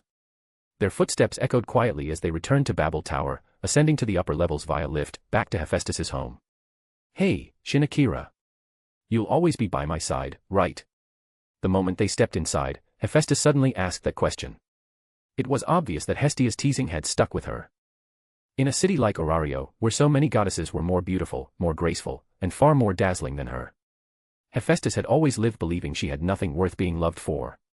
And now that she had finally gained something precious, she feared losing it more than anything else. Of course, Akira answered. I'll always be by your side, Hephaestus. As he spoke, he stepped forward and gently wrapped his arms around her from behind. His hands touched the goddess's slim waist, warm, soft, and undeniably real. Hephaestus stiffened. It was the first time in her long existence that she had ever been held like this by a man. She could feel the warmth of his body against her own. Their proximity made the air between them feel charged, fragile, uncertain. The line between them blurred. One man. One goddess. And a moment hanging dangerously between something innocent and something more. That's enough. Let go. Eventually, Hephaestus found her voice again. She had managed to calm herself down. Reluctantly, Akira obeyed, and released her from his arms. I sincerely apologize for the upload issues over the past 3 to 4 days. There was a mix-up in the update schedule, which caused several chapters to be uploaded out of order. Everything has been fixed now, and I'll make sure future updates follow the correct schedule. Thank you so much for your understanding and continuous support. Folded hands. White heavy checkmark 125 plus chapters ahead of web novel. White heavy checkmark be among the first readers to experience Arc 3 and the new season before anyone else. Open book. The first chapter of Arc 3 is now live. Crescent moon note, Sunday is a rest day, so there will be no updates tomorrow. Regular uploads resume as usual on Monday. Thank you all so much for your amazing support, Sparkling Heart. Your encouragement keeps the story alive and growing stronger every single day. Glowing Star. Chapter 157, My Stats Skyrocketed Again. Chapter 25, My Stats Skyrocketed Again. Snap. With a soft click, the magic lamp in the living room lit up, and the entire room was instantly bathed in a gentle glow. Despite being a Western fantasy world in anime form, the level of technological development in Orario was surprisingly balanced. They might not have modern industrial technology, but the advancements made through magic stones were nothing short of revolutionary. Unlike many fantasy worlds where raw power evolves but civilization remains stagnant, Danmachi's world seamlessly integrated magic and technology. Thanks to magic stones, humans had created a wide range of tech that supported their daily lives, functioning much like electricity did in the modern world. From magic lamps to magic clocks, heating devices, and even fire starters, these things were just part of everyday life. As the room went from dark to bright, Akira glanced at Hephaestus. Seeing the faint blush still lingering on her cheeks, he could tell, her affection for him had grown even deeper. Hephaestus-sama, may I ask you to update my fauna? Oh. You were just calling me Hephaestus a moment ago, and now it's Hephaestus-sama again. That's quite the shift. That's because the context changed. Just now, I was speaking as a man chasing the woman he loves. But now I'm speaking as your familia member. Humph. Whatever. Come on in. She didn't argue further. Hephaestus led Akira into the same room where she had updated his fauna earlier that day. In all of Orario, only Akira was granted the rare privilege of receiving 2 fauna updates in a single day. He removed his top and sat down with his back facing her. Hephaestus pulled out the same silver needle as before and pricked her fingertip. A single drop of divine blood fell onto his back, and instantly, the fauna activated. Akira. Level. Strength, G299F. Endurance, G299F. Dexterity, G299F. Agility, G299F. Magic, D599C. Magic. Skills. King of the Shadowcan. King of the Shadow Warriors. Enhances mental processing power. Allows summoning of Shadowcan soldiers. Greed. Unquenchable desire for all things. Massive boost to growth rate. Greatly increases monster combat experience. Another 100-point increase across all 5 stats, a total of 500 points. Combined with the 1,300 points he had gained earlier that same day, his total growth today alone reached 1,800 points. It was absurd. Unheard of. Practically impossible by normal standards. This was only his second day as an adventurer. His second day with a fauna. Yet his stats already rivaled, surpassed, those of adventurers who had been training for months, or even years. It wasn't just the effect of greed. There was another, even more important reason behind this explosive growth. Akira had once reached the pinnacle of human strength. He had been a transcendent, one of the rare few who surpassed the limits of mortal potential. Although his powers were now sealed, his body wasn't starting from scratch. This wasn't a new growth. It was a restoration. And recovering something that was already there, was always faster than building from the ground up. That was the fundamental difference between growth and recovery, 2 entirely different processes. All done. Hephaestus spoke casually, already used to the unnatural phenomenon that was Shinakira's growth, even after only 2 fauna updates. She carefully recorded his new data and sealed the fauna again, concealing the markings on his back. It was a simple matter for any god to hide their familia's fauna, just in case the adventurer's back was exposed during battle. No one needed to know his stats unless he wanted them to. Akira took the parchment copy of his updated fauna and scanned it. Though not as dramatic as his previous increase, a flat 100-point gain across the board was still satisfying.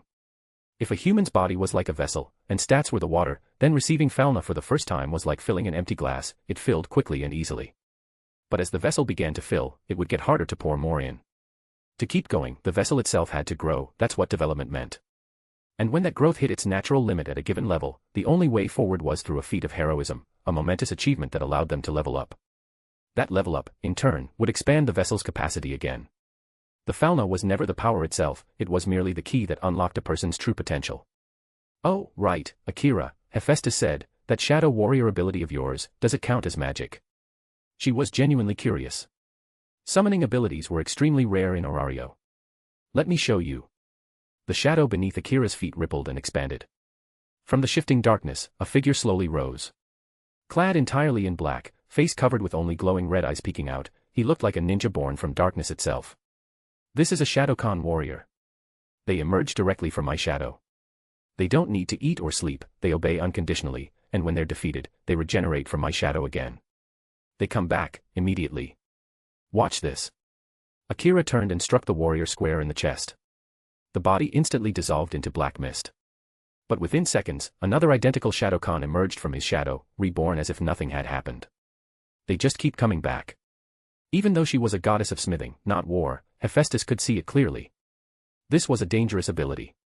Endless regeneration. Perfect obedience. No maintenance needed. It wasn't the strongest enemy that caused fear, it was the one you couldn't kill. That's not all, Akira added with a smirk. I can summon up to 8 at once. And I've got a feeling, once I level up, that number will go even higher. To demonstrate, he summoned all 8 Shadowkan at once. The room immediately felt cramped, 8 figures standing silently, like living weapons awaiting orders. Just as quickly, he dismissed them with a wave of his hand. Hephaestus stared at him silently. Her heart, already warmed from before, now overflowed with certainty. This boy, this adventurer the heavens had dropped into her lap, he was irreplaceable. A rare gem beyond compare. He was powerful, growing at an insane pace, fearless before her, and most important of all, he accepted her. He truly liked her for who she was. A child like this was something she had only dreamed of in her loneliest, most hopeless moments. Now, he was real. And he was hers. I sincerely apologize for the upload issues over the past 3 to 4 days. There was a mix-up in the update schedule, which caused several chapters to be uploaded out of order. Everything has been fixed now, and I'll make sure future updates follow the correct schedule. Thank you so much for your understanding and continuous support. Folded hands. White heavy checkmark 125 plus chapters ahead of web novel. White heavy checkmark be among the first readers to experience Arc 3 and the new season before anyone else. Open book the first chapter of Arc 3 is now live. Crescent moon note, Sunday is a rest day, so there will be no updates tomorrow. Regular uploads resume as usual on Monday. Thank you all so much for your amazing support, Sparkling Heart. Your encouragement keeps the story alive and growing stronger every single day. Glowing Star. Chapter 158, Elite Monster, Silverback. Chapter 26, Elite Monster, Silverback.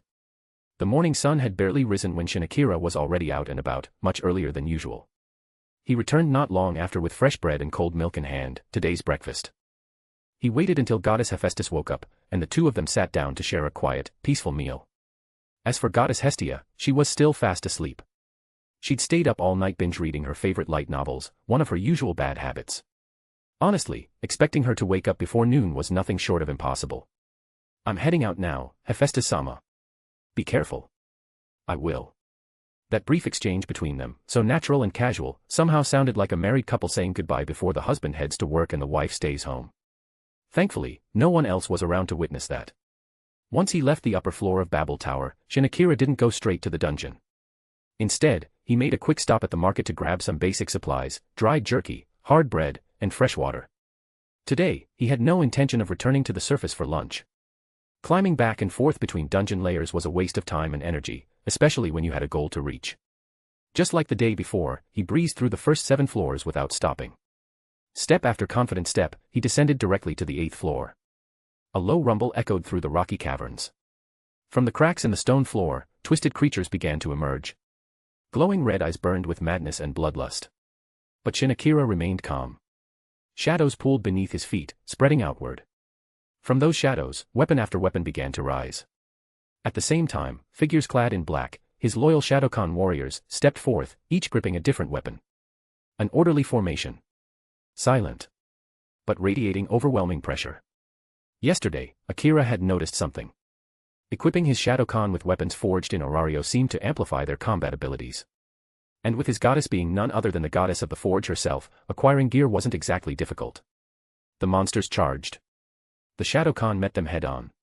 Swords clashed. Spears pierced. When one warrior fell, he dissolved into mist, only to rise again from the spot where his weapon had dropped. It was a flawless, endless cycle. Shin Akira didn't move. He simply observed. Unlike video games, stamina in this world was very real. Wasting energy on weak monsters was inefficient.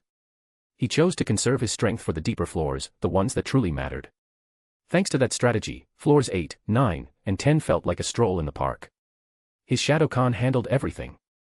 Eventually, he reached the 12th floor, a floor perpetually shrouded in thick mist. From the fog, blood-red eyes gleamed. Large silhouettes began to emerge. Ogres, towering beasts wielding crude weapons the size of tree trunks. There were goblins too. Weak but annoyingly persistent. They loved throwing rocks from a distance, disrupting fights with cheap tactics. Without needing orders, the Shadowkan charged at the goblins first. Their objective, clear out the distractions. Akira's golden eyes scanned the ogres still blocking the path. A small smile played on his lips. Time to hunt. With a calm breath, he unsheathed the long blade on his back, and dashed forward. The ogres howled the moment they spotted him. To them, humans weren't enemies. They were prey. But Akira shot forward like a bolt of lightning, and with a single swing, he sliced through one ogre's neck. Its head spun through the air before thudding to the ground. He landed lightly, stepping on another ogre's skull. The monster roared in fury, spurring the rest into a violent frenzy. Akira grinned. They were strong. Durable. But their movements were slow, especially when angry. They fought like mindless beasts, all strength and no finesse. He, on the other hand, was trained. He moved with purpose and grace, weaving through the chaos like a dancer on the battlefield. Within 10 minutes, every ogre lay dead. Meanwhile, his Shadowkan had already finished off the goblins and the other small fry. Gather all the magic stones. At his command, the Shadowkan swiftly began collecting the glowing gems from the monster corpses. Akira sat down for a moment to rest. This was only the beginning. He wanted to see just how far he could push today, how deep he could go. It didn't take long for the task to be completed. The few extra monsters that popped up were swiftly eliminated. Once everything was in order, Akira proceeded toward the narrow path that led to the 13th floor. The moment he stepped in, he felt the difference. A deep, bestial roar tore through the air. Among a group of monsters, one figure towered above the rest. Covered in gleaming silver fur, the beast looked like a massive gorilla. But larger. Stronger. And far more terrifying. Surrounding it were other monsters, seemingly drawn to its presence. Silverback. Akira muttered. Looks like I hit the jackpot. An elite monster. In the dungeon, monsters generally fell into 4 categories. 1. Standard monsters, common, widespread, relatively predictable. 2. Elite monsters, far stronger and more dangerous. Like the silverback before him, or the infant dragon from yesterday. 3. Variant monsters, black-colored mutations with rare evolution traits, far exceeding the strength of their base forms. 4. Floor bosses, dungeon overlords that guarded specific layers. Usually required entire teams to defeat. The silverback sniffed the air. It only took a second for it to detect Shin Akira's presence. Their eyes locked. Rhea. With a thunderous roar, the monsters around it surged forward like a tidal wave. TCH, pretty good nose you got there. But if I'm already caught. His gaze sharpened. Shadowkan, engage. At his command, his army of shadows launched themselves into battle. A clash of chaos and fury erupted. The battlefield transformed into a whirlwind of blades, fists, and magic stones. Shadowkan fell, only to rise again. Again and again. A relentless force of nature. They didn't fear death. They were already dead. And they fought for the one who cast the longest shadow of them all. White heavy checkmark 125 plus chapters ahead of web novel. White heavy checkmark. Be among the first readers to experience Arc 3 and the new season before anyone else. Open book. The first chapter of Arc 3 is now live. Crescent Moon note, Sunday is a rest day, so there will be no updates tomorrow. Regular uploads resume as usual on Monday. Thank you all so much for your amazing support, Sparkling Heart. Your encouragement keeps the story alive and growing stronger every single day. Glowing Star. Chapter 159, Time to Hunt the Minotaur. Chapter 27, Time to Hunt the Minotaur. Akira stood still, his gaze locked on the towering figure of the silverback in front of him. Among the upper dungeon floors, the silverback was considered one of the strongest monsters, easily ranking near the top of level 1 threats. As a type of simian monster, the silverback possessed incredible physical strength, terrifying speed, and surprisingly high intelligence for a beast. In the original story, one such silverback, enchanted by Freya's charm, had chased Bel Cranel through Orario during Monsterphilia. Despite being weakened before release, the beast had still pushed Bel to the edge. If it hadn't been for the Hestia knife's divine properties, Bel might not have survived at all. That incident alone spoke volumes about just how dangerous a silverback could be. Roar. With a deafening roar that shook the air, the silverback sprang into the sky. For a creature its size, its aerial leap was nothing short of monstrous. The sheer power behind its legs launched its massive body effortlessly. Boom. It landed directly in the center of the battlefield where the Shadowcon were clashing with other monsters. And in that instant, everything beneath its landing zone was crushed, both monsters and shadow soldiers alike were flattened under its feet. But while normal monsters remained dead, the Shadowcon were different. Seconds after being destroyed, they re-emerged from nearby shadows, weapons in hand, ready to continue fighting as if nothing had happened. Whoosh! At that moment, the silverback's instincts flared. Its head snapped to the side. Something small and dark had been launched at it at incredible speed. Reacting purely on primal reflex, the silverback jerked its head away just in time. SHHHK. A long spear sliced past its face, missing a vital spot by mere inches. Blood sprayed as the tip tore open its cheek, leaving a nasty gash. TCH. So close, Akira muttered, a trace of disappointment in his voice. If that had hit the brain, it'd be over. Even an elite monster wouldn't survive a direct hit to the head. No matter how strong, brains were still soft. Rarerg. Enraged, the silverback let out a furious roar and charged straight toward Akira.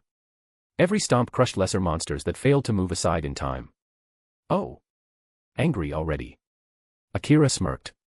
Still, compared to that young dragon, you're just a big moving target. Fwoosh. Fwoosh. Fwoosh. Without a sound, 8 Shadowcon emerged on the silverback's back. Being born of darkness, the Shadowcon could phase through walls, floors, and even cling to the shadows of living beings, including the silverback itself. SHK. SHK. SHK. 8 weapons pierced the silverback from different angles, buried deep into its flesh. Griwoah. It thrashed violently, pained and enraged. Massive arms flailed, trying to tear the attackers off its back. But it was futile. Even if the Shadowcon were destroyed, they would simply reappear and strike again. A relentless, immortal assault. And in that chaos. Slice. Akira had already closed the distance. With one swift, clean motion, his blade carved across the silverback's throat. Blood gushed like a fountain, soaking the stone floor in deep crimson. The beast stumbled back, howling in agony, its life draining fast. Thud. Moments later, the silverback's massive body collapsed, then slowly dissolved into a cloud of black mist. All that remained was a single glowing magic stone, proof of its defeat. Compared to the young dragon, the silverback was much easier to deal with. Its massive size made it powerful, yes, but it also made it easier to hit. Unlike the dragon, its hide wasn't thick enough to block standard weapons. Akira's blade had no trouble slashing through its neck. Size didn't always mean superiority. Sometimes, it just made you an easier target. Still, the battle wasn't over. Dozens of monsters still roamed nearby. The Shadowcon returned to their formation, weapons ready. Akira followed suit. 30 minutes later, the last monster dropped to the ground. The dungeon floor was littered with magic stones. Gulp, gulp. Akira grabbed a water bottle from his pack and drank deeply. Without caring about the bloodstained floor, he sat down and took a well-earned break. He let out a long sigh, his thoughts drifting. This is just the 13th floor. What kind of monsters are waiting below? He hadn't even reached the 17th yet, the floor ruled by the first true floor boss, Goliath. A terrifying, level 4 monstrosity. Only after clearing the 17th and reaching the 18th, the first safe zone, could one be said to have truly entered the dungeon's lower levels, starting from floor 19. Everything above floor 18 was still considered the middle upper area of the Orario dungeon. But below, that was where the true danger began. Starting from the 18th floor, even the weakest monsters were level 2.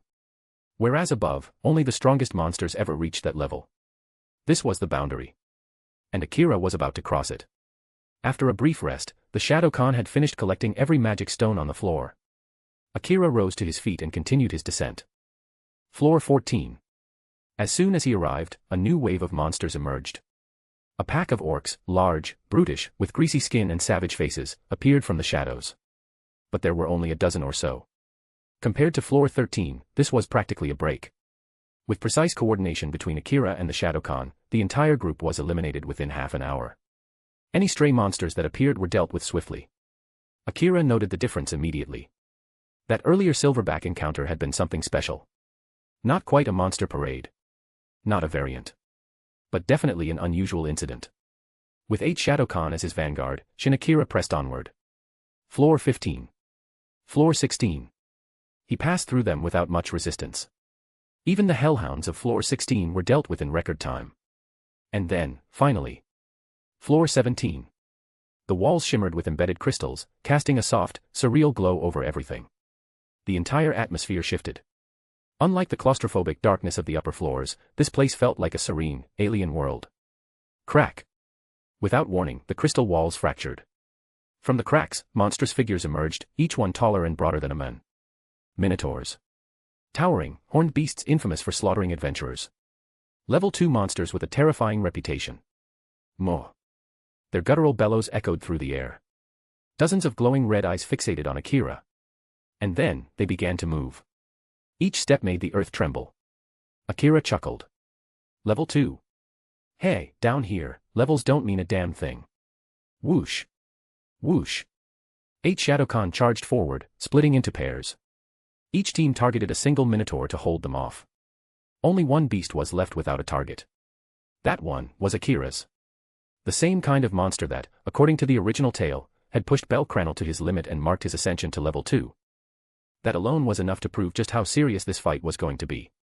White heavy checkmark 125 plus chapters ahead of web novel. White heavy checkmark be among the first readers to experience Arc 3 in the new season before anyone else.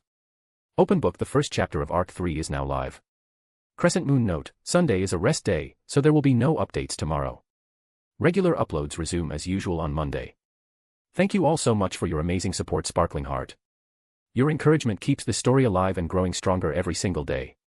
Glowing Star. Chapter 160, Duel with the Minotaur. Chapter 28, Duel with the Minotaur. Whoosh. A golden silhouette streaked through the dungeon's shadows, like a firefly glowing amidst the night, leaving a trail of dazzling light that demanded attention. Amazing. Lady Ace. Deep within the dungeon, a young elven girl stood still, mesmerized by the scene before her. To her, the figure moving elegantly through the monsters wasn't just fighting, it was dancing. Her gaze overflowed with admiration. Ace Wallenstein.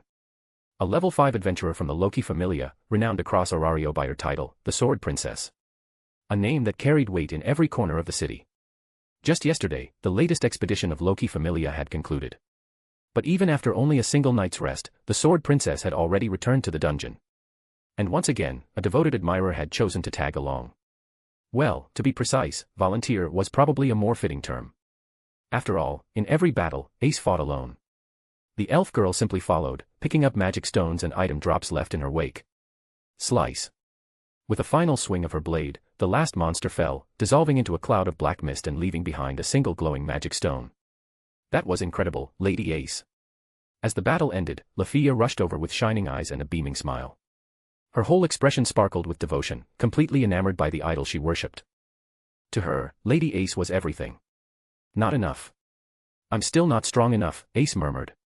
In the back of her mind, she couldn't stop thinking about that boy, Shin Akira, whom she'd encountered just yesterday.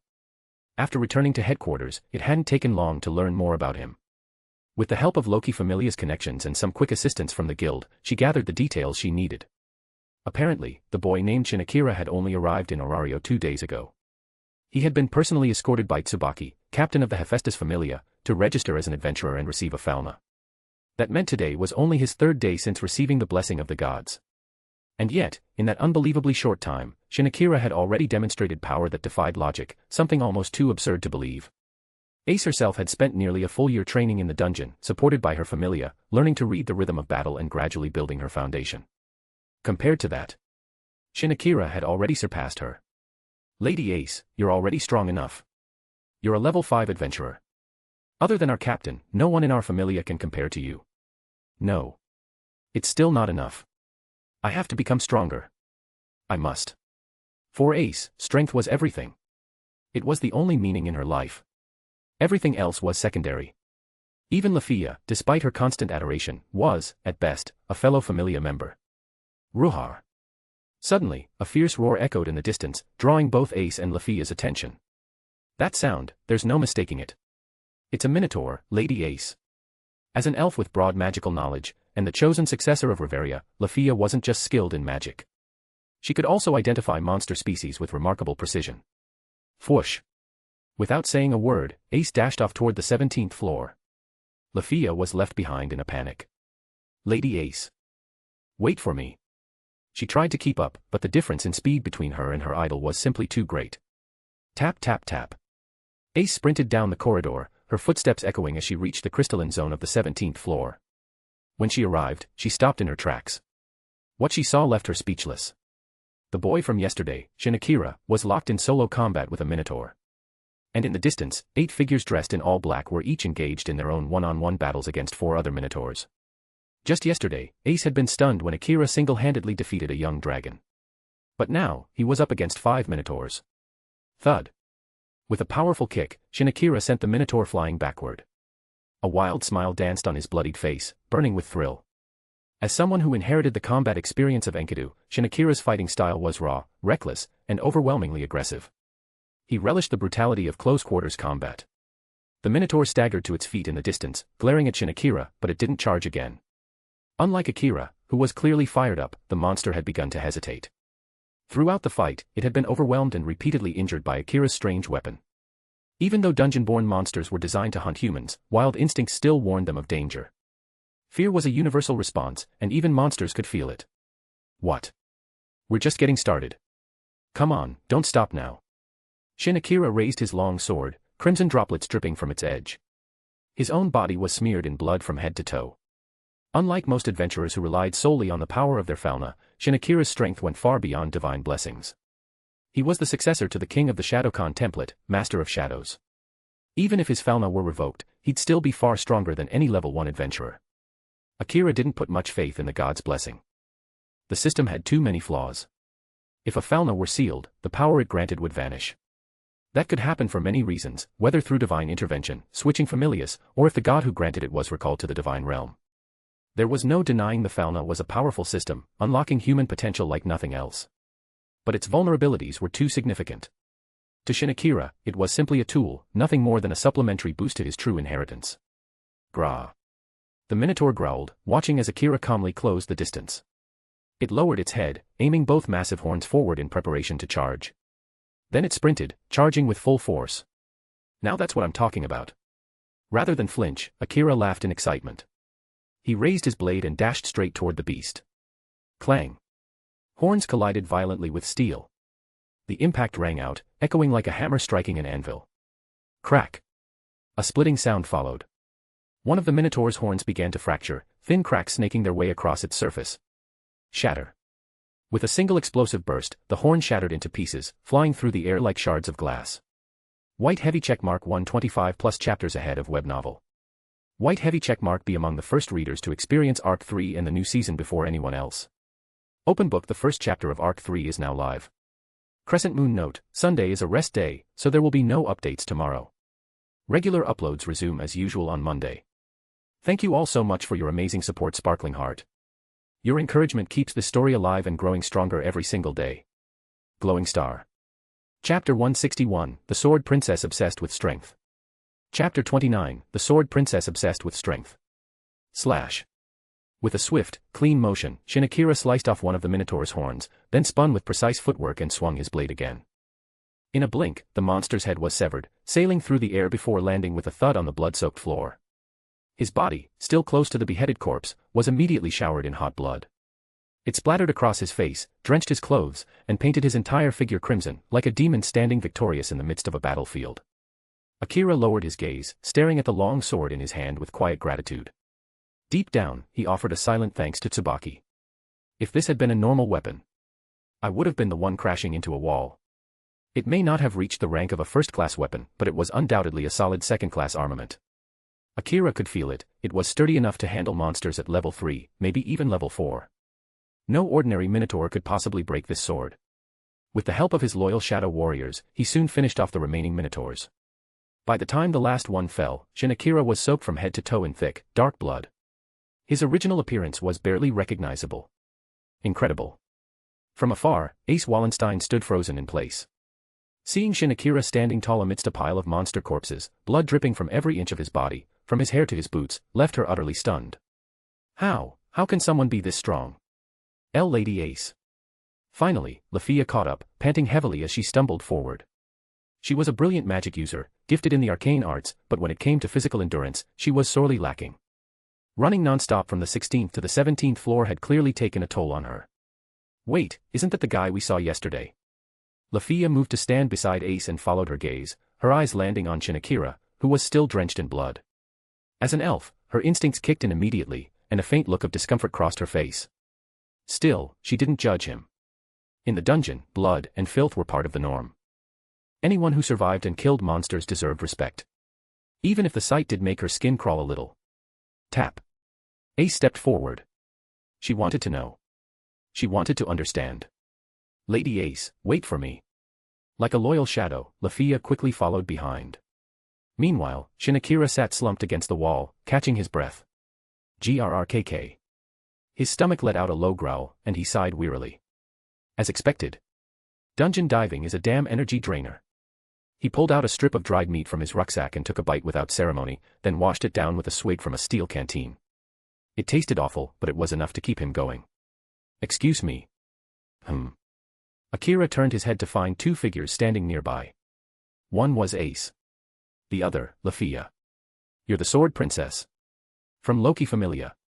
Nice to meet you. I'm Ace Wallenstein. Shin Akira. So, what brings you here? His voice was calm, almost indifferent. But to Lafia, it felt downright disrespectful. How dare he speak like that?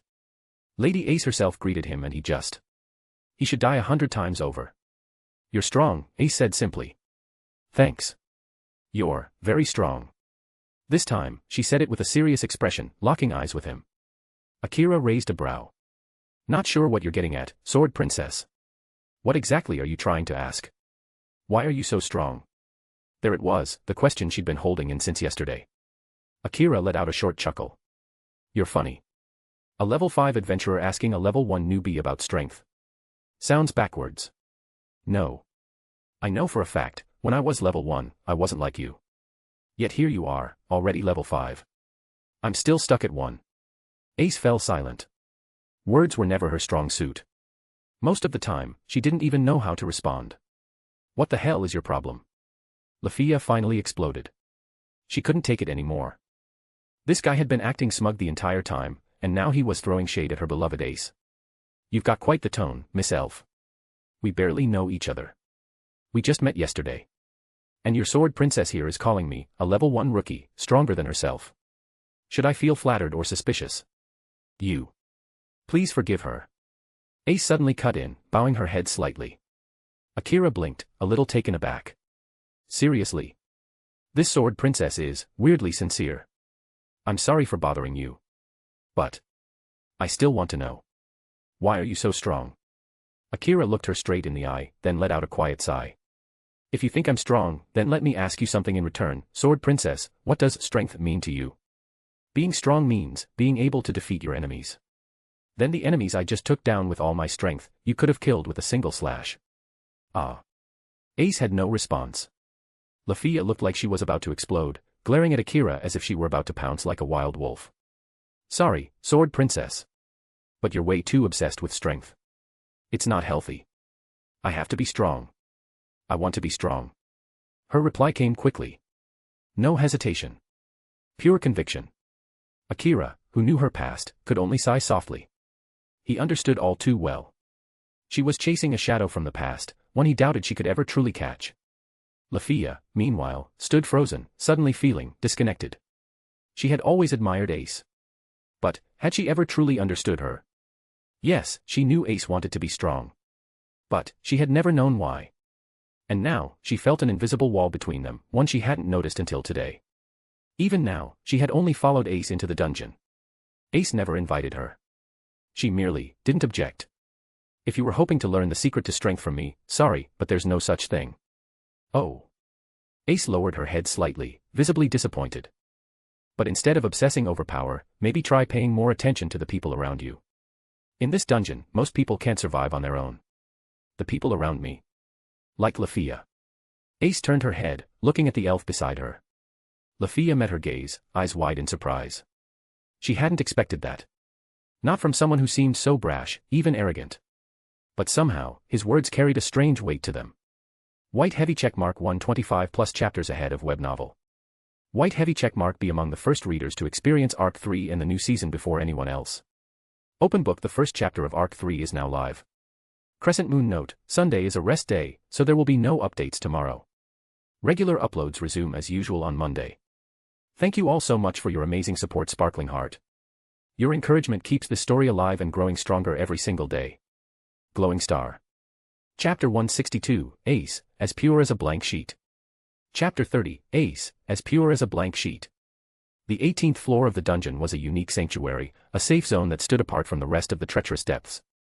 Unlike the other levels, this one didn't naturally spawn monsters under normal conditions. That didn't mean it was completely danger-free, of course. In certain circumstances, monsters could still force their way in. But most of the time, the area remained calm and safe.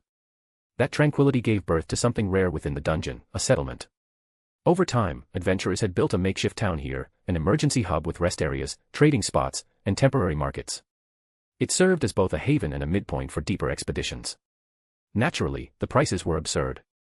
Even a piece of bread or a bottle of plain water could cost 100 times more than it would in Orario. On the flip side, magic stones and monster drops sold here fetched a mere fraction of their usual price. That imbalance created an opportunity, enterprising merchants who shuttled goods between the surface and the 18th floor, turning massive profits by exploiting the price gap. I still can't believe it, a place this beautiful exists inside such a dark, dangerous world. Unlike watching it in an anime, witnessing it firsthand left Shin Akira speechless. His eyes sparkled as he took in the serene scenery. It was like a living miracle, a stark contrast to the savage chaos of the dungeon. A literal oasis hidden deep underground. I thought the same when I first came here. Lafia spoke with a surprisingly senior tone. Though she looked sweet and young, she was a level 3 adventurer from Loki Familia, someone who had already explored the deeper floors. In terms of field experience, she definitely outranked Akira. Lafia-san. That pool you mentioned earlier, where is it? Just past that small forest over there. Thanks a lot. Without wasting a second, Akira dashed toward the forest. During the battle, he hadn't cared. But now that it was over, he couldn't ignore the discomfort of his blood-soaked, sticky clothes and the pungent stench clinging to him. He needed a wash, badly.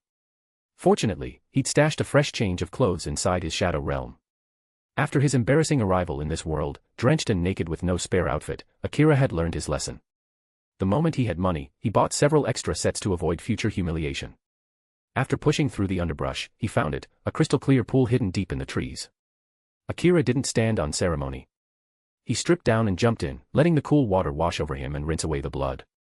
Floating in the calm water, he felt peace wash over him.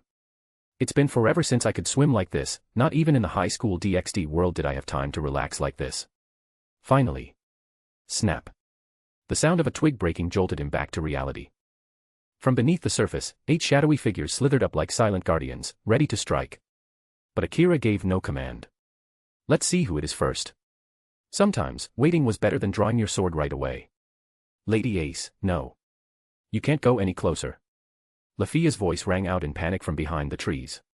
Akira froze. Moments later, a familiar golden-haired girl stepped out from the woods. Lady Ace. Yes. She replied calmly, but that only made things more unsettling. What the hell is she doing here? No. You mustn't look, Lady Ace. It'll taint your purity. You absolutely cannot see. Lafia rushed forward and stood in front of Ace, shielding her view of the pool with her entire body like a human curtain. As a devout Ace fan, Lafia couldn't bear the idea of her idol forming some kind of connection with a random guy. But why, Lafia?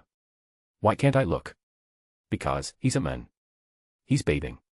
You can't see him, Lady Ace. But haven't we bathed together before? That's different. We're both girls. He's a guy. So what's the difference? That's. Anyone witnessing this scene would be stunned. Turns out, Ace Wallenstein was genuinely innocent, like a pure white sheet of paper. Outside of battle, she had almost no understanding of male-female dynamics. Lady Ace, Akira called from the pool, bathing together like this, is usually only done between couples. Or married partners. I see. My apologies. Hearing his explanation, Ace nodded, turned around without hesitation, and began walking back. Lafia let out a deep sigh of relief and quickly followed, terrified something even weirder might happen next. Only now did she realize, her idol, someone she admired so much, was surprisingly naive about the world. It made her feel responsible, like she had to protect Ace from these sorts of situations. Though in truth, Lafia herself wasn't exactly experienced either. Just slightly less clueless. As the two disappeared from view, Akira could only hold his forehead and groan. What kind of weird event was that? Splash. After making sure all the blood had been rinsed away, he climbed out of the pool. A shadow warrior emerged with a towel, which Akira took and began drying off. Soon after, another Shadowkan approached with a full set of clean clothes and shoes. They really were the perfect attendants, efficient, silent, and loyal. Within minutes, Shin Akira was fully dressed again. The Shadowkan vanished once their duties were done. Ace-san. Lafia-san. In a small clearing at the edge of the forest, both girls were waiting for him. That was fast. Lafia blinked in surprise. You were only gone a few minutes. Are you done already? I just rinsed off the blood. I'll save the proper bath for when we get back. I see. As a girl, Lafia couldn't fully relate, but chose not to say anything. From the moment Akira stepped out from the trees, Ace had been staring at him, her gaze unwavering. Lady Ace, Akira said, to be honest, I don't really know how to make someone stronger. But if you don't mind, I could teach you a few training methods. Really? Her eyes lit up with pure excitement. She looked at him like he was offering a precious treasure. That reaction made Akira feel a bit pressured. It was like disappointing her would be a crime. First off, for adventurers, the fastest way to grow stronger is by raising the stats granted by your fauna. But, my growth slowed down a lot. Even after that long expedition, my stats only went up 5 points. Then let me ask you something, Lady Ace, do you know why your growth has slowed down? His question caught her off guard.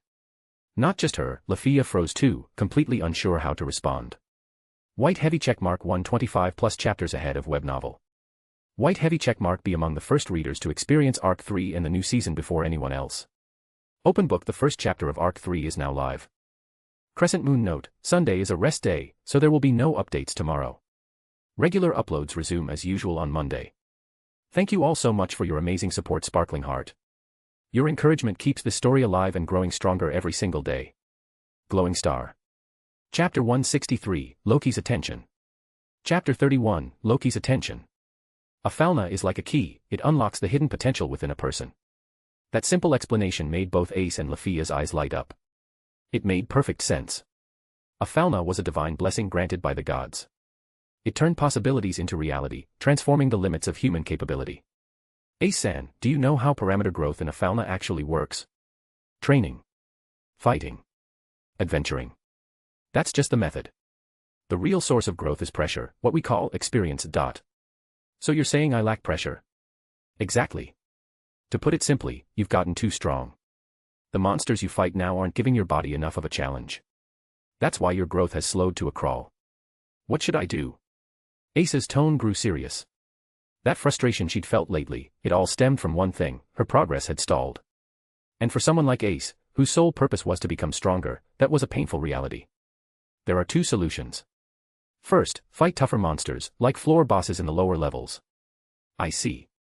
Ace nodded, already scanning her mental list for possible targets. No way. That's way too dangerous. Even for Lady Ace, floor bosses in the lower levels are nothing to take lightly. Unlike Ace, who readily accepted the idea, Lafia was quick to object.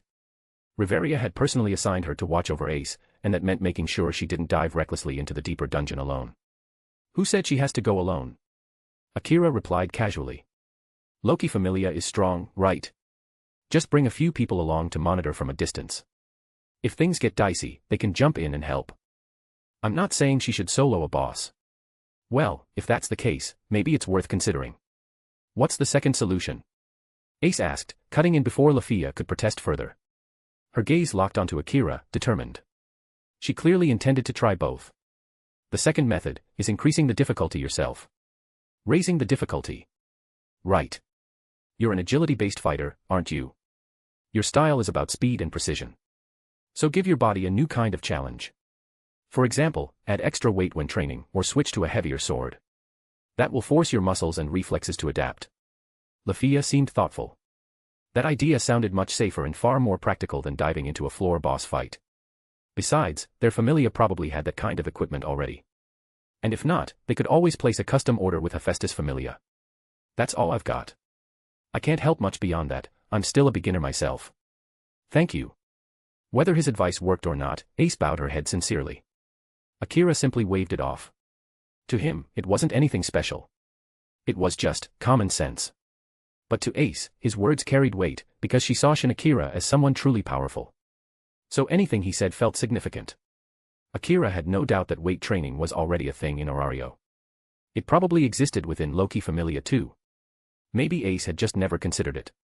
After resting for a good while on the 18th floor, time had passed, possibly pushing into early afternoon. Reaching this floor wasn't exactly a short trip, after all. Once she had the answer she came for, Ace left with Lafia in tow. If Akira had to guess, she was probably heading back to the base to grab some training weights. Leaning against a nearby tree, Akira closed his eyes, allowing himself a brief rest. The shadow warriors kept silent watch around him. At the first sign of danger, they'd wake him immediately. Time slipped by. Before he realized it, 2 hours had passed. The glowing crystals in the ceiling of the 18th floor had begun to dim, signaling the passage of time. Akira slowly opened his eyes. Ha! He stretched his limbs, joints cracking slightly. Leaning against a tree was hardly ideal. It was a far cry from the comfort of a real bed. But even so, his body felt somewhat recovered. Guess it's time to head back. He glanced around once more before making his way toward the corridor leading to the 17th floor. Orario, Loki Familia Headquarters, Twilight Manor. The moment she returned, Ace went straight to the logistics wing and borrowed several weighted accessories and a massive training sword. As the golden girl of the Familia, her actions didn't go unnoticed. The news quickly spread and reached the ears of Loki herself, as well as other high-ranking members like Finn. Their curiosity piqued, they summoned Lafia, who had accompanied Ace that day, and began questioning her. Lafia recounted the whole story, including the advice given by Shin Akira. So you're telling me all of this started with a single comment from that Hephaestus kid? Loki muttered irritably. She didn't seem pleased. Her precious Ace was taking advice from an outsider, and that rubbed her the wrong way. Finn, on the other hand, narrowed his eyes. He had met Shin Akira before, briefly, during one of their expeditions. And he remembered the encounter clearly. Loki, don't underestimate that boy. Ah. What are you saying, Finn? According to our reports, he's only been an adventurer for 3 or 4 days. Not even a full week. But today, he reached the 18th floor. Alone. And more than that, he defeated 5 minotaurs. Solo. That got Loki's attention. Her expression grew serious. You've seen the kid in person, right? What's your impression? He's strong. Not just physically, but mentally. When we spoke, I felt it. That pressure, the kind that doesn't come from raw power alone.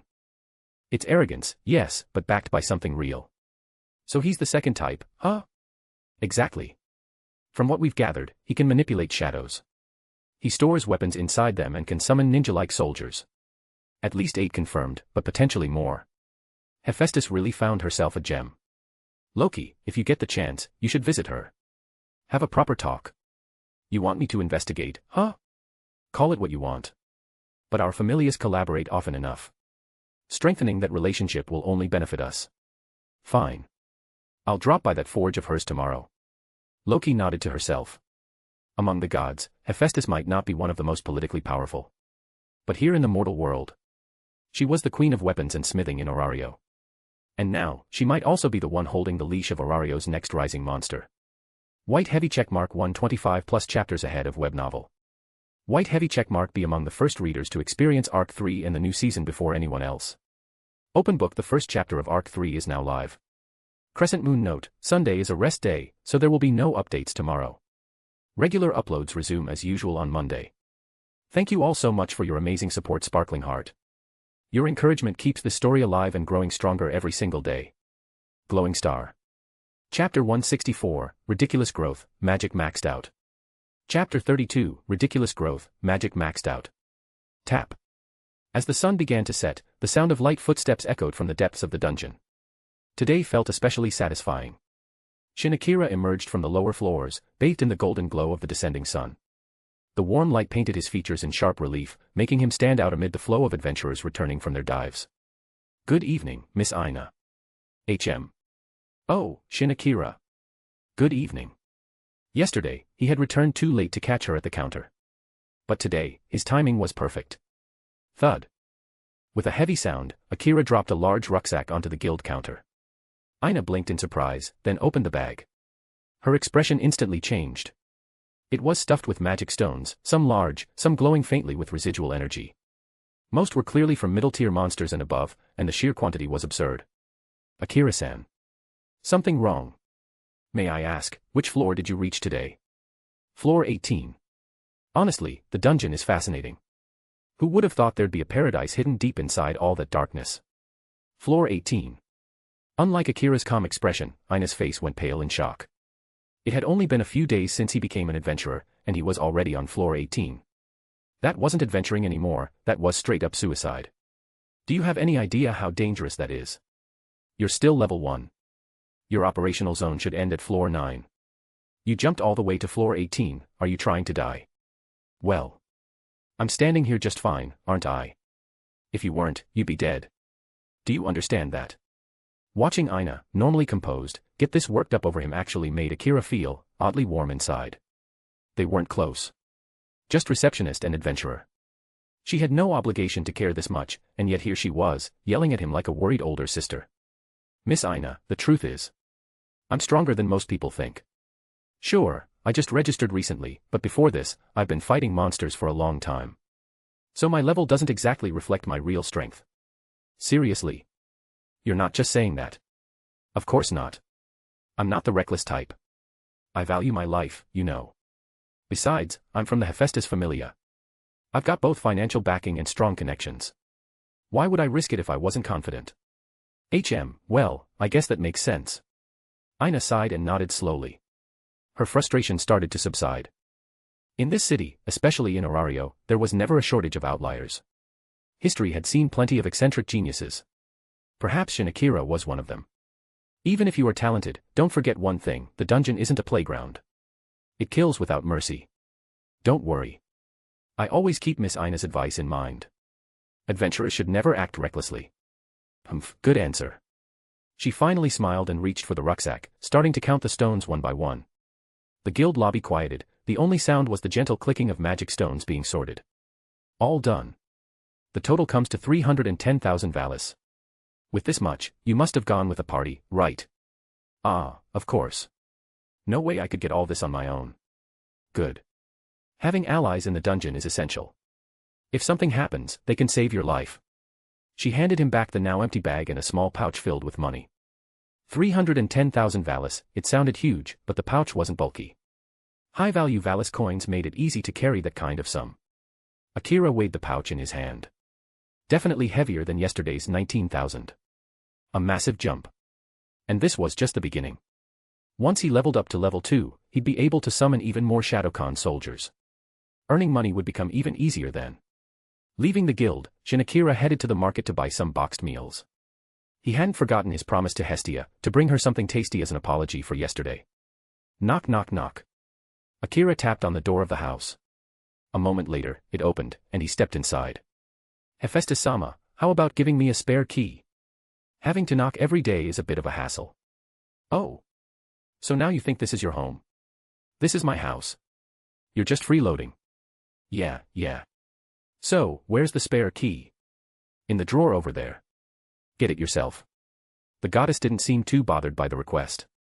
Without further complaint, she casually gave him permission. Akira walked to the cabinet, opened the drawer, and retrieved a rather ornate key. Unlike a normal metal key, this one looked luxurious, shining gold, almost like it was forged from real gold, or at least plated. At the top of the key was a small ruby gemstone, sparkling subtly under the light. He couldn't help but admire it. Now that was a divine-level house key. It practically screamed, expensive. Oh yeah, Hephaestus-sama. Could you update my fauna? I feel like I've grown quite a bit today. Sure. The living room was empty. Hestia was out, so Hephaestus didn't bother with formalities. A drop of divine blood touched his back, activating the fauna. All the experience he'd earned today surged into his stats. Shin Akira.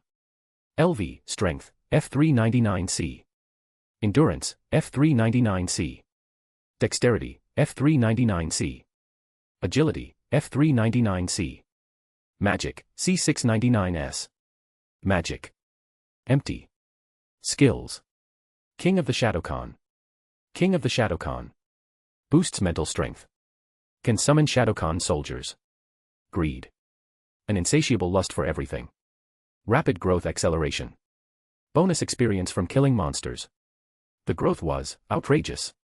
Strength, endurance, technique, agility, each stat jumped by 300 points. His magic stat hit the maximum value, S999. And this was just after a few days. Hephaestus stared at the update sheet, then looked at Shin Akira again. What kind of monster was this kid? Is something wrong? Akira asked. Look for yourself, Hephaestus muttered, not in the mood to explain. She handed him a copy of the updated fauna. Akira skimmed through it, then let out a chuckle. No wonder she looked at him like that. Compared to regular adventurers, Shin Akira was basically cheating in real life. White heavy checkmark 125 plus chapters ahead of web novel.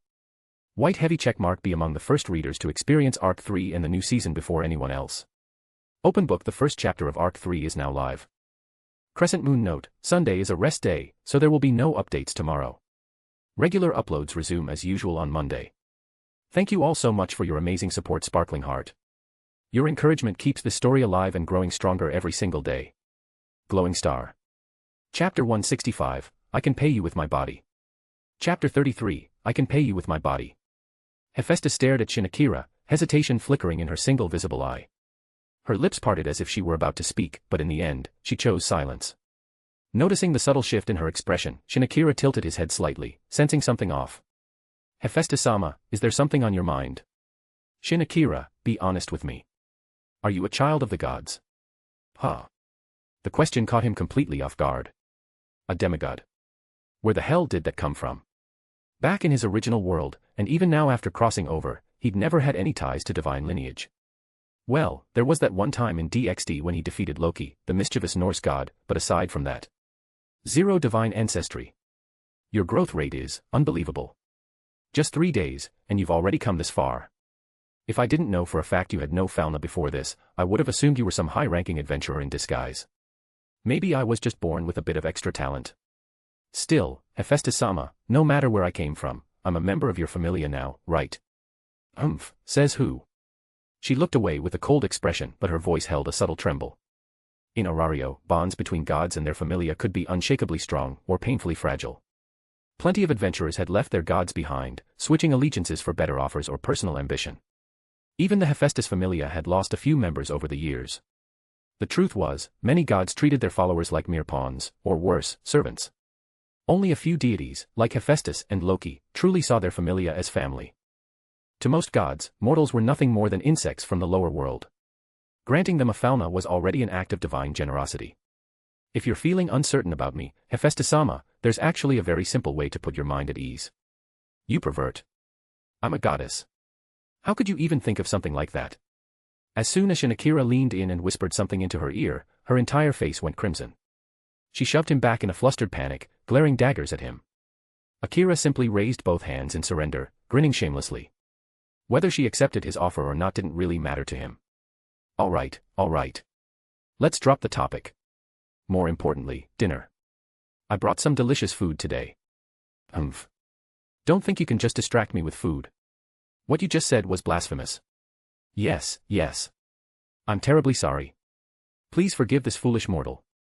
He accepted the scolding without resistance. Taking the blame didn't cost him anything, and honestly, it felt a little like trying to cheer up a grumpy girlfriend. Kinda fun, in a weird way. Akira pulled out the boxed meals he'd bought from the market and began setting them on the table. But just as everything was ready, he paused. Something, or rather, someone, was missing. He glanced around and noticed the bedroom door was wide open, and the room inside was empty. Hephaestus-sama, where's Hestia-sama? Oh, she went to the bookstore. Lately, she's been obsessed with reading lower world romance novels. Seems like she's gotten completely hooked on fictional love stories. So this was how it started. Akira mentally took note. No wonder Hestia would eventually turn into that overly attached, emotionally dependent goddess with 0 members in her familia. Spoiled by Hephaestus, lost in fiction, and no initiative to seek out adventures of her own. It was only a matter of time before she ended up freeloading in someone else's basement. Well, her absence isn't all bad. It means we get to enjoy some alone time, right, Hephaestus-sama? Who wants to spend alone time with you? Her voice rose a pitch, and her cheeks reddened again. The word said no, but the look in her eyes didn't quite match her tone. Classic tsundere.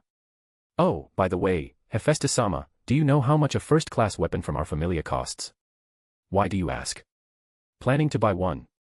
I heard from Tsubaki that you took 24 weapons from the workshop already. Sure, they were all rejects, but for a beginner like you, that's more than enough. It is. For now. But I'm thinking about the future. Our weapons are famous across the continent.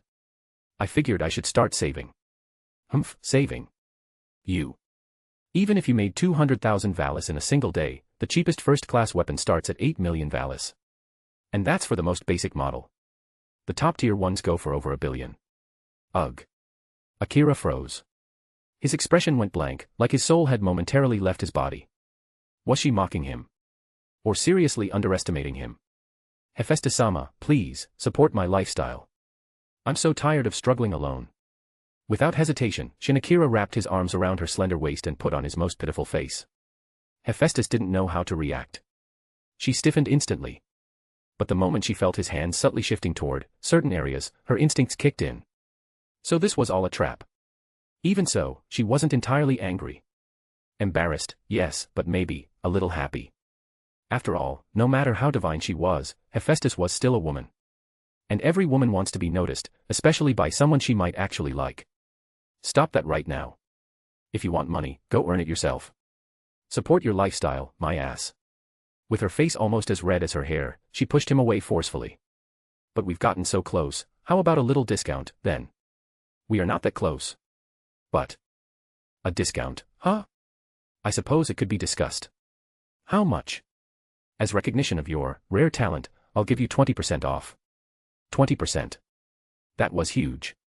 For items that cost millions, that meant saving hundreds of thousands. In that case, could you maybe bump it up a little more? Huh? You mean, more than 20? Yup. I was thinking, maybe a 90% discount. Get out. 90%. Why not just ask for it for free? At that price, she wouldn't even be able to cover the raw materials. If I don't have the money, I could always pay with my body. Who the hell would take your body as payment? Hephaestus exploded again, completely unable to follow this guy's train of thought. When he kept quiet, he seemed like a refined, noble young man. But the moment he opened his mouth, it was pure chaos. Still, what she didn't realize was that bit by bit, the distance between them was shrinking. Like the old saying goes, if you want a girl to feel comfortable around you, tease her just a little. Once she gets used to it, you're already halfway there. Of course, that only works if the girl already likes you to begin with. White heavy checkmark 125 plus chapters ahead of web novel. White heavy checkmark be among the first readers to experience Arc 3 in the new season before anyone else. Open book the first chapter of Arc 3 is now live. Crescent moon note, Sunday is a rest day, so there will be no updates tomorrow. Regular uploads resume as usual on Monday. Thank you all so much for your amazing support, Sparkling Heart. Your encouragement keeps the story alive and growing stronger every single day. Glowing Star. Chapter 166, Level Up and the Arrival of the Claw Blade Unit. Chapter 34, Level Up and the Arrival of the Claw Blade Unit. Before he knew it, a whole week had passed since Akira arrived in Orario. In the days since, he'd thrown himself completely into the dungeon, fighting monsters, pushing his limits, and steadily raising his status. And finally, today, his Falna had reached its peak. Technically, a person could level up once they achieved a high enough milestone and got their stats to D rank, but Akira had chosen to max out everything before advancing. To him, every sliver of power counted. After all, who would say no to becoming stronger? This is just insane. 1 week. You've only been here for 1 week, and you're already at this level. Hephaestus muttered in disbelief, her eyes locked on his updated Falna. Shin Akira's stats had not only reached the cap, they had surpassed the upper limit of S999. Hephaestus had gotten used to updating his Falna almost daily, sometimes even twice a day, and each time the numbers jumped in ways that left her speechless. He'd even broken the record once held by Ace Wallenstein, the famed sword princess of Loki Familia, who took a full year to reach level 2. Shin Akira. He did it in 1 week. Raise my level, Hephaestus, Akira requested with calm determination. Yeah. The goddess placed a hand over his back, activating the divine blood that acted as the catalyst for ascension. A radiant energy coursed through Shin Akira's body, his vessel reshaping itself to contain a new threshold of power. Just like that, he officially advanced from a level 1 adventurer to level 2. Ding. You've received plus 10% inheritance progress for the King of the Shadowcon template. Ding. New skill acquired, Shadow Force. Ding. New unit affiliation unlocked, Clawblade unit. Aside from the 10% boost in template inheritance, 2 major upgrades had come with his level up, a new skill, Shadow Force, and an entirely new shadow unit, Clawblade. Hephaestus handed him the freshly updated Falna status sheet, her expression much calmer than usual. After a week of non-stop surprises, even something this extreme barely shook her anymore. Shin Akira.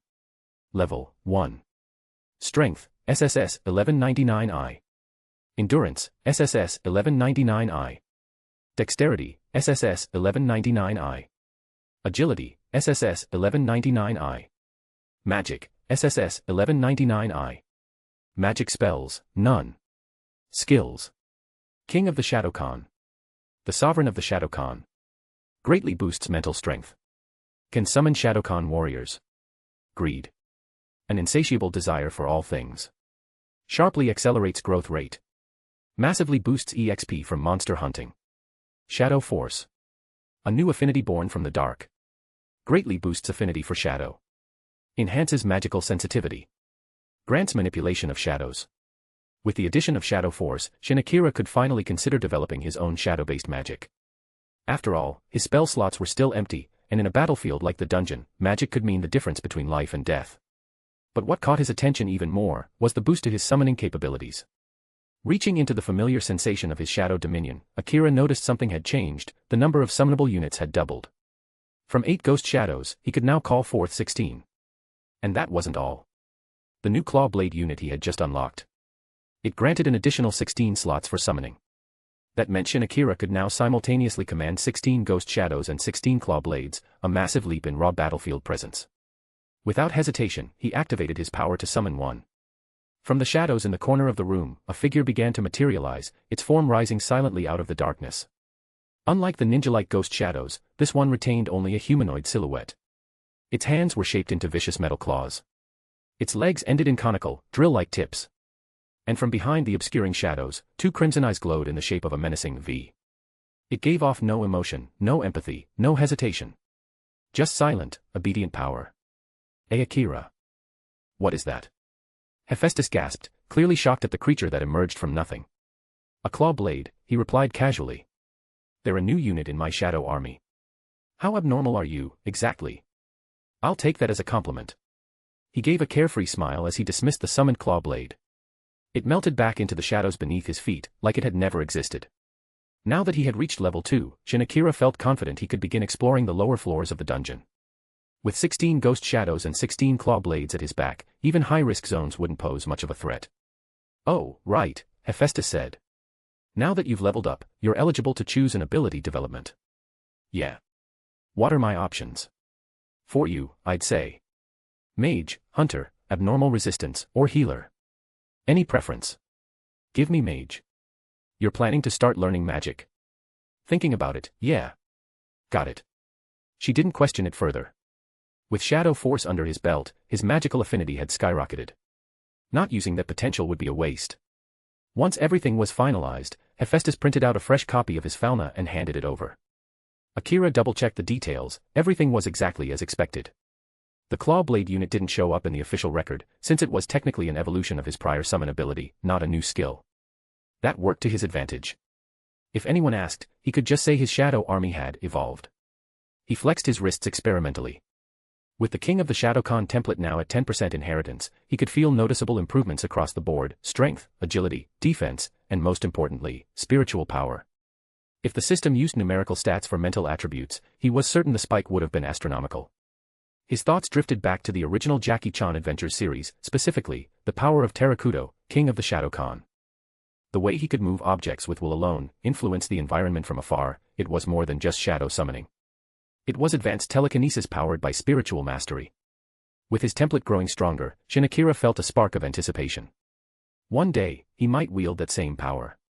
White heavy checkmark 125 plus chapters ahead of web novel.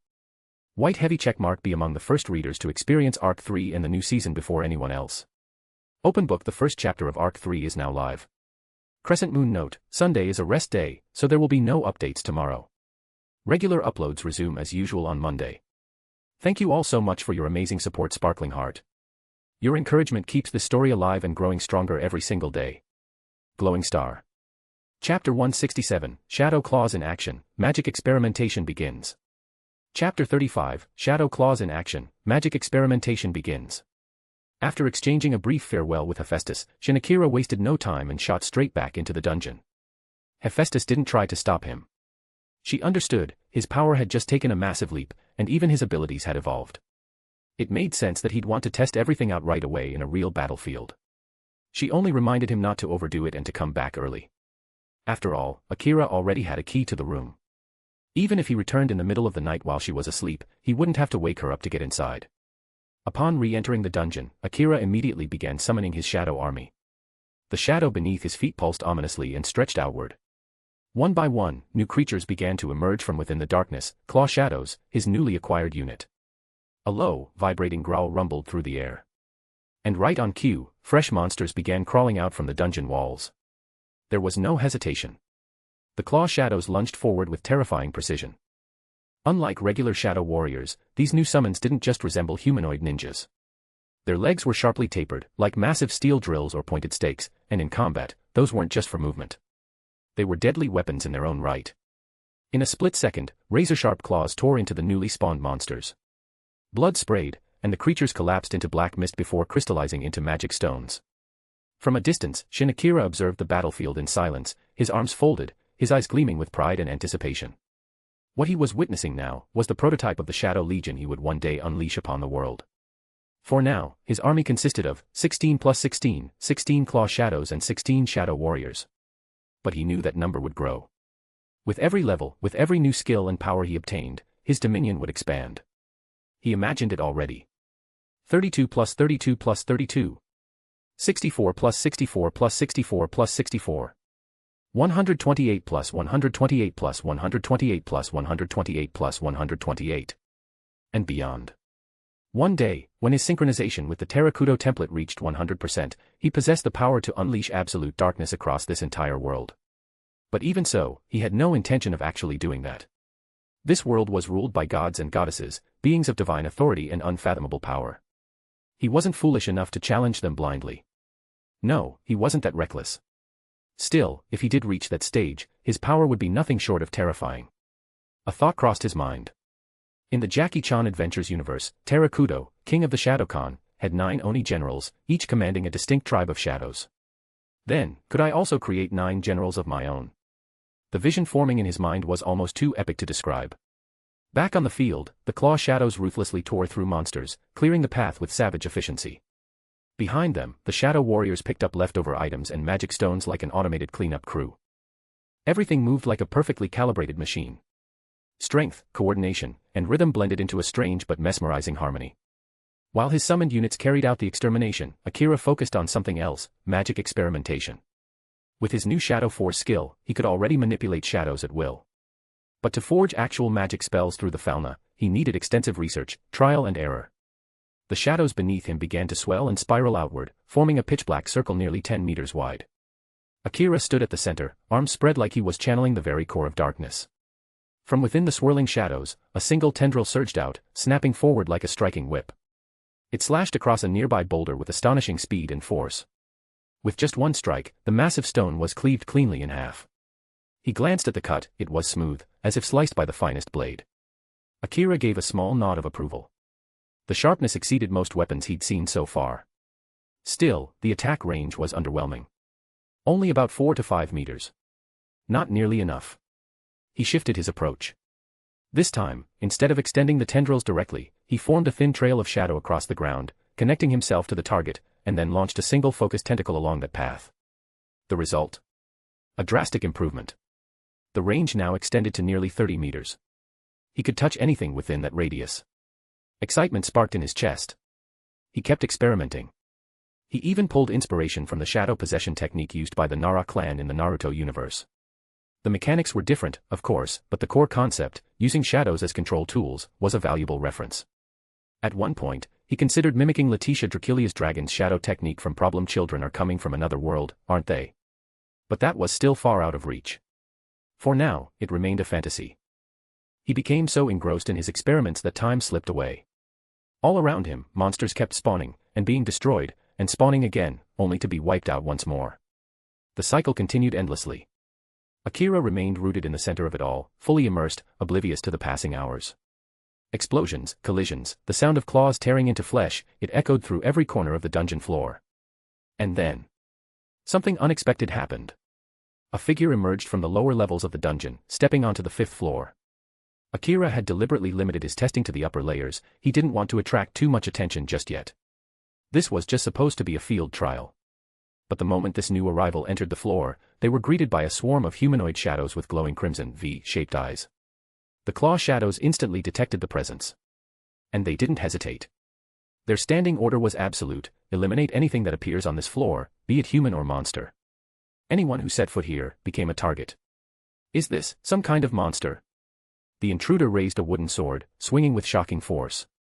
With a single slash, one of the claw shadows was torn apart, its body dispersing into a cloud of dark mist. No magic stone. No remains. It simply vanished. The mysterious figure blinked in surprise. And then the rest closed in, claw shadows emerging from every direction, encircling their prey. Their synchronized assault was terrifying. Under the faint glow of the dungeon, their gleaming claws reflected a cold, merciless light. But the intruder wasn't ordinary. Even with just a wooden sword, their movements were lightning fast. They weaved through the barrage of attacks with supernatural agility. Every slash took down a claw shadow with pinpoint precision. From a distance, Akira, still focused on his magic tests, suddenly noticed a massive drop in his summoned units. Startled, he turned to look. The 5th floor. He muttered under his breath. Just 8 shadow warriors were enough to take full control of this level without resistance. But now, even with 16 claw shadows and 16 shadow warriors, 32 shadow units in total, his forces were being shredded. This didn't make sense. And then, he saw them. The person responsible for wiping out his summons. He froze. He recognized them. Greenish blonde hair. A green battle outfit. A wooden sword held confidently in hand. Leaf-themed armor and accessories. There was no mistake. He knew exactly who this was. White heavy checkmark 125 plus chapters ahead of web novel. White heavy checkmark be among the first readers to experience Arc 3 and the new season before anyone else. Open book: the first chapter of Arc 3 is now live. Crescent moon note: Sunday is a rest day, so there will be no updates tomorrow. Regular uploads resume as usual on Monday. Thank you all so much for your amazing support, Sparkling Heart. Your encouragement keeps the story alive and growing stronger every single day. Glowing Star. Chapter 168, that elf's name was Ryu Lion. Chapter 36, that elf's name was Ryu Lion. Stop. Akira's voice echoed through the 5th floor of the dungeon. It wasn't particularly loud, but in this dim underground world, even a calm command carried sharply across the still air. The elven girl who had been engaged in combat paused, her eyes narrowing slightly in caution as she turned toward the source of the voice. What she saw made her eyes widen slightly. The creatures of shadow, those eerie beings that had moments ago moved like cold, mechanical assassins, abruptly halted their advance. As if receiving a silent command, they all retreated in unison, their movements precise, fluid, and disciplined. That single moment told her everything she needed to know. These beings belonged to the men before her. Whether through magic or some kind of mysterious skill, the truth was undeniable. I sincerely apologize, Miss Elf, Akira said, offering a slight bow. I didn't expect anyone else to be on this floor at this hour. My Shadow Legion must have startled you, or worse. I take full responsibility. It's fine. Her voice was clear, calm, and cool, almost icy, yet not unkind. Her gaze swept over the retreating claw shadows and shadow warriors, lined up like obedient soldiers awaiting orders. As someone who had lived in Orario for years, even through its darker, blood-soaked past, she had seen many incredible abilities. But this was something else entirely. To control such strange monsters like an army, it was nothing short of astounding. This elf was Ryu Lion. Now working as a server at the Hostess of Fertility, she was known for her quiet grace and cold beauty. Many adventurers, especially men, frequented the tavern just to catch a glimpse of her. But behind that identity lay a history few knew. She was a level 4 adventurer, a former member of the Astrea Familia, led by the goddess of justice herself. Their familia had once stood tall as a pillar of righteousness, until it was destroyed by a conspiracy soaked in blood and betrayal. Left alone and fueled by vengeance, Ryu had hunted down every name involved in the fall of her comrades. One by one, she silenced them: assassinations, ambushes, purges in the dark. Her justice was absolute. Eventually, her body collapsed from the burden. Barely clinging to life, she was rescued by Seer Flover and brought back to the tavern she now called home. With Mia Grand's blessing, she stayed, not as a warrior of justice, but as a quiet, humble waitress. Yet, even now, she hadn't let go of the past. Every month, Ryu would vanish from the tavern for a night. Sometimes with permission. Sometimes not. And each time, she journeyed to the 18th floor of the dungeon, a place where her fallen comrades now rested. A quiet grave in the deep. She would leave behind a single flower. Because the only person left who remembered them was her. Tonight had been one of those nights. After laying her flower, she made her way back through the upper floors, only to stumble upon a strange encounter: a boy surrounded by monsters of shadow, testing some kind of new magic. Their paths crossed like fate. "I feel like I've seen you before, Miss Elf," Akira said casually. "Oh. And here I thought pick up lines like that had gone extinct," Ryu replied, raising a brow. "You might want to retire that one." She was used to this. Being the ice flower of Hostess of Fertility meant fending off advances, some bold, some stupid. Men confessed their love all the time. None succeeded. Love, especially the kind served with a mug of ale, was not uncommon at her workplace. "I'm serious," Akira insisted with a small smile. "You're one of the servers at the Hostess of Fertility, right?" "That's correct." "Have you visited us before?" "Twice, I think. But I was served by the silver-haired girl. Seer, I believe." "Ah. You mean Seer?" Ryu's tone softened, if only a little. There was no reason to doubt his claim. The tavern was well known in Orario, and its staff, even more so. Especially Seer. The girl had admirers everywhere. "Tonight's been more chaotic than I'd hoped," Akira said with a sigh. "I came here to experiment with some new magic. To keep the monsters at bay, I deployed my troops around the area. I didn't expect anyone else to be here, let alone a strong adventurer." "These creatures, you control them?" "No. I summon them," Akira explained. "They're warriors born from my shadow, brought forth using my unique skill." As if on cue, the claw shadows and shadow warriors began dissolving into the floor, slipping seamlessly back into Akira's shadow like ink returning to a bottle. Ryu blinked. She had never seen anything like it. Still, in Orario, the line between skill and magic was often blurred. Stranger things had happened. Nothing was impossible in this city. "Seems a bit like a tamer," she mused aloud. "That's different," Akira replied quickly. "Tamers subdue existing monsters from the dungeon. What I do is summon soldiers from the shadows themselves. Not the same thing at all." "Ah. I apologize." Ryu didn't expect such a strong reaction, but she wasn't one to argue. She bowed her head in apology. "No harm done," Akira said. "By the way, I'm Shin Akira. From the Hephaestus Familia. And you, Miss?" "Ryu. Ryu Lion. I'm just a waitress at the Hostess of Fertility." "A waitress, huh?" "Yeah, right. What kind of waitress climbs out of the lower dungeon floors with nothing but a wooden sword?" Still, names were enough. No need to question further. They were strangers, after all. "A pleasure to meet you, Miss Ryu." "Likewise, Mr. Akira." Their introductions were brief, their meeting a strange twist of fate. But it was a meeting nonetheless. "Well then, I won't keep you," Ryu said, giving a polite bow before turning to leave. "Take care, Mr. Akira." Akira simply smiled, watching her figure fade into the shadows. He wasn't about to escort her. Not a good idea. A high-alert elf, walking alone in the dead of night, suddenly being followed by a man. That was a recipe for suspicion. Best to give her space. Once she disappeared from view, Akira turned back to his magic experiments. His claw shadows and shadow warriors re-emerged, and the research resumed. He still had 3 magic slots left unused. Now was the perfect time to test something. Could he build a spell from scratch using his own will, and then use Fauna to evolve it into a real spell? The question tugged at his curiosity. The concept of magic born not from books, but from desire and imagination, was fascinating. If blessings from the gods allowed unique skills to form through belief, then perhaps, his shadow manipulation could take shape as proper magic. Ever since reaching level 2, his synchronization with the Kuoh legacy had increased by another 10%. Along with it, he gained access to a new power, Shadow Force, and with it, a flood of arcane knowledge flowed into his mind. Magic theory. Forbidden techniques. A deeper connection to darkness. Everything, a gift from the king of the Shadowcon, Kuoh. White heavy checkmark 125 plus chapters ahead of web novel. White heavy checkmark be among the first readers to experience Arc 3 and the new season before anyone else. Open book. The first chapter of Arc 3 is now live. Crescent moon note, Sunday is a rest day, so there will be no updates tomorrow. Regular uploads resume as usual on Monday. Thank you all so much for your amazing support, Sparkling Heart. Your encouragement keeps this story alive and growing stronger every single day. Glowing Star. Chapter 169, Seer is amazing. Chapter 37, Seer is amazing. The moon had long set in the west, and the sun was now rising from the east. Without him realizing it, a new day had begun. The shadows of night gradually faded as dawn's golden light painted the skies above Orario. The city stirred once more, its cobbled streets filling with life. Adventurers gathered near the entrance to the dungeon, ready to dive into the depths in search of glory or gold.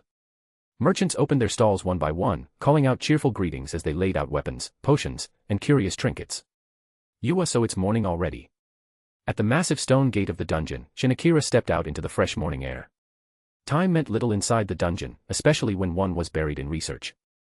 Akira, wholly absorbed in his magical experiments, had lost track of everything. Hours slipped by without notice, and before he knew it, morning had come. Just like a scholar or alchemist, once he got into focus mode, time simply disappeared. Pulling all-nighters was just part of the process. Unlike the adventurers pouring into the dungeon, Akira walked in the opposite direction. His destination, Hostess of Fertility. Despite being a bar, it technically opened its doors in the early morning too, though few customers ever came this early. As he arrived at the familiar entrance, Akira spotted a figure he had just met the night before. Dressed now in her waitress uniform, the elven woman stood in front of the tavern, quietly sweeping the courtyard. Good morning, Miss Ryu. Ah. Mr. Akira. Are you heading into the dungeon? Nope, I just came out.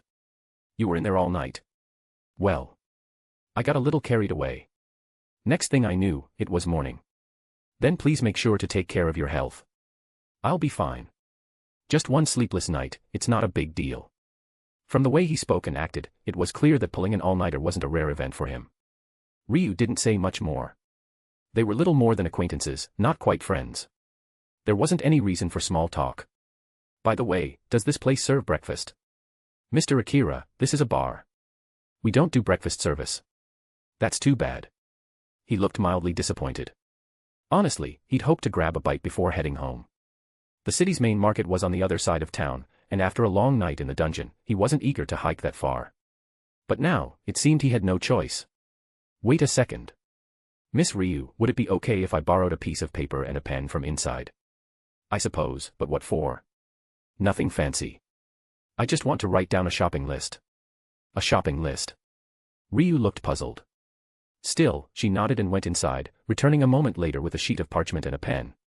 Akira took them and began jotting down a few simple breakfast items, a couple of meat-stuffed buns, some vegetable rolls, and a bowl of porridge. Nothing extravagant, but enough to fill him up. As the morning sun stretched across the street, it cast a long shadow behind him. And from that shadow, a shadow warrior silently emerged. Here, take this list. And this money. Akira handed the parchment and a small pouch of coins to the soldier. The creature gave a brief nod before springing onto the roof, darting away in the direction of the market like a dark blur. Ryu Lion just stood there, stunned. A summoned creature, used for grocery shopping. Thank you, Miss Ryu. That's no problem. She had absolutely no idea what to say. Sending a summon to fetch breakfast.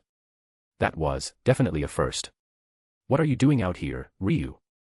A soft voice drifted from behind. Seer stepped out from the tavern, her eyes landing on Akira.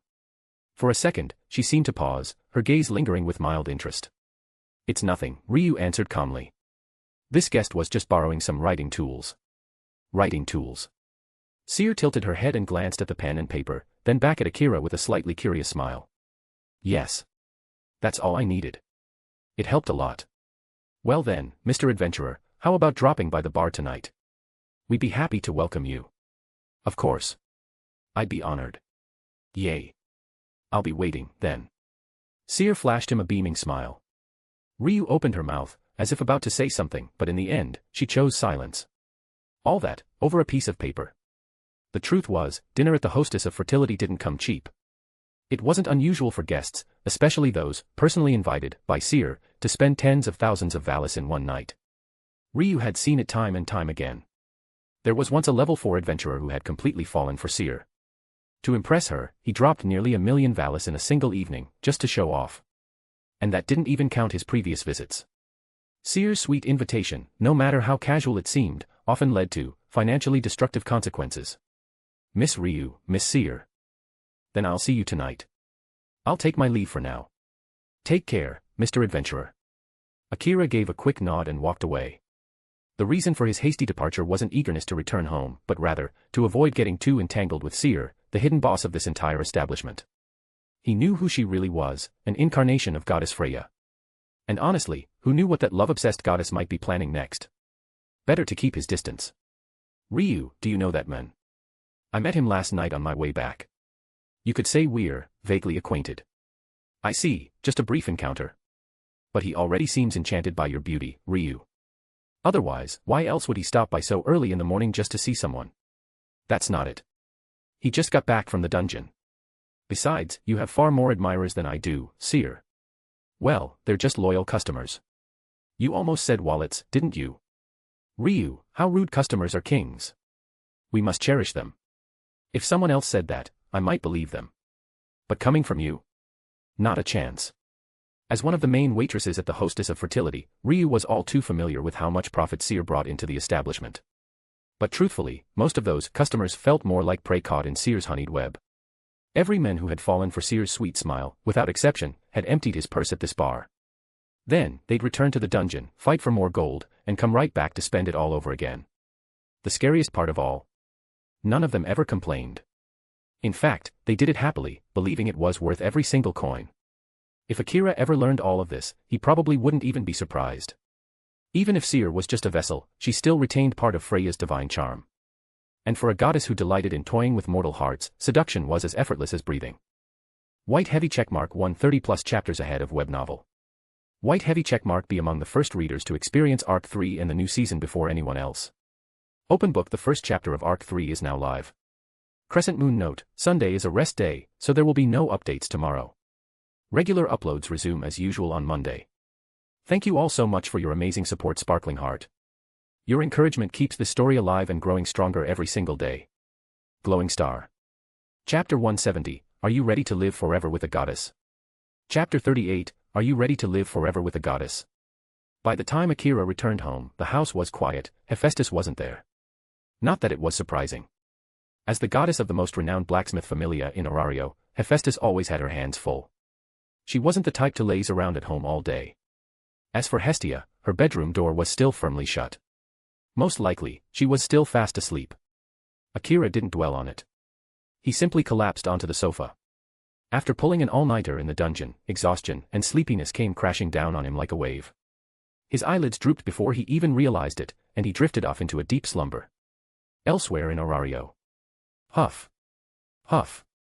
In the training yard of Twilight Manor, a young woman swung her sword relentlessly.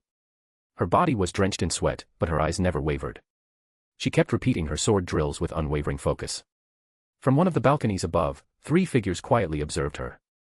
Seriously now, just how much did that guy's words affect Ace?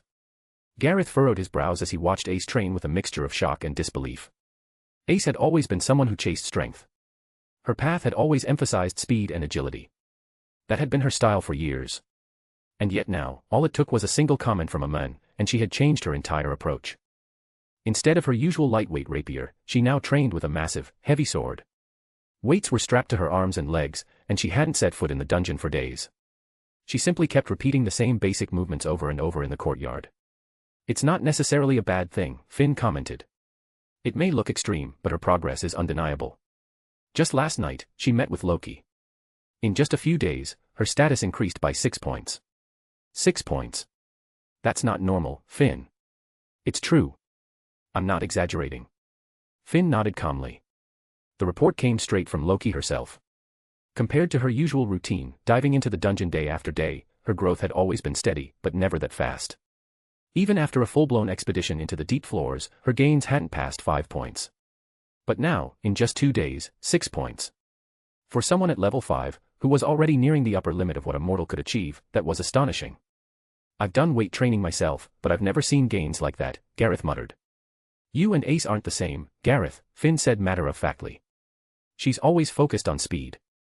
Now, she's willingly limiting herself with weighted gear.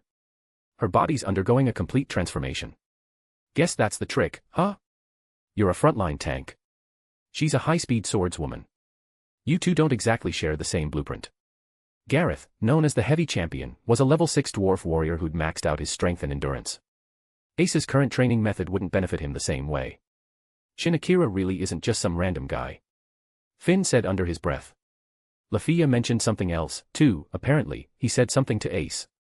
Oh. What did he say? He told her, and I quote, instead of obsessing over power, try looking around. Most people can't survive in the dungeon alone. Humph. Can't survive alone, huh? Finn smirked at the quote. That gut feeling he'd had all along, turns out it wasn't wrong. Akira wasn't some run-of-the-mill rookie. At that very moment, the 3 top executives of the Loki Familia, all level 6 adventurers, unconsciously started to view Akira in a different light. Because that man's words were far too composed, far too deep, for someone who was supposedly just a level 1. If not for the fact that his status had been publicly confirmed, Finn might have suspected that Akira was secretly hiding his true power, and his true identity. Time skip. Stretching lazily, Akira sat up from the sofa. As he rubbed his eyes, he noticed something odd. A soft, fragrant blanket was draped over him, a woman's blanket, no doubt. It wasn't the smell of perfume, but something more natural. A gentle, soothing scent that lingered faintly. He recognized it right away, it was Hephaestus's. You're finally up, huh? Geez, you stay out all night, and then sleep like a log the whole day. Hestia's voice came from a corner of the room. Akira turned his head. She was sitting in a chair nearby, casually flipping through a book. It looked like an adventure novel. What time is it, Lady Hestia? 3 in the afternoon. You were completely knocked out. That long. You know, Akira, it's kinda crazy. You might be the only mortal, or god, for that matter, that Hephaestus has ever fussed over this much. Huh? What do you mean? Hestia's tone suddenly grew serious, and Akira was thrown off by the change. After living together for over a week, he had a pretty good read on her personality. Despite being a goddess, Hestia was incredibly down-to-earth, an impulsive, cheerful homebody. She usually acted like a spoiled little sister around Hephaestus. But now, she looked uncharacteristically thoughtful. I mean what I said. Today was the first time I've ever seen Hephaestus treat someone so delicately. She treated me. Delicately. She took care of you like you were something precious. She tucked you in, changed your clothes, and made sure you were comfortable, all without waking you. She moved so gently, like she didn't want to disturb even your dreams. Akira looked down at himself. Sure enough, his outer coat and trousers had been removed. Not in a violating way, just enough to help him sleep more easily. A soft warmth filled his chest as he imagined Hephaestus kneeling beside him, carefully peeling away his gear and covering him up. Hestia, no, I mean. Hestia-san, I don't really know what Hephaestus thinks of me. But, do you really believe she? She does, Hestia said firmly. It's obvious. She's falling for you. So the real question is, what are you going to do about it? What do you mean? I mean, how will you respond to her feelings? Well, obviously with something called love. I mean, having a goddess care about you. That's pretty much the peak of life, right? Heh. So you say. But Akira, are you really ready for that? Ready for what? Ready to live forever with a goddess. Ready to bind your fate to the eternal love of a divine being. Akira's answer was immediate. Of course I am. White heavy checkmark 130 plus chapters ahead of web novel. White heavy checkmark be among the first readers to experience Arc 3 and the new season before anyone else. Open book the first chapter of Arc 3 is now live. Crescent moon note, Sunday is a rest day, so there will be no updates tomorrow. Regular uploads resume as usual on Monday. Thank you all so much for your amazing support, Sparkling Heart. Your encouragement keeps this story alive and growing stronger every single day. Glowing Star. Chapter 171, How many monsters have you killed? Chapter 39, How many monsters have you killed? Akira's firm, unwavering answer left Hestia speechless for a moment. She had originally planned to lecture him, seriously. She wanted him to understand what it truly meant to form a relationship with a goddess, all the burdens and consequences that came with it. But before she could even begin her explanation, he had already declared it with such confidence. Wait. Do you really understand what it means to love a goddess? I do. If I choose to be with a goddess, then I must be ready, completely ready, to stay with her forever. Even if, 100 years from now, your life ends, when you reincarnate, your soul will be drawn back to the goddess again. Over and over. Eternally. I know. And I accept that. That unwavering voice, filled with certainty, no doubt, no hesitation. It made Hestia realize something important: this man wasn't joking. He had already made peace with it. Unbelievable. I never imagined Hephaestus would face something like this one day. But still, I wonder. Her voice grew quiet. How long can you truly hold on to that resolve? Her words weren't aimed at him, not really. It was more like she was talking to herself. From a goddess's point of view, time worked differently. 100 years. 1,000. To gods, that was like the blink of an eye. But to a human, a century was everything, their entire lifetime, sometimes not even that. Hestia had lived for millions of years. Despite her image as a bubbly, home-loving goddess, she had seen too much. Countless human lives. Countless promises, vows, oaths, all slowly fading as the years passed. She had witnessed it over and over again. In her eyes, maybe the only reason Akira could speak so confidently now was because he hadn't yet truly experienced what it meant. Would he still say those words, after going through 100 lifetimes tied to a goddess? Even more than that, what if, someday, he saw Hephaestus's true divine form? Would he still feel the same? Even so, Hestia said nothing more. This was Hephaestus's personal matter. And truthfully, she hoped her friend could finally find someone who would love her sincerely. Meanwhile, Akira had already caught on to the subtext behind Hestia's words. She was testing him, wasn't she? After all, Hephaestus wasn't a goddess who had always been admired. There had been times, painful ones, when even other gods and her own familia had looked down on her.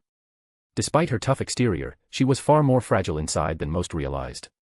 And among the gods, perhaps only Hestia still truly stood by her side. By the way, Hestia, Akira said casually, do you know where Hephaestus went today? I think she said something earlier about handling business with the Loki familia. Probably preparations for the next expedition. Expeditions, large-scale dungeon excursions led by one or more familias, were no small matter. The dungeon beneath Orario was shaped like an inverted pyramid. The deeper you went, the more vast and complex each floor became. At the lower floors, the layout was so massive, it was said the area dwarfed even the entire city above. That's how enormous the dungeon was. Naturally, breaking through those deep levels required massive preparation: supplies, medicine, weapons, everything had to be thoroughly stocked and calculated. Because down there, even the smallest mistake could mean total annihilation. After finishing one expedition, a familia would usually start preparing for the next right away. Weapons and potions couldn't be bought in bulk all at once. Not even the Orario markets could handle orders that large. So they collected bit by bit, day by day. Then, just before the departure date, they'd stockpile everything in bulk to ensure not even the tiniest detail was missed. As one of the main powerhouses of Orario, the Loki familia had a long-standing partnership with the Hephaestus familia. They regularly ordered swords, armor, even magic blades, in staggering quantities. Akira got up from the couch, changed his clothes, splashed some water on his face, and got ready to head out. It's already late. You're still going to the dungeon? Hestia asked, glancing at him from behind her book. Not this time. I rushed home this morning and didn't get a chance to exchange my magic stones. I'll stop by the guild real quick. Oh, and tonight's dinner's on me. Let's invite Hephaestus too. We'll eat something good at the hostess of fertility. Woo. You got yourself a deal. But don't expect me to go easy on your wallet. Bring it on. I can handle a few plates. Well then, take care out there. With a wave, Akira left the house, while Hestia returned to her reading. The door closed behind him. Silence returned to the room. And then, from the shadowed corner of the floor, a black figure emerged. It was a shadow warrior. In one hand, he carried a large sack stuffed full of magic stones, or more precisely, shards of magic stones. Because on the 5th floor of the dungeon, monsters only dropped tiny fragments, often irregular and unpolished. In his other hand, was a wrapped bag containing sandwiches and a bowl of porridge, both now completely cold. Akira suddenly remembered. Oh right, he had told his shadow warrior to buy breakfast for him earlier this morning. But the moment he got home, he passed out cold on the couch and only woke up just now. He grabbed a meat bun and took a bite. The flavor was still there, hearty and packed with juicy filling, but the crust had hardened from the cold, making the texture less satisfying. Still, food was food. And considering he hadn't eaten anything since last night, and it was already almost evening, he quickly devoured everything. As for the porridge, he'd warm it up later. Once he stepped outside the towering structure of Babel, Akira made his way toward the guild. "Good afternoon, Miss Aina." "Ah. Oh, Akira. Good afternoon to you too. Even after days apart, you're as radiant as ever, Miss Aina. Stop it with the sweet talk. Compliments won't get you out of trouble this time." Such a strict and dedicated advisor, Akira chuckled. He handed over his backpack. It was heavy, so much so that Aina nearly stumbled as she took it from him. Instinctively, she wanted to scold him. Clearly, if the bag was this heavy, Akira must have gone way too deep into the dungeon again. But then, she opened the bag. And saw nothing but magic stone shards. Packed to the brim. No empty space. Not even a sliver. Her breath caught. This many. Just how many monsters had he slain? And more importantly, he actually stayed on the upper floors this time. When she lifted her head again, she found herself staring straight into Akira's face, beaming at her with that bright, innocent smile. For a moment, her vision went red. That boy was going to give her a heart attack someday. White heavy checkmark 130+ chapters ahead of web novel. White heavy checkmark be among the first readers to experience Arc 3 and the new season before anyone else. Open book. The first chapter of Arc 3 is now live. Crescent moon note, Sunday is a rest day, so there will be no updates tomorrow. Regular uploads resume as usual on Monday. Thank you all so much for your amazing support, Sparkling Heart. Your encouragement keeps the story alive and growing stronger every single day. Glowing Star. Chapter 172, A Small Goal, Earn 1 billion. Chapter 40, A Small Goal, Earn 1 billion. After a while, the exchange process was finally done. Aina returned with a pouch full of coins in her hand. But judging from her face, she clearly wasn't thrilled about something. Of course. With how many small magic stone shards Akira had brought, sorting and checking each one must have been a real pain. The total value wasn't that impressive, but the sheer quantity made the task a chore. Total for your magic stones, 18,000 valis. This whole bag, and only 18,000. What did you expect? They're just tiny magic stone fragments. Their value isn't much to begin with. But what I really want to know is, how many monsters did you kill on the upper floors to collect all this? No choice. My advisor said adventurers shouldn't take unnecessary risks, so I just roamed around the upper floors. You little. Aina could feel her eye twitch. She knew exactly what Akira was doing, throwing her own words right back at her in the most polite way possible. Even so, it only highlighted Akira's skill. Gathering that many stones on the 5th floor alone wasn't something just anyone could do. He might be new to adventuring, but he definitely wasn't weak. See you later, Miss Aina. Akira grabbed his coin pouch and backpack from the table, then casually made his way out of the guild.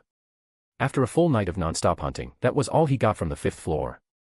Clearly, if he ever wanted to get rich quickly, he'd have to start diving deeper. Monsters on the upper floors just weren't worth much. Inside his pocket, he carried a small fong radiating a faint warmth. It was the fong of a young dragon, a drop item from a juvenile drake. The very first, and so far, only, rare drop he had ever gotten. The sun was already beginning to dip. All across Orario, adventurers were returning from the dungeon. Many of them were covered in dirt and blood, their clothes torn, armor cracked, and faces worn with fatigue. This was the reality of the dungeon. It had never been a safe zone. Akira only moved through it smoothly because of his exceptional abilities. But for the average adventurer, unless they were truly powerful, entering the dungeon was the same as gambling their life for money. In fact, the majority of adventurers in Orario would never surpass level 1 in their entire lives. Carrying the spoils from his hunt, Akira made his way toward Babel Tower once more. But this time, he wasn't going home. His destination was the Hephaestus Familia's weapon shop. Even though he was now a member of Hephaestus Familia, he hadn't interacted with anyone other than Captain Tsubaki. Technically speaking, it felt like he had joined Hephaestus herself, rather than the Familia as a whole. Dring. Welcome to Hephaestus Weapon Shop. Are you looking for a particular weapon today? The moment he stepped in, a cheerful cat girl with short hair greeted him warmly. Not exactly. I came to meet someone. To meet someone? May I ask who? I'd like to speak with Goddess Hephaestus. I'm sorry, she's not in the store at the moment. Then who's in charge right now? Our captain, Tsubaki-sama, is here. Great. I'll speak with her. Understood. Please wait a moment. The girl gave a polite bow before heading into the back of the store. Akira chuckled to himself. In most novels, demanding to meet the boss directly was often seen as rude. Fortunately, this wasn't one of those stories. And honestly, it made sense. A major shop like this wouldn't be run by amateurs. Customer service was clearly top tier here. "Who's asking for me?" A familiar voice called out not long after. Akira turned and smiled. "Captain Tsubaki. It's been a while." When she stepped out and saw who it was, Tsubaki raised an eyebrow in surprise. Of course she remembered him, the guy who had joined their familia in the most unusual way. He appeared out of nowhere at the goddess's home, and even after joining, he continued to live with both Hephaestus and Hestia. If this wasn't suspicious, then what was? "Shin Akira. Long time no see. What brings you here?" "I've come because I have a request." "A request, huh?" Tsubaki scoffed lightly. "If it's something you need, why not just ask the goddess herself?" Hephaestus was one of the wealthiest goddesses in all of Orario. Her daily expenses were minimal, and her familia brought in steady profits. She had money to burn. As for herself, while she made good money, her spending habits matched her income. "Fine, but I'll say this up front, I can't do too much for you. I just need some information. The defective weapons stored in your warehouse, how many are left?" I'm not exactly sure." "You've seen them yourself, right? Mid-grade weapons. Not exactly top tier, but still usable. Selling them wouldn't bring much profit, but the materials were expensive. So yeah, it'd be a waste to toss them out. I want to buy them. All of them." "You? All of them?" "Yep. Name your price." "Wow, you're really clinging to our goddess's thigh now, huh?" Feeling bold. "This has nothing to do with Hephaestus." "Heh. You're even calling her by name now." Tsubaki's gaze sharpened a bit. "But since you're technically family now, 1 billion valis. Take the whole lot." 1 billion, huh? To Akira, that number felt like the heavens themselves. Even if he could earn 100 to 200,000 a day, 1 billion was still an absurd goal. But thinking it through, it wasn't a bad deal. Sure, the items were technically defective, but not failed products. Many of them were still in excellent condition. In the current market, even a single Tier 2 weapon could go for hundreds of thousands, sometimes more. And in Tsubaki's warehouse, there were well over 100 pieces. 1 billion was practically a discount. What's wrong? Too steep. Want me to knock it down to 900 million? No need. 1 billion it is. I'll be back when I've saved enough. All right then. I'll be waiting. Tsubaki didn't press him further. She knew Akira wasn't the kind of guy who joked about this sort of thing. After all, she'd seen his ability to store weapons within the shadows. For Akira, weapons weren't just tools, they were part of his fighting style itself. Dring. The bell above the door rang again. "Shin Akira? What are you doing here?" The one who walked in was none other than goddess Hephaestus herself. She had just returned from a tea meeting with Loki, where they'd discussed their next collaborative operation. "Hephaestus-sama, you're back. How did the meeting go?" "The usual. Just take care of everything. Coordinate with Finn from Loki Familia." "Understood." Tsubaki nodded. She and Finn had known each other for a long time. The Loki Familia was one of their biggest clients, regularly placing large orders every month. White Heavy Checkmark 130+ chapters ahead of web novel. White Heavy Checkmark be among the first readers to experience Arc 3 and the new season before anyone else. Open book. The first chapter of Arc 3 is now live. Crescent Moon note, Sunday is a rest day, so there will be no updates tomorrow. Regular uploads resume as usual on Monday. Thank you all so much for your amazing support, Sparkling Heart. Your encouragement keeps the story alive and growing stronger every single day. Glowing Star. Chapter 173, Goddess, I don't want to try anymore. Chapter 41, Goddess, I don't want to try anymore. After his chat with Tsubaki that afternoon, Hephaestus gave Shin Akira a brief glance before turning around and walking deeper into the shop. Akira followed behind her, and before long, they arrived at the goddess's private quarters, a personal space divided into 3 sections, a cozy rest area, a small sitting room, and, tucked in the back, a compact blacksmithing workshop. Even within her own familia store, Hephaestus kept her own forge and living space. As the goddess of the forge, it only made sense. "So, mind telling me what brings you here?" she asked, casting a sideways look at him. "No particular reason. I just came to discuss a bit of business with Captain Tsubaki," Akira replied casually. "Business?" "She's got a stash of defective weapons in storage. I'm thinking of buying them all." "All of them? What for?" To Hephaestus, defective weapons were failed products, nothing more, nothing less.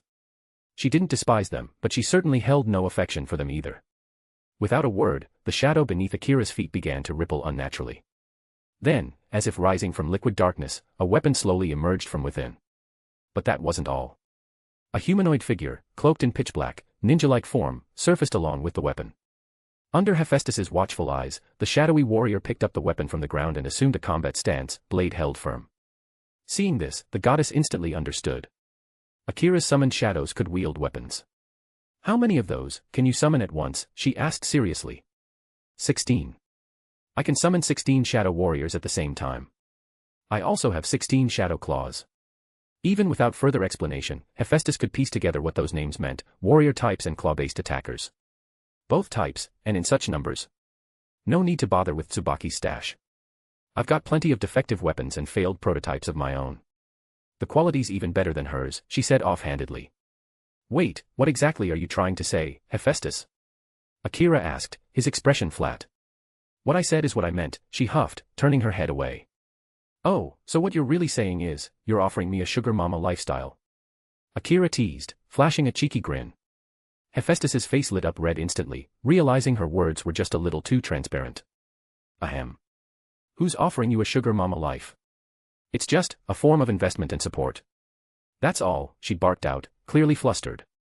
Got it. I totally understand your divine intentions, he nodded sagely. Erg, you, she groaned, both irritated and embarrassed, seeing his relaxed smile that practically screamed he didn't believe a single word she'd just said. Then, without warning, Akira attacked. In a completely literal sense. He lunged forward and wrapped her in a tight embrace. At the time, Hephaestus was wearing a simple white blouse, fitted black pants, and thigh-high black boots. The outfit accentuated her tall and slender figure with elegant precision. Her petite waist, so slim it could be circled with one hand, was now caught in Akira's firm hold. Describing it as serpentine wouldn't even begin to do it justice. And to top it off, Akira's face ended up nestled squarely between a pair of incredibly soft, heavenly. Let me go, Shin Akira. Hephaestus shouted, pushing against him with both hands. But no matter how hard she tried, she couldn't budge him an inch. She could feel his warm breath grazing her skin, and it sent a wave of heat rushing up her neck. I love you, Hephaestus, Akira whispered earnestly. Hephaestus froze. She hadn't expected that. Not in this moment. Not like this. The strong, proud goddess of the forge suddenly found her mind going completely blank.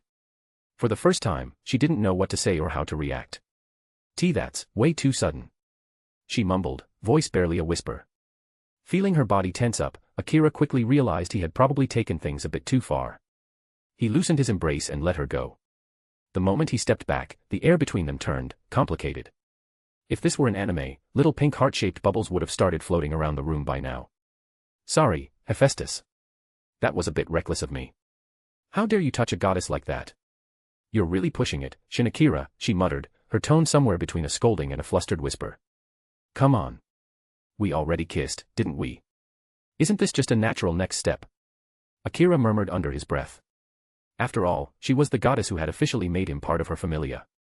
Technically, this was an internal affair, or at worst, a case of unauthorized affection. What was that you just said? Hephaestus narrowed her eyes. Uh-oh. She definitely heard that. Nothing. I didn't say anything. Akira said quickly, waving his hands. Humph. At this point, the intimidating aura of a goddess had completely vanished. What remained was more like a pouty girlfriend mad at her overly clingy boyfriend. The strange part? Hephaestus didn't even realize that whenever Akira got close to her, she never truly pushed him away. In fact, the more it happened, the more she found herself enjoying it. Anyway, Akira began casually, since you're so generously offering me the good life, how about lending me 1 billion valis? Ah. Still thinking of buying those weapons from Tsubaki. She already gave me 24 of them as a starter. Sure, they're flawed and not up to level 1 standard, but they're not useless either. That's a big favor. And you know what they say, debts of gratitude are the hardest to repay. Fine. Take this. It's got 2 billion valis. A moment later, Hephaestus handed him a card, a guild-issued card that functioned much like a debit card. It could be used to make purchases or withdraw cash directly. Only the wealthy or high-ranking individuals in Orario were ever entrusted with something like this. Akira blinked. 2 billion. A goddess worth worshipping, indeed. But then again, in the original story, Hephaestus had once helped Hestia create a special dagger that was worth a full 2 billion valis. This wasn't out of character for her. And don't forget, every member of Hephaestus' familia contributed a portion of their income to the goddess. If you summed it all up over the years, she could probably buy half of Orario. Oh, goddess. I give up. I don't want to work hard anymore. Please let me be your keptman. Akira declared, dramatically hugging her slender waist again, nuzzling into her like a spoiled pet. Let go of me, she yelled, this time sounding genuinely panicked. She had never experienced anything like this before. And that phrase, keptman, sent her thoughts spiraling into realms far too inappropriate for innocent ears. Hephaestus. Akira said, we're having a feast tonight. You. The door burst open. And in came the other Hestia, the short one, bounding into the room. Of all the people in the Hephaestus familia, only this goddess had the freedom to barge into Hephaestus's private quarters unannounced. And then, she saw it. Oh. I saw nothing. This didn't happen. Carry on. With the most respectful and awkward exit in divine history, she slowly closed the door and tiptoed away, leaving the two of them in the middle of the room, frozen in embarrassment. White heavy checkmark 130+ chapters ahead of web novel. White heavy checkmark be among the first readers to experience Arc 3 and the new season before anyone else. Open book. The first chapter of Arc 3 is now live. Crescent moon note, Sunday is a rest day, so there will be no updates tomorrow. Regular uploads resume as usual on Monday. Thank you all so much for your amazing support, Sparkling Heart. Your encouragement keeps this story alive and growing stronger every single day. Glowing Star. Chapter 174, Instant Shadow Magic. Chapter 42, Instant Shadow Magic. Hestia, wait, this isn't what you think. But it was too late. The sound of her footsteps and her startled voice had already vanished beyond the door. Inside the room, Hephaestus stood frozen in panic. Being caught in that moment, by her closest female friend, no less, left her with no idea how to react. Actually, Akira said casually, trying to diffuse the tension, Hestia's probably known about us for quite a while now. Huh? Known about what? Hephaestus turned toward him, her voice sharp and laced with embarrassment. Our relationship. There's nothing going on between us. Her face flushed red, half from frustration, half from something else. But Akira simply gave her a knowing smile and didn't push further. After a few awkward moments, Hephaestus sat down slowly, letting out a deep breath as she regained her composure. You said Hestia already knew. What makes you think that? Think about it, Hephaestus. What goddess would let a man live under the same roof with her for that long if there was really nothing between them? Ah. The realization hit her. She hadn't considered it that way before, but when she thought about it, she had indeed been acting a little obvious.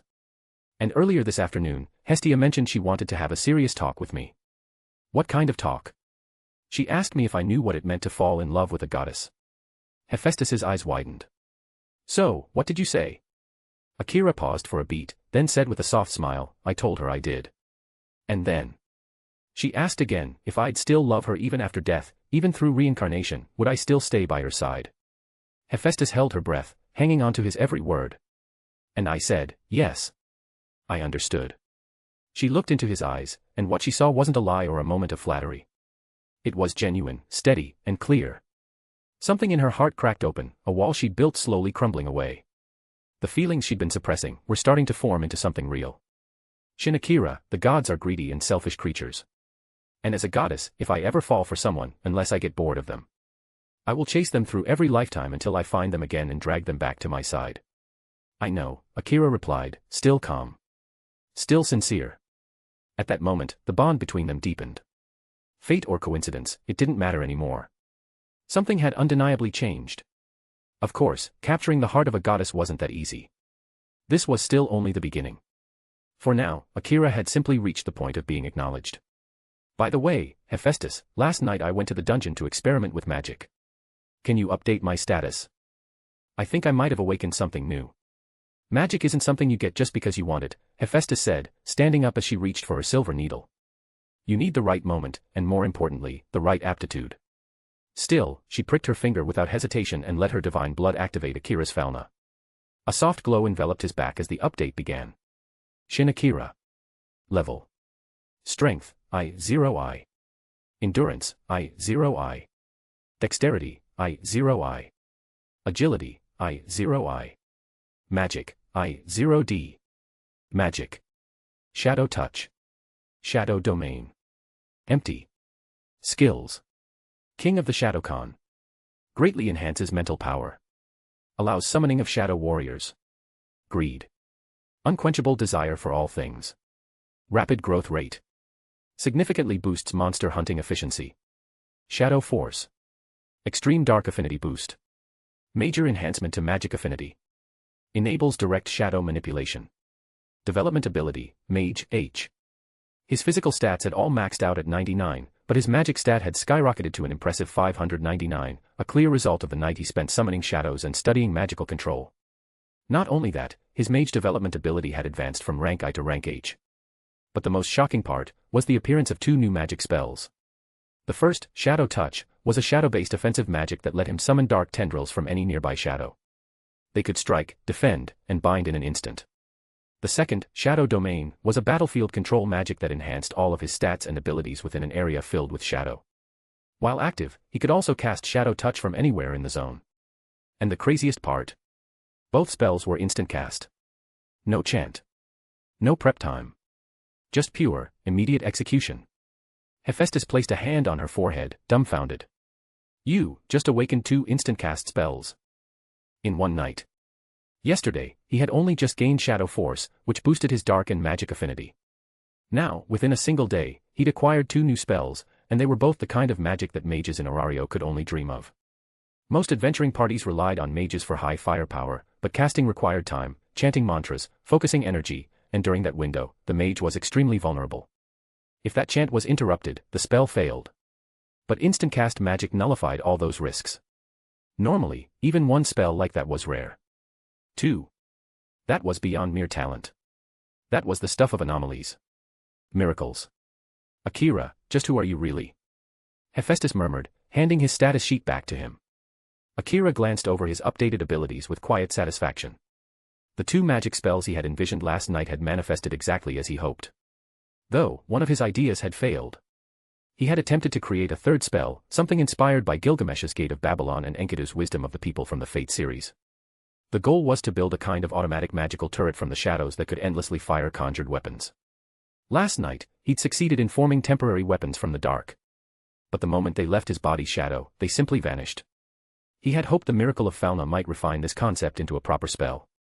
But perhaps that was too much to ask for now. After Hephaestus resealed his Falna, Akira stood and redressed quietly. I still have a long way to go, he whispered to himself. Despite all his growth, despite carrying 20% of the King of the Shadowcon Terrakoto's power, it still wasn't enough. He needed more. He had to become much stronger. White heavy checkmark 130+ chapters ahead of web novel. White heavy checkmark be among the first readers to experience Arc 3 in the new season before anyone else. Open book the first chapter of Arc 3 is now live. Crescent Moon note, Sunday is a rest day, so there will be no updates tomorrow. Regular uploads resume as usual on Monday. Thank you all so much for your amazing support, Sparkling Heart. Your encouragement keeps this story alive and growing stronger every single day. Glowing Star. Chapter 175, Shinakira's Explanation. Chapter 43, Shinakira's Explanation. The sun had long since dipped beneath the horizon, and the blanket of night had settled over Orario. Shinakira stepped through the bustling evening crowd, flanked by two goddesses, Hephaestus and Hestia, on either side of him. Their destination. One of the most lively establishments in the entire city, the hostess of fertility. Miss Ryu, we're here to support your place tonight, Akira said with a friendly smile as they entered. By sheer coincidence, the beautiful elf server, Ryu, had just finished wiping down a nearby table when she noticed their arrival. Good evening, Mr. Shinakira. Goddess Hephaestus. Goddess Hestia, she greeted with her usual calm grace, bowing slightly. Without missing a beat, she pulled out her notepad. We'll take 3 specials and 3 drinks, Akira said. Understood. Please wait just a moment, Ryu replied swiftly before disappearing into the kitchen. The hostess of fertility was, without question, the most popular tavern in Orario. By nighttime, the place was always packed to capacity. Its nightly income often rivaled what adventurers earned after days of risking their lives in the dungeon. Oh, Shinakira-san, you really kept your word. You actually came tonight. A cheerful, feminine voice greeted him warmly before he even reached his seat. Good evening, Miss Seer, Akira replied, turning toward her. Good evening to you too, Akira-san, Seer said with a sweet, welcoming smile. To most people, their exchange would have seemed casual, maybe even charming. But Akira saw through it instantly. That silver-haired girl wasn't just some bubbly waitress. She was dangerous. he knew exactly who she really was. Not seer Freya. The obsessive goddess of beauty, hidden behind a humble disguise. To Freya, Shin Akira wasn't a romantic interest, at least not in the traditional sense. He was fascinating. A soul unlike any other she had ever seen, a mesmerizing blend of shadow and light. Not someone to love. Someone to possess. To study. The moment she saw Hephaestus sitting beside him, a flicker of jealousy flashed in her eyes. Why was a usually stoic goddess like Hephaestus so close to a man like him? Still, it wasn't the kind of jealousy that sparked rivalry. Freya didn't desire Akira's heart. She desired his soul. Seer. What the hell are you doing? This place is swamped and you're chatting again. A loud, no-nonsense voice boomed from the back. Coming, ma'am. I'm going right now. Seer called back with a jump. That unmistakable voice belonged to none other than Mamma Mia, the towering woman who ran the place with absolute authority. Even a disguised goddess didn't dare defy her. Sorry, Akira-san. Looks like we'll have to continue this another time, Seer said, giving him one last smile before hurrying off. Let's not do that, Akira muttered under his breath. The last thing he wanted was to be tangled in Freya's web of obsession and control. She seemed pretty friendly with you, Hephaestus said casually as they finally took their seats. Her tone was light, but Akira could tell there was something sharp just beneath the surface. A tinge of jealousy, perhaps. Gods, after all, were possessive by nature. Especially when it came to love. A god might have dozens of partners, but a goddess. Once she chose someone, he was expected to belong only to her. Not really. We've only met once before. Honestly, I think she's targeting me. Targeting you. Hephaestus narrowed her eyes. Yeah. My wallet, to be precise. I did a little digging, turns out Seer's the darling of this place. She's made quite a few adventurers broke with her charm. And Akira wasn't exaggerating. Seer had a reputation in Orario as a beautiful, mysterious girl who left men enchanted and financially drained. Oddly enough, they never seemed to regret it. After all, as the embodiment of beauty itself, Freya could entrance any mortal with ease. Seducing them was child's play. Humph. Hephaestus, you better be careful with this guy. Hestia cut in sharply. Just look at that face. Clearly hiding some very unholy intentions. Akira turned to her, utterly speechless. What did I ever do to you? But before he could protest, Hephaestus spoke up again. Actually, I had a conversation with Loki earlier today. She mentioned the sword princess from her familia and asked me to thank you. Oh. I can explain, Akira said, suddenly looking a little awkward. He could feel the heat of her gaze. One wrong word and this dinner could go downhill fast. Go on, Hephaestus said with a casual smile, though her eyes warned him not to test her patience. A while back, I ran into the sword princess in the dungeon. She approached me and asked how I became so strong. She asked you that? Yeah. I was just as surprised. She said even when she was still level 1, she'd never been as strong as I am now. So, she was curious. Considering she's level 5 and you were only level 1 at the time, that is a bit strange. Exactly. I didn't have a proper answer for her. But she asked anyway. Because you're a freak, Hephaestus said flatly. Of anyone, she understood that best. After all, she was the one who granted his fauna. From the very beginning, Akira had displayed not one but two unique abilities, a special skill and another that drastically accelerated his growth. In less than a week, he'd risen from level 1 to level 2. Just last night, he unlocked 2 high-level magic spells, instant cast, no less. This wasn't genius. This was inhuman. Even the gods had trouble believing it. If she didn't know Akira lacked divine power, she might have suspected he was a god reborn. So, what exactly did you do for the sword princess? She asked. She wanted advice, so I gave her some. I told her that since she relies on speed and agility, she should train with extra weight. Maybe switch from a rapier to a heavier blade, something to build up physical resilience. And she left. That's all. Then Loki's gratitude probably means she saw results from your suggestion, Hephaestus said thoughtfully. Maybe, Akira said, shrugging. He honestly hadn't given it much thought. His mind was elsewhere. Focused. Obsessed with one thing. Getting stronger. Leveling up. Evolving. Unlocking deeper layers of his power and his connection to the Shadow Khan King's legacy. Of course, there was one other thought lingering at the back of his mind. Winning the heart of Hephaestus. Because if he could pull that off, he wouldn't just gain power. He'd gain the backing of one of the wealthiest, most influential deities in all of Orario. A goddess who could casually throw around 2 billion valis. Who wouldn't be tempted? White heavy checkmark 130 plus chapters ahead of web novel. White heavy checkmark be among the first readers to experience Arc 3 and the new season before anyone else. Open book. The first chapter of Arc 3 is now live. Crescent moon note, Sunday is a rest day, so there will be no updates tomorrow. Regular uploads resume as usual on Monday. Thank you all so much for your amazing support, Sparkling Heart. Your encouragement keeps this story alive and growing stronger every single day. Glowing Star. Chapter 176, The Weak Minotaur.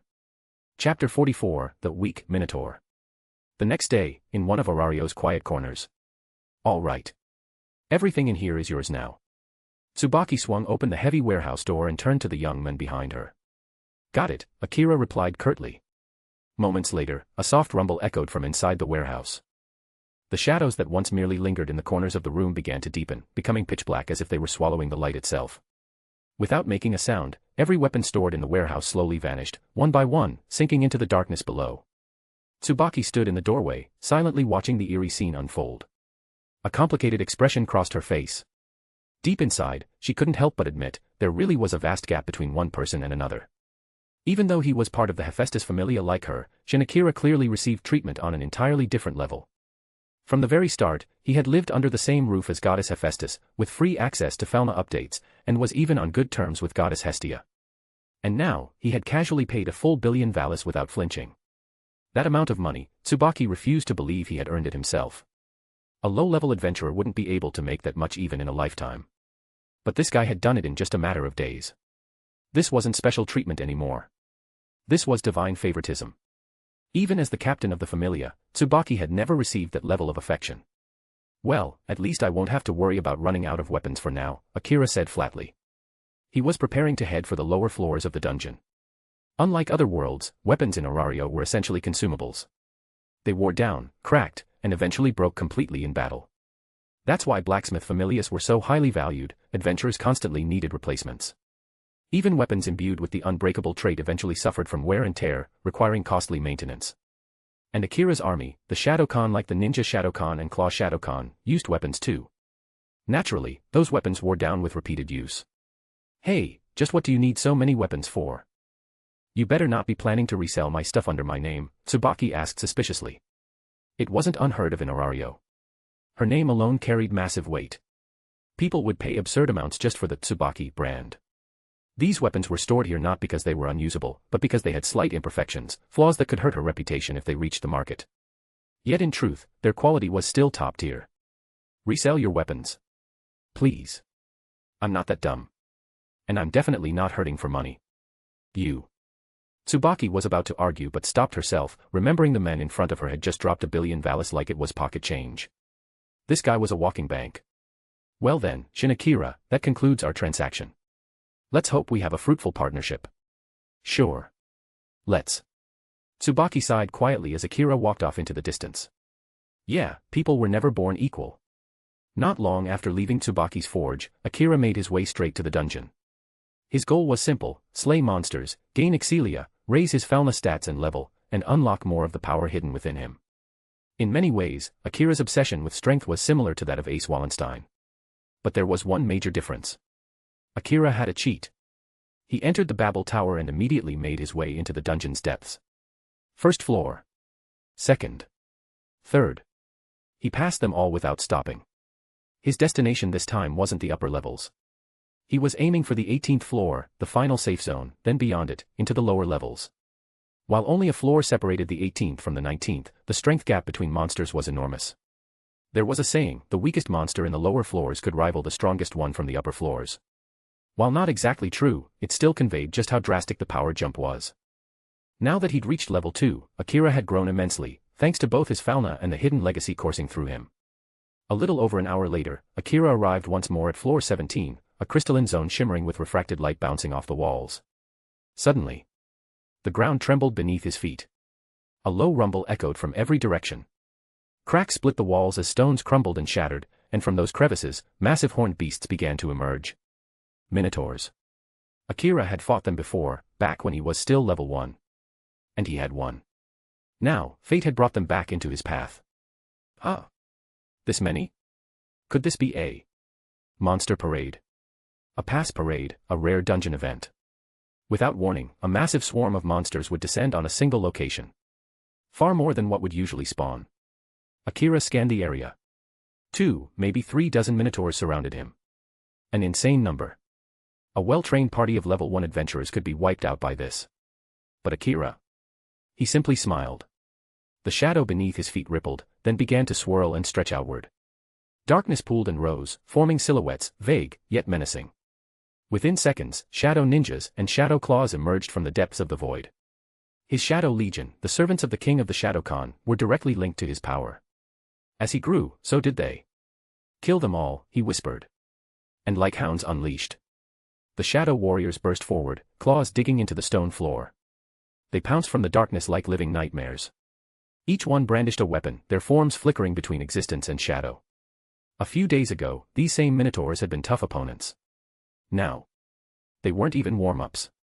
With every strike from his claw Shadow Khan, the thick, tough hides of the minotaurs, normally resistant to steel, were shredded like paper. Blood sprayed in arcs. One by one, the minotaurs fell, crushed under the merciless assault. Akira's new power had shifted the battlefield entirely. He was no longer a lone adventurer struggling to survive. He was a Shadow Emperor, a commander of darkness. A force that could no longer be measured by ordinary standards. White heavy checkmark 130+ chapters ahead of web novel. White heavy checkmark be among the first readers to experience Arc 3 and the new season before anyone else. Open book. The first chapter of Arc 3 is now live. Crescent Moon note, Sunday is a rest day, so there will be no updates tomorrow. Regular uploads resume as usual on Monday. Thank you all so much for your amazing support, Sparkling Heart. Your encouragement keeps this story alive and growing stronger every single day. Glowing Star. Chapter 177, The Difference Between the Lower and Upper Floors. Chapter 45, The Difference Between the Lower and Upper Floors.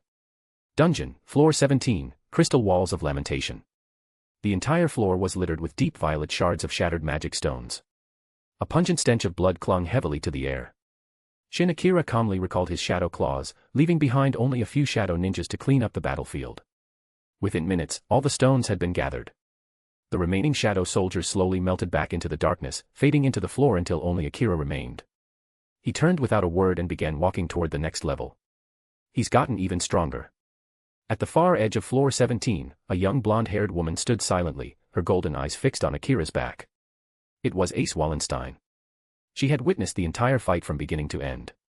A horde of minotaurs, spawned from a monster parade, had been wiped out in mere moments. The power on display was nothing short of overwhelming. The last time she saw Akira, he had struggled just to take down 5 of those same monsters. And now? 2, maybe even 3 dozen minotaurs had been annihilated without him lifting a finger. His summoned warriors, the Shadow Khan, had done all the work. More than that, Ace had noticed something else. There were new soldiers among them, stronger ones. A higher tier, perhaps. An evolved variant of the Shadow Khan. His growth is faster than mine, she murmured. She looked down at the heavy broadsword in her hand, a custom-made weapon forged by the god Goibniu and his familia. Crafted from the densest, most unyielding metal, it was meant to place a burden on her body. Ace, who had always favored light, swift weapons like her rapier, found this sword awkward and difficult to use. That was why she had come to the dungeon today, to push herself through direct combat. Yet instead, she had ended up watching a display of raw, monstrous power. Fate truly was a cruel thing. Meanwhile, Shin Akira had no idea that Ace had seen everything. After making his way through floor 17, he stepped into the lush, almost dreamlike world of floor 18. Birdsong echoed softly across the cavern. Streams babbled peacefully nearby, and the fragrance of wildflowers floated gently on the breeze. A hidden paradise beneath the earth. Even though it wasn't his first time here, Akira couldn't help but pause and admire the view for a moment. Still, he didn't linger. His goal lay beyond this sanctuary, deep within the lower floors, where the real danger awaited. He passed through the exit of the safe zone, emerging into an entirely new environment. It was still a rocky cavern, but far larger than anything he had seen before. Low growls rumbled through the darkness, bouncing off the stone walls. Akira instinctively tensed, his senses sharpening. From the shadows, hulking figures began to emerge. They had massive humanoid frames, similar to minotaurs, but instead of bull heads, they bore goat-like visages. Bugbears. Level 2 monsters. Nearly 3 meters tall. Brutally strong. For anyone stepping into the lower floors, these monsters served as a trial by fire. A test to determine whether they were worthy to proceed. With primal roars, the bugbears charged forward in a frenzy. Their cries echoed like a war horn, and the entire horde rushed toward Akira as if on command. Without hesitation, Akira raised his hand. From the void, his shadow forces surged forth. Shadow claws and shadow ninjas leapt into the fray, weapons drawn, shadows dancing beneath their feet. But there was a problem. At an average height of just under 2 meters, his soldiers looked tiny compared to the towering bugbears. And against the sheer force of these monsters, one powerful swipe was enough to shatter a Shadowkan soldier into wisps of smoke. Then, the ground beneath Akira darkened, black as pitch, spreading outward in every direction. 100-meter radius was instantly engulfed in darkness. Shadow Domain, activated. Within this domain, Akira could summon shadow tendrils to attack, suppress, and manipulate the battlefield. It also boosted his summoned army's abilities. Black tentacles erupted from the ground and whipped forward, striking down incoming enemies. His own troops deftly dodged the tendrils, continuing their assault. But every bugbear that got caught was sliced clean in half, bisected by pure shadow force. Their massive bodies crashed to the ground, blood spilling across the cavern floor. One after another, the monsters fell. The sounds of death echoed endlessly in the underground chamber. Each slain monster dissolved into black mist, leaving behind glowing magic stones on the stone floor. Clean up the battlefield, Akira commanded coolly. The shadow ninjas swiftly moved, collecting the stones and storing them inside a portal to the shadow realm. Meanwhile, the shadow claws remained on alert, guarding the perimeter. Then, the earth trembled again. But this time, it wasn't just bugbears. More monsters emerged from the shadows, different shapes, different threats. And that's when Akira realized it. The lower floors weren't dangerous merely because of the monster's strength. It was the relentless wave after wave. The terrifying spawn rate. The fight was far from over. In fact, it was just beginning. A dark blue wyvern let out a screech as it dove toward Akira, wings slicing the air like blades. Other monsters roared in unison and charged together. Without panic, Akira reached into his shadow and pulled out a long spear, spinning it once before holding it firmly across his chest. The spear met the wyvern's charge head-on, blocking it with a metallic crack. At the same time, his soldiers clashed with the incoming horde. For a summoner to be helpless in close combat would be disgraceful, he muttered. With a smooth motion, Akira twisted the spear and drove it straight into the wyvern's throat, ending it instantly. Then he jumped. Straight into the center of the battlefield. Blood splashed across his skin as he moved through the chaos like a demon unleashed. He fought like a man possessed, his body drenched in blood, his eyes alight with wild exhilaration. Adrenaline surged through his veins. A smile crept across his face. He was enjoying every second of it. And on the back of his hand, a dark green circular mark began to glow faintly. But with the battlefield in chaos and the light barely visible, Akira didn't notice. He was completely immersed in the thrill of battle. More monsters charged in. More Shadowkan fell. The war in the shadows had only just begun. White heavy checkmark 130+ chapters ahead of web novel. White heavy checkmark be among the first readers to experience Arc 3 and the new season before anyone else. Open book. The first chapter of Arc 3 is now live. Crescent moon note, Sunday is a rest day, so there will be no updates tomorrow. Regular uploads resume as usual on Monday. Thank you all so much for your amazing support, Sparkling Heart. Your encouragement keeps this story alive and growing stronger every single day. Glowing Star.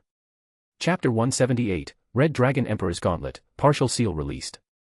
Chapter 46, Red Dragon Emperor's Gauntlet, partial seal released. Ha. Ha. Ha. In the depths of a damp, dimly lit dungeon, one figure stood, his entire body soaked in blood. Scattered all around him were fragments of dark purple magic stones, remnants of monsters recently slain. Surrounding him in silent vigilance, the shadow ninjas, clad in pitch-black garments, stood like loyal, unseen sentinels. Akira's eyes still glowed faintly with a blood-red hue, though the color was gradually fading. The thrill of battle, the rush of perfectly landing each strike, those sensations had wrapped around his mind like a fog. And for a brief moment, he had let himself go. But now that clarity returned, he knew something was wrong. What was that just now? A wave of unease washed over him. Yes, he loved combat. But not to the point of losing control, of turning into someone else entirely. The way he had fought just now, it wasn't normal. He could still recall flashes of that frenzy, that bloodlust, and even he had to ask himself. Was that really me? Lowering his gaze, Akira stared at the back of his hand. The once fair skin, smooth enough to rival any young idol, was now coated in hardened crimson-red scales that shimmered with a subtle glow. At the same time, he could feel it, his mana, his physical strength, his endurance, everything had been amplified dramatically. These are dragon scales. The thought came to him instinctively, as if whispered from somewhere deep inside. Name, Shin Akira. Origin, Otherworlder. Level, Blessing, LV2. Legacy template, King of the Shadow Khan, 20%. Completed template, Enkidu, 100%. Talent, Blood of the Red Dragon Emperor. Skills, Shadow Summon, Gate of Shadows, Shadow Force. Affiliation, Ninja Corps, Assassin Blades. Equipment, Red Dragon Emperor's Gauntlet, partial seal released. Item, Phoenix Tears X1. Unknowingly, the system panel had opened before him. And there it was, Blood of the Red Dragon Emperor, now listed among his talents, while his equipment status noted the Red Dragon Emperor's Gauntlet as partially unsealed. It all made sense now. In his original world, the wielder of the sacred gear, boosted gear, had slowly begun to transform into a dragon himself. Even Issei Hyudu, its original user, inherited the blood of one of the two heavenly dragons. Now, having crossed over into the world of Danmaki, the gauntlet was no longer under the control of its native system. It had sealed itself, adapting to this new reality. But now, that seal was loosening. And more than that, Shin Akira, as its new host, had already begun to inherit the red dragon's blood. Draig. He muttered the name of the crimson dragon said to reside within boosted gear. But no reply came. In his past journey through the world of high school DxD, Akira had used the chains of heaven to suppress Draig, cutting off all external interactions. Yet now, starting from scratch, those chains were long gone. So why wasn't there an answer? Even so, the gauntlet responded on its own. Boost. A mechanical voice echoed in his mind as the red gauntlet slowly materialized over his right arm. But something was off. The jewel embedded on its back, once brilliant, now looked dim, dull, as if the spirit within it still slumbered. This was not yet its true form. Right now, it was simply a dragon claw covering his hand. A partial awakening. A whisper of the full might waiting to be unleashed. Suddenly, the dungeon floor rumbled violently. A monstrous roar tore through the silence, and from behind the cracked stone wall emerged a towering creature, 5 to 6 meters tall, reeking of raw power. Shin Akira's eyes narrowed. It was a bugbear, but not the usual kind. This one was pitch black, a mutated version of its species. A black-type monster. Extremely rare and significantly stronger than the usual floor bosses. These variants were not only higher level than their regular counterparts, they were anomalies, each one potentially deadlier than the next. Coming face to face with one was a very unlucky kind of luck. Boost. The mechanical voice echoed once more. Power surged through his limbs like a tidal wave. The crimson dragon claw clashed with the creature's massive goat-like arm, sending out a thunderous shockwave that shattered the dungeon floor beneath them. But Akira stood firm, barely flinching. This was the power of a god-class sacred gear. Boosted gear didn't just double strength, it was forged from the very remains of the ancient Red Dragon Emperor himself. It wasn't just powerful, it was unbreakable. Even so, this mutated bugbear was still only level 3. By the standards of boosted gear's origin world, it was no more than a mid-tier beast. Boost. Another surge. Power doubled, again. 2 times. 4 times. 8 times. In less than a minute, his strength had grown exponentially.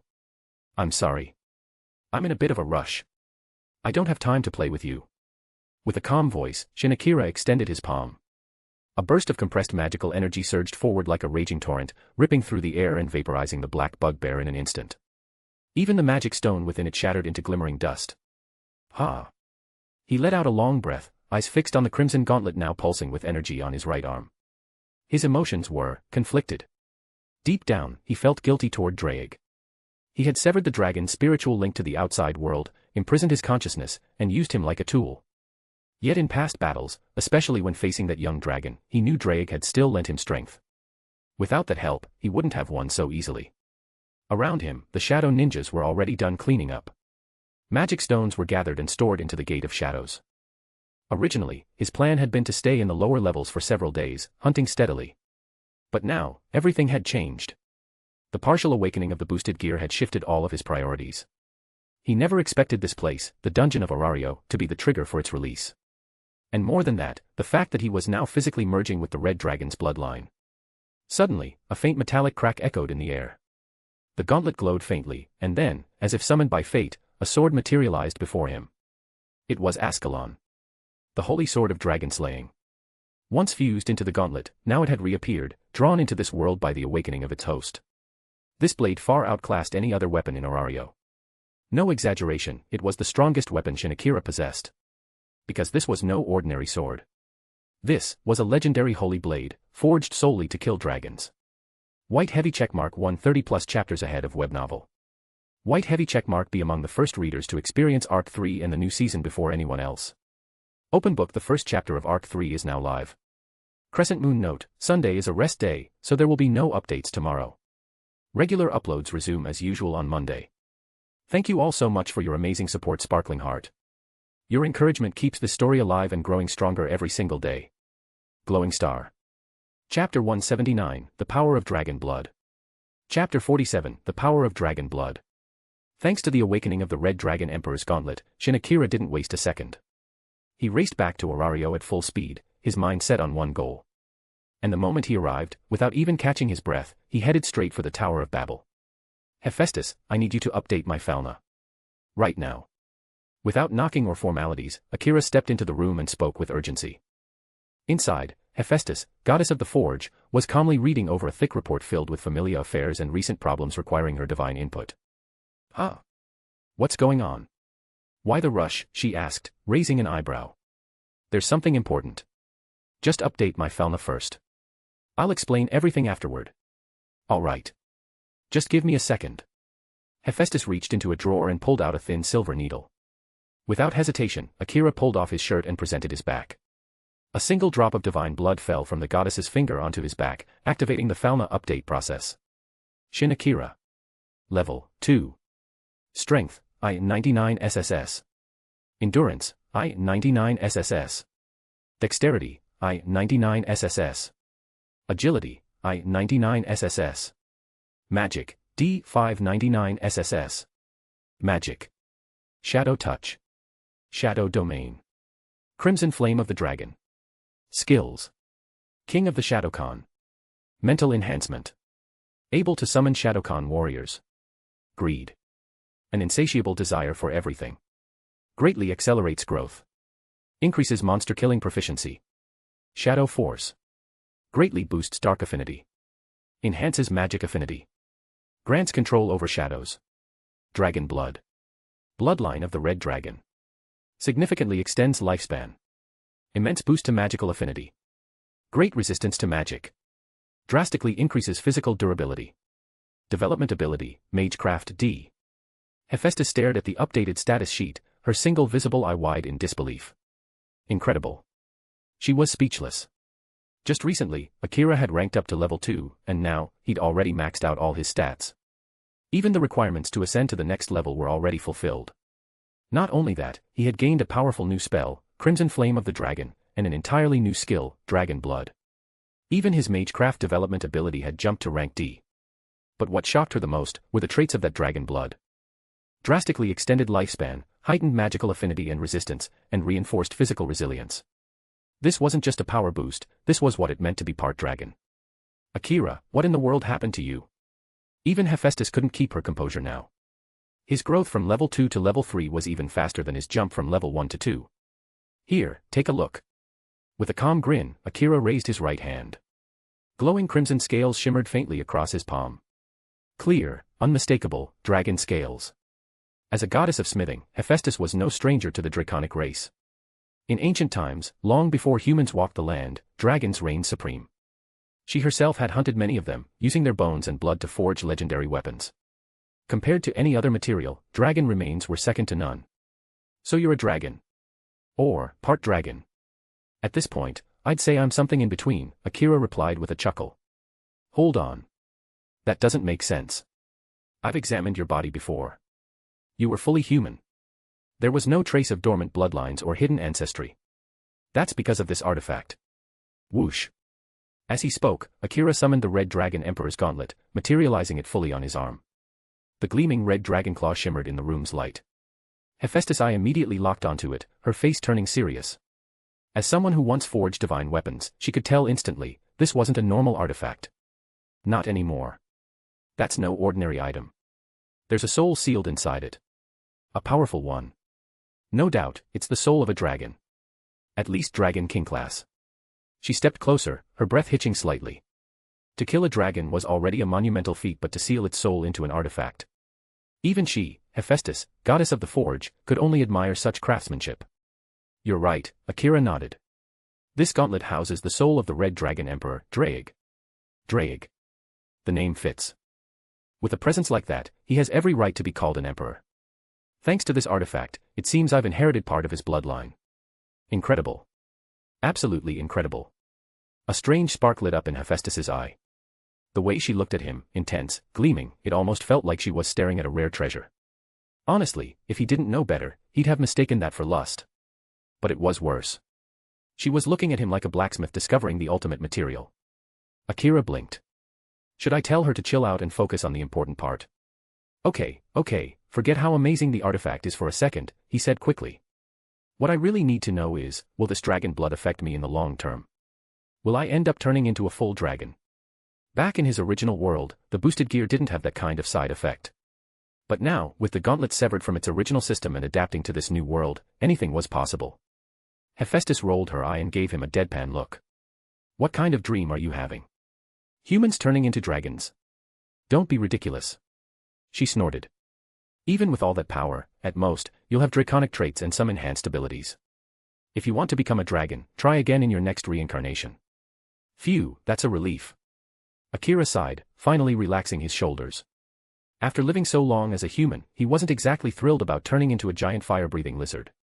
Especially not in a world where dragon-slaying weapons and entities like Samel, the dragon god slayer, existed. Having such a weakness would be too risky.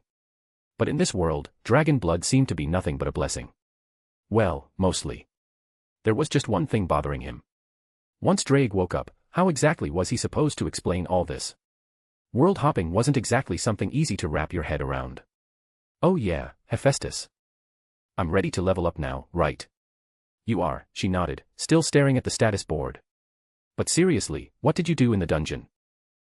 Because of the dragon blood, I kind of lost control and went on a rampage. Ended up taking down a black variant monster too. I see. Hephaestus nodded again and helped him complete the level up process. It had only been 10 days since Akira arrived in the labyrinth city of Orario. And in that time, he had gone from an unranked adventurer to level 3. Even for someone like Hephaestus. She was officially out of words. White heavy checkmark 130 plus chapters ahead of web novel. White heavy checkmark be among the first readers to experience Arc 3 in the new season before anyone else. Open book the first chapter of Arc 3 is now live. Crescent moon note, Sunday is a rest day, so there will be no updates tomorrow. Regular uploads resume as usual on Monday. Thank you all so much for your amazing support, Sparkling Heart. Your encouragement keeps this story alive and growing stronger every single day. Glowing Star. Chapter 180, LV3. Chapter 48, LV3. Shin Akira. LV.2 LV, Strength, SSS 1199I. Endurance, SSS 1199I. Dexterity, SSS 1199I. Agility, SSS 1199I. Magic, SSS 1199I. Magic, Touch of Shadow, Shadow Domain, Crimson Flame of the Dragon. Skills, King of the Shadow Khan, Greed, Shadow Force, Dragon Blood. Development Ability, Mage D. Hephaestus stared silently at the freshly updated Falna in her hand. It had only been 10 days since Shin Akira first received his Falna. And now, in such a short span, he had already ascended to level 3. A speed like this wasn't just rare, it defied all logic. But the status engraved before her left no room for denial. Ding. You have inherited 10% of the template's legacy. Ding. Congratulations, host. You have acquired the skill, Psychic Force. Ding. Congratulations, host. You have summoned a new unit, Nightbat Core. A surge of unfamiliar power pulsed through his body. Akira could feel it, his strength had jumped again. And with that came a new airborne unit for his Shadow Legion. Not only that, he had gained a new ability, Psychic Force, more commonly known as telekinesis. It was a mysterious power that allowed him to project his mental energy outside his body and use sheer will to control the world around him. The strength of the Psychic Force depended entirely on the user's mental fortitude. A faint distortion rippled through the shadow beneath his feet. As the air shimmered around it, a figure rose from the darkness, another soldier of the Shadow Legion. It had a humanoid shape, but with bat-like wings sprouting from its back. Its eyes glowed red, forming a sharp V that made its face look eerily menacing. A new evolution to your shadows again. Hephaestus blinked, watching from across the room. Wait, does that mean your shadow soldiers evolve every time you level up? Akira turned and nodded. Looks like it. This one's a new airborne unit, Flying Shadow. Not bad, right? Definitely interesting, she muttered, still observing the creature. The more she saw of him, the more convinced she became, Akira was a walking anomaly. A skill set too vast for a level 3. A dragon-based artifact beyond anything the lower world should possess. A body that fused human and dragon. It was as if fate itself had chosen him as its favorite child. 5 options for your next development ability popped up, she said, flipping through the status sheet. Hunter, status resistance, healing, magic resistance, and physical resistance. Take your pick. 3 resistance types. What am I, a tank? Akira raised an eyebrow. I'm not planning to become some walking meat shield. What am I gonna do with all those resistances? He sighed. Just pick Hunter. All right. With a quiet hum, the choice was sealed. He officially became a level 3 adventurer. Hephaestus handed back the Falna scroll. Akira glanced over it, but his eyes paused at one particular part, dragon blood. Most of the entries were predictable. But that one line, significantly extends lifespan, stood out. Akira already didn't need to worry about lifespan, not after inheriting Enkidu's legacy. His power had already surpassed the realm of normal humans. Even so, the idea that just one bloodline could grant such a massive lifespan boost was absurd. Granted, the template system and Falna system overlapped in function, but they were entirely separate systems, with no direct interaction. And yet, it still worked. With your current status, Hephaestus said quietly, you're essentially a half-dragon. Your lifespan's probably increased by hundreds of years, maybe even over 1,000. Akira looked thoughtful. How long do dragons usually live in this world? There aren't many left, she replied. But adult dragons. They can live for tens of thousands of years. Why? Tens of thousands. And I only get a few hundred out of it. Kinda feels like I got the short end of the stick. She gave him a sharp look. You do realize you're not a pure-blooded dragon, right? It's just partial bloodline inheritance. Well, at least a few hundred years is something. Saves you the trouble of looking for me after I kick the bucket, he joked. As if I'd bother looking for you, she huffed, but there was a hint of softness in her voice. Deep down, she was relieved. If Akira truly died and reincarnated, finding him again would be nearly impossible. Even if she marked his soul with a divine seal, the process of reincarnation and regrowth could take eons. Oh, right, Hephaestus, he suddenly said. There's something I've been meaning to ask. What's the maximum level for Falna? In theory, there's no upper limit, she replied calmly. But in practice, humans in the lower world have restrictions. The highest anyone has ever reached in the last 1,000 years is level 9. So, what happens if someone breaks through and reaches level 10? Do they become a god? Don't be ridiculous. She smirked.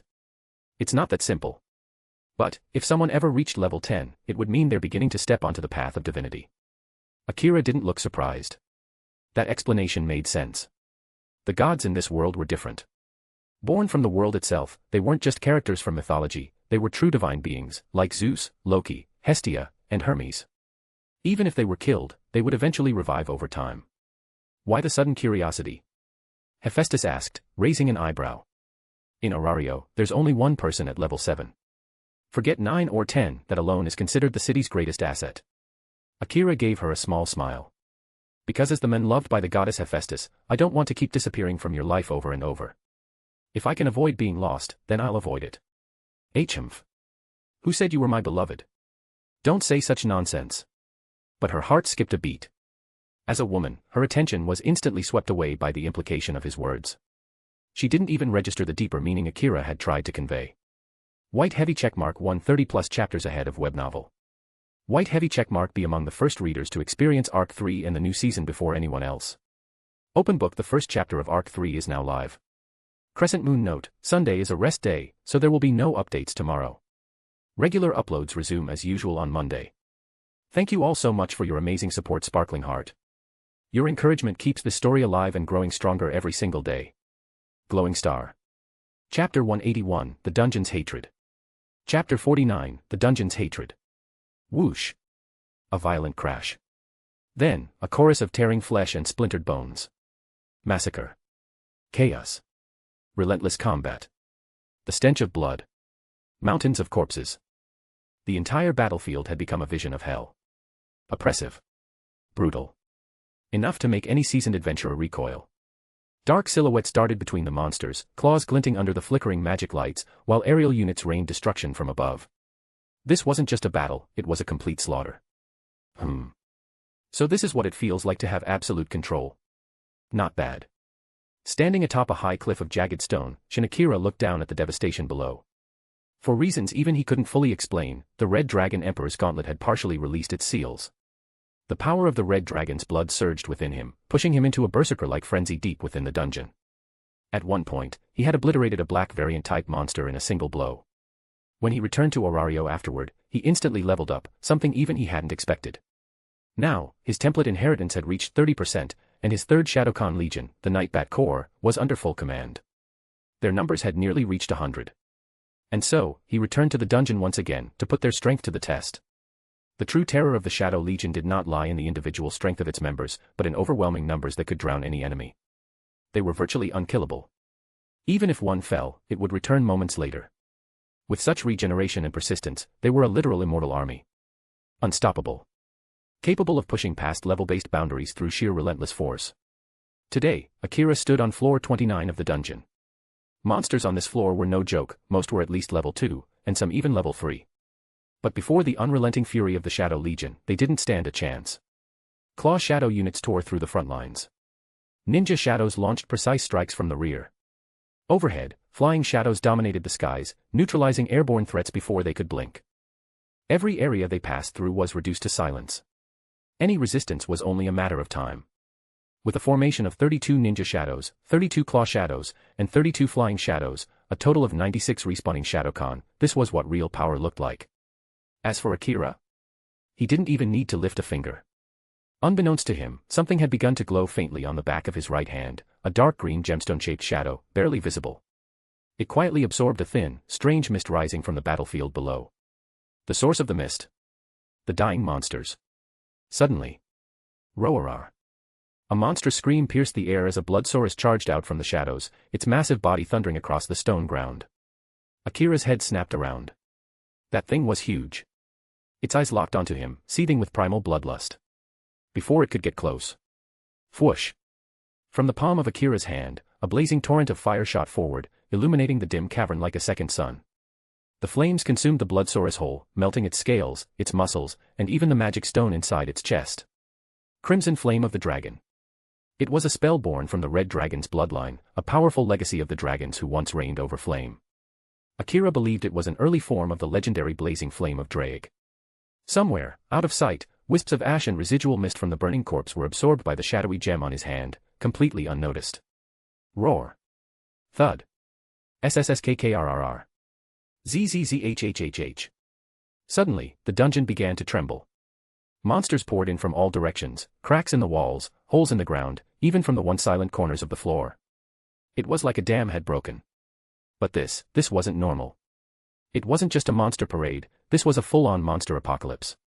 Yes, monsters on lower floors did respawn faster, but this was insane. Even before the last wave had been fully wiped out, new ones arrived in droves. Barbarians. Elite lizardmen. Black venom spiders. Underground stone golems. A flood of terrifying enemies with no clear pattern. Boost. The red gauntlet on Akira's arm glowed fiercely. Its ominous aura was enough to silence even the boldest adventurer. Not that anyone was around to witness it. Boost. The green gem shimmered again, and Akira's magic power doubled instantly. Without a word, the Shadowcon Legion vanished into the surroundings. Whoosh. Whoosh. Whoosh. In a blink, they melted into the shadows. The battlefield fell silent once more. But not for long. Boost. Another power surge, and Akira's lips curled into a slight grin. Crimson Flame of the Dragon. Roar. A crimson blaze erupted from his body, forming the shape of a massive red dragon that roared through the air. Dozens, no, hundreds, of monsters were incinerated in an instant. Level 2, Level 3, it didn't matter. Not a single one survived. Crackle, crackle. As the flames died down, magic stones rained down like falling gems, scattering across the battlefield. One attack. Just one. And the entire army of monsters was gone. Swoosh. The ninja shadows returned, sweeping through the area to retrieve every stone and dropped item with flawless efficiency. The more of them appeared, the faster the cleanup. Tap. Akira leapt down from his vantage point, landing softly on the scorched earth. Once again, the faint mist rose, quietly drawn into the shadow gem hidden on his hand. He still hadn't noticed it. His eyes narrowed as he glanced around, a serious expression settling on his face. Just now, he felt something. A faint aura of hostility. It wasn't coming from any monster. It was from the dungeon itself. He frowned. Sure, he had slaughtered monsters using his shadows, but that wasn't anything new. People killed monsters here all the time. The dungeon never reacted like this before. But this wasn't a hunch. He could feel it. Something deep, ancient, and powerful was watching him with contempt. No, hatred. Why? Even in a place as deadly as this, monsters didn't attack in such impossible numbers. And they certainly didn't flood a floor like an army with a grudge. And this was floor 29, not some starter level. The monsters here were tough, smart, and typically solitary. But now, they acted like they were part of a massive coordinated force. Something was off. Something big. And Shin Akira was starting to realize. He might have just caught the attention of something far beyond what he was ready to face. White heavy checkmark 130 plus chapters ahead of web novel. White heavy checkmark be among the first readers to experience Arc 3 and the new season before anyone else. Open book. The first chapter of Arc 3 is now live. Crescent Moon note, Sunday is a rest day, so there will be no updates tomorrow. Regular uploads resume as usual on Monday. Thank you all so much for your amazing support, Sparkling Heart. Your encouragement keeps this story alive and growing stronger every single day. Glowing Star. Chapter 182, Loki Familia's Expedition Team. Chapter 50, Loki Familia's Expedition Team. I swear, this time. I'm definitely going to kill those damn creatures. That's your business. But if you end up causing trouble for the captain again, I'll be the first to take you down. Captain, Captain, Captain. Your brain is practically hardwired with that name, huh? He's the only one I care about. You nympho freak. Watching her older sister's eyes practically turn into hearts, Tiona couldn't help but mutter in disbelief. For someone from the Amazonas tribe, a race of fierce and battle-hardened warrior women, that kind of obsession with a man was basically genetic heresy. The Amazonas culture was one of strength and combat. When an Amazonas took interest in a man, she didn't waste time with romance or feelings. She would just walk up to him and bluntly ask, "Wanna sleep with me tonight?" If the guy agreed, great. A passionate night would ensue. If he refused, well, chances were he'd be knocked out cold and dragged back to her home anyway. It was an ancient tradition, really. Back in the old days, Amazonesses would literally kidnap men from other tribes or villages to keep their bloodline going. That's why Tiona, who rarely showed interest in men, was already considered an oddity by her tribe's standards. And Tioni, who was head over heels obsessed with just one man to the point of sacrificing everything for him. She was, without a doubt, an anomaly. Tioni-san really is, incredibly devoted to the captain, huh? Murmured Lafia, watching the display unfold. You'd do best not to get involved in that, said Riveria, her gaze fixed ahead. Eh? Why not? Is something wrong? It's not about right or wrong, Riveria replied calmly. Matters of the heart are deeply personal. As outsiders, we shouldn't interfere unless it becomes absolutely necessary. Ah. I see, Lady Riveria. Good. Riveria gave a small nod of approval at Lafia's respectful response. But deep down, as someone who had stood by Finn Dame's side for decades, Riveria knew the truth, there was barely any room in Finn's heart for romance. Beneath his small frame was a towering ambition that far exceeded what most could imagine. As a Palom, a race often looked down upon and pushed aside, Finn had come to Orario to carve a new legacy. With his race's pride on his shoulders, he achieved feats that would be remembered in the annals of history. And yet, he still wasn't satisfied. His goal wasn't just to be strong. He aimed to surpass the glory of the old legends, Zeus Familia and Hera Familia, and create a brand new epic with Loki Familia at its heart. He wanted the name, Loki Familia, to echo across the continent, and he wanted his name, as its captain, to be written into the pages of history. If that dream came true, then the world would finally recognize that the Palom race was not extinct. That they, too, deserved a place in this world. That's why. Riveria knew Tioni's feelings might never be returned. Not because they were unworthy, but because Finn's heart was already consumed by a dream far larger than love. Suddenly, a deep tremor rippled through the ground. A thunderous rumble echoed beneath their feet. Finn. Something's wrong. I smell blood. A lot of it, growled Betloga, his beastman senses picking up the shift before anyone else. They were in the middle of an expedition, and just like that, the relaxed atmosphere vanished. Everyone switched into battle mode instantly. Even the tiniest noise or flicker of movement could trigger a deadly response. They moved carefully, silently, but no enemies appeared just yet. Still, no one let their guard down. If anything, the tension only grew. A distant roar echoed through the dungeon halls. The smell is getting thicker. It's coming from the path to the next floor. Something big's going down there, Bet said, his voice low and tense. Finn nodded once and stepped to the front of the group, spear in hand. Then, heavy, pounding footsteps thundered up the passageway. Moments later, a horde of monsters surged into view, rushing toward them from the tunnel's mouth. Without hesitation, Finn hurled his spear. It struck the lead monster dead center, impaling it cleanly. The rest didn't even get the chance to slow down before the rest of the team sprang into action. Bet, Ace, Tiona, Tioni, and the others leapt into the fray. Ace Wallenstein moved like a golden blur, so fast she almost seemed to vanish between steps. In the blink of an eye, 10 monsters had already fallen to her blade. Ace. Back me up, shouted Bet. Aerial. Wind magic surged around Ace and flowed toward Bet. His enchanted greaves, Flossford, weren't just protective gear, they were magic-absorbing weapons. Perfectly suited for this moment. Now die, you worthless pests. With wind magic swirling around him, Bet launched himself into the air. As he slammed down, the ground exploded in a shockwave, decimating everything within the blast zone. Ha ha ha. Watch as I crush you with Olga. Tioni spun her massive dual-bladed weapon like a raging storm, cutting down everything in her path with brutal grace. Meanwhile, Tiona danced between enemies, her dagger flashing like lightning as she struck throats and vital points in quick, elegant motions. In minutes, they had cleared the wave. It was barely even a fight. These monsters posed no real threat. Most members of the team were level 5 or 6. Even Lafia, the youngest and lowest ranked at level 3, could output magic on par with higher levels. This is strange. They weren't fighting, they were running, said Tiona, wiping her blade clean after finishing the last monster. Normally, monsters in the dungeon charged blindly at adventurers.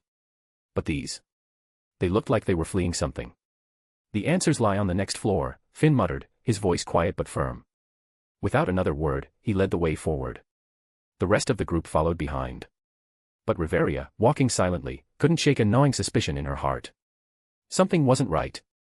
After traversing a long, narrow corridor, the Loki Familia expedition team arrived on the next level, dungeon floor 33. A monstrous roar echoed around them. And then, they saw it. A massacre. Blood. Fire. Searing magic clashing with monstrous limbs, only to vanish in a sea of destruction.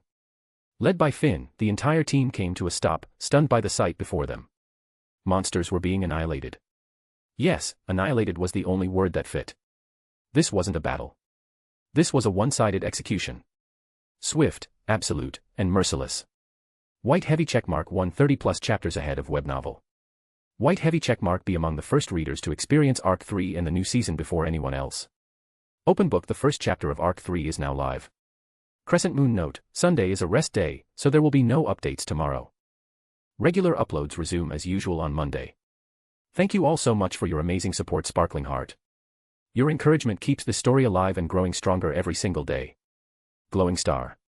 Chapter 183, Reunion with Ace. Chapter 51, Reunion with Ace. On the 33rd floor of the dungeon, a dark tide swept across the battlefield. Shadowcon ninjas, cloaked entirely in black, filled the cavernous space. Some of them resembled ordinary humans, though their entire bodies were wrapped tightly in tactical black garb, blending seamlessly with the shadows. But among them, 2 special variants stood out. One type had claws like savage beasts, jagged and gleaming. The other bore wings, dark, leathery appendages that spread from their backs like demonic silhouettes. Regardless of type, all of them were exceptionally powerful. With silent precision, they hunted and slaughtered monsters around them like a merciless storm of darkness. And to make matters worse, the dungeon was spawning monsters at an abnormally high rate. They poured in from the walls and floors, as if the labyrinth itself was spitting them out without pause. Oi, oi, oi. You've gotta be kidding me, muttered Bet Loga, eyes narrowing at the unreal scene before them. Even if he didn't want to admit it, this wasn't just a battle. This was a one-sided purge, total domination. But something felt off. Finn and Riveria exchanged subtle glances. Both of them recognized the jet-black silhouettes moving with such fluid discipline. Shadowcon, the summoned warriors they had seen once before, created by one person, Shin Akira. Judging from their numbers and control, it was clear. He was summoning them again. Ace and Lafia recognized them too. The memory of their previous encounter with Akira lingered strongly, especially for Ace. His training methods had pushed her beyond her limits, boosting her abilities by leaps and bounds in mere days. Gains that would have taken months under normal conditions had been achieved in record time. There, Ace whispered sharply. Without another word, she launched forward like a bullet of golden light, her eyes fixed on a lone figure standing atop a towering wall of stone in the distance. She had seen him. Shin Akira. Ace. What are you doing? Finn called out first, alarmed by her sudden movement. They were in the middle of an official expedition. Breaking formation without orders was a serious violation. Ace. Riveria shouted after her. Lady Ace. Lafia called out too, panic creeping into her voice. Where's she going? One of the other members muttered in confusion. But then Lafia saw it too, the young man standing on the high ridge. That calm expression, the silent strength in his stance. The same man who had left her flustered and embarrassed during their last encounter. There was no mistaking him. It was definitely Shin Akira. Atop the ridge, Akira quietly observed the battle below as his Shadowkan continued to annihilate the monsters. From this height, the battlefield looked like a black sea moving with coordinated, deadly rhythm. But his gaze flickered. A golden blur was rapidly approaching. He noticed Ace. And not long after, he saw the familiar figures of Finn and the rest of Loki Familia following not far behind. Judging from their equipment and formation, it seemed like another full-scale expedition. Didn't they just finish one recently? Akira recalled how Loki had met with Hephaestus not too long ago to discuss a major collaboration. This must be the result, an expedition equipped with fresh gear and divine forged weapons. Hi, Ace said, breathless as she stopped before him. All the eagerness and nerves she'd built up suddenly vanished, leaving her frozen for a moment. Her eyes darted slightly as if trying to find the right words, the right tone. She wasn't good at this. Talking to strangers was never her strong suit. All her social interaction so far had been limited to her familia. Hey, Akira replied calmly, offering a small nod. I heard from Hephaestus. Lady Loki already conveyed her thanks to me. Looks like you've grown even stronger, huh? Yes. Thank you, very much. Thanks to your training method, my strength improved a lot, Ace said, her voice steadier now. Akira studied her briefly. From the way you carry yourself, I'd guess you're just one major achievement away from level 6, right? You're correct. Loki said the same. But, achieving a great feat isn't easy. Great feats, epic achievements required for level-ups, were named that for a reason. The higher one's level, the more extreme the challenge. Every level 6 adventurer in Loki Familia had fought through deadly trials, legendary monsters, and countless near-death encounters to reach that point. Take Otter, for example, from Freya Familia. To rise from level 6 to level 7, he had to challenge some of the strongest fighters from the now-destroyed Zeus and Hera Familia, and lead campaigns against the remnants of dark factions that once plagued Orario. Only after all of that, did he ascend. But now that Zeus and Hera Familia had collapsed, there remained only one known adventurer at level 7. There were a few who'd made it to level 6, but all of them now stood before an invisible wall between level 6 and 7. To climb further, one needed a true feat worthy of legend. If you want a worthy challenge, the floor boss on floor 37, Eudias, is a level 6 opponent. If you defeat it solo, that could very well count as your great feat. Eudias. Ace echoed, her eyes narrowing. She knew that name well. She'd fought that skeletal giant before.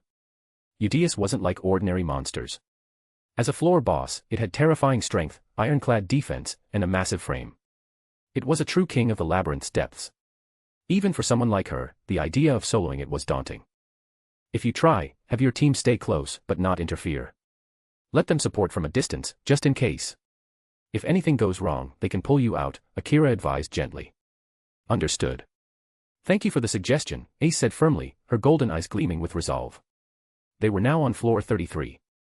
Just 4 more floors until Eudias. If they were lucky and the boss had respawned, she'd go for it. The last time Eudias was defeated was nearly 3 months ago. It could reappear soon. But no one could say for sure, the dungeon's rules were ever-changing and cruel. As their conversation continued, the battlefield below grew quiet. The last of the monsters had fallen. Not a single new one appeared from the walls. The fight was over, for now. What Akira didn't notice, however, was the faint green-black shimmer of a jewel-like mark on the back of his hand, pulsing silently, absorbing ambient energy from the dungeon. We meet again, Shin Akira, said Finn, stepping forward with the rest of Loki Familia.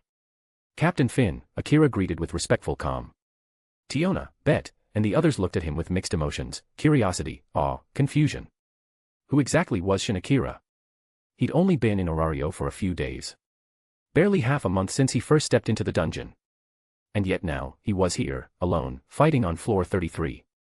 Summoning armies of Shadowkan with terrifying precision. It defied everything they thought they knew about power. Almost impossible. Almost unreal. But undeniably, real. White heavy checkmark 130+ chapters ahead of web novel. White heavy checkmark. Be among the first readers to experience Arc 3 and the new season before anyone else. Open book. The first chapter of Arc 3 is now live. Crescent moon note, Sunday is a rest day, so there will be no updates tomorrow. Regular uploads resume as usual on Monday. Thank you all so much for your amazing support, Sparkling Heart. Your encouragement keeps this story alive and growing stronger every single day. Glowing Star. Chapter 184, Hestia gets kicked out. Chapter 52, Hestia gets kicked out. Even though only a few days had passed since their last meeting, Akira now felt like a completely different person in Finn's eyes, as if the world had flipped upside down.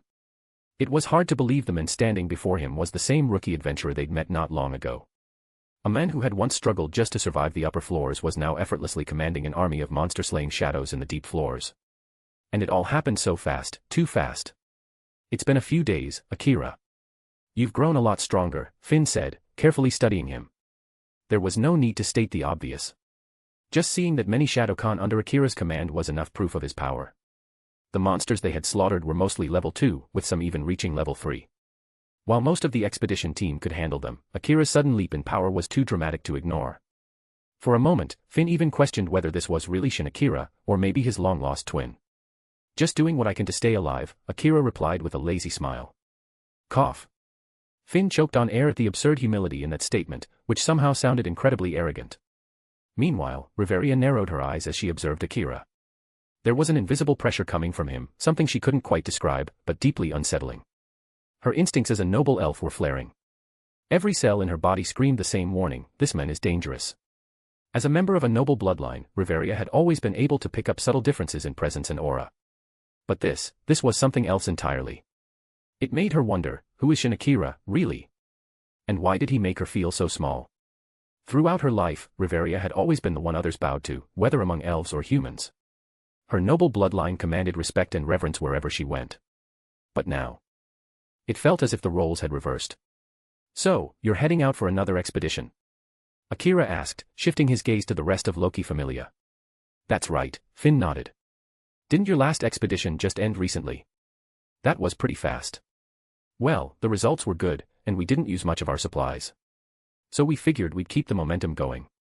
I see. Akira understood the hidden meaning behind Finn's words. This wasn't just another expedition, it was an attempt to break through to the lower record depths of the dungeon. The little Palom was aiming for something big. If Akira remembered correctly, this was probably the expedition from the events of Sword Oratoria. Unfortunately, that expedition didn't end in success. Instead, it led to disaster. The team was ambushed, their supplies destroyed, and their weapons shattered by a new species of insect-like monsters.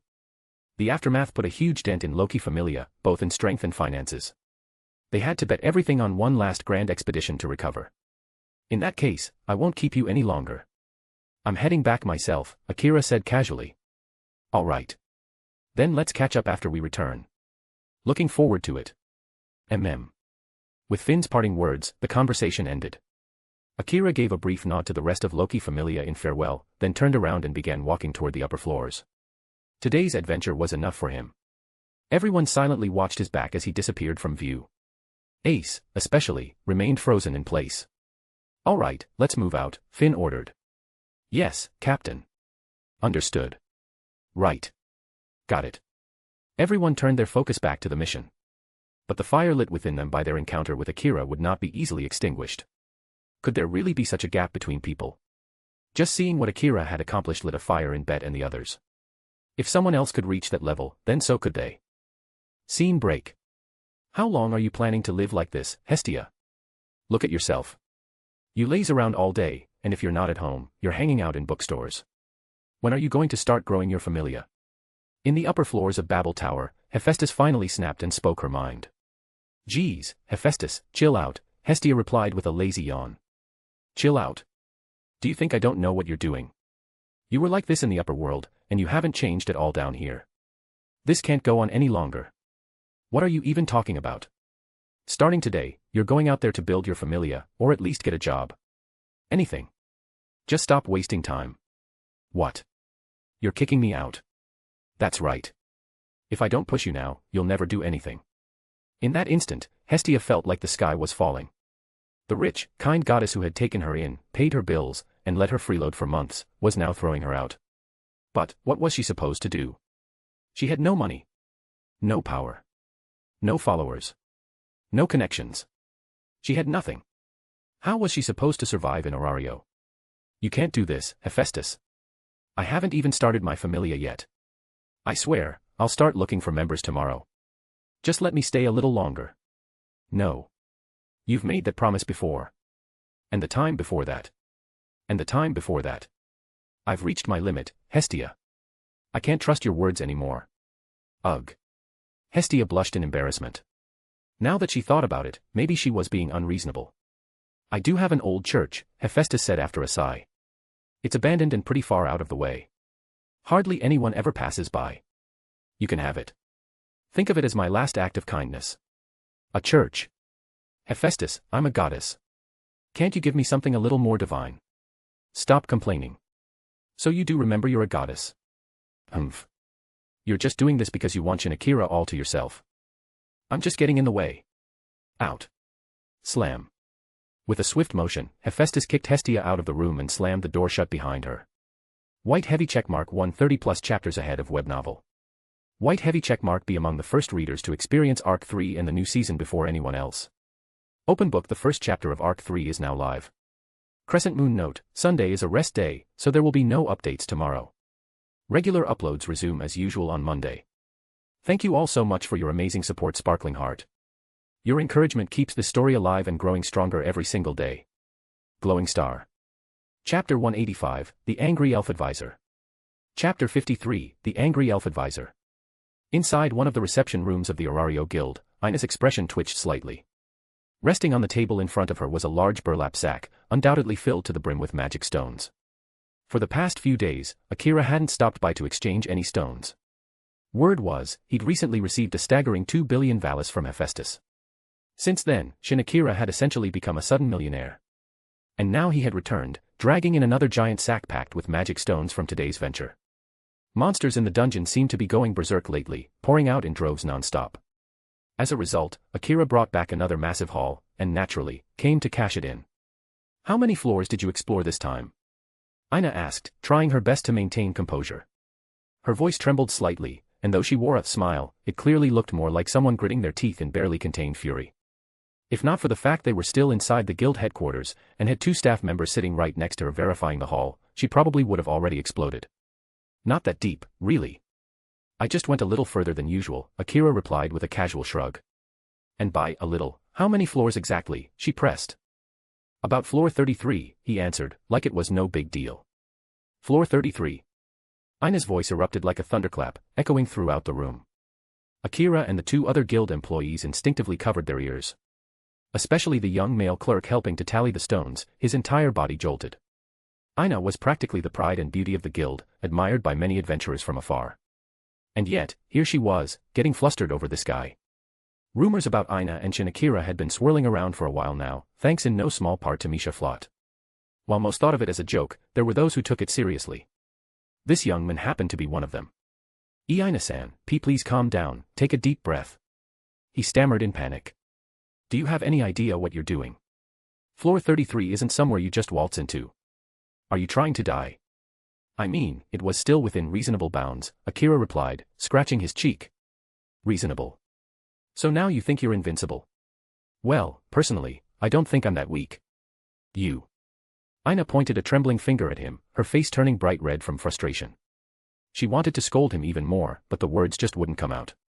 As infuriating as he was being, the fact remained, Shinakira had reached floor 33 and come back completely unharmed. That alone was undeniable proof of his capability. But to Ina, the dungeon was still an unforgiving death trap. Every year, countless adventurers, even those at level 3 or 4, lost their lives down there. What worried her most was that Shinakira had only received his fauna less than 2 weeks ago. As a rookie with so little experience, reckless behavior like this would only lead to an early grave. Akira, meanwhile, just offered her an awkward smile. He knew that with his current strength, he could walk confidently through the lower 30s. After all, he was someone with extraordinary advantages. Even so, he couldn't bring himself to be annoyed by Ina's scolding. He understood that everything she said came from a place of genuine concern. Ha! You do realize the deeper you go, the more dangerous the dungeon becomes, right? The tunnels become more complex, and if you get lost or run out of stamina, that's basically a death sentence, Ina continued with a worried tone. All right, I understand. I'll be more careful next time, Akira said softly. Words are cheap. The moment you leave this building, you'll just forget everything I said, won't you? No way. I wouldn't do that. Really? Really? Aina gave him a sharp stare. Akira felt a twinge of guilt, because yes, she was absolutely right. He wasn't angry at her for caring. But the truth was, every time she lectured him, her words entered through one ear and flew right out the other. Meanwhile, the young man next to them, still counting stones, clenched his teeth so hard he nearly bit the sack. You still haven't bought any proper armor, have you? Aina glanced at Akira's outfit, still casual and unprotected, and frowned. Nope. I don't think I need it just yet, he answered honestly. Why are you so stubborn? No one's safety is guaranteed in the dungeon. You could die at any moment. Heir, calm down, please. I just think it's not really necessary for me. Not necessary. Shin Akira, I know you're talented, but adventurers die all the time just from being overconfident and arrogant. Okay. I get it. Akira nodded with a serious face, though deep down, he still felt armor was redundant for him. Right now, he was practically functioning as a summoner. The ones doing most of the actual fighting were the Shadowkan, black-clad ninja warriors summoned from the darkness. He only joined the fray to stimulate his fauna growth. Plus, ever since merging with dragon blood, his body had become ridiculously tough, more durable than most high-grade armor. Do you have plans tomorrow? Aina suddenly asked. Tomorrow? I was going to hit the dun, nope. I'm free. Akira quickly changed his answer the moment he saw Aina's death glare. Good. I'm off tomorrow. Meet me at the Central Plaza at 9 a.m. Meet you. What for? You'll find out, she replied bluntly. All right. Their conversation wasn't exactly private, and the two guild staff heard every word loud and clear. The older clerk didn't react much, he was married and beyond such drama. But the younger one looked utterly devastated. He had silently admired Aina for years, but she had never paid him any mind. They barely even spoke. Now she was openly inviting Shin Akira to meet her, in public, in the Central Plaza, in the morning. There was no mistaking it. This was a date. And even worse, she was the one who asked first. Aina. I thought tomorrow wasn't your usual day off, the young man muttered. I swapped shifts with Misha. Why? Do I need your permission now, Dasit-san? And no, of course not. Even though they were both guild employees, Dasit knew full well he wasn't in her league. Aina wasn't just a half-elf, she was also a direct student of the guild's top brass and personally acquainted with Reverial Joe's elf. She was completely out of his reach. Watching this unfold, Akira let out a quiet chuckle. Dasit was such a hopeless case. He liked Aina but never had the guts to say a word. Always skulking around like a cowardly rooster, too afraid to even approach her properly. A few minutes later, the tallying process was finally complete. Once all the magic stones and monster drop items were accounted for, the staff announced the total. For everything combined, the stones and all drop items, the total comes to 1,030,000 valis. That's it. Akira blurted out reflexively. How much were you expecting? No. It's actually a lot. I'm happy. He quickly backtracked. After handling 2 billion valis once, 1 million really didn't feel like much anymore. But in Orario, 1 million valis was no small amount. In fact, it was already considered a decent fortune. White Heavy Checkmark 130+ chapters ahead of web novel. White Heavy Checkmark be among the first readers to experience Arc 3 and the new season before anyone else.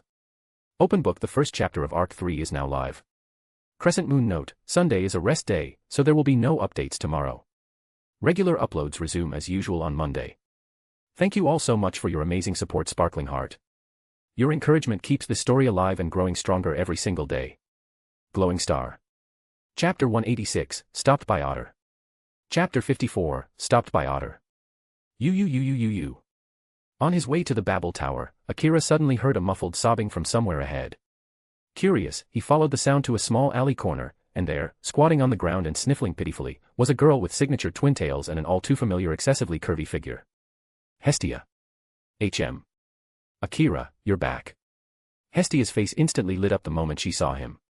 Without warning, the goddess sprang up and clung to him, both arms and legs wrapping around his body like a koala clutching a tree trunk.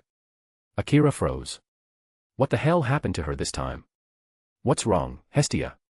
Why are you acting like this? He asked, clearly puzzled. Hephaestus. Hephaestus kicked me out. She muttered, voice trembling. Hephaestus. What happened to her? Akira's tone turned serious the moment he heard that name. Seeing Hestia's devastated expression, his mind immediately jumped to worst-case scenarios. But instead of helping, his seriousness actually made Hestia feel oddly pleased. He really is a good kid, she thought. At the same time, a pang of envy hit her. Why can't someone like him be in my familia? Hephaestus threw me out. She actually kicked me out of her place. I'm homeless now. Oh. Is that all? Akira let out a relieved sigh. He'd expected something like this to happen sooner or later. After all, in the original story, Hestia did freeload at Hephaestus' place and often ate for free. Eventually, Hephaestus had enough and kicked her out. Wah. So you're in on it too. You two planned this together, didn't you? Throw me out so you can live happily ever after, just the two of you. Live together. Now that sounds pretty nice, Akira replied casually, already daydreaming about the cozy domestic life he'd share with Hephaestus. As he drifted into his romantic fantasy, Hestia nearly exploded with rage. I'm being kicked out and he's fantasizing about dating another goddess. I'm just a third wheel now, huh? Memories of their dinner together resurfaced. It finally clicked. During that whole evening, those two had been exchanging sweet glances while she just focused on eating. All the things she'd ignored until now came rushing back. You bastard. I won't forgive you for this. Before he could react, the goddess of hearth and home snapped and bit down on Akira's arm with everything she had. Ow. Akira flinched. He really didn't expect her to go full feral. Hestia. What the heck are you doing? I will have my revenge, she growled between gritted teeth, clearly unhinged. Utterly confused, Akira tried to gently push her off without hurting her. But holding back made it hard to peel her off, and she clung on like a rabid chihuahua. Eventually, after what felt like an eternity, she let go. The result? A big old bite mark now branded his forearm. Yep, she'd gone all in. Hestia, so Hephaestus kicked you out and now you're totally broke? Akira asked while rubbing his bruised arm. Well, not completely. She did give me an abandoned old church to live in. But yeah, I'm completely penniless. Ha, figures. Incredible. A goddess, and she was proudly announcing her poverty like it was some achievement. Still, she was right in front of him, and he couldn't exactly pretend he didn't see anything. Akira reached into his pouch and pulled out the sack of Valis he'd just gotten from exchanging magic stones. It was still untouched. There's a few 100,000 Valis in here. Use it for now, just in case of emergencies. For real. That much. You're a lifesaver. Hestia snatched the pouch with stars in her eyes, zero hesitation. She didn't act like an outsider at all, but it made sense. She was close with Hephaestus, so it was natural for her to trust someone like Akira. To him, that amount was pocket change anyway. Handing it over barely scratched the surface of his finances. All right, I'm heading off. Don't blow it all in one place, okay? Yeah, I get it. Shoo. TCH, you only care about the money. Not the person behind it, Akira muttered with a smile, watching her suddenly cheerful mood after getting the cash. He didn't mind. Right now, all he could think about was one thing: his cohabitation with Hephaestus was about to begin. Just the thought filled him with excitement. With a spring in his step, he raced up Babel Tower and took the lift to the upper floors. But as the doors slid open, a figure was already waiting. Yurshin Akira, correct? A towering man with a muscular build stood blocking the hallway. A massive sword hung on his back, and the pressure radiating from him was so intense it could crush the average person with just a glare. And you are? Akira asked, eyes narrowing. But deep down, he already knew. Otter. Captain of the Freya Familia. The only level 7 adventurer in all of Orario. Known as the Formidable One. Undisputedly the strongest adventurer in the city. My name is Otter. I'm here because someone wishes to speak with you. Wants to speak with me. Sorry, I'm busy. Maybe next time. Or better yet, they can come talk to me themselves. It seems you don't understand the situation. Otter's tone was calm, but his eyes carried a strange glimmer. Was that pity? Akira almost laughed. So this is their plan, huh? Trying to pressure me now? I know who you are, Otter. Captain of the Freya Familia. Should I take this as a message from your goddess? Is the Freya Familia declaring war on the Hephaestus Familia? This has nothing to do with our familias. I came here of my own accord. Oh. You expect me to believe that? You're the face of Freya Familia. Everything you do represents them, whether you admit it or not. You're quite clever with words. Thank you. I do try. Their eyes locked. Akira wore a cool smirk. Otter's expression remained stone-cold, unmoving. But for now, as long as Freya herself wasn't directly involved, Otter was willing to talk. White heavy checkmark 130+ chapters ahead of web novel. White heavy checkmark be among the first readers to experience Arc 3 in the new season before anyone else. Open book. The first chapter of Arc 3 is now live. Crescent moon note, Sunday is a rest day, so there will be no updates tomorrow. Regular uploads resume as usual on Monday. Thank you all so much for your amazing support, Sparkling Heart. Your encouragement keeps this story alive and growing stronger every single day. Glowing Star. Chapter 187, Meeting with Freya. Chapter 55, Meeting with Freya. As he stared at the towering Boazman before him, Akira felt a violent urge bubbling up inside. The smug expression on the man's face, like he looked down on everything and everyone, it was infuriating. But truthfully, Akira himself wasn't exactly the humble type. As someone who had crossed over from the three-dimensional world into this one, he carried, subconsciously or not, a sense of superiority over the inhabitants of this two-dimensional realm. Just like they say, similar natures repel each other. That perfectly described the tension between Akira and Otter. They were never going to get along. So you're blocking my path because you want to force me to come with you? Akira asked in a flat tone. It would be in your best interest to comply. If you resist, injury is inevitable. Just as I thought. I really don't like your type. There was no denying it, Otter was a level 7 adventurer. That alone made him a living legend. Akira, on the other hand, was still at level 3.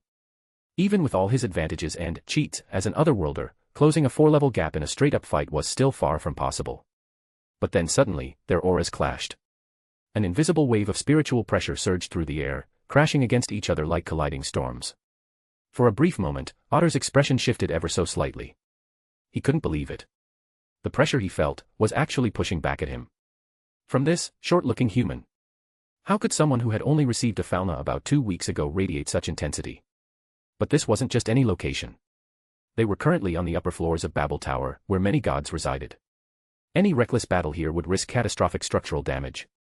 Not to mention, the goddess he served was currently at the very top of this tower. As one of the 2 ruling forces in Orario, Freya occupied the summit of Babel Tower. Just as her residence overlooked the city, so too did she view the world, aloof, elegant, and untouchable. You're quite the interesting one.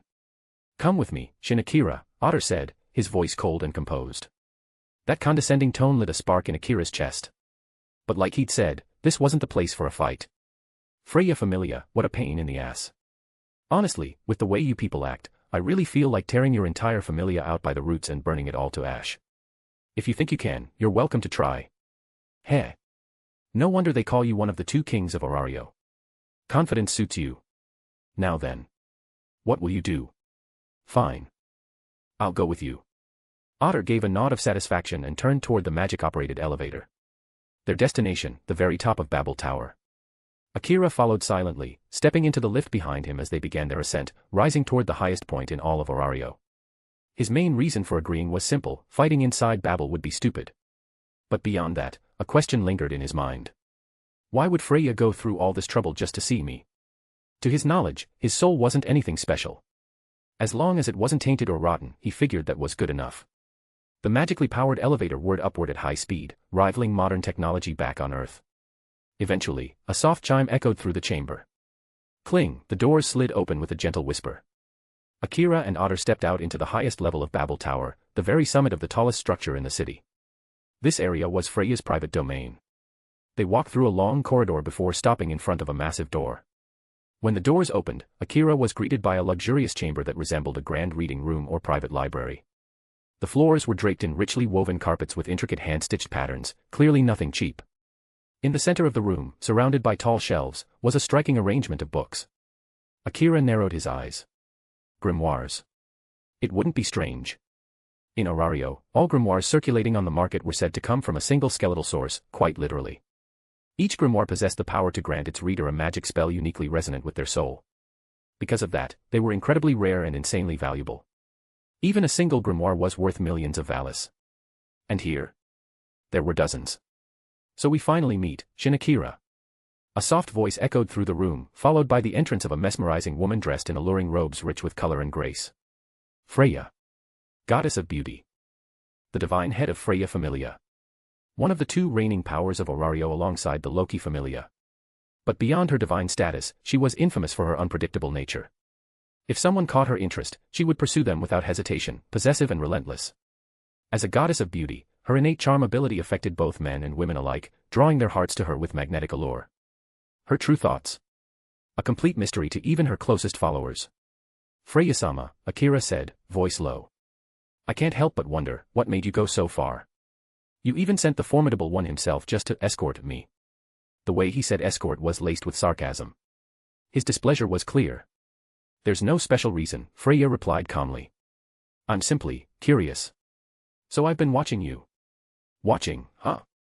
Sounds pretty creepy when you put it that way." That remark didn't seem to faze Freya, but Otter. The men visibly bristled.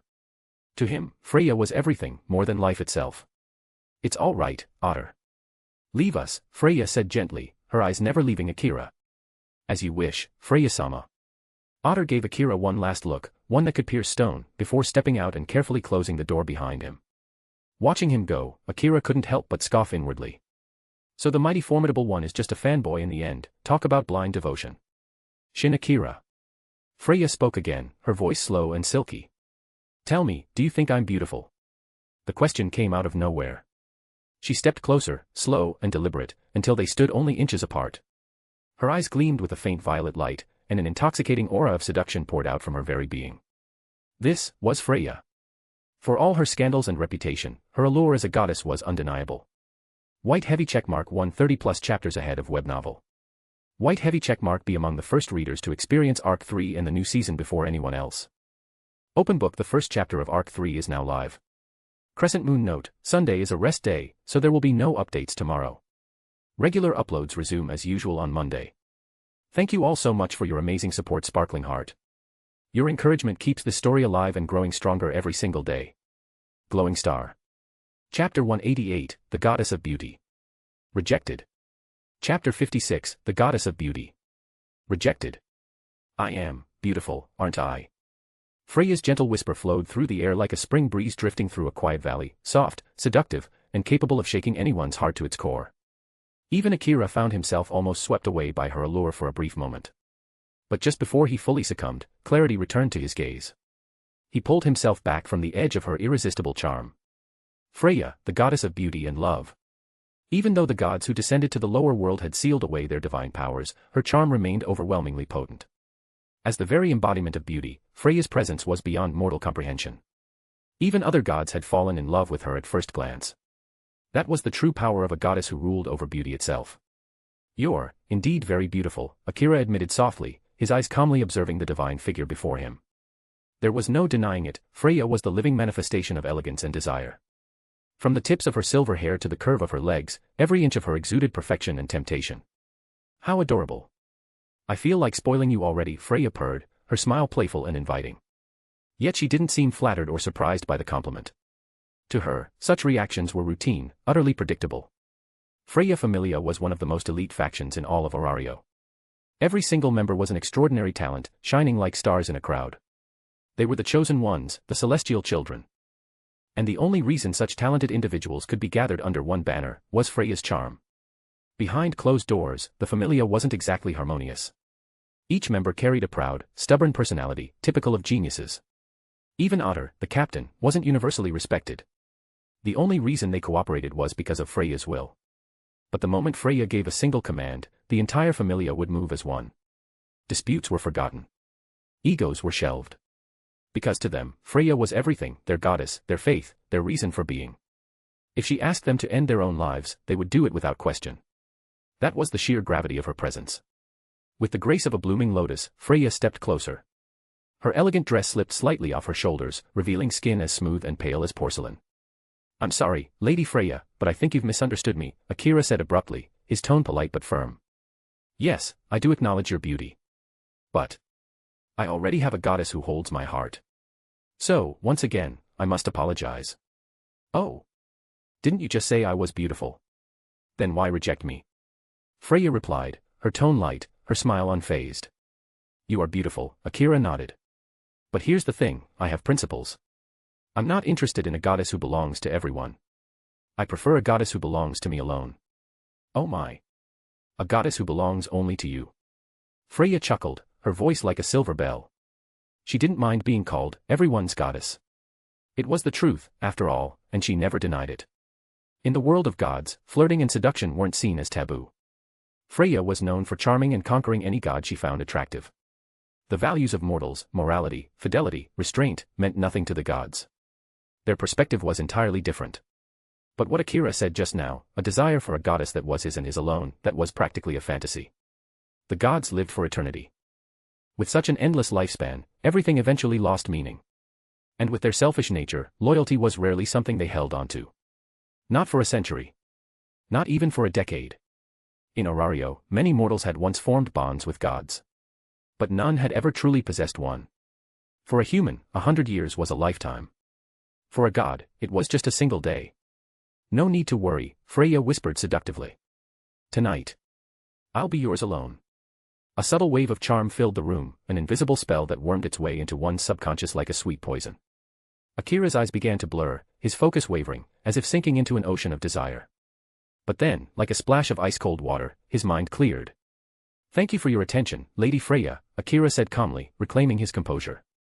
But once again, I must decline. My heart already belongs to another goddess. Another goddess? Freya raised a brow.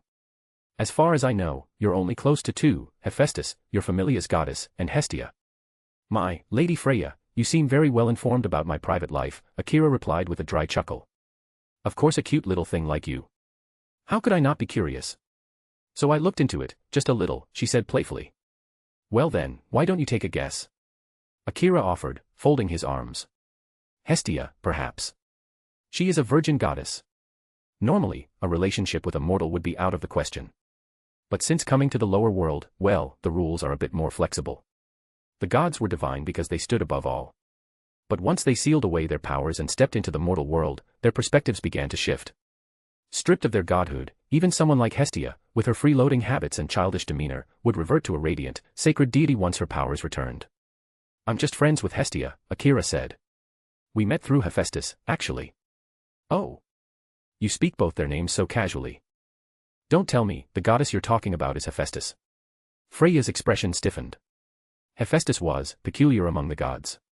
She wasn't a virgin goddess, but she'd never once been romantically involved with any deity. The reason was simple, no god ever desired her. Among perfect divine beings, Hephaestus was considered flawed. A mistake. A crack in divinity. She's beautiful, isn't she? Akira said, without a hint of sarcasm. Beautiful. Ha ha. Oh, you sweet, naive child, Freya burst into laughter. All goddesses can be called beautiful. But Hephaestus? She doesn't deserve the title. To Freya, Akira's admiration for Hephaestus was nothing more than misguided idealism. If he saw her true face, she believed, that illusion would shatter. The goddess he admired would become something monstrous. But the moment Freya's words left her lips, Akira's expression shifted dramatically. The relaxed look on his face vanished. In its place, a chilling intensity filled the air, cold and heavy, laced with murderous intent. Yes. For the first time since entering this room, Akira revealed killing intent. Of course, Freya noticed. But she showed no fear. To her, being a god was enough to place her beyond any mortal threat. And if danger did arise, Otter was right outside. Lady Freya. You've gone too far, Akira said, his voice low and steely. Too far, What if, once you see Hephaestus's real face, you can't say the same thing anymore, she replied, her tone still teasing, but now tinged with cruel curiosity. Her eyes gleamed with twisted interest. She imagined the moment Akira saw the goddess he worshipped as she truly was. What would he do? Would his ideal crumble? Would he break? Despair? Cry? Freya was looking forward to it. White heavy checkmark 130+ chapters ahead of web novel. White heavy checkmark be among the first readers to experience Arc 3 and the new season before anyone else. Open book. The first chapter of Arc 3 is now live. Crescent moon note, Sunday is a rest day, so there will be no updates tomorrow. Regular uploads resume as usual on Monday. Thank you all so much for your amazing support, Sparkling Heart. Your encouragement keeps the story alive and growing stronger every single day. Glowing Star. Chapter 189, revealed, the god-slaying sacred gear has awakened. Chapter 57, revealed, the god-slaying sacred gear has awakened.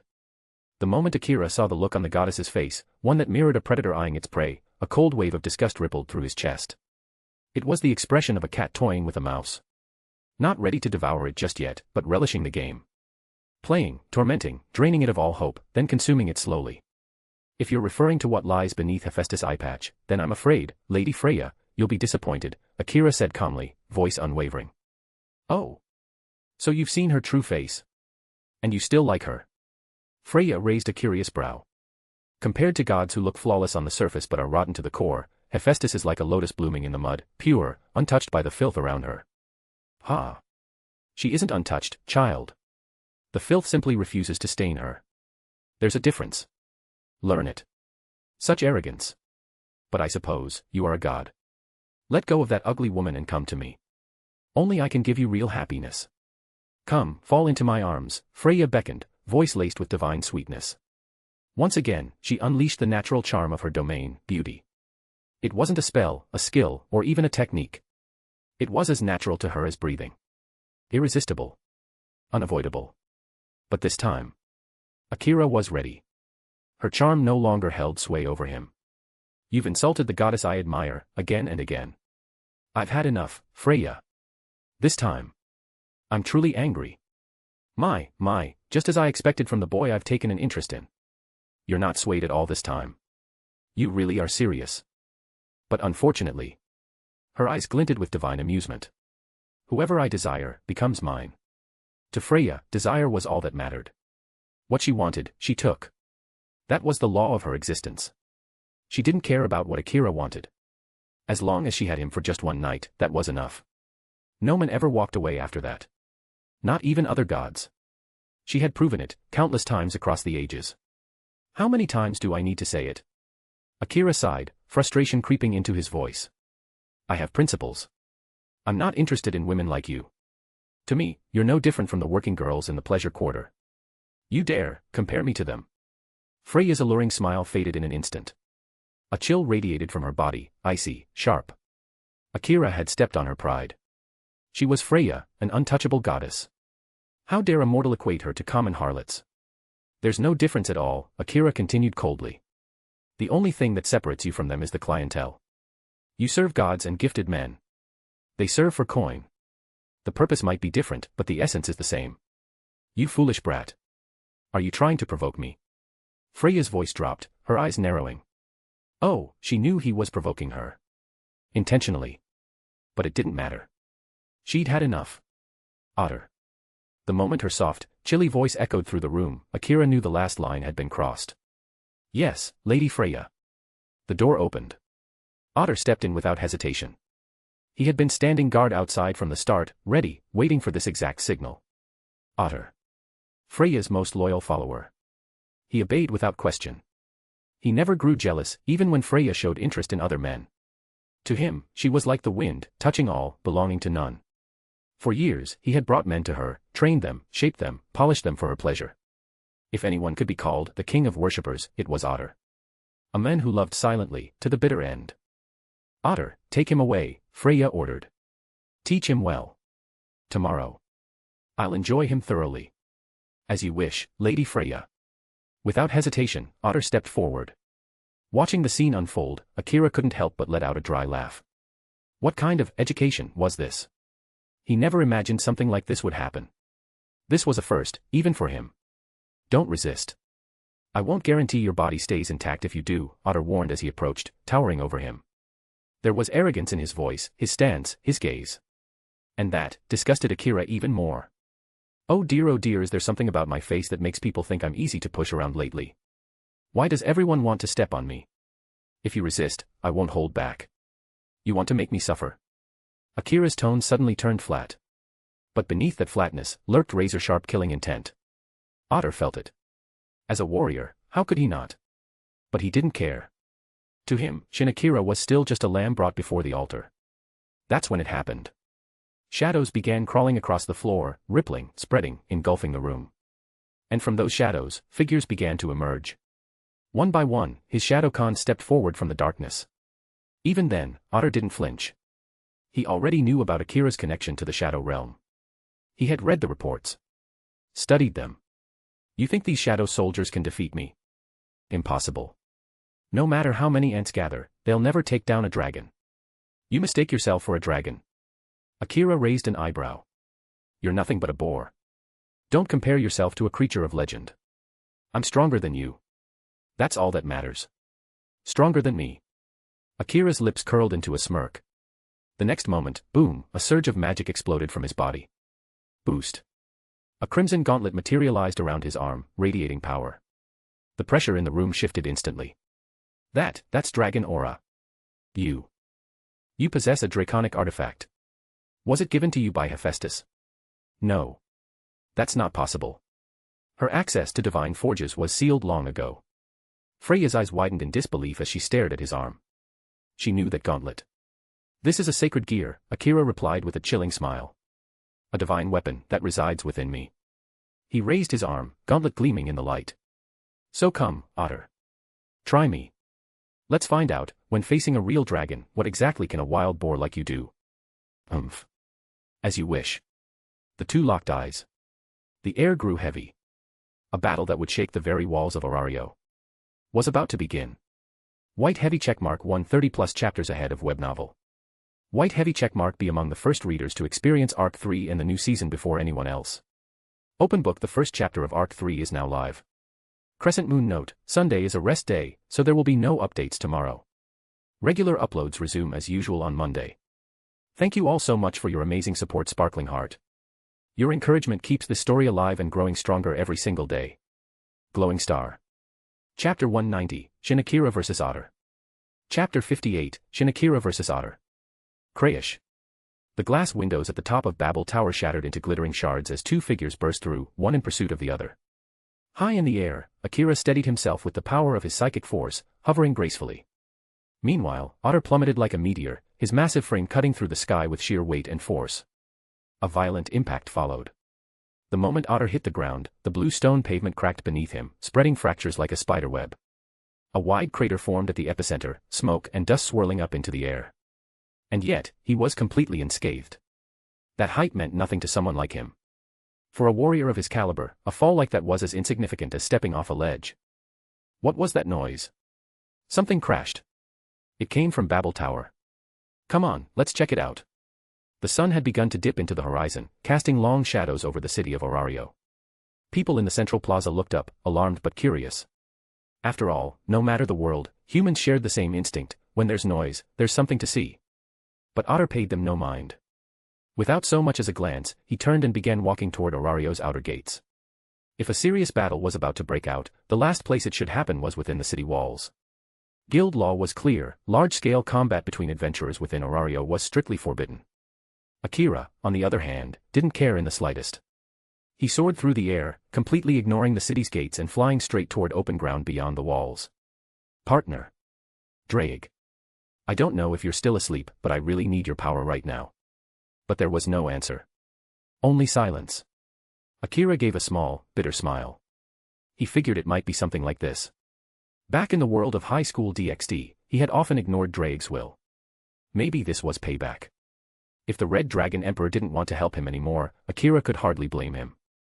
The sun continued its slow descent, dyeing the sky in hues of gold and crimson. Step by step, a steady rhythm echoed through the empty field. Otter had arrived. Akira touched down lightly, landing a few meters away from the giant warrior. Otter, he said calmly, locking eyes with him. Today, I'll prove to you that level isn't everything. Then show me. If you can defeat me, that is. His tone was flat and cold, no emotion, no arrogance, just indifference. And somehow, that annoyed Akira more than any insult would have. Boost. In an instant, a crimson gauntlet materialized around Akira's right arm, glowing with a pulsing emerald gem. The boosted gear, the Red Dragon Emperor's Gauntlet, activated with a low mechanical hum.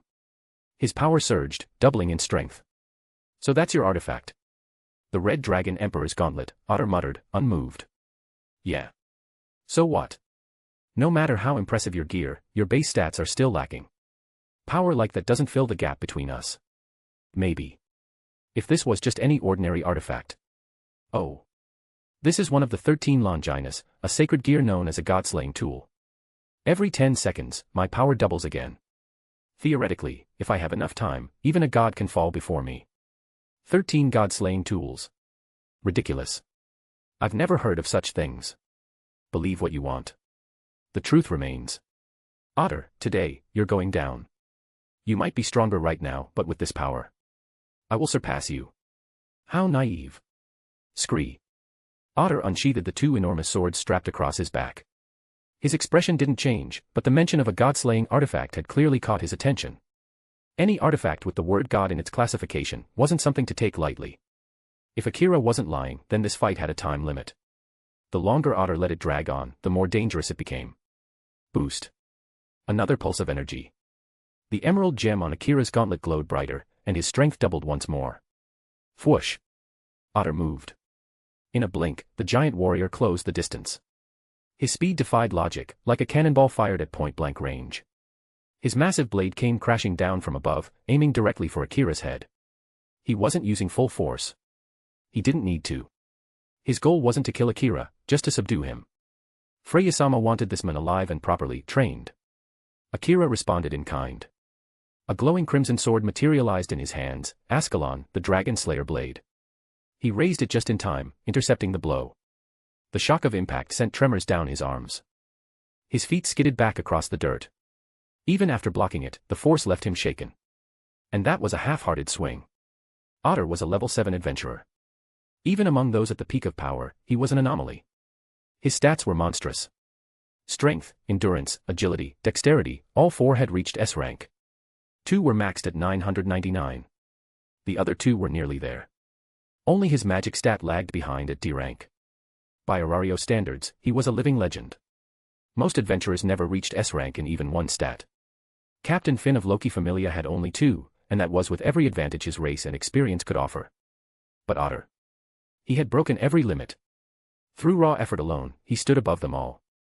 If your sacred gear can really kill gods, then letting someone like you wield it is a disgrace. Your power is pitiful. A moment later. Wham! Otter's body erupted with a surge of power. His muscles expanded. A violent wave of pressure exploded outward as he launched a devastating punch, slamming into Akira and sending him flying like a ragdoll. Akira hit the ground hard, bouncing once before tumbling to a stop. His hands trembled. The grip on Ascalon slipped slightly. Boost. Once again, his power doubled. And yet, he didn't look relieved. He wasn't smiling. His expression only grew more focused. It still wasn't enough. He needed more time. More boosts. Only then could he close the gap. Shadow Army, assemble. SHFFT. SHFFT. SHFFT. From the edges of the field, shadowy figures emerged, slipping from the darkness like ghosts. Dozens of ninjas, each wielding weapons, some with wings of black smoke rising from their backs. They moved silently, surrounding Otter. These were the warriors of the Shadow Realm, soldiers under the command of the King of the Shadow Khan. Their claws and blades shimmered beneath the twilight sky. Stalling for time with this trash. Do you really think they can stop me? Otter gave a brief glance around. He wasn't impressed. No matter how many there were, numbers didn't matter to someone like him. Against overwhelming strength, cannon fodder wouldn't make a difference. White heavy checkmark 130+ chapters ahead of web novel. White heavy checkmark be among the first readers to experience Arc 3 and the new season before anyone else. Open book. The first chapter of Arc 3 is now live. Crescent Moon note, Sunday is a rest day, so there will be no updates tomorrow. Regular uploads resume as usual on Monday. Thank you all so much for your amazing support, Sparkling Heart. Your encouragement keeps this story alive and growing stronger every single day. Glowing Star. And for those who prefer reading offline, you can now download Volume 1 and Volume 2 directly from link Ko-Fi, ko-fi.com/FAANSKUN. Chapter 191, The Awakening of Draig, First Use of Balance Breaker in the World of Danmachi. Chapter 59, The Awakening of Draig, First Use of Balance Breaker in the World of Danmachi. A thunderous impact shook the battlefield. Blood splattered across the field as blades clashed. Strike after strike rained down, some head-on, others from behind, and even from above. The Shadow Ninja Army had launched a full-scale assault, doing everything in their power for one single purpose. To buy time. But for Otter, it meant nothing. Every attack, sword, spear, throwing knife, or shuriken, bounced off his body like pebbles against steel. With every fluid swing of his twin greatswords, he effortlessly shattered their formations. He was an unstoppable force of destruction. Stordus Otter. This was one of Otter's unique skills, a passive ability that activated the moment battle commenced. As long as he remained in combat, all enhancement-type development abilities such as regeneration and fast healing would be triggered and empowered. And the longer the fight, the more intense the effect, scaled according to his own monstrous stats. In that state, Otter wasn't just a warrior.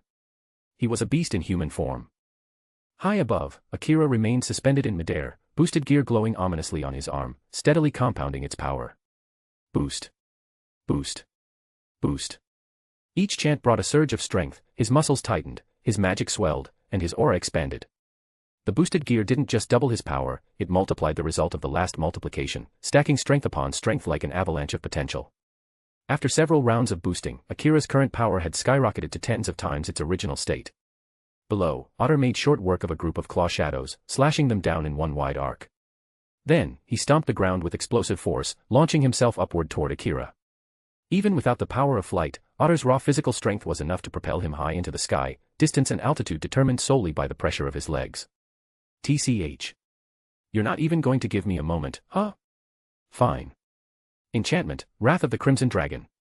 Flames burst out from Akira's body. His sword, Ascalon, ignited in a blaze of red dragon fire, and in a swift motion, he unleashed a burning arc of energy that sliced downward toward Otter's face. A decent attack, but still not enough. Otter's cold voice carried through the air. He met the attack head-on. With precise movements and incredible timing, he crossed his blades to block the fiery slash. Though it forced him off his trajectory, costing him momentum, he still managed to land safely, but he failed to reach Akira. Still not enough. I need more. Way more. Crack. Boost. A sharp cracking sound echoed from the boosted gear. The gauntlet began to expand, spreading further up his arm. Now, it covered nearly the entire length from shoulder to fingertips. Thanks to his fusion with dragon blood, Akira's body could now handle deeper synchronization with the boosted gear. His durability had increased, allowing him to stack far more boosts without tearing himself apart. Zzzing. But that wasn't all. The gem embedded in the gauntlet, once a dull emerald, now gleamed brightly. Its green hue deepened into a vibrant, radiant glow. Shin Akira, your resolve and will, I accept them. Prepare yourself for a new form of the Red Dragon Emperor's gauntlet. Akira's eyes widened. Drake. You're awake. I've been awake since our time in the dungeon. But I chose to remain silent until I had gathered enough magic to act. You mentioned, a new transformation. Yes. I didn't expect you to cross dimensions. But because we're in a world beyond the original sacred gear system, the restrictions on our power have loosened. New possibilities await. Restrictions, and possibilities. Hearing the word possibilities, Akira couldn't help but recall Hayate Issei's infamous balance breaker form, the perverted one that infected people with lewd thoughts. Let's not go down that route. It's hard to explain. Just know this, your boosted gear has evolved. It now holds new potential. Even if I don't fully understand, does this mean I can finally activate balance breaker? Of course. That's all I need. A thin smile formed on Akira's lips. His gaze fell to the ground below, where Otter stood waiting, silent and resolute. And for the first time in this battle, Akira felt hope. Balance breaker. A surge of magic erupted from his body like a tidal wave. Red light poured from every inch of him as the air around him crackled. Armor began to form, first gauntlets, then shoulder plates, chest, legs, until his body was fully covered in crimson plate, forged from pure energy. A pair of blazing red dragon wings unfolded behind him, majestic and sharp. Boosted gear scale male. With that declaration, Shin Akira had taken his first step into a new realm of power. Now, he looked like a dragon knight from legend, an armored humanoid with a draconic presence, glowing with raw strength. So this is the true power of the sacred gear. From below, Otter watched with a rare flicker of awe, and perhaps envy. An artifact like that, in his hands, could change everything. With it, he could help Lady Freya rise as the sole, absolute goddess of Orario. The irony is wild. I fuse with a red dragon's blood, awaken its power, and now I'm wielding Ascalon, the dragon-slaying sword. Akira chuckled softly, then locked eyes with his opponent. His wings flared. Whoosh. In a single beat, he launched himself down like a scarlet meteor, blade pointed straight for Otter. Tang. Otter reacted in time, crossing both swords to block the blow. But this time, the force behind it wasn't just impressive, it was colossal. The shock of impact pushed Otter backward. He slid across the dirt, carving a trench beneath his feet. It wasn't a clean victory, but it was the first time anyone had ever pushed him back. Boost. Once again, Drake's voice echoed across the battlefield. The emerald gems embedded in Akira's armor began to hum and vibrate. Light pulsed from within. A fresh explosion of power surged through Akira's body. This time, it was more than just a boost. It was the beginning of a storm. Ascalon came down again, this time, infused with so much energy that it practically roared through the air. And Otter, Orario's strongest adventurer, was sent flying. His massive frame tumbled backward, crashing into the ground and sliding several meters before coming to a halt. He blinked, stunned. Did I just get knocked back? For the first time in his life. Otter felt himself doubt. White heavy checkmark 130+ chapters ahead of web novel. White heavy checkmark be among the first readers to experience Arc 3 and the new season before anyone else. Open book. The first chapter of Arc 3 is now live. Crescent moon note, Sunday is a rest day, so there will be no updates tomorrow. Regular uploads resume as usual on Monday. Thank you all so much for your amazing support, Sparkling Heart. Your encouragement keeps this story alive and growing stronger every single day. Glowing Star. And for those who prefer reading offline, you can now download Volume 1 and Volume 2 directly from link Ko-Fi, ko-fi.com/fans. Chapter 192, The Clash. Chapter 60, The Clash. At this moment, Otter stood frozen, unable to believe what had just happened. He had been blown away. The man standing before him, a newcomer who hadn't even been in Orario for half a month and was only level 1, had just sent him, a level 7 warrior, flying. It was an unbelievable disgrace. Note, Shin Akira has never visited the guild to update his status. In only 10 days, he had already reached level 3, an absurd growth rate that would have caused chaos if made public. A deafening shockwave roared across the battlefield. The surrounding earth cracked apart under the force of the impact, forming a wide trench. Otter stared at Shin Akira, who now looked like a crimson-armored humanoid dragon, with rare, genuine astonishment, and a seriousness he hadn't displayed in years. You're strong, Otter finally admitted. To have reached this level of power in such a short time is truly impressive. That sacred gear of yours is far from ordinary. You're talking as if you're still above me, Otter, Akira responded calmly. But no matter how powerful a weapon is, it's still just a tool. In the face of overwhelming strength, even tools become meaningless. So you're asking whether I have what it takes to defeat you? Then come down here, and see for yourself. Another burst of power erupted from below. Otter, gripping two massive black blades, shot up toward Akira like a fired cannonball, tearing through the air with monstrous speed. But unlike earlier, his eyes now gleamed with total seriousness. No more hesitation. No more holding back. Boost. Akira's power doubled again. But this time, something felt different. He felt his body scream in warning. If he kept pushing it further, there would be consequences. His muscles and bones could give out. The pressure was mounting. Their weapons collided with a powerful metallic crash, Otter's twin greatswords clashing against Akira's blazing crimson blade. The resulting shockwave tore across the battlefield. Do you remember what I said earlier? Akira spoke as they clashed. Each time I boost, my power doubles. Now, I'm twice as strong as I was a moment ago. So tell me, Otter, how exactly are you going to beat me now? Otter didn't reply. But the weight of his silence said everything. To him, failure was not an option. He lived for one purpose, to serve Lady Freya. If he failed her, it would be a permanent stain on his honor. And worse, if that failure ever disappointed her, he would rather cease to exist. He had to win. He must carry out her will. GRRKK. Their blades remained locked in a clash of raw strength. The tension between them was staggering. But even now, one thing was clear, Otter's power was monstrous. Still, Northwest matter how close their strength was, weapon quality was a different matter entirely. Ascalon, forged as a dragon-slaying holy sword, far outclassed any weapon in Orario. Even Otter's elite-level twin blades couldn't match its divine craftsmanship. A faint smirk crept onto Akira's lips. He saw it. A tiny crack in Otter's defenses. As if on cue, he pushed harder, and Otter responded in kind. But then, crack. One of Otter's swords shattered under the pressure, scattering metallic fragments into the air. Blood splattered. The violent backlash from the broken sword tore into Otter's arm. Meanwhile, Ascalon didn't have a single scratch. Wasting no time, Akira slashed toward Otter's exposed chest. The veteran warrior instinctively stepped back, avoiding a fatal blow, but not without cost. A bright red gash opened across his torso. It wasn't deep, but blood poured freely. Still, Otter didn't flinch. He didn't curse or panic over the loss of his weapon. He calmly tossed the broken hilt aside and locked eyes with Akira. He was no swordsman.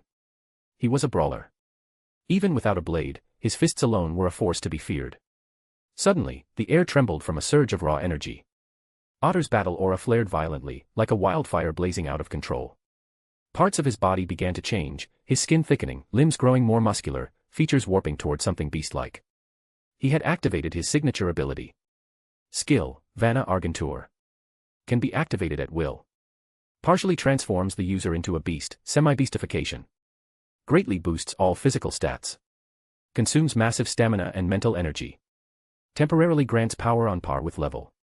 I will crush you, Otter growled, voice deeper, primal. And offer your body to Lady Freya herself. Whoosh. Otter vanished in a blink. His speed had increased dramatically, far beyond what he displayed earlier. Akira's eyes widened, arms instinctively crossing in front of him to block. A split second later, Otter's fist smashed into him like a charging freight train. The impact was brutal. Akira's body was hurled backward, skidding across the stone floor and carving a deep trail in the ground before coming to a halt. Panting heavily, he sat up. His expression turned grim. If it weren't for this balance breaker armor, my arms would have been crushed. This gear really is the only thing keeping me alive right now, he muttered, his limbs tingling with numb pain. Still, he stood. His eyes locked onto Otter again. It's not enough. I still don't have enough strength. If I were level 4. Or even 5. This fight would already be over. He spoke softly, not to anyone in particular, just voicing the frustration bubbling inside him. Half a month. That was all the time he'd had since arriving in this world. From what he could tell, the universes of Danmachi and High School DxD both had terrifying power scales. Danmachi had gods who had lived for eons. DxD had beings like Great Red, Ophis, and the Beast of 666, multiverse-level disasters in the form of entities. But objectively, DxD's power ceiling was far higher. A level 1 adventurer from Orario wouldn't last 5 seconds against even a low-class devil from the DxD world. But the reverse was just as true, a single low-class devil dropped into Orario could cause a full-blown catastrophe. The Falna system may grant power, but in the end, it was still a divine game, a pastime for the gods. It was no substitute for true power earned through battle. Right now, Shin Akira was only level 3. His strength, mixed with the power of the king of the Shadow Khan, Terakudo, gave him incredible magic and command over shadows, but even so, he was hitting a wall. If he could just level up once more, twice at most, then Otter wouldn't even be a challenge. Boost. He triggered it again. More power surged into his body. His muscles screamed in protest. He didn't care. He refused to lose here, not just because of pride, but because losing meant enslavement. If he fell now, Freya would take him, reshape him, mold him into her little toy. He wouldn't allow that. He couldn't allow that. His pride as a former top-class warrior from another world screamed in protest. To lose, and become a puppet for a goddess of another realm. That would be a shame he could never forgive. White heavy checkmark 130+ chapters ahead of web novel. White heavy checkmark be among the first readers to experience Arc 3 and the new season before anyone else. Open book the first chapter of Arc 3 is now live. Crescent Moon note, Sunday is a rest day, so there will be no updates tomorrow. Regular uploads resume as usual on Monday. Thank you all so much for your amazing support, Sparkling Heart. Your encouragement keeps this story alive and growing stronger every single day. Glowing Star. And for those who prefer reading offline, you can now download Volume 1 and Volume 2 directly from link Ko-Fi, ko-fi.com/faans Koen.